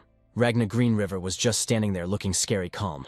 He looked up, flashing this flawlessly fake NPC smile, but his eyes were totally dead inside. "Long time no see, Tower Master Ian." The main character just stood there like a statue, refusing to even match his energy. Pure rage was boiling in his chest, but his face stayed completely frosty. Ragnar let out a massive sigh. Pitching his voice down to sound super dramatic, Ragnar said, "This is our first hangout since Herbert got clapped." He kept yapping. "I heard some seriously tragic stuff has gone down since then." Ragnar made his shoulders shake, acting like he was holding back major tears. "I still cannot wrap my head around what happened to my old man, and I cannot even go see him. Knowing he is in that state right now, it literally destroys me." Then he whipped around, dropping the sad boy act in a millisecond to look dead serious. "So with all this chaos going on, why exactly are you pulling up to my spot?" Ian stayed totally mute, his eyes burning holes right through the dark, twisted soul of the clout chaser acting in front of him. Taking a mega deep breath, Ian dropped his voice with insane aura. "Why?" he pressed. "What exactly are you cooking up in here?" Ragnar raised an eyebrow, playing dumb like it was an Olympic sport. "Bro, what are you even talking about, Tower Master?" But Ian was not letting him slide. Stepping right up to press the issue, he fired back. Knight Paulins got brainwashed by dark magic. And the trigger. Hanging out with Knight Demfir Morris, the captain of the First Royal Knights. Ian dropped the dragonkin lore on him. "Your Highness, I bet my life the Dragon Order is involved in this mess. Same goes for those dark magic tutors who were literally glued to the Crown Prince." Ragnar just stayed quiet, taking it all in with a weirdly chill expression. Catching a micro flinch from the prince, Ian hit him with straight facts. "Fifth Prince, you are the mastermind behind this entire setup." Ragnar actually busted out laughing, shaking his head like it was a joke. "What kind of fanfiction are you writing right now? That is literal slander." He started breaking it down. "If Paulins was hyped up on dark magic and tried to end my dad, would you not be the one getting totally cancelled for it, since you are literally the guy in charge of busting dark magic?" He threw his hands up, faking maximum innocence. "And what even is this Dragon Order sounds completely fake to me. How am I supposed to team up with a squad I do not even know exists? Plus the Ivory Tower has been stalking my every move. I am literally grounded and cannot even step outside the palace. You guys call yourselves the guard dogs of the royal family, so you should know the facts way better than me, right?" Ian just gave him the silent treatment. Then he dropped a hard warning. "Your Highness, I can literally pop a lie detection spell on you right now." Stepping right up into his personal space, Ian sneered. "I know everything you just spewed is straight cap. You are totally linked with the Dragon Order, and you made a pact with a dark magic user." He squared up right in Ragnar's face. "And let us be real," Ian declared, "that guy is definitely the boss of their whole crew." Ragnar just shrugged it off like it was nothing. So that is your big brain conclusion. Ian glared at him with pure disgust. Suddenly, Ragnar dropped his head. He was not crying. The dude was actually cracking up. You are way more clueless than I thought, bro. Flashing a look of total disrespect, he leaned in crazy close to Ian and hissed in this super toxic snake-like whisper. So, what is your next move? Did you really think I would fold and confess just because you said some scary words? Ragnar started flexing his authority, threatening Ian point blank. Let us pretend your little theory is actually facts. Where are the receipts, bro? Got any actual proof he brought up the Super Sue's death of Paulins, the vice-captain of the 2nd Imperial Knights? The guy who did it is already dead after poisoning the Emperor. Even if you busted out your OP interrogation magic, you would not find a single lie in his final confession. Ragnar gave this wicked smirk, looking like an absolute menace ready to tear out a heart. He kept pushing with massive sarcastic energy. Paulins literally bit his own tongue off and took the secret to the grave. Hearing that Ian's hatred hit the ceiling, Ragnar just kept yapping. And yet you still dragged yourself all the way over here. That is honestly tragic. Brimming with mega ego, he locked it in. Ian, it is over for you. I am the main character now. Ragnar barked out an order. Mr. Ivantis, you are up instantly. The guy spawned right behind Ian. A pitch-black, freezing, totally evil aura exploded into the room. He was literally speed-casting Tier 8 dark magic. Ian practically caught whiplash spinning around. The pressure dropping on his shoulders was absolutely insane. Staring at Ivantis, Ian was having a massive realization. Wait, this is the exact same dude from Paulance's memories. Ivantis flashed a totally unhinged grin and taunted him. You are one wild kid, Ian, am I right? Ivantis chuckled. You actually unlocked the whole truth. Without missing a beat, he hit Ian with a heavy dark magic bind. Staring down at his captive, Ivantis dropped another bombshell. That drip is looking insanely familiar. Stepping up, he grabbed the edge of Ian's cloak. Like there is zero chance I could ever forget this piece. Never thought I would catch it out in the wild again. Ian was fighting through the pain, trying to hard-read his opponent. The data was downloading fast in his brain. The guy's whole look, the raw aura, he was a dragon descendant. A literal dragonkin. Ivantis turned his attention back to Ragnar. Prince, you wanted me to turn this kid into your personal NPC, right? That was the deal, yeah. Ragnar nodded. Exactly. His stats are still too useful to me. Ivantis just shrugged, going full throttle on the dark magic. Bet. Ian thrashed in pure agony, screaming his lungs out. In a flash, his eyes completely glitched out, burning a toxic glowing red. Ian just stood there, completely zoned out, taking the hit like a literal statue. Ragnar raised an eyebrow. Are we done here? Ivantis smirked. Big time. But Ragnar was not buying it. Bro literally looks exactly the same. Ivantis rolled his eyes, looking mad annoyed. You seriously doubting my skills right now? He snapped his fingers. Yo, Ian, do some damage to yourself. Ragnar freaked out, stuttering hard. Wait, what did you just say? Without missing a single beat, Ian went straight into NPC mode. He summoned a literal ice dagger ready to slice himself up. Ragnar low-key panicked. Hold up! As Ian gripped the frozen blade, Ragnar screamed. Yo, chill! Stop right there! Ian froze instantly, and the room went dead silent. He just held that twisted pose, blood already dripping from his hand from the sharp ice. Ragnar was absolutely shook, barely catching his breath. That is enough! Ivantis hit him with a wicked grin. From here on out, just stick to your master plan. He turned his back. I am out. Time to recharge. And just like that, Ivantis vanished, leaving only Ragnar and Ian in the massive room. Ragnar locked eyes with his brand new puppet. The tension from that crazy stunt was still radiating off him. He needed one final vibe check to be absolutely sure. Ragnar stared hard, his face tightening with max anxiety. Ian, Ragnar called out, his voice dead serious. Tell me the truth. Who is the absolute boss you serve? Zero hesitation. Ian dropped to one knee, showing ultimate respect. Head bowed like a totally loyal pawn, Ian dropped the hardest line. The one destined to absolutely carry this empire. His Highness the 5th Prince, Ragnar Greenriver. Ragnar cracked a massive villainous smile. All that stress and paranoia completely wiped from his face. Meanwhile, a knock hit Hayden's door. It was his head butler rolling up with an update. Crown Prince, it is time to get ready. The big meeting is dropping this afternoon. Hayden played it super chill. Oh right. That is today, huh? Word on the street was that Ian used his OP authority to force this whole summit, flexing his power under the title of Ivory Tower Master. Hayden rubbed his face, looking mad, exhausted. It has been a hot minute since I saw Ian. I cannot let him see me looking this mid. All right, Hayden sighed. He looked at his butler. Yo, can you help me drip out today? I am counting on you to make me look clutch. The butler bowed deep. Say less, Your Highness. The hyped conference was about to kick off. Every high-tier noble and VIP in the server grouped up in the main hall waiting for the final patch notes. A young dude leaned in and asked, No cap, is this really the first time the Ivory Tower Master called a summit? A girl nodded. Facts. And get this? He literally pinged both the Crown Prince and the 5th Prince to pull up. Both of them. An older noble stroked his chin. They have been ghosting everyone lately, but I bet they are finally dropping the lore on that situation. Another guy looked lost. Wait, what situation? The first guy scoffed. Are you living under a rock? It is about who gets the literal throne. The crowd started buzzing with toxic rumors. Wait, is Lord Ian not going to back the Crown Prince? I thought he was a day one supporter for His Highness. A dude shook his head, spilling the tea. Nah, the streets are saying Ian had a secret meetup with the 5th Prince at his base. Someone gasped. Lord Ian and the 5th Prince for real. The rumor guy nodded, analyzing the current meta. Lately, the whole server has been super chaotic with back-to-back bad events. Am I wrong? And since the Crown Prince has been throwing his matches and acting kinda mid, maybe Ian switched teams. Suddenly, Hayden entered the chat. He looked around, totally caught off guard. Then he spotted his boy Ian, and his face lit up. Yo, Ian! He rushed over like an absolute fanboy. Bro, it has been forever. Have you been grinding? Hayden was practically glowing. Honestly, just seeing you fixes my whole mood. I missed you, man. Ian just stood there, AFK. Hayden reached out to grab his shoulder.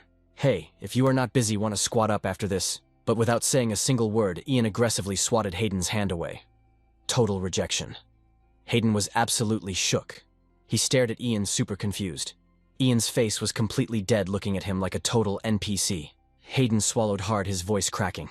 Ian gave a stiff, robotic bow. My bad, but I have high-level quests to clear right now.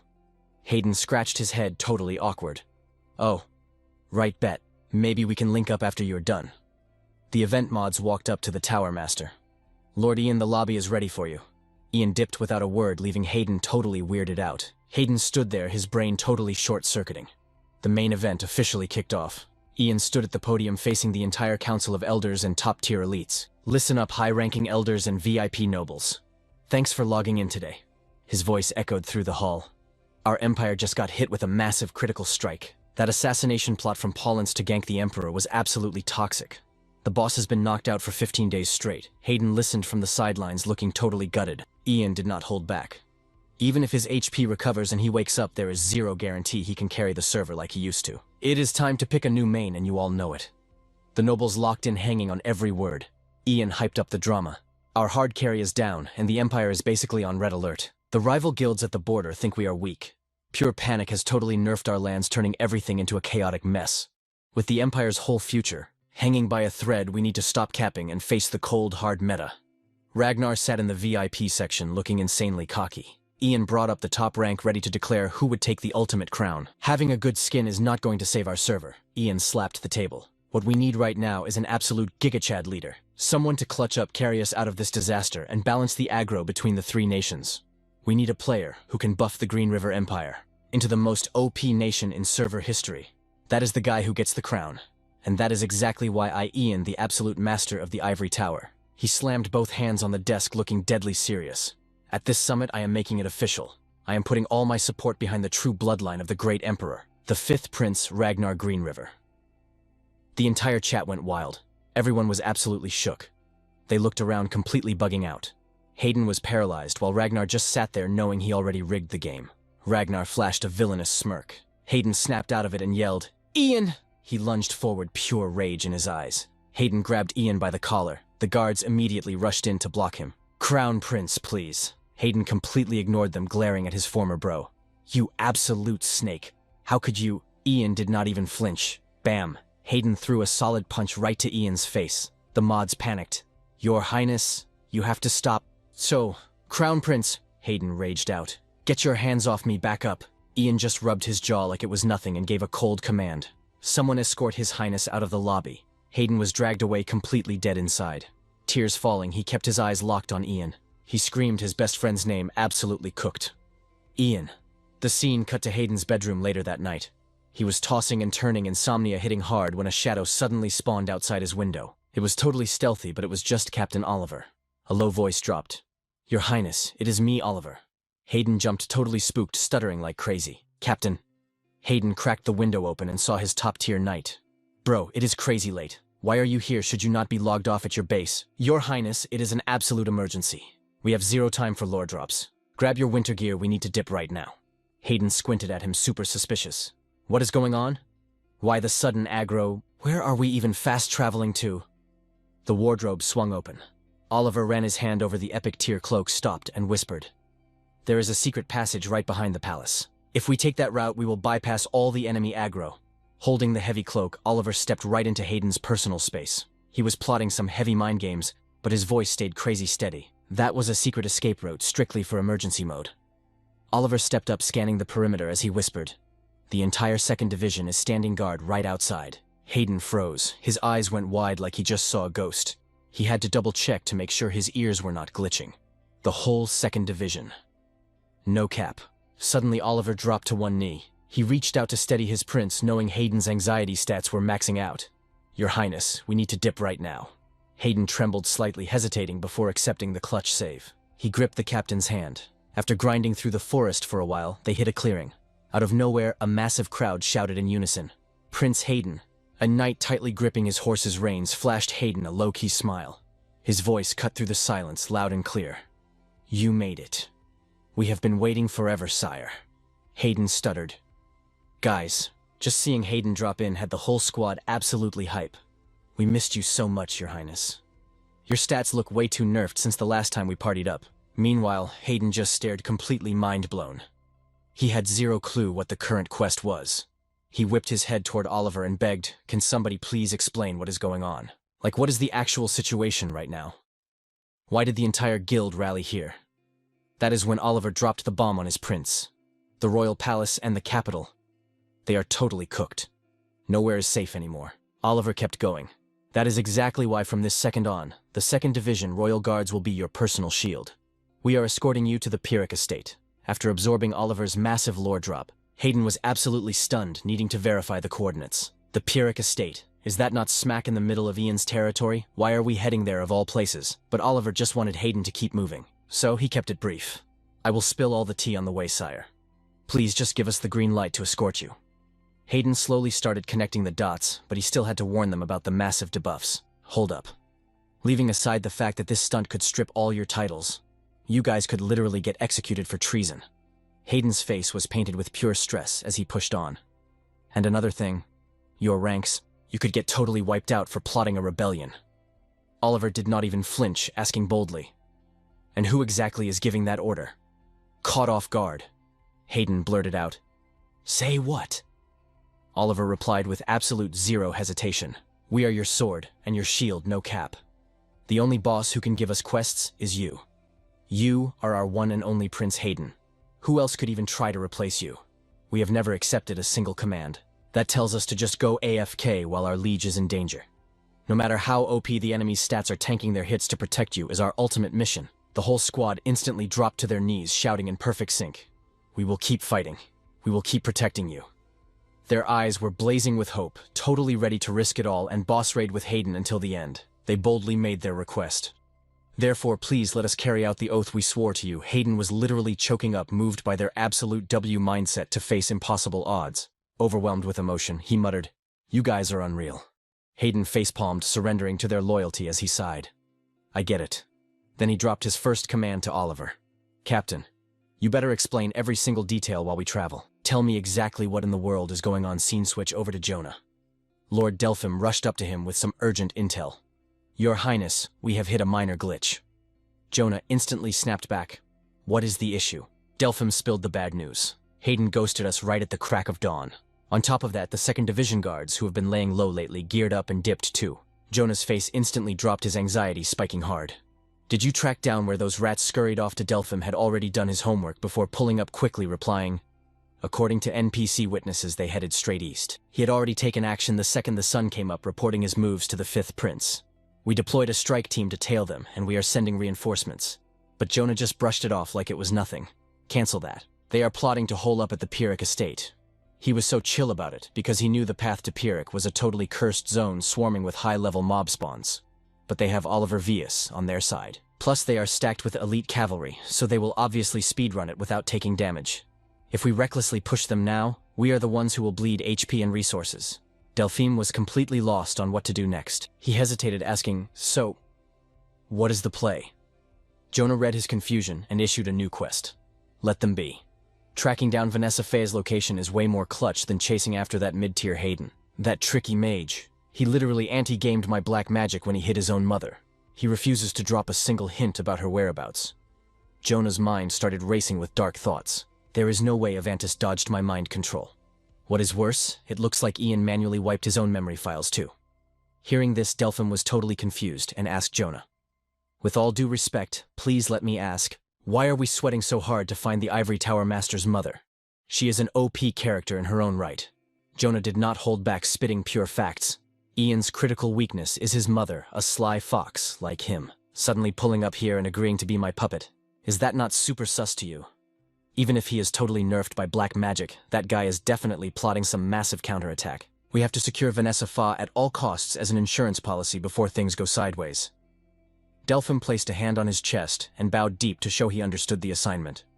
"Understood, Your Highness." Only after Delphine exited the room did Jonah finally let out a heavy breath. His anxiety was still spiking as he thought, things are going way too smoothly right now. It is freaking me out. What kind of endgame are you actually setting up, Ian Faye, meanwhile at a mega luxurious castle? Six flooded with blinding sunlight, Hayden and Oliver were standing in a grand hallway deep in a strategy talk. Right in the middle of their brainstorming session, a voice suddenly echoed from behind them.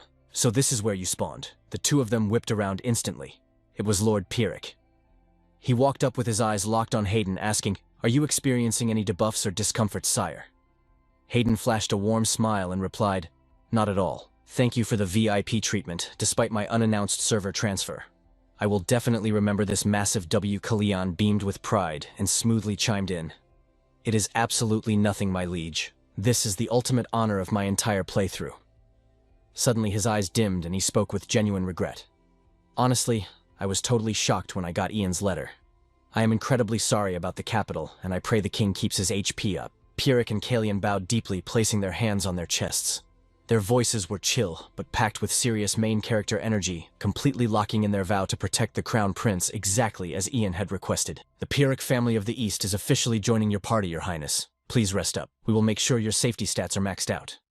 After the two lords logged out of the room, Hayden's tense muscles finally relaxed into a soft smile. Marveling at Pierrick's absolute loyalty, he said, "The head of the Pierrick clan is a total W. He is incredibly OP but so open-minded. Come to think of it, Kalyan and the guild commanders are all stationed here too." Oliver's eyes practically sparkled in agreement with Hayden, his voice dripping with pure pride and respect. "That is right. He is actually my older cousin. He is the one who power-leveled my sword skills back in the day." Hayden's expression suddenly turned dark and he murmured, "I see." Ian really calculated every single variable. He lowered his voice, asking gently, "Captain, is Ian actually nerfed by black magic?" Oliver froze, completely stunned. "Wait, what?" Hayden turned his face away, muttering, "Never mind. Ian probably just chose the fifth prince, Jonah. Jonah has had better stats than me in everything since we were kids. It is bitter, but that is just facts. Ian probably thinks the same way. Just like how all the nobles bet on him to be an absolute top-tier king." Oliver totally read Hayden's plummeting morale when he dropped those lines. He instantly stepped in to buff his confidence. "That is literally impossible, sire." Oliver locked his intense gaze right onto Hayden.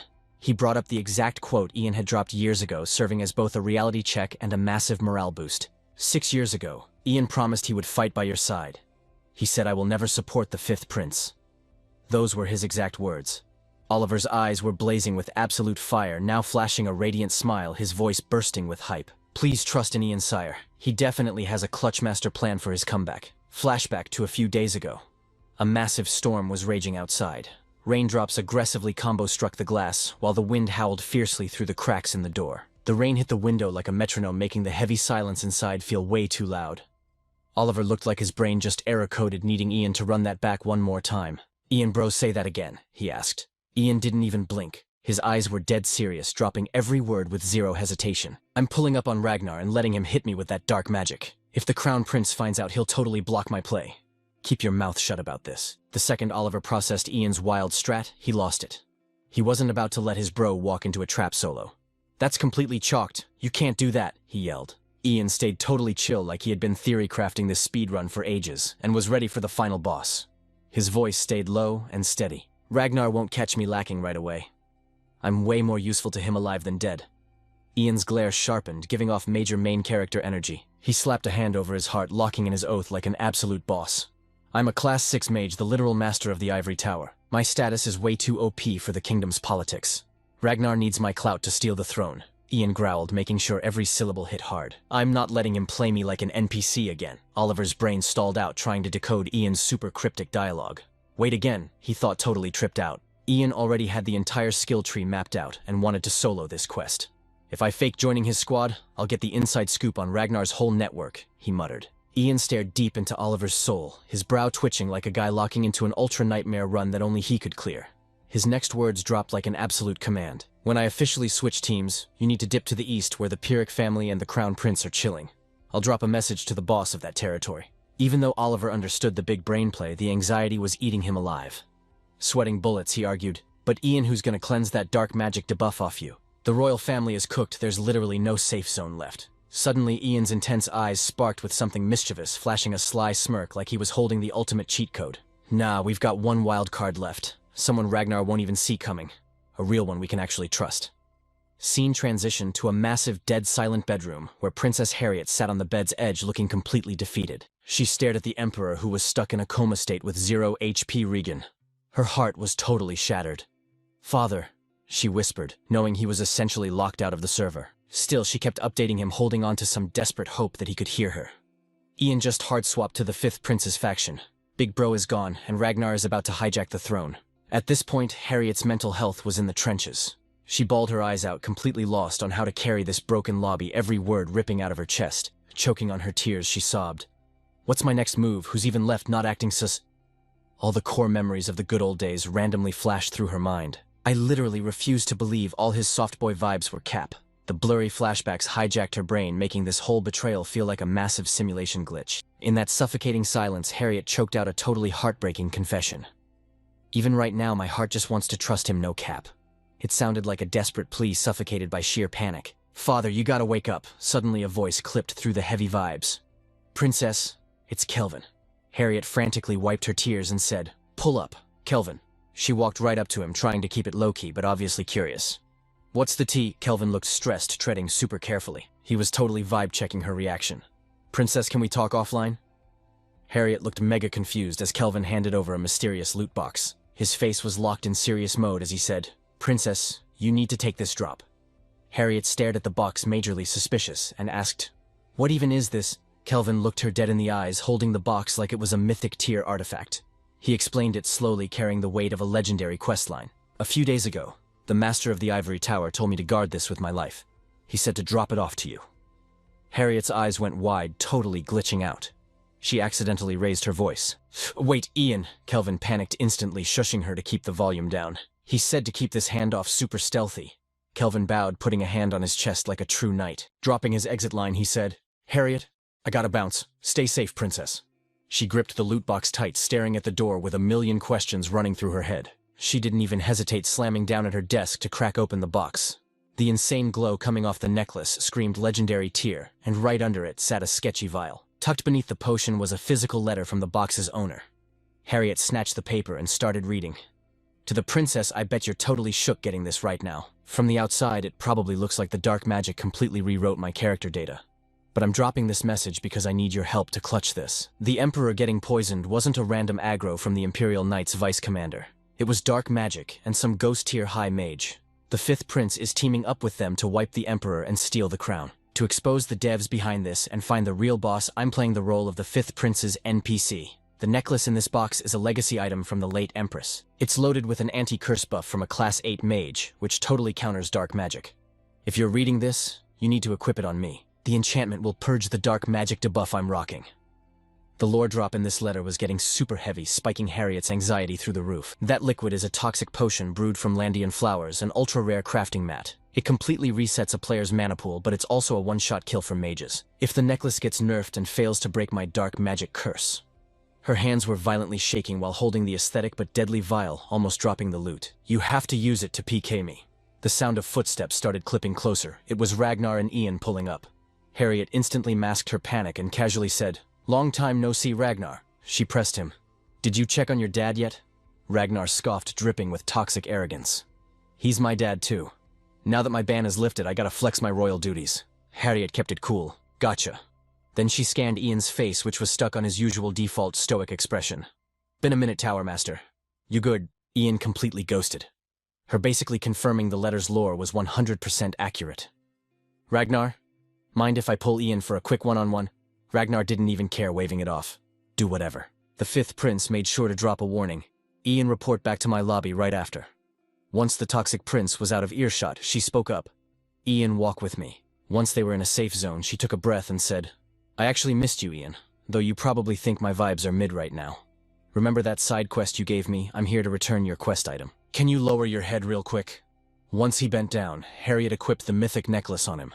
A few seconds later, the buff activated, hitting Ian with massive damage and making him scream in agony. Coughing up straight blood, Ian collapsed. The princess was absolutely losing it. Lord Ian, are you okay?" she cried. No cap, the backlash from an 8th tier dark magic curse was absolutely brutal. A few seconds later, that toxic dark mana was completely wiped from his system. His vision finally cleared, revealing Her Highness stressing out right in front of him. Realizing the dark magic was totally gone, Harriet practically tackled him with a massive hug. "Lord Ian." Bro was low-key shocked by the sudden contact. "Harriet, I mean Princess." Tears were literally streaming down her face. "How could you pull a stunt like that? Did you seriously think I'd kill you?" Ian suddenly remembered that flashy potion. "Oh right, that." He kept it 100 with her. "I figured I had to put my life on the line if I wanted you to trust my words." He smiled faintly. But honestly, that was a massive dub. The dark magic got shattered without a hitch. I was actually sweating a bit, thinking the spell on that necklace might end up being mid. Hearing this, she was totally triggered by his reckless play. "Wait, what, you weren't even sure if the spell was gonna work, and you still pulled a crazy stunt like that?" Flashing back to all the insane death flags he dodged before, Ian just felt insanely lucky. Sometimes going all in on a crazy gamble is exactly how you trigger a miracle. That clutch mindset is the only reason I'm still breathing. Seeing Harriet looking so rattled across from him, he felt kinda bad and tried to soften the vibe. "Thanks for trusting me, Princess." She was just so hyped to have saved him. "Forget the dark magic," she said. "I'm just so glad you're not cooked. Welcome back." Harriet reached out and helped Ian get back on his feet. "There's so much I need to ask you right now. First off, did you find out any intel?" Ian knew it was the perfect time to drop some absolute lore bombs on her.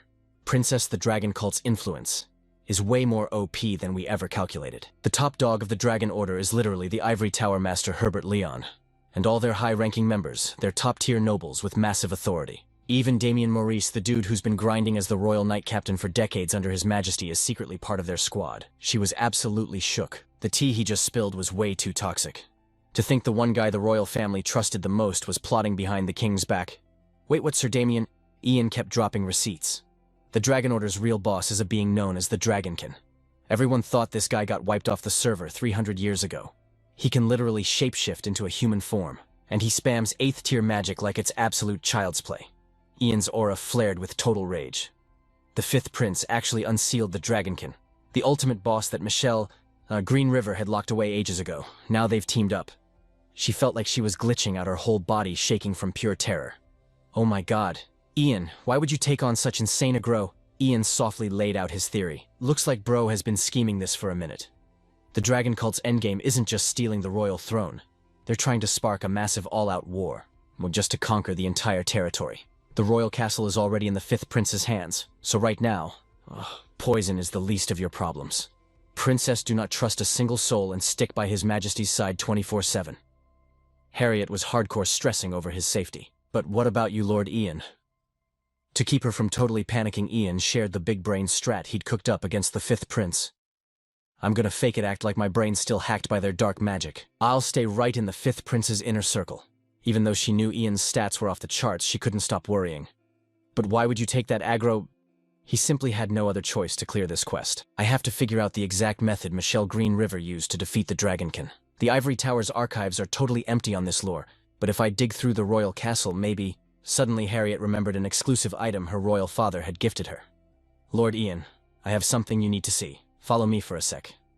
Ian was super curious when she handed him an old-school journal. "Here." Harriet broke down the item's lore, hoping it would be exactly what he needed. "This is a royal family heirloom from my dad. It's a top-tier relic belonging to the legendary royal mage Michelle Green River. It's probably the diary where his ancestors recorded all their secrets." Ian caught that hesitation. "Probably." Harriet looked a bit defeated. "I'm just guessing, honestly, because literally no one has been able to break this seal."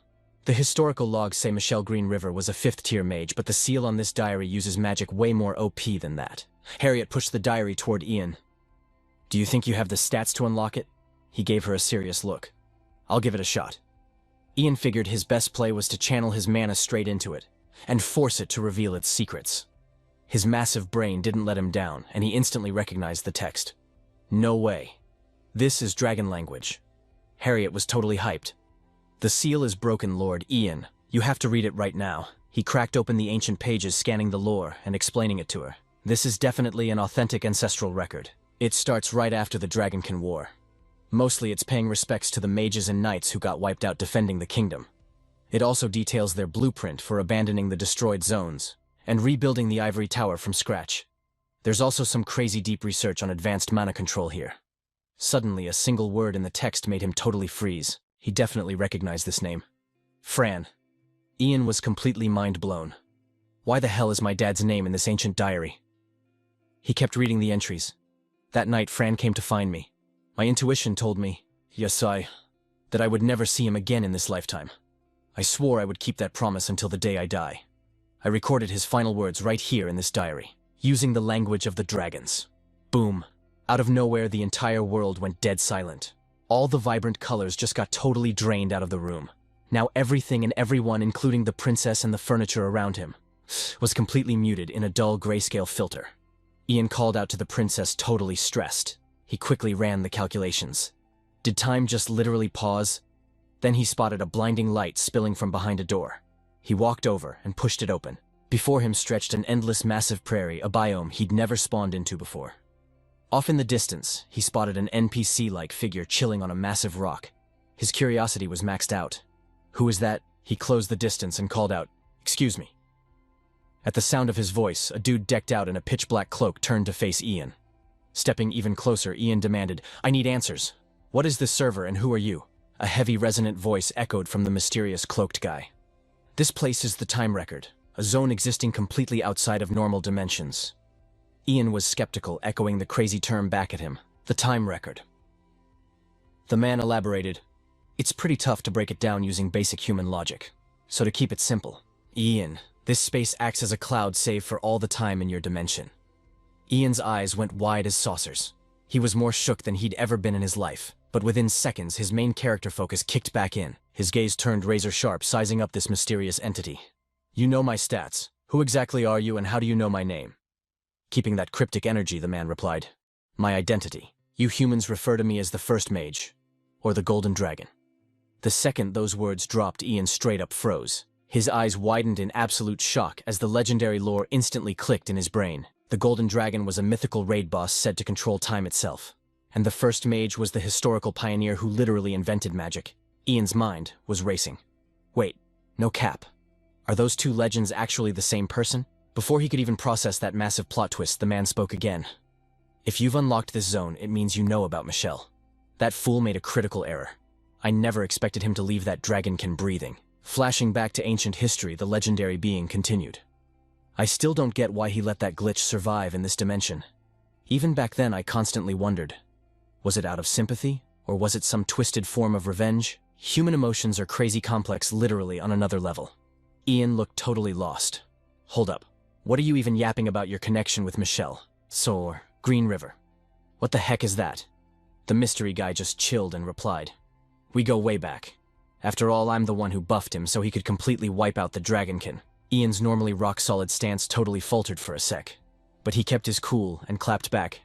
"If you're not capping right now, let me ask you this." Ian clenched his fists until his knuckles turned white.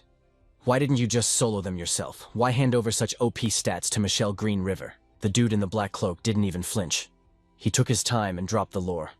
"A long time ago, humanity was absolutely cooked thanks to dark magic." He went on about this ultimate game-breaking ability, the power of dragons. Because everyone was thirsting for that top-tier strength, a cursed energy spawned, dark magic. According to him, the dragonkin crafted this dark magic. And it was pure greed, no cap. It totally corrupted human souls and absolutely wrecked the world's balance. The server was basically crashing disaster after disaster. His voice dropped, sounding super defeated. "Because even while millions were catching strays and suffering, I was hard-locked from interfering. Dragons do not mess with the human realm. That rule was patched in from day one." The cloaked guy sighed. But that didn't mean we could just AFK and watch everything burn. The root of all that suffering was literally dragon energy. Suddenly he looked away, getting all deep. So I broke the server rules. I totally hacked into human history. It finally clicked in Ian's brain. He connected the dots. The first ever mage. So to counter the dark magic, you airdropped the magic system to humanity. The dude nodded fast. Spot on. But that buff wasn't enough to carry them. When the ultimate boss wave hit, humanity was getting wiped. They needed a main character to clutch up. So, I shared my own broken stats with one single human. Ian was side-eyeing him, barely buying it. Are you talking about the legendary hero Michelle Green River? The mysterious guy nodded. That kid was insanely smart and had a heart of gold. Even with his royal bloodline, he always chose the people over holding absolute power. Taking a second to honor Michelle, his voice was heavily dripping with regret. Michelle totally grinded his entire life to completely wipe out dark magic. But one single misplay threw his entire run into the trash. He kept breaking it down for Ian. Humans are totally flawed builds. And me, I completely wiped my own memory data as the penalty for modding the human world. I literally couldn't fix the bug. I just had to bet that my main quest log would eventually restore itself. The guy was totally zoning out, scrolling through his corrupted memory files. I straight up sealed all my remaining lifespan into a human vessel. With zero backup data on who I was, I just roamed the map, just exploring wherever the spawn points took me. Compared to my immortal timeline, it was just a quick blink. But no cap, every single second of that playthrough was absolute fire. Right then, he casually dropped his hood. And it hit its peak when I met her. Ian's jaw literally dropped to the floor when the guy name-dropped. Vanessa. The dude looked like he was reliving his best save file. His eyes softened up. She was totally genuine, an absolute angel. The co-op run I had with her was easily the most S-tier moment of my endlessly long life. And then the universe dropped the ultimate loot. Every single syllable hit Ian like a critical strike. I missed you so much. The guy stared right into Ian's soul, dropping the craziest plot twist. My son. This absolute unit was actually Fanfa, Ian's literal dad. But Ian was completely paralyzed, his whole body violently shaking. Stop yapping that absolute garbage. My old man was cooked a long time ago. Fanfa didn't even deny it. You're not wrong. Fanfa is dead. The only thing left standing here is a glitched-out soul with no physical form. I've just been camping out here waiting to finally see you. Ian flexed his fists, his voice sharp as a blade. What you pulled wasn't just waiting. All the pent-up rage totally erupted. He straight up screamed in Fanfa's face. Why did you AFK on us because of you? Mom. Fanfa took the aggro perfectly, staying totally calm. Some main quests take an entire lifetime to clear. He kept breaking it down. As the clock ticked, the seal got nerfed, and my memory files started restoring. I finally realized my endgame objective. I had to completely delete dark magic from the server. It was the only way to protect the zone where you and Vanessa lived, but my timer was running out way too fast. He dropped the harsh truth. Ditching his squad was totally unavoidable. Staring right into Ian's eyes, he sighed heavily. Looks like your current playthrough has been insanely rough. I just pray you can secure the happy ending and the life you actually want. Ian hesitated for a microsecond, but he stood his ground and locked in on his actual mission. I didn't enter this dungeon for a therapy session. Ian didn't even have to drop the quest details. Fanfa already read his mind. You're grinding for the ultimate buff. The power to totally wipe out the dragonkin, right? Fanfa didn't miss a beat. The OP stats you're hunting for are already equipped inside your system. I permanently transferred my powers to your account the day I walked out on Vanessa. Ian was shook, completely thrown off guard. Wait, my stats. Fanfa nodded, his aura radiating absolute confidence. Exactly. The dragon tongue you've been casually flexing. Did you seriously think you unlocked that just by leveling up as a high-tier mage? Ian froze, his mind racing. Now that he mentioned it, when did that skill tree actually unlock? How long have I been casting in dragon tongue? Fanfa suddenly teleported right next to him. Time to awaken your dormant system. But before we run that update, he smirked. We need to check your base stats. Ian was still buffering, his brain completely fried from the massive lore drop. Slowly, Fanfa pulled his glowing hands out from under the heavy cloak. He closed the gap between them, his voice rumbling with power. I'm going to unlock your hidden potential. Fanfa paused, letting the tension build. But we've got to trigger this cutscene first. Ian's eyes went wide. What the heck was he talking about now? His old man dropped his voice, cutting right through the heavy aura. The exact playthrough you've been craving, but haven't even realized yet. Suddenly, an insane flash of light hit. Boom! Fanfa literally teleported Ian's consciousness straight into a future timeline. Ian struggled to open his heavy eyelids. A crisp, refreshing breeze washed over his entire avatar. In that split second, the sensory data loaded in. He was chilling under this massive legendary tier tree. After his brain stopped lagging, he instantly blurted out. Where the heck did I just spawn? Ian stumbled as he forced himself up, his balance totally nerfed. His brain was still screaming that he was just with Fanfa. Right then, a super familiar blonde girl stepped into view. Ian squinted, noticing an insanely cute little girl right beside her. Before he could even scan their character models, the blonde turned to him with this overwhelmingly loving gaze. Holy plot twist. It was Princess Harriet. All his confused thoughts got instantly deleted when she spoke. "Are you finally awake?" Seeing Ian, just frozen. Like a glitched NPC, Harriet gently brushed his hair and hit him with a super cute pout. "Seriously. We barely get any co-op time as a family, and you just go AFK and fall asleep." He was still standing there looking totally clueless, so she kept going. "You said your quest log has been packed lately. Are you grinding too hard? I'm gonna completely flame my brother and make him nerf your workload." Hearing that, Ian's system finally started to reboot. A drop of cold sweat rolled down his face as a single word slipped out. "Princess." Hearing her title, Harriet just giggled. "Why are you calling me that? Is your brain still buffering?" She kept smiling, but then her voice got a little nostalgic. "Princess. It's been ages since anyone used that tag for me." Ian's face went totally pale. He was internally freaking out. Ages. What is this timeline? Before he could even demand answers, Harriet spun around and yelled out while I'm sorrowed out. "Jonah, your dad is finally awake." Her voice rang out across the field. "Come give him a massive hug." Jonah caught the signal from her mom, instantly jumping up and spinning around. And, with the most precious, crystal clear voice, she completely shattered Ian's world as she called out to him. Absolute peak vibes. Just pure, unfiltered happiness. "Dad!" Jonah sprinted toward them at full speed. She was hyping it up, yelling, "Daddy, Daddy!" The little girl basically tackle-hugged Ian's leg. She nuzzled into him, acting totally adorable. Ian just stared down, completely shook, and softly asked, "What is going on?" Princess Harriet gave Ian a super confused look. She tilted her head, asking, "Why are you just standing there spacing out?" While talking, her eyes darted down to their daughter. It was low-key a signal for Ian to pick Jonah up. By now, his hand was already resting gently on the kid's shoulder. The little girl slowly looked up at Ian. Then she buried her face in his chest, totally craving that unconditional love. Holding on to him for dear life, she whispered, "Dad." Ian's eyes stung bad. Actual tears started pooling in his eyes, no cap. He reached out to pat her tiny back. He wanted to give Jonah that completely safe, protected vibe. At the exact same time, Harriet was standing right there. She flashed them the most satisfied, wholesome smile ever. A family straight up overflowing with love. Basic, but absolutely peak happiness. But then the world skipped a beat. In a split second, that warm, cozy hug turned into literal empty space. You could see the devastating letdown stamped right on Ian's face. Ian slowly looked down at his empty hands. He was completely lost in his own head. Suddenly, his dad's voice cut right through the silence. "What did you see?" Still looking totally spaced out, Ian could not peel his eyes away from his hands. He mumbled, "A kid. There was a kid with my exact hair and eyes." Ian was literally shaking. Finally, he dropped the name, Jonah. He kept going. "When I hugged her, her scent, her voice, her weight, it gave me this crazy warm feeling. That ghost of a hug was still living rent-free in his head." He asked, totally desperate, "What was that really?" Before Ian could even process his own question, his dad clapped back with the answer. "That my boy is love."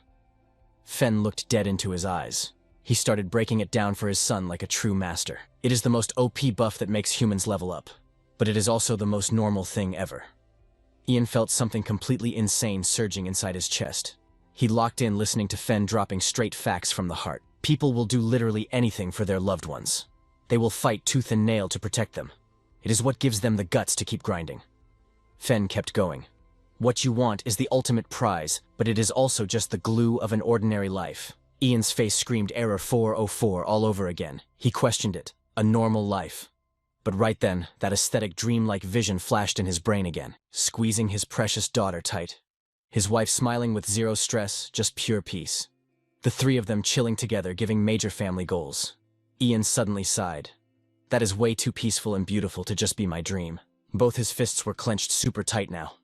Ian looked at Fen, half doubting the whole thing. Did I just catch a spoiler of my own future? Fen was quick with the comeback. Maybe. Or maybe not. He dropped some heavy wisdom. Everything depends on your choices, kid. Looking up at the massive, endless sky, Fen went silent for a few seconds. Finally, he said, "Looks like it is time for you to bounce." Stepping right into Ian's personal space, Fen spoke with zero hesitation. I am going to awaken the dragon majesty inside you. With that said, he slowly placed his hand on top of Ian's head. Fen hesitated for a split second before dropping the heavy stuff. With this final authority, I am trusting you to finish the quests I could not. At last, that glowing hand made contact with Ian's hair. A massive surge of crazy energy hacked straight into his body. Ian's eyes shot wide open like he just unlocked a hidden skill. He thought to himself, Fenrir's memories are downloading into my brain. Ian gasped out loud. This is... An absolutely epic cinematic cutscene played out. The ancient legendary beast spawned again, wrapping around his dad's body. But this time, it was not swimming through a galaxy of stars. It was an intense, blinding flash of absolute limit break light. That glow was so ridiculous it could easily flashbang anyone looking at it. Right then, Fen looked at Ian with so much pure affection. He said, I will always be riding with you. After saying that, the guy looked like a kid who just dumped all his emotional baggage. I love you, son. Ian's emotions literally broke the meter. He stared at his dad as the word always echoed into the void. A massive flash of light totally wiped out Ian's vision. The image of his mom softly stroking his dad's hair suddenly popped up on his screen. Before he could even screenshot the moment, a loud shout yanked him back to reality. Princess Harriet's familiar voice was ringing in his ears. Sir Ian, are you okay? He internally panicked. What is this vibe? He instantly rubbed his eyes, trying to figure out if he was tweaking or if it was real. Then he clapped back, It is nothing, just got some dirt in my eye.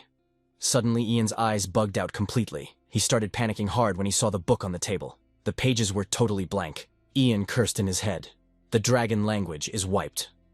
Without missing a beat, he snapped his head toward Harriet. He hit her with a super sus tone, asking, Princess, do you remember what was written in here? Harriet was like, wait, what? I do not remember. At this point, she could definitely tell the vibes were way off. That page was literally empty to begin with. After running the data in his head, Ian totally got what happened. He nodded. I get it now. Seeing him act totally out of pocket, Harriet asked, What is up? Did you figure out a cheat code to beat the dragon men?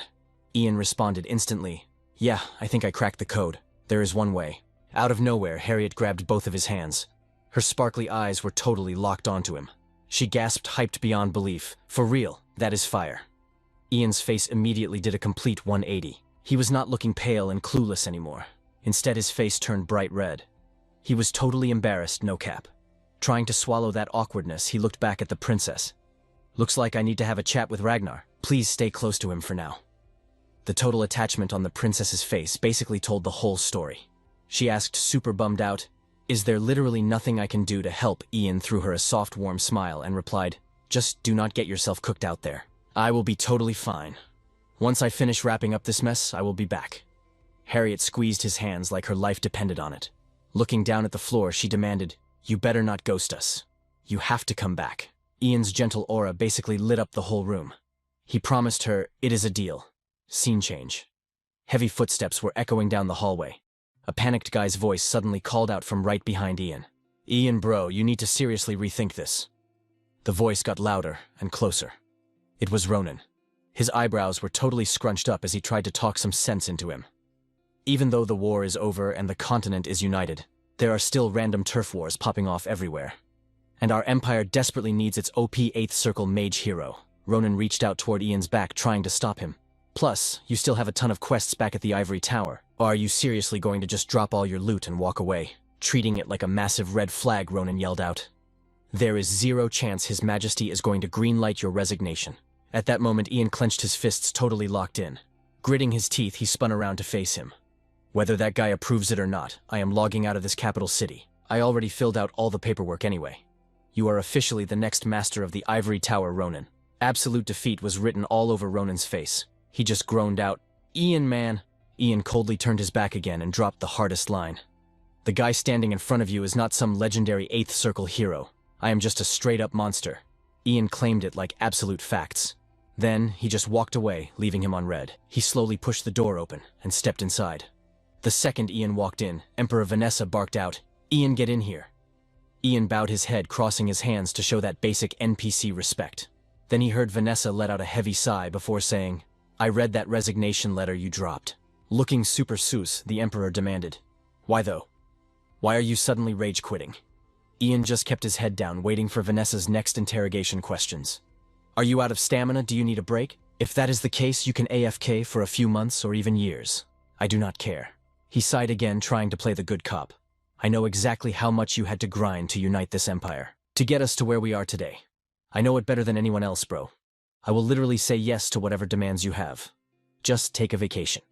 He started throwing out massive VIP perks left and right. Trying desperately to stop Ian from leaving the server, he closed his eyes to negotiate. Fine, let me pass your Ivory Tower master title to someone else. Just while you are offline, all right. Since you are already hyping up Ronan, I will make him the acting master of the Ivory Tower. Ian finally softened his tone and replied, Big thanks, your majesty. I will gladly take that deal. Ragnar straight up ripped the resignation letter in half right in front of Ian's face. I am hiring fresh blood and tweaking our strats so you will not miss a beat when you come back. So once you have chilled out and rested enough, you are bringing yourself right back to this empire. Your majesty, Ian yelled. Dropping straight to his knees, Ian tried to choke back the suffocating weight in his chest to beg him. I am never coming back, bro. I am totally done. A cold drop of sweat slid down his face as Ian spoke slowly, but with zero hesitation. My existence here is literally mid now. I cannot do a single thing for the future of this continent anymore.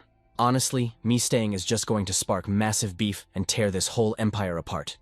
Raising his voice, he declared, that is exactly why I am dropping all my titles right now and heading back to my hometown. I am completely done with magic no cap. I am spending the rest of my life paying for my messed up mistakes. So please just let me go. Before Ian could even finish, Ragnar totally lost it. Hell no. I am not letting you do that. He leaped up from his throne, his face twisted in absolute rage. Mistakes. Do not you dare disrespect yourself like that in front of me. Ragnar's eyebrows pulled together in a deep scowl as he yelled. In this entire empire, you are the absolute MVP. You carried us. You should be flexing your pride right now, not acting like a loser. Stepping right up to Ian, Ragnar kept spitting facts. Who in their right mind would ever doubt your insane hard carry for this empire? Literally nobody in this whole nation would even dare to think such garbage. Stopping right in front of the mage, Ragnar lowered his voice. His blazing anger suddenly morphed into desperate confusion. So just wipe all that mid-meaningless trash from your head, okay? Still glued to the floor, Ian fired back with a heavy broken vibe. You are telling me to just forget it, bro. My hands are dripping with fresh blood. How the hell am I supposed to just unsee all that? Catching the completely cooked and helpless look on Ian's face, Ragnar totally switched up his tone to something softer. Ian, listen. Those were just unavoidable casualties of war. Ian just dropped his head, silently accepting the brutal, gut-wrenching truth. Yeah, you're right. And every single one of those unavoidable casualties got packed up by my own two hands. Ian's fingers dug painfully into his own legs. Flashbacks of the carnage hit him like a truck before he choked out his next words. I literally slaughtered them all with these exact hands. I am so incredibly done with this. I cannot take the mental damage anymore. Ragnar just stood there, completely stunned into silence. Seeing his chance, Ian pushed harder.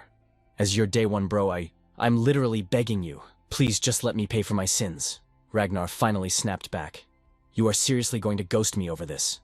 After you hard carried me to the Emperor's throne, you are just going to bounce saying that. He took a slow step forward, completely bypassing Ian to stand behind him.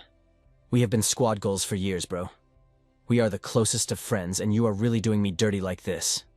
Ian kept his face buried in the floor, too guilt-ridden to even speak. Ragnar's voice turned ice cold. Ian, I never in a million years thought our duo would split up like this. With every word, his footsteps echoed as he walked further and further away into the shadows. He left nothing but his lonely silhouette fading into the massive royal hall. Still locked in that ultra-respectful bowing stance for his former bro, Ian slowly raised his voice one last time. I am so sorry, your majesty. I am truly, deeply sorry. But before the echo of his apology even died out, a massive crash shattered the silence. A fierce-looking noble with major killer intent rushed into the room. He barked out, Your Majesty. You are seriously just going to let Ian walk away like that? The dude did not even pause his rant. The leftover trash from the enemy forces and those Rebel Alliance scrubs are still totally lurking and camping our borders right now. If the server finds out our most OP mage rage quit while things are this sketchy, our whole empire's defense is going to crumble. Right on cue, another shady noble chimed in to back him up. We have to think big picture here.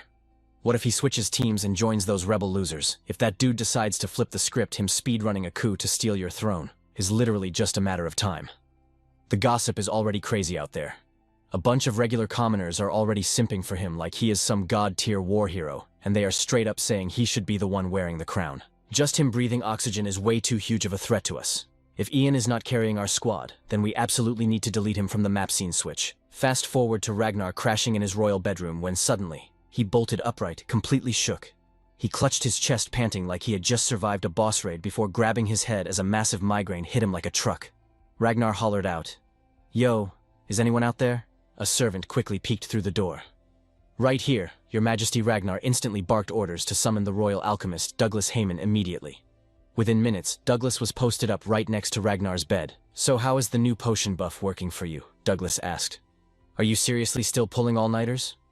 Ragnar gripped the bowl of medicine, totally zoning out as he muttered, "Bro, absolutely zero difference. Honestly, I feel like my health bar is just dropping even faster now. I need you to hook me up with something way more OP, like maximum tier." Douglas just stared at the Emperor, looking low-key annoyed. "Your Majesty, be for real right now. That potion is packed with super addictive herbs. If we buff the dosage even a tiny bit, your total stats are going to plummet." The alchemist kept dropping hard facts. "Plus, this medicine is just a temporary fix, not a cure. The main quest here is that you need to destroy the root cause of this debuff." Hearing that, Ragnar totally blue-screened. "The root cause," he echoed. But while his brain was still buffering, Douglas snapped right back with no hesitation. "You are the reason your sleep stats are at 0. Ragnar suddenly busted out laughing like a total maniac. "Yeah, well, that is not exactly a solo quest I can just clear by myself." Swirling the nasty potion in his bowl, he finally spilled his true feelings.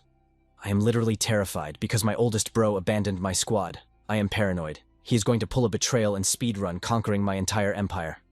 Plot twist, the boss Ragnar was actually terrified of was none other than Ian. That previous flashback was the ultimate dark shadow living rent-free in his head. The Emperor was straight up scared of him. Catching his breath, Ragnar mumbled, "When he was chilling by my side, I trusted him with my life. But the second he rage-quit the server, I realized exactly what kind of absolute monster he could turn into." Just talking about it triggered a horrifying mental image of Ian wielding his ultra-tier magic staff. That thought right there was his absolute worst nightmare.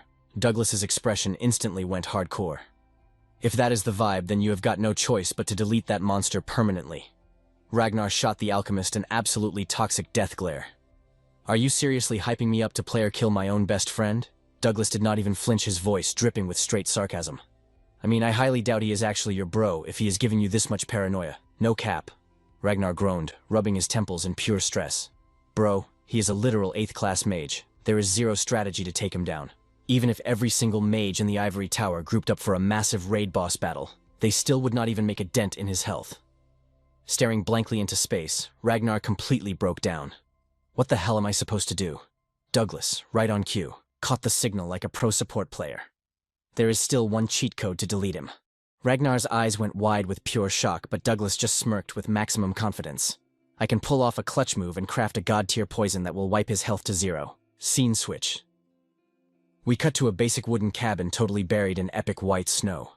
While the outside weather was absolutely brutal, the vibe inside was max-level cozy. Ian was just chilling, kicked back in his favorite chair. He was totally zoned out, grinding through the pages of a thick book. Suddenly, a loud knock echoed from the front door. He yanked off his glasses, completely confused.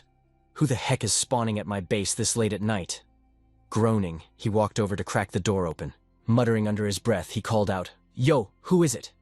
The second the door opened, Ian's eyes blew up to the size of saucers. A massive drop of cold sweat slid right down his cheek. Your Majesty," he stuttered out. Standing right on his porch was a face he knew way too well. It was none other than Ragnar himself. The Emperor broke the silence first. "Long time no see, Ian. Are you going to invite me into your lobby or what?" Ian's face was instantly screaming red alert paranoia. He stared at the Emperor, desperately trying to read his vibes. "What are you even doing at my coordinates, bro?" Ragnar just flashed a super casual, arrogant smirk. "Look, even though you quit the guild and went totally ghost, we can still kick it offline every once in a while, right? Ain't that right?" He casually flexed a premium bottle of booze in his hand. Gripping it tight, he hit Ian with the ultimate emotional damage. Not as a guild leader and his minion, but as day one bros. Hearing that, Ian's defensive walls finally started to drop. He gestured inside, giving the Emperor the green light to enter his base. Flashing a small, genuine smile, Ian said, "You are always welcome here, Your Majesty." The two bros slowly stepped into the warm cabin. Ian quickly snagged a couple of glasses and rolled back over to Ragnar. Trying to test the waters, Ian hit him with a playful jab. "Hold up, since when do you even drink? Why did you bring this top-tier loot here?" Ragnar did not even blink, playing it perfectly. Chill. "Hey, catching a little buzz every now and then is not the worst strategy, right? I was low-key wondering what my bro was up to." Ragnar slid over a glass of wine he just poured. "Drink up," he insisted. Ian was hesitating, totally sensing some weird vibes, but he finally took the glass, keeping it professional with a quick thanks. Ragnar grabbed his own drink and immediately started probing. How is life treating you? You are looking way healthier than your city days, no cap. Ian stared at the floor, spilling the tea about his travels across the newly united empire. Ragnar brought his cup to his lips, but totally paused, just soaking in his words. I have been touching grass, meeting all kinds of NPCs and locals. It honestly hit different, Ian shared. Meanwhile, Ragnar was giving absolute silence, just dead staring while he listened. Coming back to my hometown was a major reality check. Looking back, magic was literally my entire personality. It was the only thing I knew how to do. Once this winter arc ends, I am planning to start a cute little garden. A massive, wholesome smile lit up Ian's face. Dropping his guard, he finally took a sip of that toxic juice. Ragnar immediately hit back with some heavy shade. You are living pretty mid right now, especially for the OP hero who literally hard-carried this empire's unification. A super fake melancholic look flashed across the prince's face while Ian just kept quiet. Well, I am glad you are vibing with your new soft boy era. Ragnar rested a hand on his leg, yapping away without missing a beat. The server has been crazy since you logged off. After we totally wiped the Godwood faction up north, the Empire finally hit a peaceful patch. Suddenly Ian gripped his chest. Something in his system was glitching out hard. What the heck is wrong with my body? He panicked. But Ragnar did not give a single care, looking suspiciously chill about the whole thing. It was like he totally scripted this moment. The prince just closed his eyes, ghosting Ian's obvious suffering. When he spoke again, his voice was projecting pure main character energy. Duke Banat's daughter from the Ronin territory is about to soft launch her marriage with the crown prince. This political ship is going to secure a massive peace treaty with their people. A super sus smirk crept onto Ragnar's lips. It is honestly wild to see the crown prince, who was basically a literal child yesterday, tying the knot right now. He sighed out loud. I am finally starting to vibe with how my dad felt. By this point, Ian was totally cooked. His head dropped, his limbs turning completely to jelly. Our boy had to grip the chair just to keep from wiping out completely. But Ragnar kept ignoring his bro, crashing down, spitting bars with absolute disrespect. With the Ivory Tower falling off since you left, the regional lords are finally balancing out their power levels with the royal family. In literally 1 second, Ian fully collapsed to the floor. Pure agony was lagging his entire nervous system. Yet Ragnar just sat there like a boss, because this betrayal was 100% his master plan. He started speedrunning his monologue about the ruined restoration. The meta is shifting way too fast right now. Ian's breathing was super weak. Ragnar flashed a straight-up villain grin and yelled, "Everything is getting patched up perfectly, and the Empire is entering its ultimate peak era." He slammed his wine glass on the table and barked, "As long as you get totally deleted." Blood literally started glitching out of Ian's mouth, and he desperately tried to block it. But the damage over time was way too massive to stop. Ragnar hit him with the cold, hard facts. This toxic drop is silencing all the mana in your veins. His face was pure ice, zero empathy detected. It is only a temporary debuff, though. Well, at least for a top tier like you. He suddenly popped off his chair and flexed. That is exactly why I had to stack a second poison on top. Barely holding onto his HP, Ian gasped out. He pushed out one single word. Why Ragnar gave him the ultimate side-eye, acting ridiculously calm while gaslighting him. Bro, do you seriously not get it? Ian's glass shattered across the floorboards. He broke it down super slow. It is because your insanely broken stats are a major red flag for my new empire. Ian stared up at his day one homie, who suddenly felt like a total stranger. He hyper-focused on every toxic word dropping from his mouth. During the server wars, your OP power was clutch. But in the current meta, it is trash. That is why you crawled back to the boonies to play pretend. You plan to just chill for the rest of your playthrough. Ian was stunned for a second before Ragnar kept pushing. At least that was your claim. Ragnar locked eyes with Ian and finally spilled. But honestly, bro, you want to know a secret? A glitch of pure panic flashed across his face. He said it dead serious. I am terrified of you. He instantly whipped around to avoid Ian's gaze, raising his voice like a madman. I am literally losing my mind over my oldest friend. All of Ragnar's deep-rooted insecurities were showing. An 8th class mage. If you wanted to, you could easily steal my entire server. Even while getting cooked, Ian kept listening. Deep down, he was still coping with a tiny bit of hope. Maybe he was waiting for his bro to drop a valid excuse, but nope. Ragnar totally nuked whatever faith Ian had left. How could I ever let a walking cheat code like you stay alive? Boom. An icy chill froze Ian's entire core. The brutal reality check hit him like a massive critical strike. The prince sneered, "Goodbye, my oldest friend." At this point, Ian was full-on crying. He was not shedding tears over his HP hitting 0, but because his absolute loyalty was just shattered into pixels. It was the ultimate betrayal from his most trusted guildmate. Ragnar stared down at Ian and muttered, "Please do not ever forgive me." Without missing a beat, he rage quit the scene and walked out the door, completely abandoning him. Ian was left suffocating in a room full of broken vibes. The second Ragnar stepped outside, he turned to Duncan and ordered burn it all down. Instantly, aggressive flames sparked up, turning the entire house into a raging inferno. Surrounded by a heavy blizzard, Ragnar walked away, looking cold as ice, letting his best friend's base turn to ashes. But just as he got a safe distance away, he randomly whipped his head back around. A super tragic look flashed in his eyes, like he just dropped his most valuable loot. Breaking the silence, Duncan piped up, "My lord, we will handle the cleanup from here. Please head back to your carriage." But the knight totally froze up at the crazy sight in front of him. He literally spotted a single tear rolling down Ragnar's cheek. The traitor prince thought to himself, "So this is how our duo finally disbands." He coped hard, gaslighting himself into believing his own lie. I honestly hate that it had to end this way. Flash forward, we are back in the present timeline. It was a chill morning at the royal palace, and our boy Ian was on a massive mission. Turns out he was marching straight to Ragnar's desk. The prince gave him a totally relaxed greeting. "Yo Ian, you finally made it." He immediately followed up, "So what did the princess yap about?" Ian kept it straight. "She was interrogating me on why I betrayed you." Ragnar looked smug as hell. "And what did you say to that?" Ian hit him with the coldest reply. "I told her I do not owe her an explanation." Ragnar busted out laughing. "That is actually so pathetic. She is obviously down bad for you." He crossed his arms, oozing that arrogant villain energy. "Literally any dude who tries to lock down a marriage with her, my dad instantly cancels them. He straight up rejects them on the spot." A confused look shadowed his face. "It is super weird, honestly. I have zero clue why the king hates those guys so much. Because for high tiers like us, marriage is basically just a business transaction to buff our family's stats and power." Ian stayed completely silent, letting him dig his own grave. "I cannot believe he is gatekeeping her like this, just because he does not want to deal with the politics." Ragnar let out a super toxic chuckle. It is absolutely hilarious, considering he is exactly the type of player to abuse those trades. Flexing his ego, he stood up from his throne. "When the timing is right, I will hook you up with an engagement to a top-tier noble girl." Closing the distance between them, he hyped himself up. The wait is almost over. He threw his arms wide open, literally high on his own supply. "I am about to secure the throne and become a way more OP king than my dad. I will be the first player to fully conquer and unite all three nations. And I will carry the Green River Empire straight to the absolute peak of the meta." Pure unfiltered greed was basically glitching across his entire face right now. Ragnar stepped right into Ian's personal space and whispered, "That's my master plan, bro." Ragnar smirked, giving Ian a heavy pat on the shoulder. "I need you riding shotgun for this epic moment." His arrogant voice bounced off the walls. "You're officially my pawn now, no cap. Pledging your loyalty to me, best decision you'll ever make."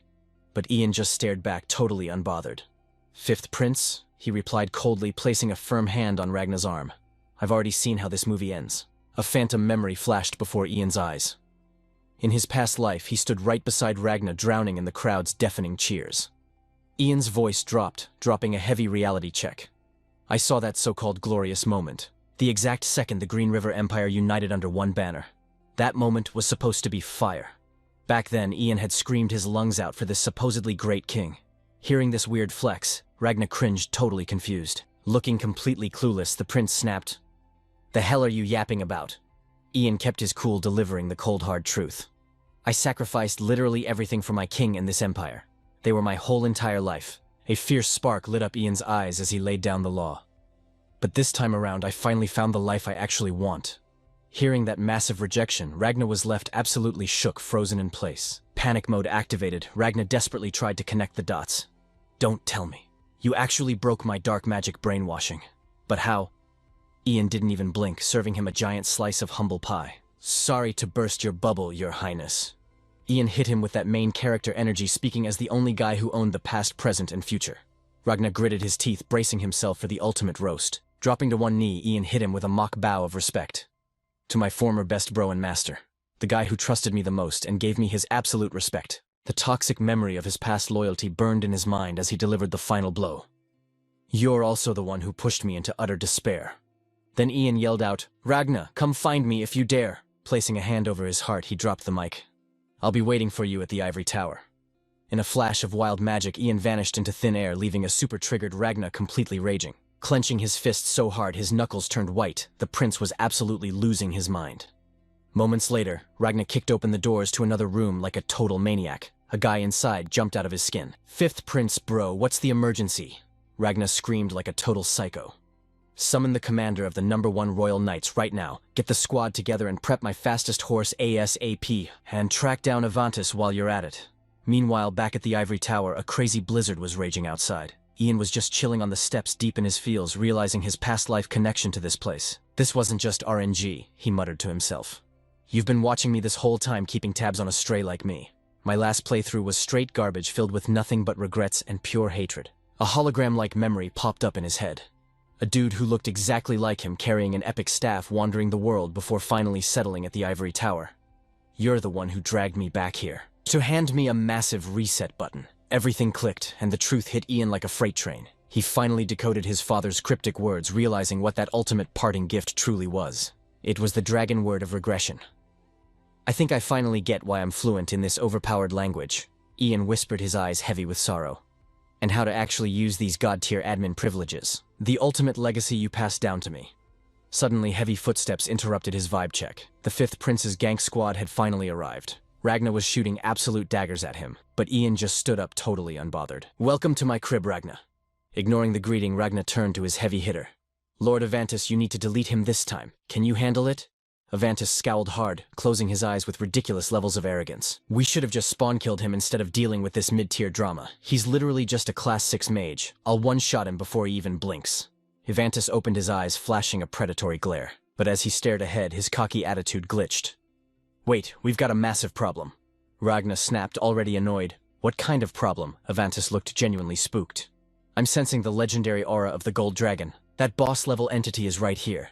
Spotting the dynamic duo of doom, Ian strolled down the steps like he owned the place. Lovely day for a reunion, Ragnar. But the prince was too busy throwing a massive tantrum. Since when are we on a first-name basis? Ragnar screeched, his brain completely fried by jealousy and rage. Ian, you're so insanely cooked. You actually think the crown prince has what it takes to run this empire? This empire needs a gigachad on the throne. A ruler with actual brains and absolute power. That absolute smooth brain has zero right to lead.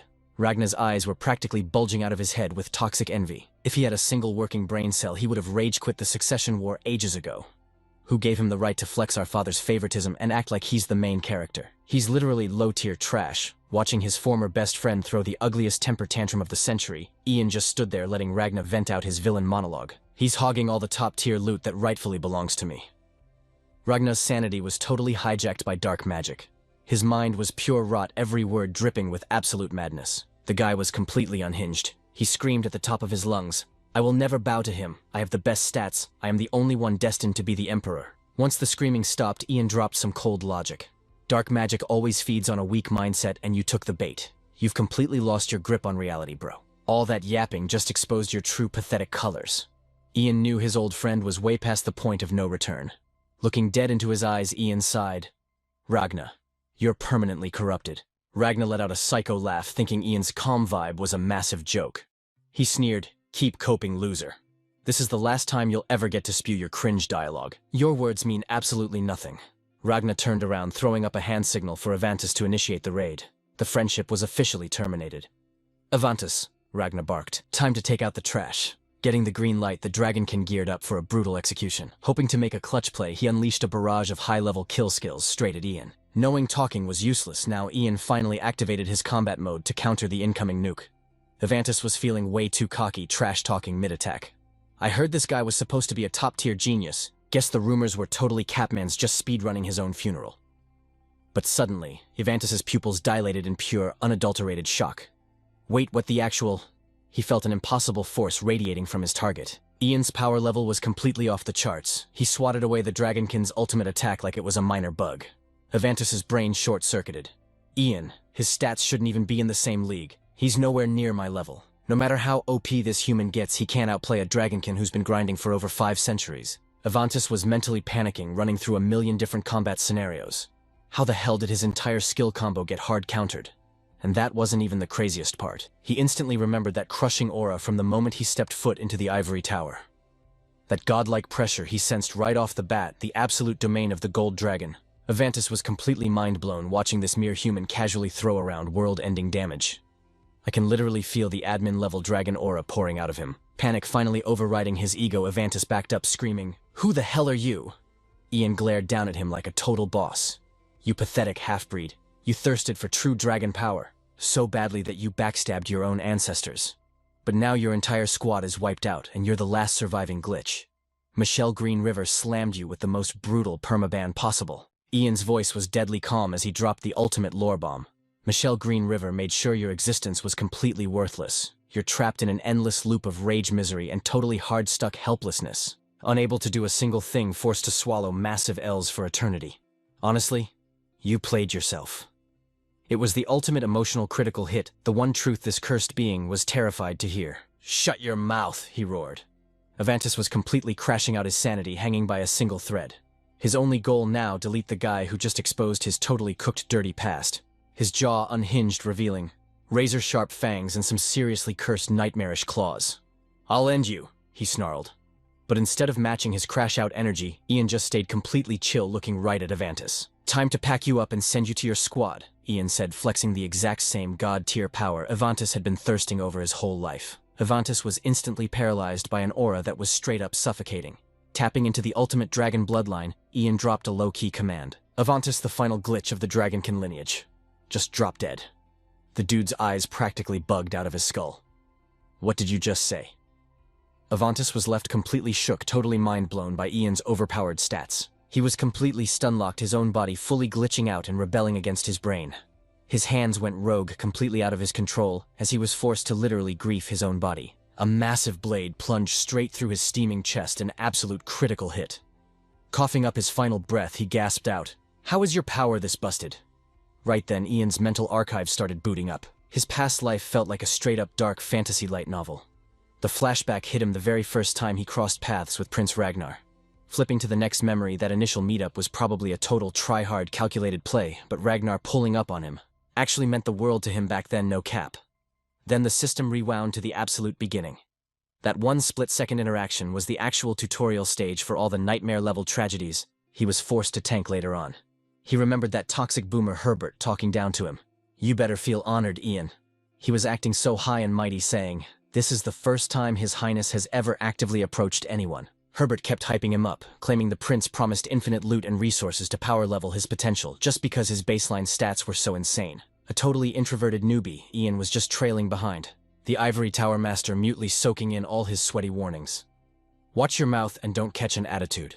You're about to meet the literal server admin, the future emperor of this whole domain." Ian was feeling the pressure, hardcore, total anxiety vibes. A minute later, Herbert dragged him right to the VIP zone. The guard announced them, barking out to Ragnar, "Your Highness, the Ivory Tower Master. Herbert is requesting access to your lobby."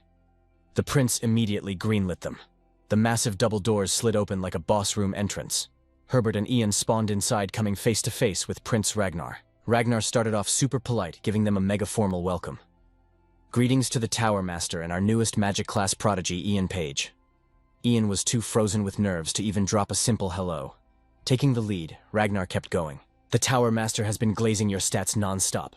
They say your mana talent is an absolute anomaly in the academy, leaving all the pros totally speechless." Dodging the hype, Ian just played it incredibly humble, murmuring, "I really am not worth all that clout." Catching that mid-response, Ragnar just let out a heavy sigh before zeroing in on the ultimate trauma dump topic.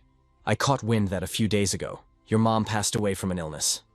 Seeing Ian's face immediately drop, Ragnar tried to vibe check the grief. "I've been through that exact same level of pain, losing my own mother. I seriously know how cooked you feel right now." Ragnar's voice dropped an octave, getting super soft. "No matter what dialogue options I choose, it won't nerf your depression, but I still want to pay my deepest respects. For real." Dropping that emotional bomb, he slowly closed the distance, stopping right in Ian's personal space. "Look up Ian Page," he ordered. Ian complied, lifting his gaze to meet his eyes. Ragnar wasn't done spitting facts. "I'm stripping my prince title right now. I want to interface with you just as a regular human." Back then, he seriously sounded like he wasn't capping at all. Total authentic energy. Ragnar paused for a split second. "I want us to be homies, straight up." His eyes were literally glowing with desperate expectation, locking onto Ian. Flash forward to the current timeline, a brutal freezing blizzard absolutely raging outside the Ivory Tower. Ian was stomping forward like an absolute menace, pushing through the sub-zero snowstorm. He finally hit the brakes, standing face to face with Prince Ragnar. Ragnar's eyes flickered. Was it total shock, or was he finally catching on to his own doom? Honestly, only Ragnar knew how hard he was sweating right then. He squeezed his eyes shut tight, basically accepting that his run was over, and he was about to get fully deleted. Taking a deep breath, he initiated the final dialogue. "I'm not gonna sit here and beg for my life. Just end my game. I'd way rather get taken out by you right here than get publicly executed. Ian just tilted his head down, giving him the silent treatment. Deep down, the main character might have actually been hesitating. Ragnar tried to keep his toxic ego alive, sneering. What's the holdup? Aren't you basically a massive hater at this point? He just kept spamming questions at Ian. Why are you looking at me like I'm completely mid? Are you pitying me? All of a sudden, Ragnar fully lost his cool. His mental defense shattered and he started shrieking like a tilted gamer. A total glitch like you. I should have spawn-killed you from day one. Staring pure venom at Ian, he let out the most toxic trash talk imaginable. You're a literal monster, or... Even after getting roasted like that, Ian was entirely unfazed. Is that your actual read on the situation? Ian clapped back smoothly. Are you seriously that terrified of me? A whole royal, the supposedly untouchable prince of this country, reduced to an absolute clown, completely locked out of his ego and kneeling helplessly in the dirt. Ian kept cooking. For your final cutscene, I'm dropping some exclusive lore on you. He lightly tapped 2 fingers against Ragnar's forehead. A blinding flash of high-tier mana downloaded straight into the prince's brain. Time to realize who you're actually messing with. The moment Ian said that, the magic surged to an insane level. And right then and there, the entire uncensored truth unzipped perfectly in his mind.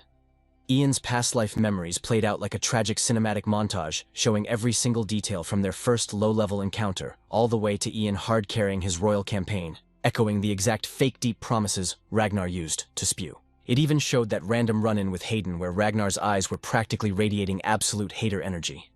But despite every red flag waving in his face, Ian was blindly loyal, sticking to Ragnar's party like glue. But then the timeline shifted. Ian was basically a total simp for the mission, doing the most unhinged morally gray side quests just to secure the win. He flexed every ounce of his overpowered magic to put Ragnar on top, and spoiler alert, Ian literally carried him to the Emperor's throne. But the second they hit the endgame, the toxic arguments and massive clan wars between them multiplied. Ragnar had conveniently hit factory reset on that whole, I just want to be homies promise. Ragnar's gaze mutated into something completely alien and ruthless. He casually walked right past Ian, who was literally bowing on the floor, invalidating every single clutch play Ian ever made for him. Every frosty footstep felt like a critical strike straight to Ian's core. But Ragnar's villain arc didn't just stop there.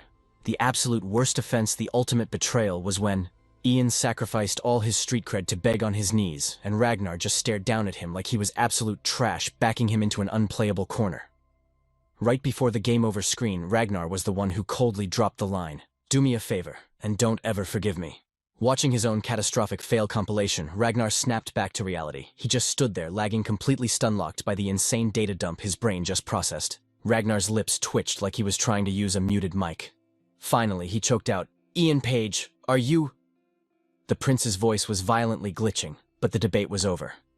Ian had already spawned a terrifyingly sharp ice spear right in his palm. Less than a second later, Ragnar's health hit 0, his body dropping like a ragdoll. All the toxic karma from his 2 miserable playthroughs ended with one anticlimactic swish. Ian just stood there, completely muted for a second. His expression was totally deadpan, 0 hype, 0 sorrow.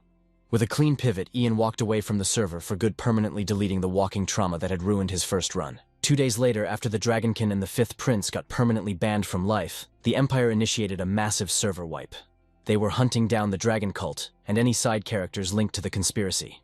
The massive ban wave was spearheaded by the captain of the Royal Knights, serving justice to every corrupt noble who tried to co-opt the 5th prince's failed rebellion. Meanwhile, thanks to Princess Harriet, hard-pocketing Emperor Terry Green River with her healing support, the Emperor's health bar refilled insanely fast, completely clearing his mind-control debuffs. Looking super ragged on his hospital bed, Terry debriefed with Princess Harriet right after getting the full lowdown on the treason. Heavy tears were fully streaming down the Emperor's face. Finding out the 5th prince had literally flatlined left him completely devastated, emotionally wrecked. As for Pollens, the rogue who actually attempted to assassinate the Emperor since he was only mind-controlled by some sketchy, dark magic, the admins officially cleared his status debuffs and ruled him completely innocent. His final resting place got max respect, letting him log off peacefully alongside his loyal knights. The Royal Archives dropped some wild lore about the 5 Princes' rebellion. They were caught using dark magic, a totally forbidden skill tree that was banned from the history books. No cap. This was a super rare glitch in history. All the horrific crimes and the stat sheets for the dragonkin Ivantis were hard-sealed by the 7th Emperor. They literally ghosted his entire existence from the server, wiped from the world forever. Time passed, and the 5 princes getting totally cooked faded into background lore. And just like that, Ian's epic revenge quest and the whole rebellion arc, that felt like it dragged on forever, finally hit the end credits. Fast forward to a morning at the Ivory Tower. Today was Judgment Day for the princess catching heat for using unregistered magic. Harriet was sitting solo, stressing hard. Suddenly Ian spawned out of nowhere. "You nervous?" he asked. She called out his name as he rolled up, dripping in full judge robes. "Not gonna lie," she admitted. "I'm low-key freaking out." Ian gave her a dead-ass serious look. "You don't regret your choices, right?" Harriet clenched her small fists, locking in her resolve. "Nah, no regrets." Her fierce glare proved she was totally bout it. "I'm done hiding my stats. I want to use my OP power to carry everyone." Hearing her absolute main character energy, a smirk popped onto Ian's face. He leaned in close and whispered, "Chill out, Your Highness. Everything's gonna be totally fire." Right on cue, the courtroom doors burst open. A low-level mage NPC announced, "The Ivory Tower Master. Your Highness, please step inside." After a hot minute, the trial officially kicked off. Harriet stepped up to the podium as the prime suspect. As she took her spot at the stand, the announcer's voice echoed. "The trial to decide the fate of Princess Harriet Green River, for the illegal casting and leveling of magic, starts right now." Ian flexed from the highest seat, quietly watching her. His voice dropped an octave. "Before we launch this event, I've got some tea to spill." He randomly stood up and walked right over to Harriet's side. Ian just dropped the bomb. "I'm literally tied to Her Highness's charges, so I can't be the head admin for this trial. I'm passing the host controls to Ronan and Decker." The whole courtroom immediately lost their minds. Decker yelled out, completely shook. "Bro, what are you even talking about?" Facing the backlash, Ian placed a hand on his chest and kept it 100. "I was one of the tutors leveling up Her Highness's magic." Ronan kept his cool. "Gonna need the full patch notes on that." Ian slowly started unpacking the whole lore. "I knew she was an awakened mage 6 years ago. The hidden plot finally came to light. Even though I saw her cast a spell right in front of me." Back then, Harriet was complaining to Kelvin. "Why are my magic stats so mid?" Kelvin had replied, "It's because you're literally just starting the tutorial." Ian continued, "I let it slide back then. I knew she had her own secret questline." Ian explained that years later, "I had to run a stealth mission on the Dragon Order. That dark magic guild was already deep inside the royal faction. A whole squad of capital nobles were literally imposters. The dragonkin's existence was an insane threat level." Ian's voice was dead calm. He was a high-tier cursed sorcerer. A dude who could have one-shotted the whole empire into a sea of blood if he felt like it. Obviously, I had to play it super safe to keep the server from wiping. But soloing has its limits. There was only so much I could carry on my own. The whole crowd was left gagged by his next words. I needed an ally inside the royal palace who wasn't sus. Someone with high-level political clout and heavy influence. He turned his gaze back to Harriet. "So I sent her a party invite. In exchange for power leveling her magic skills in secret, she had to be my clutch support whenever I needed it." Harriet's eyes went wide, totally shook. Ian declared, "Because of her epic support, I dodged the dark magic debuffs and figured out the strat to defeat the dragonkin." Finally, Ian wrapped it up with a mic drop. "You can find all the gritty details in the incident report about the 5 Princes Rebellion and the Dragon Order raid. That's all I've got to say." Taking it all in, Ronan immediately questioned the princess. "Your Highness, let me ask you straight up. Is the Magic Master spitting facts right now?" She hesitated for a sec before answering, "Yeah, it's all true." Ronan nodded and added, "We're giving you the mic now. Feel free to drop whatever's on your mind." Harriet was low-key anxious. She glanced back over her shoulder. She saw her loyal crew, the ones who hid her secret, standing there looking absolutely terrified. Then Harriet looked back at Ian. He flashed her a soft, reassuring smile, making her cheeks blush hardcore. Her lips parted as she locked in her final answer. Then Harriet powerfully addressed the judges. "I'm the rule breaker who glitched the Empire's laws. I'm ready to tank whatever punishment you throw at me, whatever the verdict is." Flexing all her courage, Harriet announced loud and clear, "I'm not expecting any VIP treatment just because I've got the royal bloodline tag. I'll take the L according to the Empire and the Ivory Tower's rules. But listen, Sir Kelvin and the maids standing right here, the ones who knew my mage class and kept my secret, are completely innocent." Even with her back against the wall, she was still trying to shield her party members. "They were literally just following my admin commands. They had zero choice. Because I hold the royal authority." Kelvin and the maids were totally stunned by her massive W of a speech. Then she pushed forward. "Please look at the context of this quest and put all the aggro on me. I swear this to everyone from the Ivory Tower, no cap." Right as the tension hit its peak, a super deep voice echoed. A voice carrying absolute boss-level weight dropped. "Nah, the princess did absolutely nothing wrong." It made both Ian and Harriet jump and spin around. Even Ronan and Decker were completely shook. Everyone looked toward the source of that raw aura. The entire hall lost their minds. Because the guy who just spawned in front of them was none other than His Majesty, the Emperor of the Empire. Ian checked on him immediately. "You good, sir?" Terry smirked. "I'm Gucci. Looks like my HP hasn't hit 0 just yet." Terry strutted up like an absolute unit and told the judges, "Listen up, mages of the Ivory Tower. The princess caught a bad rap. She was literally just following my direct orders." He started dropping the real backstory.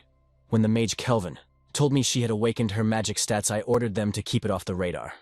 I wanted her living the royal lifestyle, not grinding as a mage."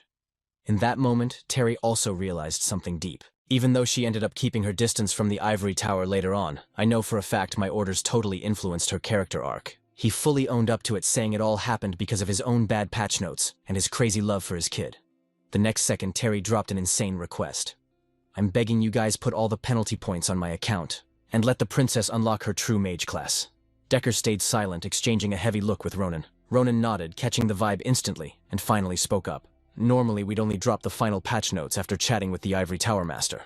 But since he's literally part of this questline, I'll be the one dropping the server's verdict." Ian and Harriet locked in, waiting for Ronan's call. This trial was about high-level rule-breaking, illegal magic tutoring, and power-leveling an unregistered mage.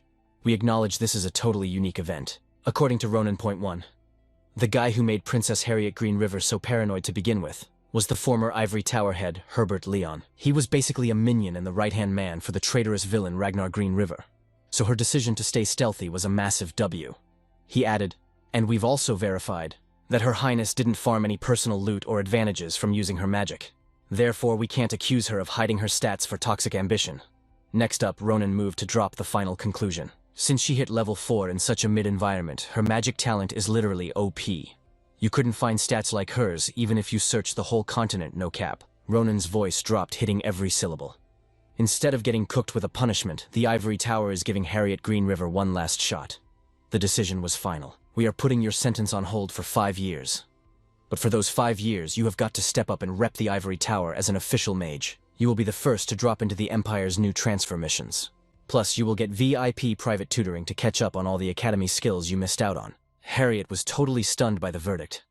Pausing her punishment was a massive deal. Whatever went down in these next 5 years would literally decide her entire fate. "Your final sentence depends entirely on your grind," Ronan projected his voice. "So as of right now, Harriet Green River is officially stripped of her royal princess title. She is now a mage of the Ivory Tower." Honestly, losing her title was a massive W for her. Fast forward to early morning at the tower. Sunlight hit the glass as Ian stood by the window, deep in thought. Suddenly a voice pulled him back. "Sir Ian." He turned and saw the former royal. Catching his vibe, Harriet quickly backpedaled. "I am not a princess anymore, just use my name." Ian hit her with a soft smile. "Got it, Miss Harriet. Vibing with the Ivory Tower life so far?" She blushed super hard. "It is totally fire. The crew was acting kind of NPC at first, but they are finally warming up to me." Knowing Ian was the one who hard carried her to this point, she hit him with a genuine thank you. "This is all you're doing. I would be completely cooked without you, so seriously, thank you." He just shrugged it off. "As long as you are good, I am good. No need to stress." Harriet started acting all hesitant. Ian read the room instantly. "Looks like you have got something else on your mind." Mustering all her courage, she finally dropped the question. "Word on the street is you are stepping down as Tower Master. Is it because of me? Because I begged you to be my magic tutor?" Ian shot that theory down instantly. "Nah. You have got nothing to do with it." He kept his tone chill. "I just have my own main quest to grind and I cannot clear it while locked to the Ivory Tower. Anyway, I called you here to hand this back." He reached over and popped open a chest next to him. Inside was the ultra-rare robe the Emperor had loaned him way back. Harriet was low-key shook seeing it again. Ian explained. "This is Michelle Green River's legendary robe, the one the king let me borrow." He made it clear that this top-tier gear was strictly meant to be passed down to the royal family's main mage. "I was just renting out the stats for a bit. Now it is time to pass it to someone who actually deserves it." Then he pulled out another insane drop. "And this is the staff I have been maining." The weapon in his hand was the Great Origin Staff, crafted from materials that were basically mythic tier, outside the kingdom. This bad boy gave a massive buff to mana efficiency. "This staff is super lightweight," Ian noted. "Perfect for anyone to wield." The second Harriet grabbed it, she knew the stats were cracked. Pure hype literally sparkled in her eyes. Catching her vibe, Ian asked, "You digging the new gear?" Princess Harriet answered without missing a beat. "It is absolute fire." Seeing her geek out made Ian smile without even realizing it. After a beat, he shifted gears. "One last thing. I need a huge favor. Harriet was all ears. Name it. Ian got serious. I am leaving the capital soon. This quest is going to take a while, maybe even a few years. While I am away from keyboard, I need you to watch my family's back. Keep them safe in the capital for me. The hype instantly drained from Harriet's face, replaced by total shock. Wait, what? She stammered, completely thrown off. You are seriously logging out of the capital. Where are you even going? Ian just shook his head. I cannot drop the coordinates yet because honestly, even I do not know my final destination. He could only give her the vague lore that the world outside was still crawling with high-level threats. I am hunting down those exact dangers. The kind of boss monsters only I can track and exterminate. Harriet's eyes could not hide how crushed she was. Her knuckles turned white, gripping the staff. Sir Ian, thanks to you, I am finally living the life I actually wanted. She desperately tried to change his mind. With the clout I have now, I'm going all in to help the people. I am setting up support funds for everyone struggling, me and my brother. When my dad heard my master plan, he was so hyped he promised to back me up all the way. So, her voice suddenly cracked, the words getting stuck in her throat. She paused for a second, trying not to completely lose it. Then she just dropped all her shields and pleaded. I really need you to stay by my side. Please, do not leave. You could hear the pure heartbreak and desperation in her voice. Ian completely understood her vibe. He closed his eyes for a heavy second but ultimately delivered the most brutal one-liner. I am sorry. Skip to the next day at the royal palace where Hayden was absolutely losing his mind. Bro, what, you are seriously leaving the capital? Ian stayed completely unbothered. Yes, Crown Prince. Hayden was stressing hard. Do you have any idea how wild it was when the notification dropped that you resigned as Tower Master? I was literally hyperventilating, and now you are just dipping. The server has not even fully stabilized from the last crisis. Then, he remembered his little sister. And Harriet has been crying rivers non-stop. Getting totally defensive, Hayden interrogated the main character. Did you seriously dump her? Ian instantly panicked. Wait, what, bro? No, it is not like that. Hayden scoffed before getting dead serious. Look, it is weird hyping up my own sister. But Harriet is genuinely a top-tier girl. He started listing her maxed-out stats. She has got our mother's kind heart, plus she is a ridiculously OP high-level mage. You are literally never going to find another drop like her. But Ian, being totally dense when it comes to romance, just nodded blankly. She is an awesome and totally unique person.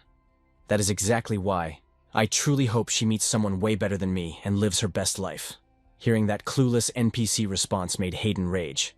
Why are you so insanely clueless? The second romance gets brought up. Realizing the romance arc was totally cooked, Hayden gave up and pivoted. Alright, whatever. What did you want to talk about? Ian's aura shifted to dead serious. Before Sir Paulins passed, he gave me one final quest. He wanted me to deliver a message to you and Captain Oliver. He said he was incredibly sorry, and he thanked you both for everything. Hayden completely froze, the words hitting him right in the feels. Delivering the message, Ian bowed with pure respect. That is all the info I could bring back. I beg your pardon, Crown Prince. Looking at the legend standing before him, Hayden replied, Ian, you have hard-carried me so many times. He laid out his raw, unfiltered feelings. Without you, I would still be some useless puppet prince constantly trashing my own self-worth. Hayden's eyes locked in with new resolve. From now on, I am going to grind harder than ever. I will become a legendary successor and prove everyone who bet on me right. Hayden shot Ian a look of absolute, unbreakable trust. So once you have cleared whatever solo raid you are going on, come back and join my party again. Seeing Hayden actually backing his play, Ian smiled. It is a promise, Crown Prince. Then Hayden totally shifted the vibe. Alright, let us get down to the real business. Ian tilted his head. What business? Hayden immediately shouted for his captain. Oliver. Oliver stepped up carrying a mystery item. Turns out it was a literal sword.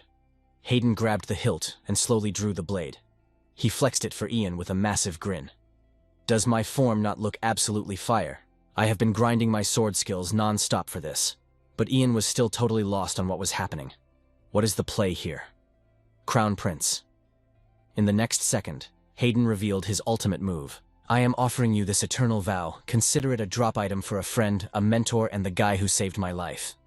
The tip of the blade tapped the floor, sealing an unbreakable oath that echoed through the room. The royal family's gates will permanently stay open for the great mage Ian Page. If you ever need backup, our entire faction will go all out to support you. Ian was genuinely taken aback. He never expected the prince to pull such a massive clutch move. But Hayden was not finished, boldly declaring that this royal buff would literally never expire. For our clan's future generations. Hayden and Oliver locked in, placing their hands over their hearts. On the sacred Six Treasures River, this pact is sealed, no cap. But then Hayden instantly broke character, rubbing his neck awkwardly. Gull, I saw the high-level lords do this when I was a kid. It looked totally fire, so I had to try it once. Go grind out whatever quest you gotta do. We'll be right here waiting for you to respawn. Return. That actually hit Ian right in the feels. A couple of rogue tears threatened to drop from his eyes. He leaned his head against the Crown Prince's shoulder.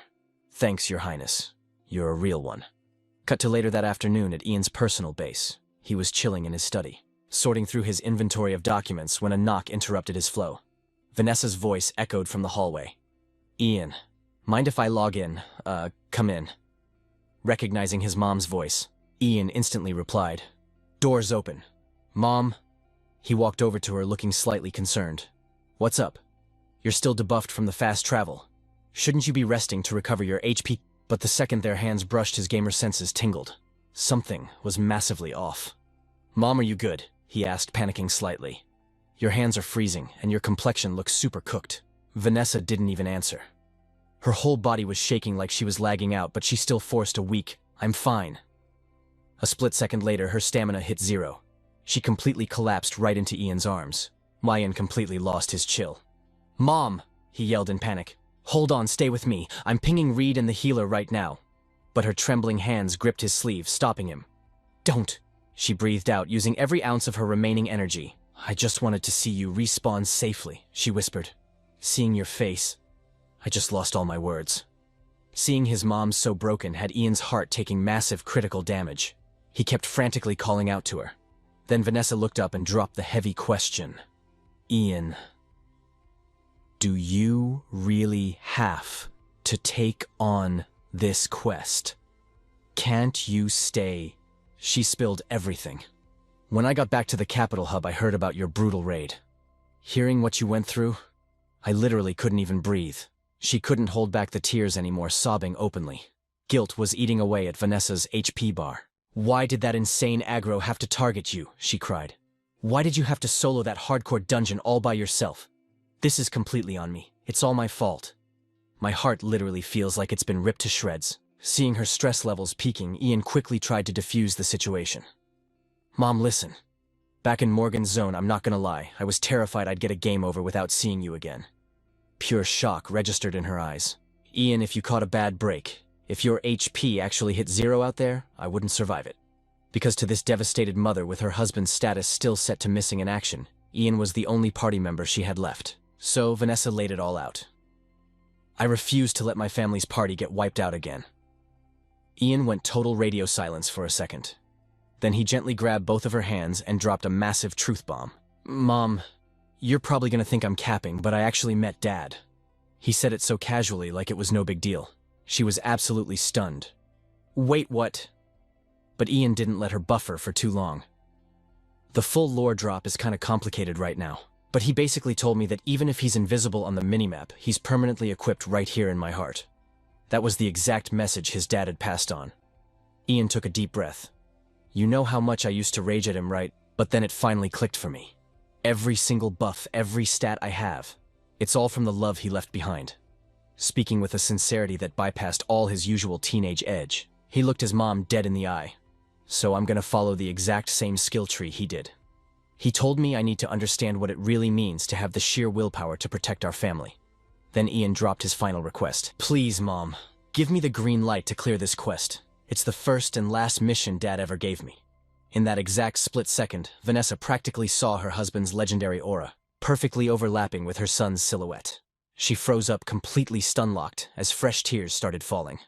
Drops of sorrow rolled down her gentle cheeks, but her vibe completely shifted to total calm. You've really leveled up so much, she whispered. In my head, you were still just my level 1 newbie. Ian offered a reassuring smile. Seriously, don't stress yourself out, Mom. Stop thinking you're playing solo because your party is stacked with people who care about you. Even Ian could see how much the dynamic had upgraded. He brought up Reed.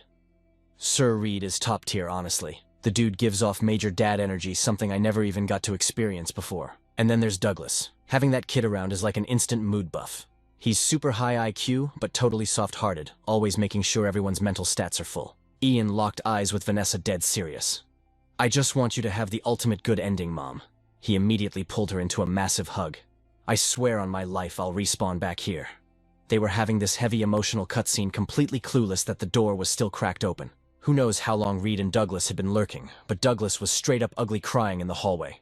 Fast forward through the time skip. The very next morning, Ian was equipping his gear onto his mount. That's when Reed stepped up looking intense.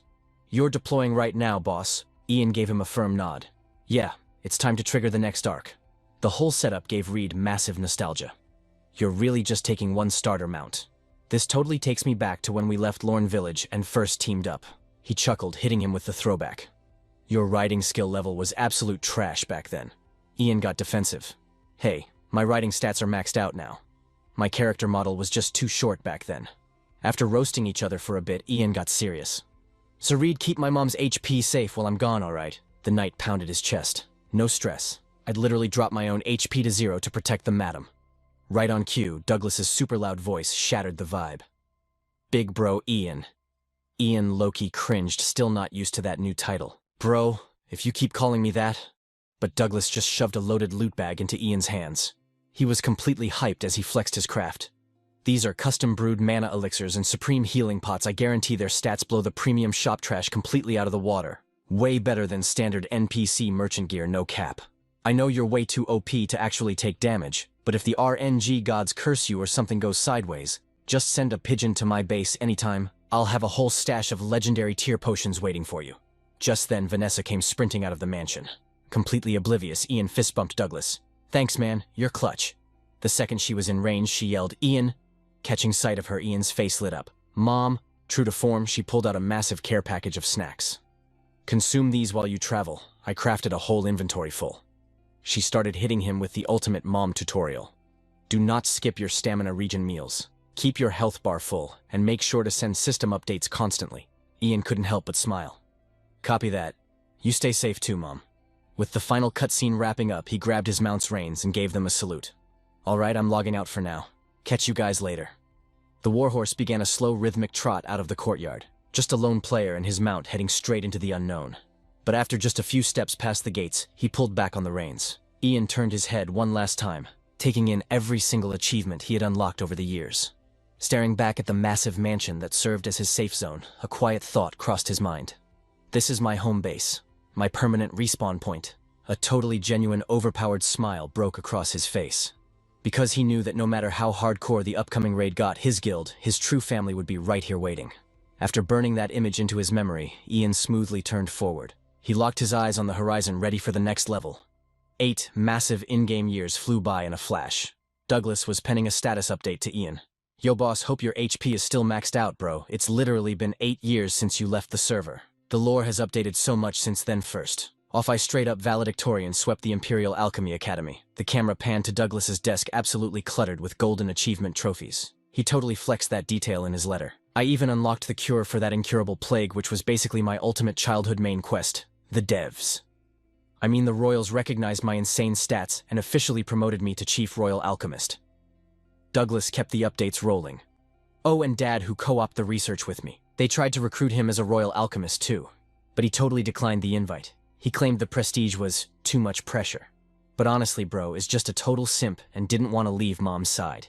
Spilling all the family tea, Douglas added, "They were super awkward at first, like NPCs with broken dialogue, but now they're living their best lives." Then he shifted to the heavy political patch notes. "As for the palace meta, His Majesty still hasn't purged that poison debuff from the assassination plot 8 years ago. So the Crown Prince is basically ruling as the server admin right now." Douglas couldn't hide his hype. "No cap, the Crown Prince's stats have skyrocketed. You wouldn't even recognize his ruling level. He just locked in a massive peace treaty with the Kauth Kingdom and Archduke Ron. Now the global trade routes are completely unblocked. The Empire's economy and tech trees are leveling up at crazy speeds." Then Douglas dropped some major lore about the princess. Lady Harriet finally waited out her 5-year ban duration. Now she's officially ranked up to an elite mage of the Ivory Tower. She even founded a whole guild dedicated to buffing the lower-class citizens. And her popularity ranking with the public is absolutely maxed out. She's literally the VIP frontrunner to become the next Ivory Tower master. Sitting by the massive window in his high-tier office, Douglas felt a huge wave of nostalgia as he signed off. "We are grinding hard over here and missing you like crazy. Come back soon. We are waiting for you. P.S. Next time we meet, can I officially call you my bro?" Finishing up the letter, Douglas stretched his arms and muttered to himself, "I miss him so much. Where is that guy even grinding right now?" Suddenly Reed's voice echoed through the room. "Douglas, we are all set. Hurry downstairs." Douglas instantly replied, "On it." Dad! He dashed down the stairs like a speedster. But then he froze, totally stunned, when he saw Vanessa in the hall. Mom, your fit is absolute fire today. She beamed with joy. Thanks, Douglas. But her smile slightly faded with worry. Are you sure it is not weird for me to tag along with you guys? Reed shut that doubt down immediately. No cap, you are totally fine. The new king literally sent a personal invite and a VIP carriage just for us. Douglas backed him up. Facts. He locked in the absolute best seats for us. Skipping this is not an option. Convinced by her two guys, Vanessa finally gave in. All right, let us go. Reed then asked, ready to roll. Meanwhile, at the royal cemetery, Oliver was placing flowers on Paulince's grave. After a moment, a knight walked up. Captain, it is time to move out. Oliver sighed. Understood. He turned to leave, but his feet felt heavy. He could not help but look back. His eyes locked onto Paulince's resting place as he thought to himself, everything would be totally OP if you were still here. I will be back soon. Rest easy, Paulince. That same morning at the Ivory Tower, Maris pushed the door open. Miss Harriet, are your pre-game preparations done? Harriet stepped out, her drip looking absolutely flawless. I am coming right now. Her gaze shifted to the staff that Ian had gifted her. She walked over and gently brushed her fingers against it. Without hesitating, she grabbed her weapon. All right, let us move out. Fully geared up, she smiled. Time to crash my brother's coronation. Over at the royal palace, the visuals were insane. Everything was prepped to perfection for this massive server event. Everyone showed up in their absolute best skins. The hype in the air was completely unreal. Finally, the main event started. The current emperor, Terry Green River, slowly walked down the steps. He addressed the massive crowd. My loyal subjects Vanessa, Reed, and Douglas were right there in the front row. They listened closely as the emperor spoke. I am using this moment to pass my ultimate title to my son, Crown Prince Hayden Green River. Harriet stood nearby with Ronan and the Ivory Tower mages hyped for the announcement. Terry continued his speech. Usually this throne transfers only after my HP hits 0. But after running the simulations, I know this is the ultimate meta for our empire. His voice echoed with pure authority. For our nation to level up, and for everyone to thrive, we need a new king. Terry spoke with absolute conviction as the giant doors slowly creaked open. Citizens of Green River, bow to your new king. Hayden stepped out from the shadows. His old goofy self was gone. Now he radiated pure boss energy, looking completely OP and ready to rule. He walked forward, his aura literally carrying the whole room. Hayden stopped in front of his dad and respectfully took a knee, bowing his head. Terry smiled warmly. I am so proud of you, my son. Hayden replied with zero hesitation. I will grind every single day to make you proud. Hearing that his dad gave a satisfied nod to proceed with the final phase. A servant brought out the ultimate item, the Emperor's crown. Terry gently placed it right onto Hayden's head. The very next second, he made it official. As of this moment, I declare Crown Prince Hayden the new king of Green River. The crowd instantly popped off. Everyone went absolutely wild with their cheers. Long live the king. While the entire zone was busy celebrating, a super familiar shadow was just chilling in the crowd. He was clapping along with the hype. Amidst all the massive cheers of long live Massive W, let us go. May the gods bless you. Magical petals suddenly began falling from the sky. It looked like an absolute glitch in reality. Right then, Hayden spotted him. Even mixed in a crowd of thousands, his radar picked him up instantly. Everyone else was totally confused. Wait, what is happening? Where is this petal buff coming from? Only Harriet sensed the crazy high mana level hidden in those petals. A wild theory flashed in her mind. No way. Could it be right on cue? A familiar voice cut through the noise. Massive GG on leveling up to King Your Majesty. Ian looked straight at Hayden with a genuine smile. For the first time today, Hayden dropped his serious boss face. A massive bright smile broke out. Welcome back to the server, Ian. You actually made it. Hayden aggressively shook Ian by the shoulders, completely throwing his royal image out the window. I missed you so much, bro. Seriously, it has been way too long. Looking at the guy in front of him, Ian chuckled. You really have not changed one bit, huh? He gave a slight bow. Big congrats on clearing the coronation quest. Right then, Vanessa spotted her son and screamed, Ian! In a flash, Vanessa, Reed, and Douglas completely blitzed him with a massive group hug. She could not hold back her tears. Oh my gosh. Why did you ghost us for so long? Are you healthy? Have you been managing your stamina? Do you have any idea how much we missed you? Douglas was literally crying too. Ian, I missed you so much, man. Ian smiled back at his squad. I missed you guys too. Mom, Douglas, and Dad. He checked in with everyone. Vanessa quickly asked, My boy, did you finally clear your main quest? Ian gave his mom a warm smile. Yeah, the entire campaign is officially 100% complete. Just then, Hayden cleared his throat loudly. Ahem, Ian. He was totally trying to drop a hint about a certain someone. Ian was completely clueless, so Hayden aggressively pointed to the side. Ian followed the royal finger and finally locked eyes with Harriet. It instantly clicked. She was just standing there, flashing a gentle smile. "Harriet," he called out quickly, closing the distance between them. "It has been a minute. Are your stats holding up?" Harriet's cheeks turned a slight shade of red. "I am doing great. How about you?" Ian flashed his signature easygoing smile. "Just living that solo player lifestyle, roaming the map.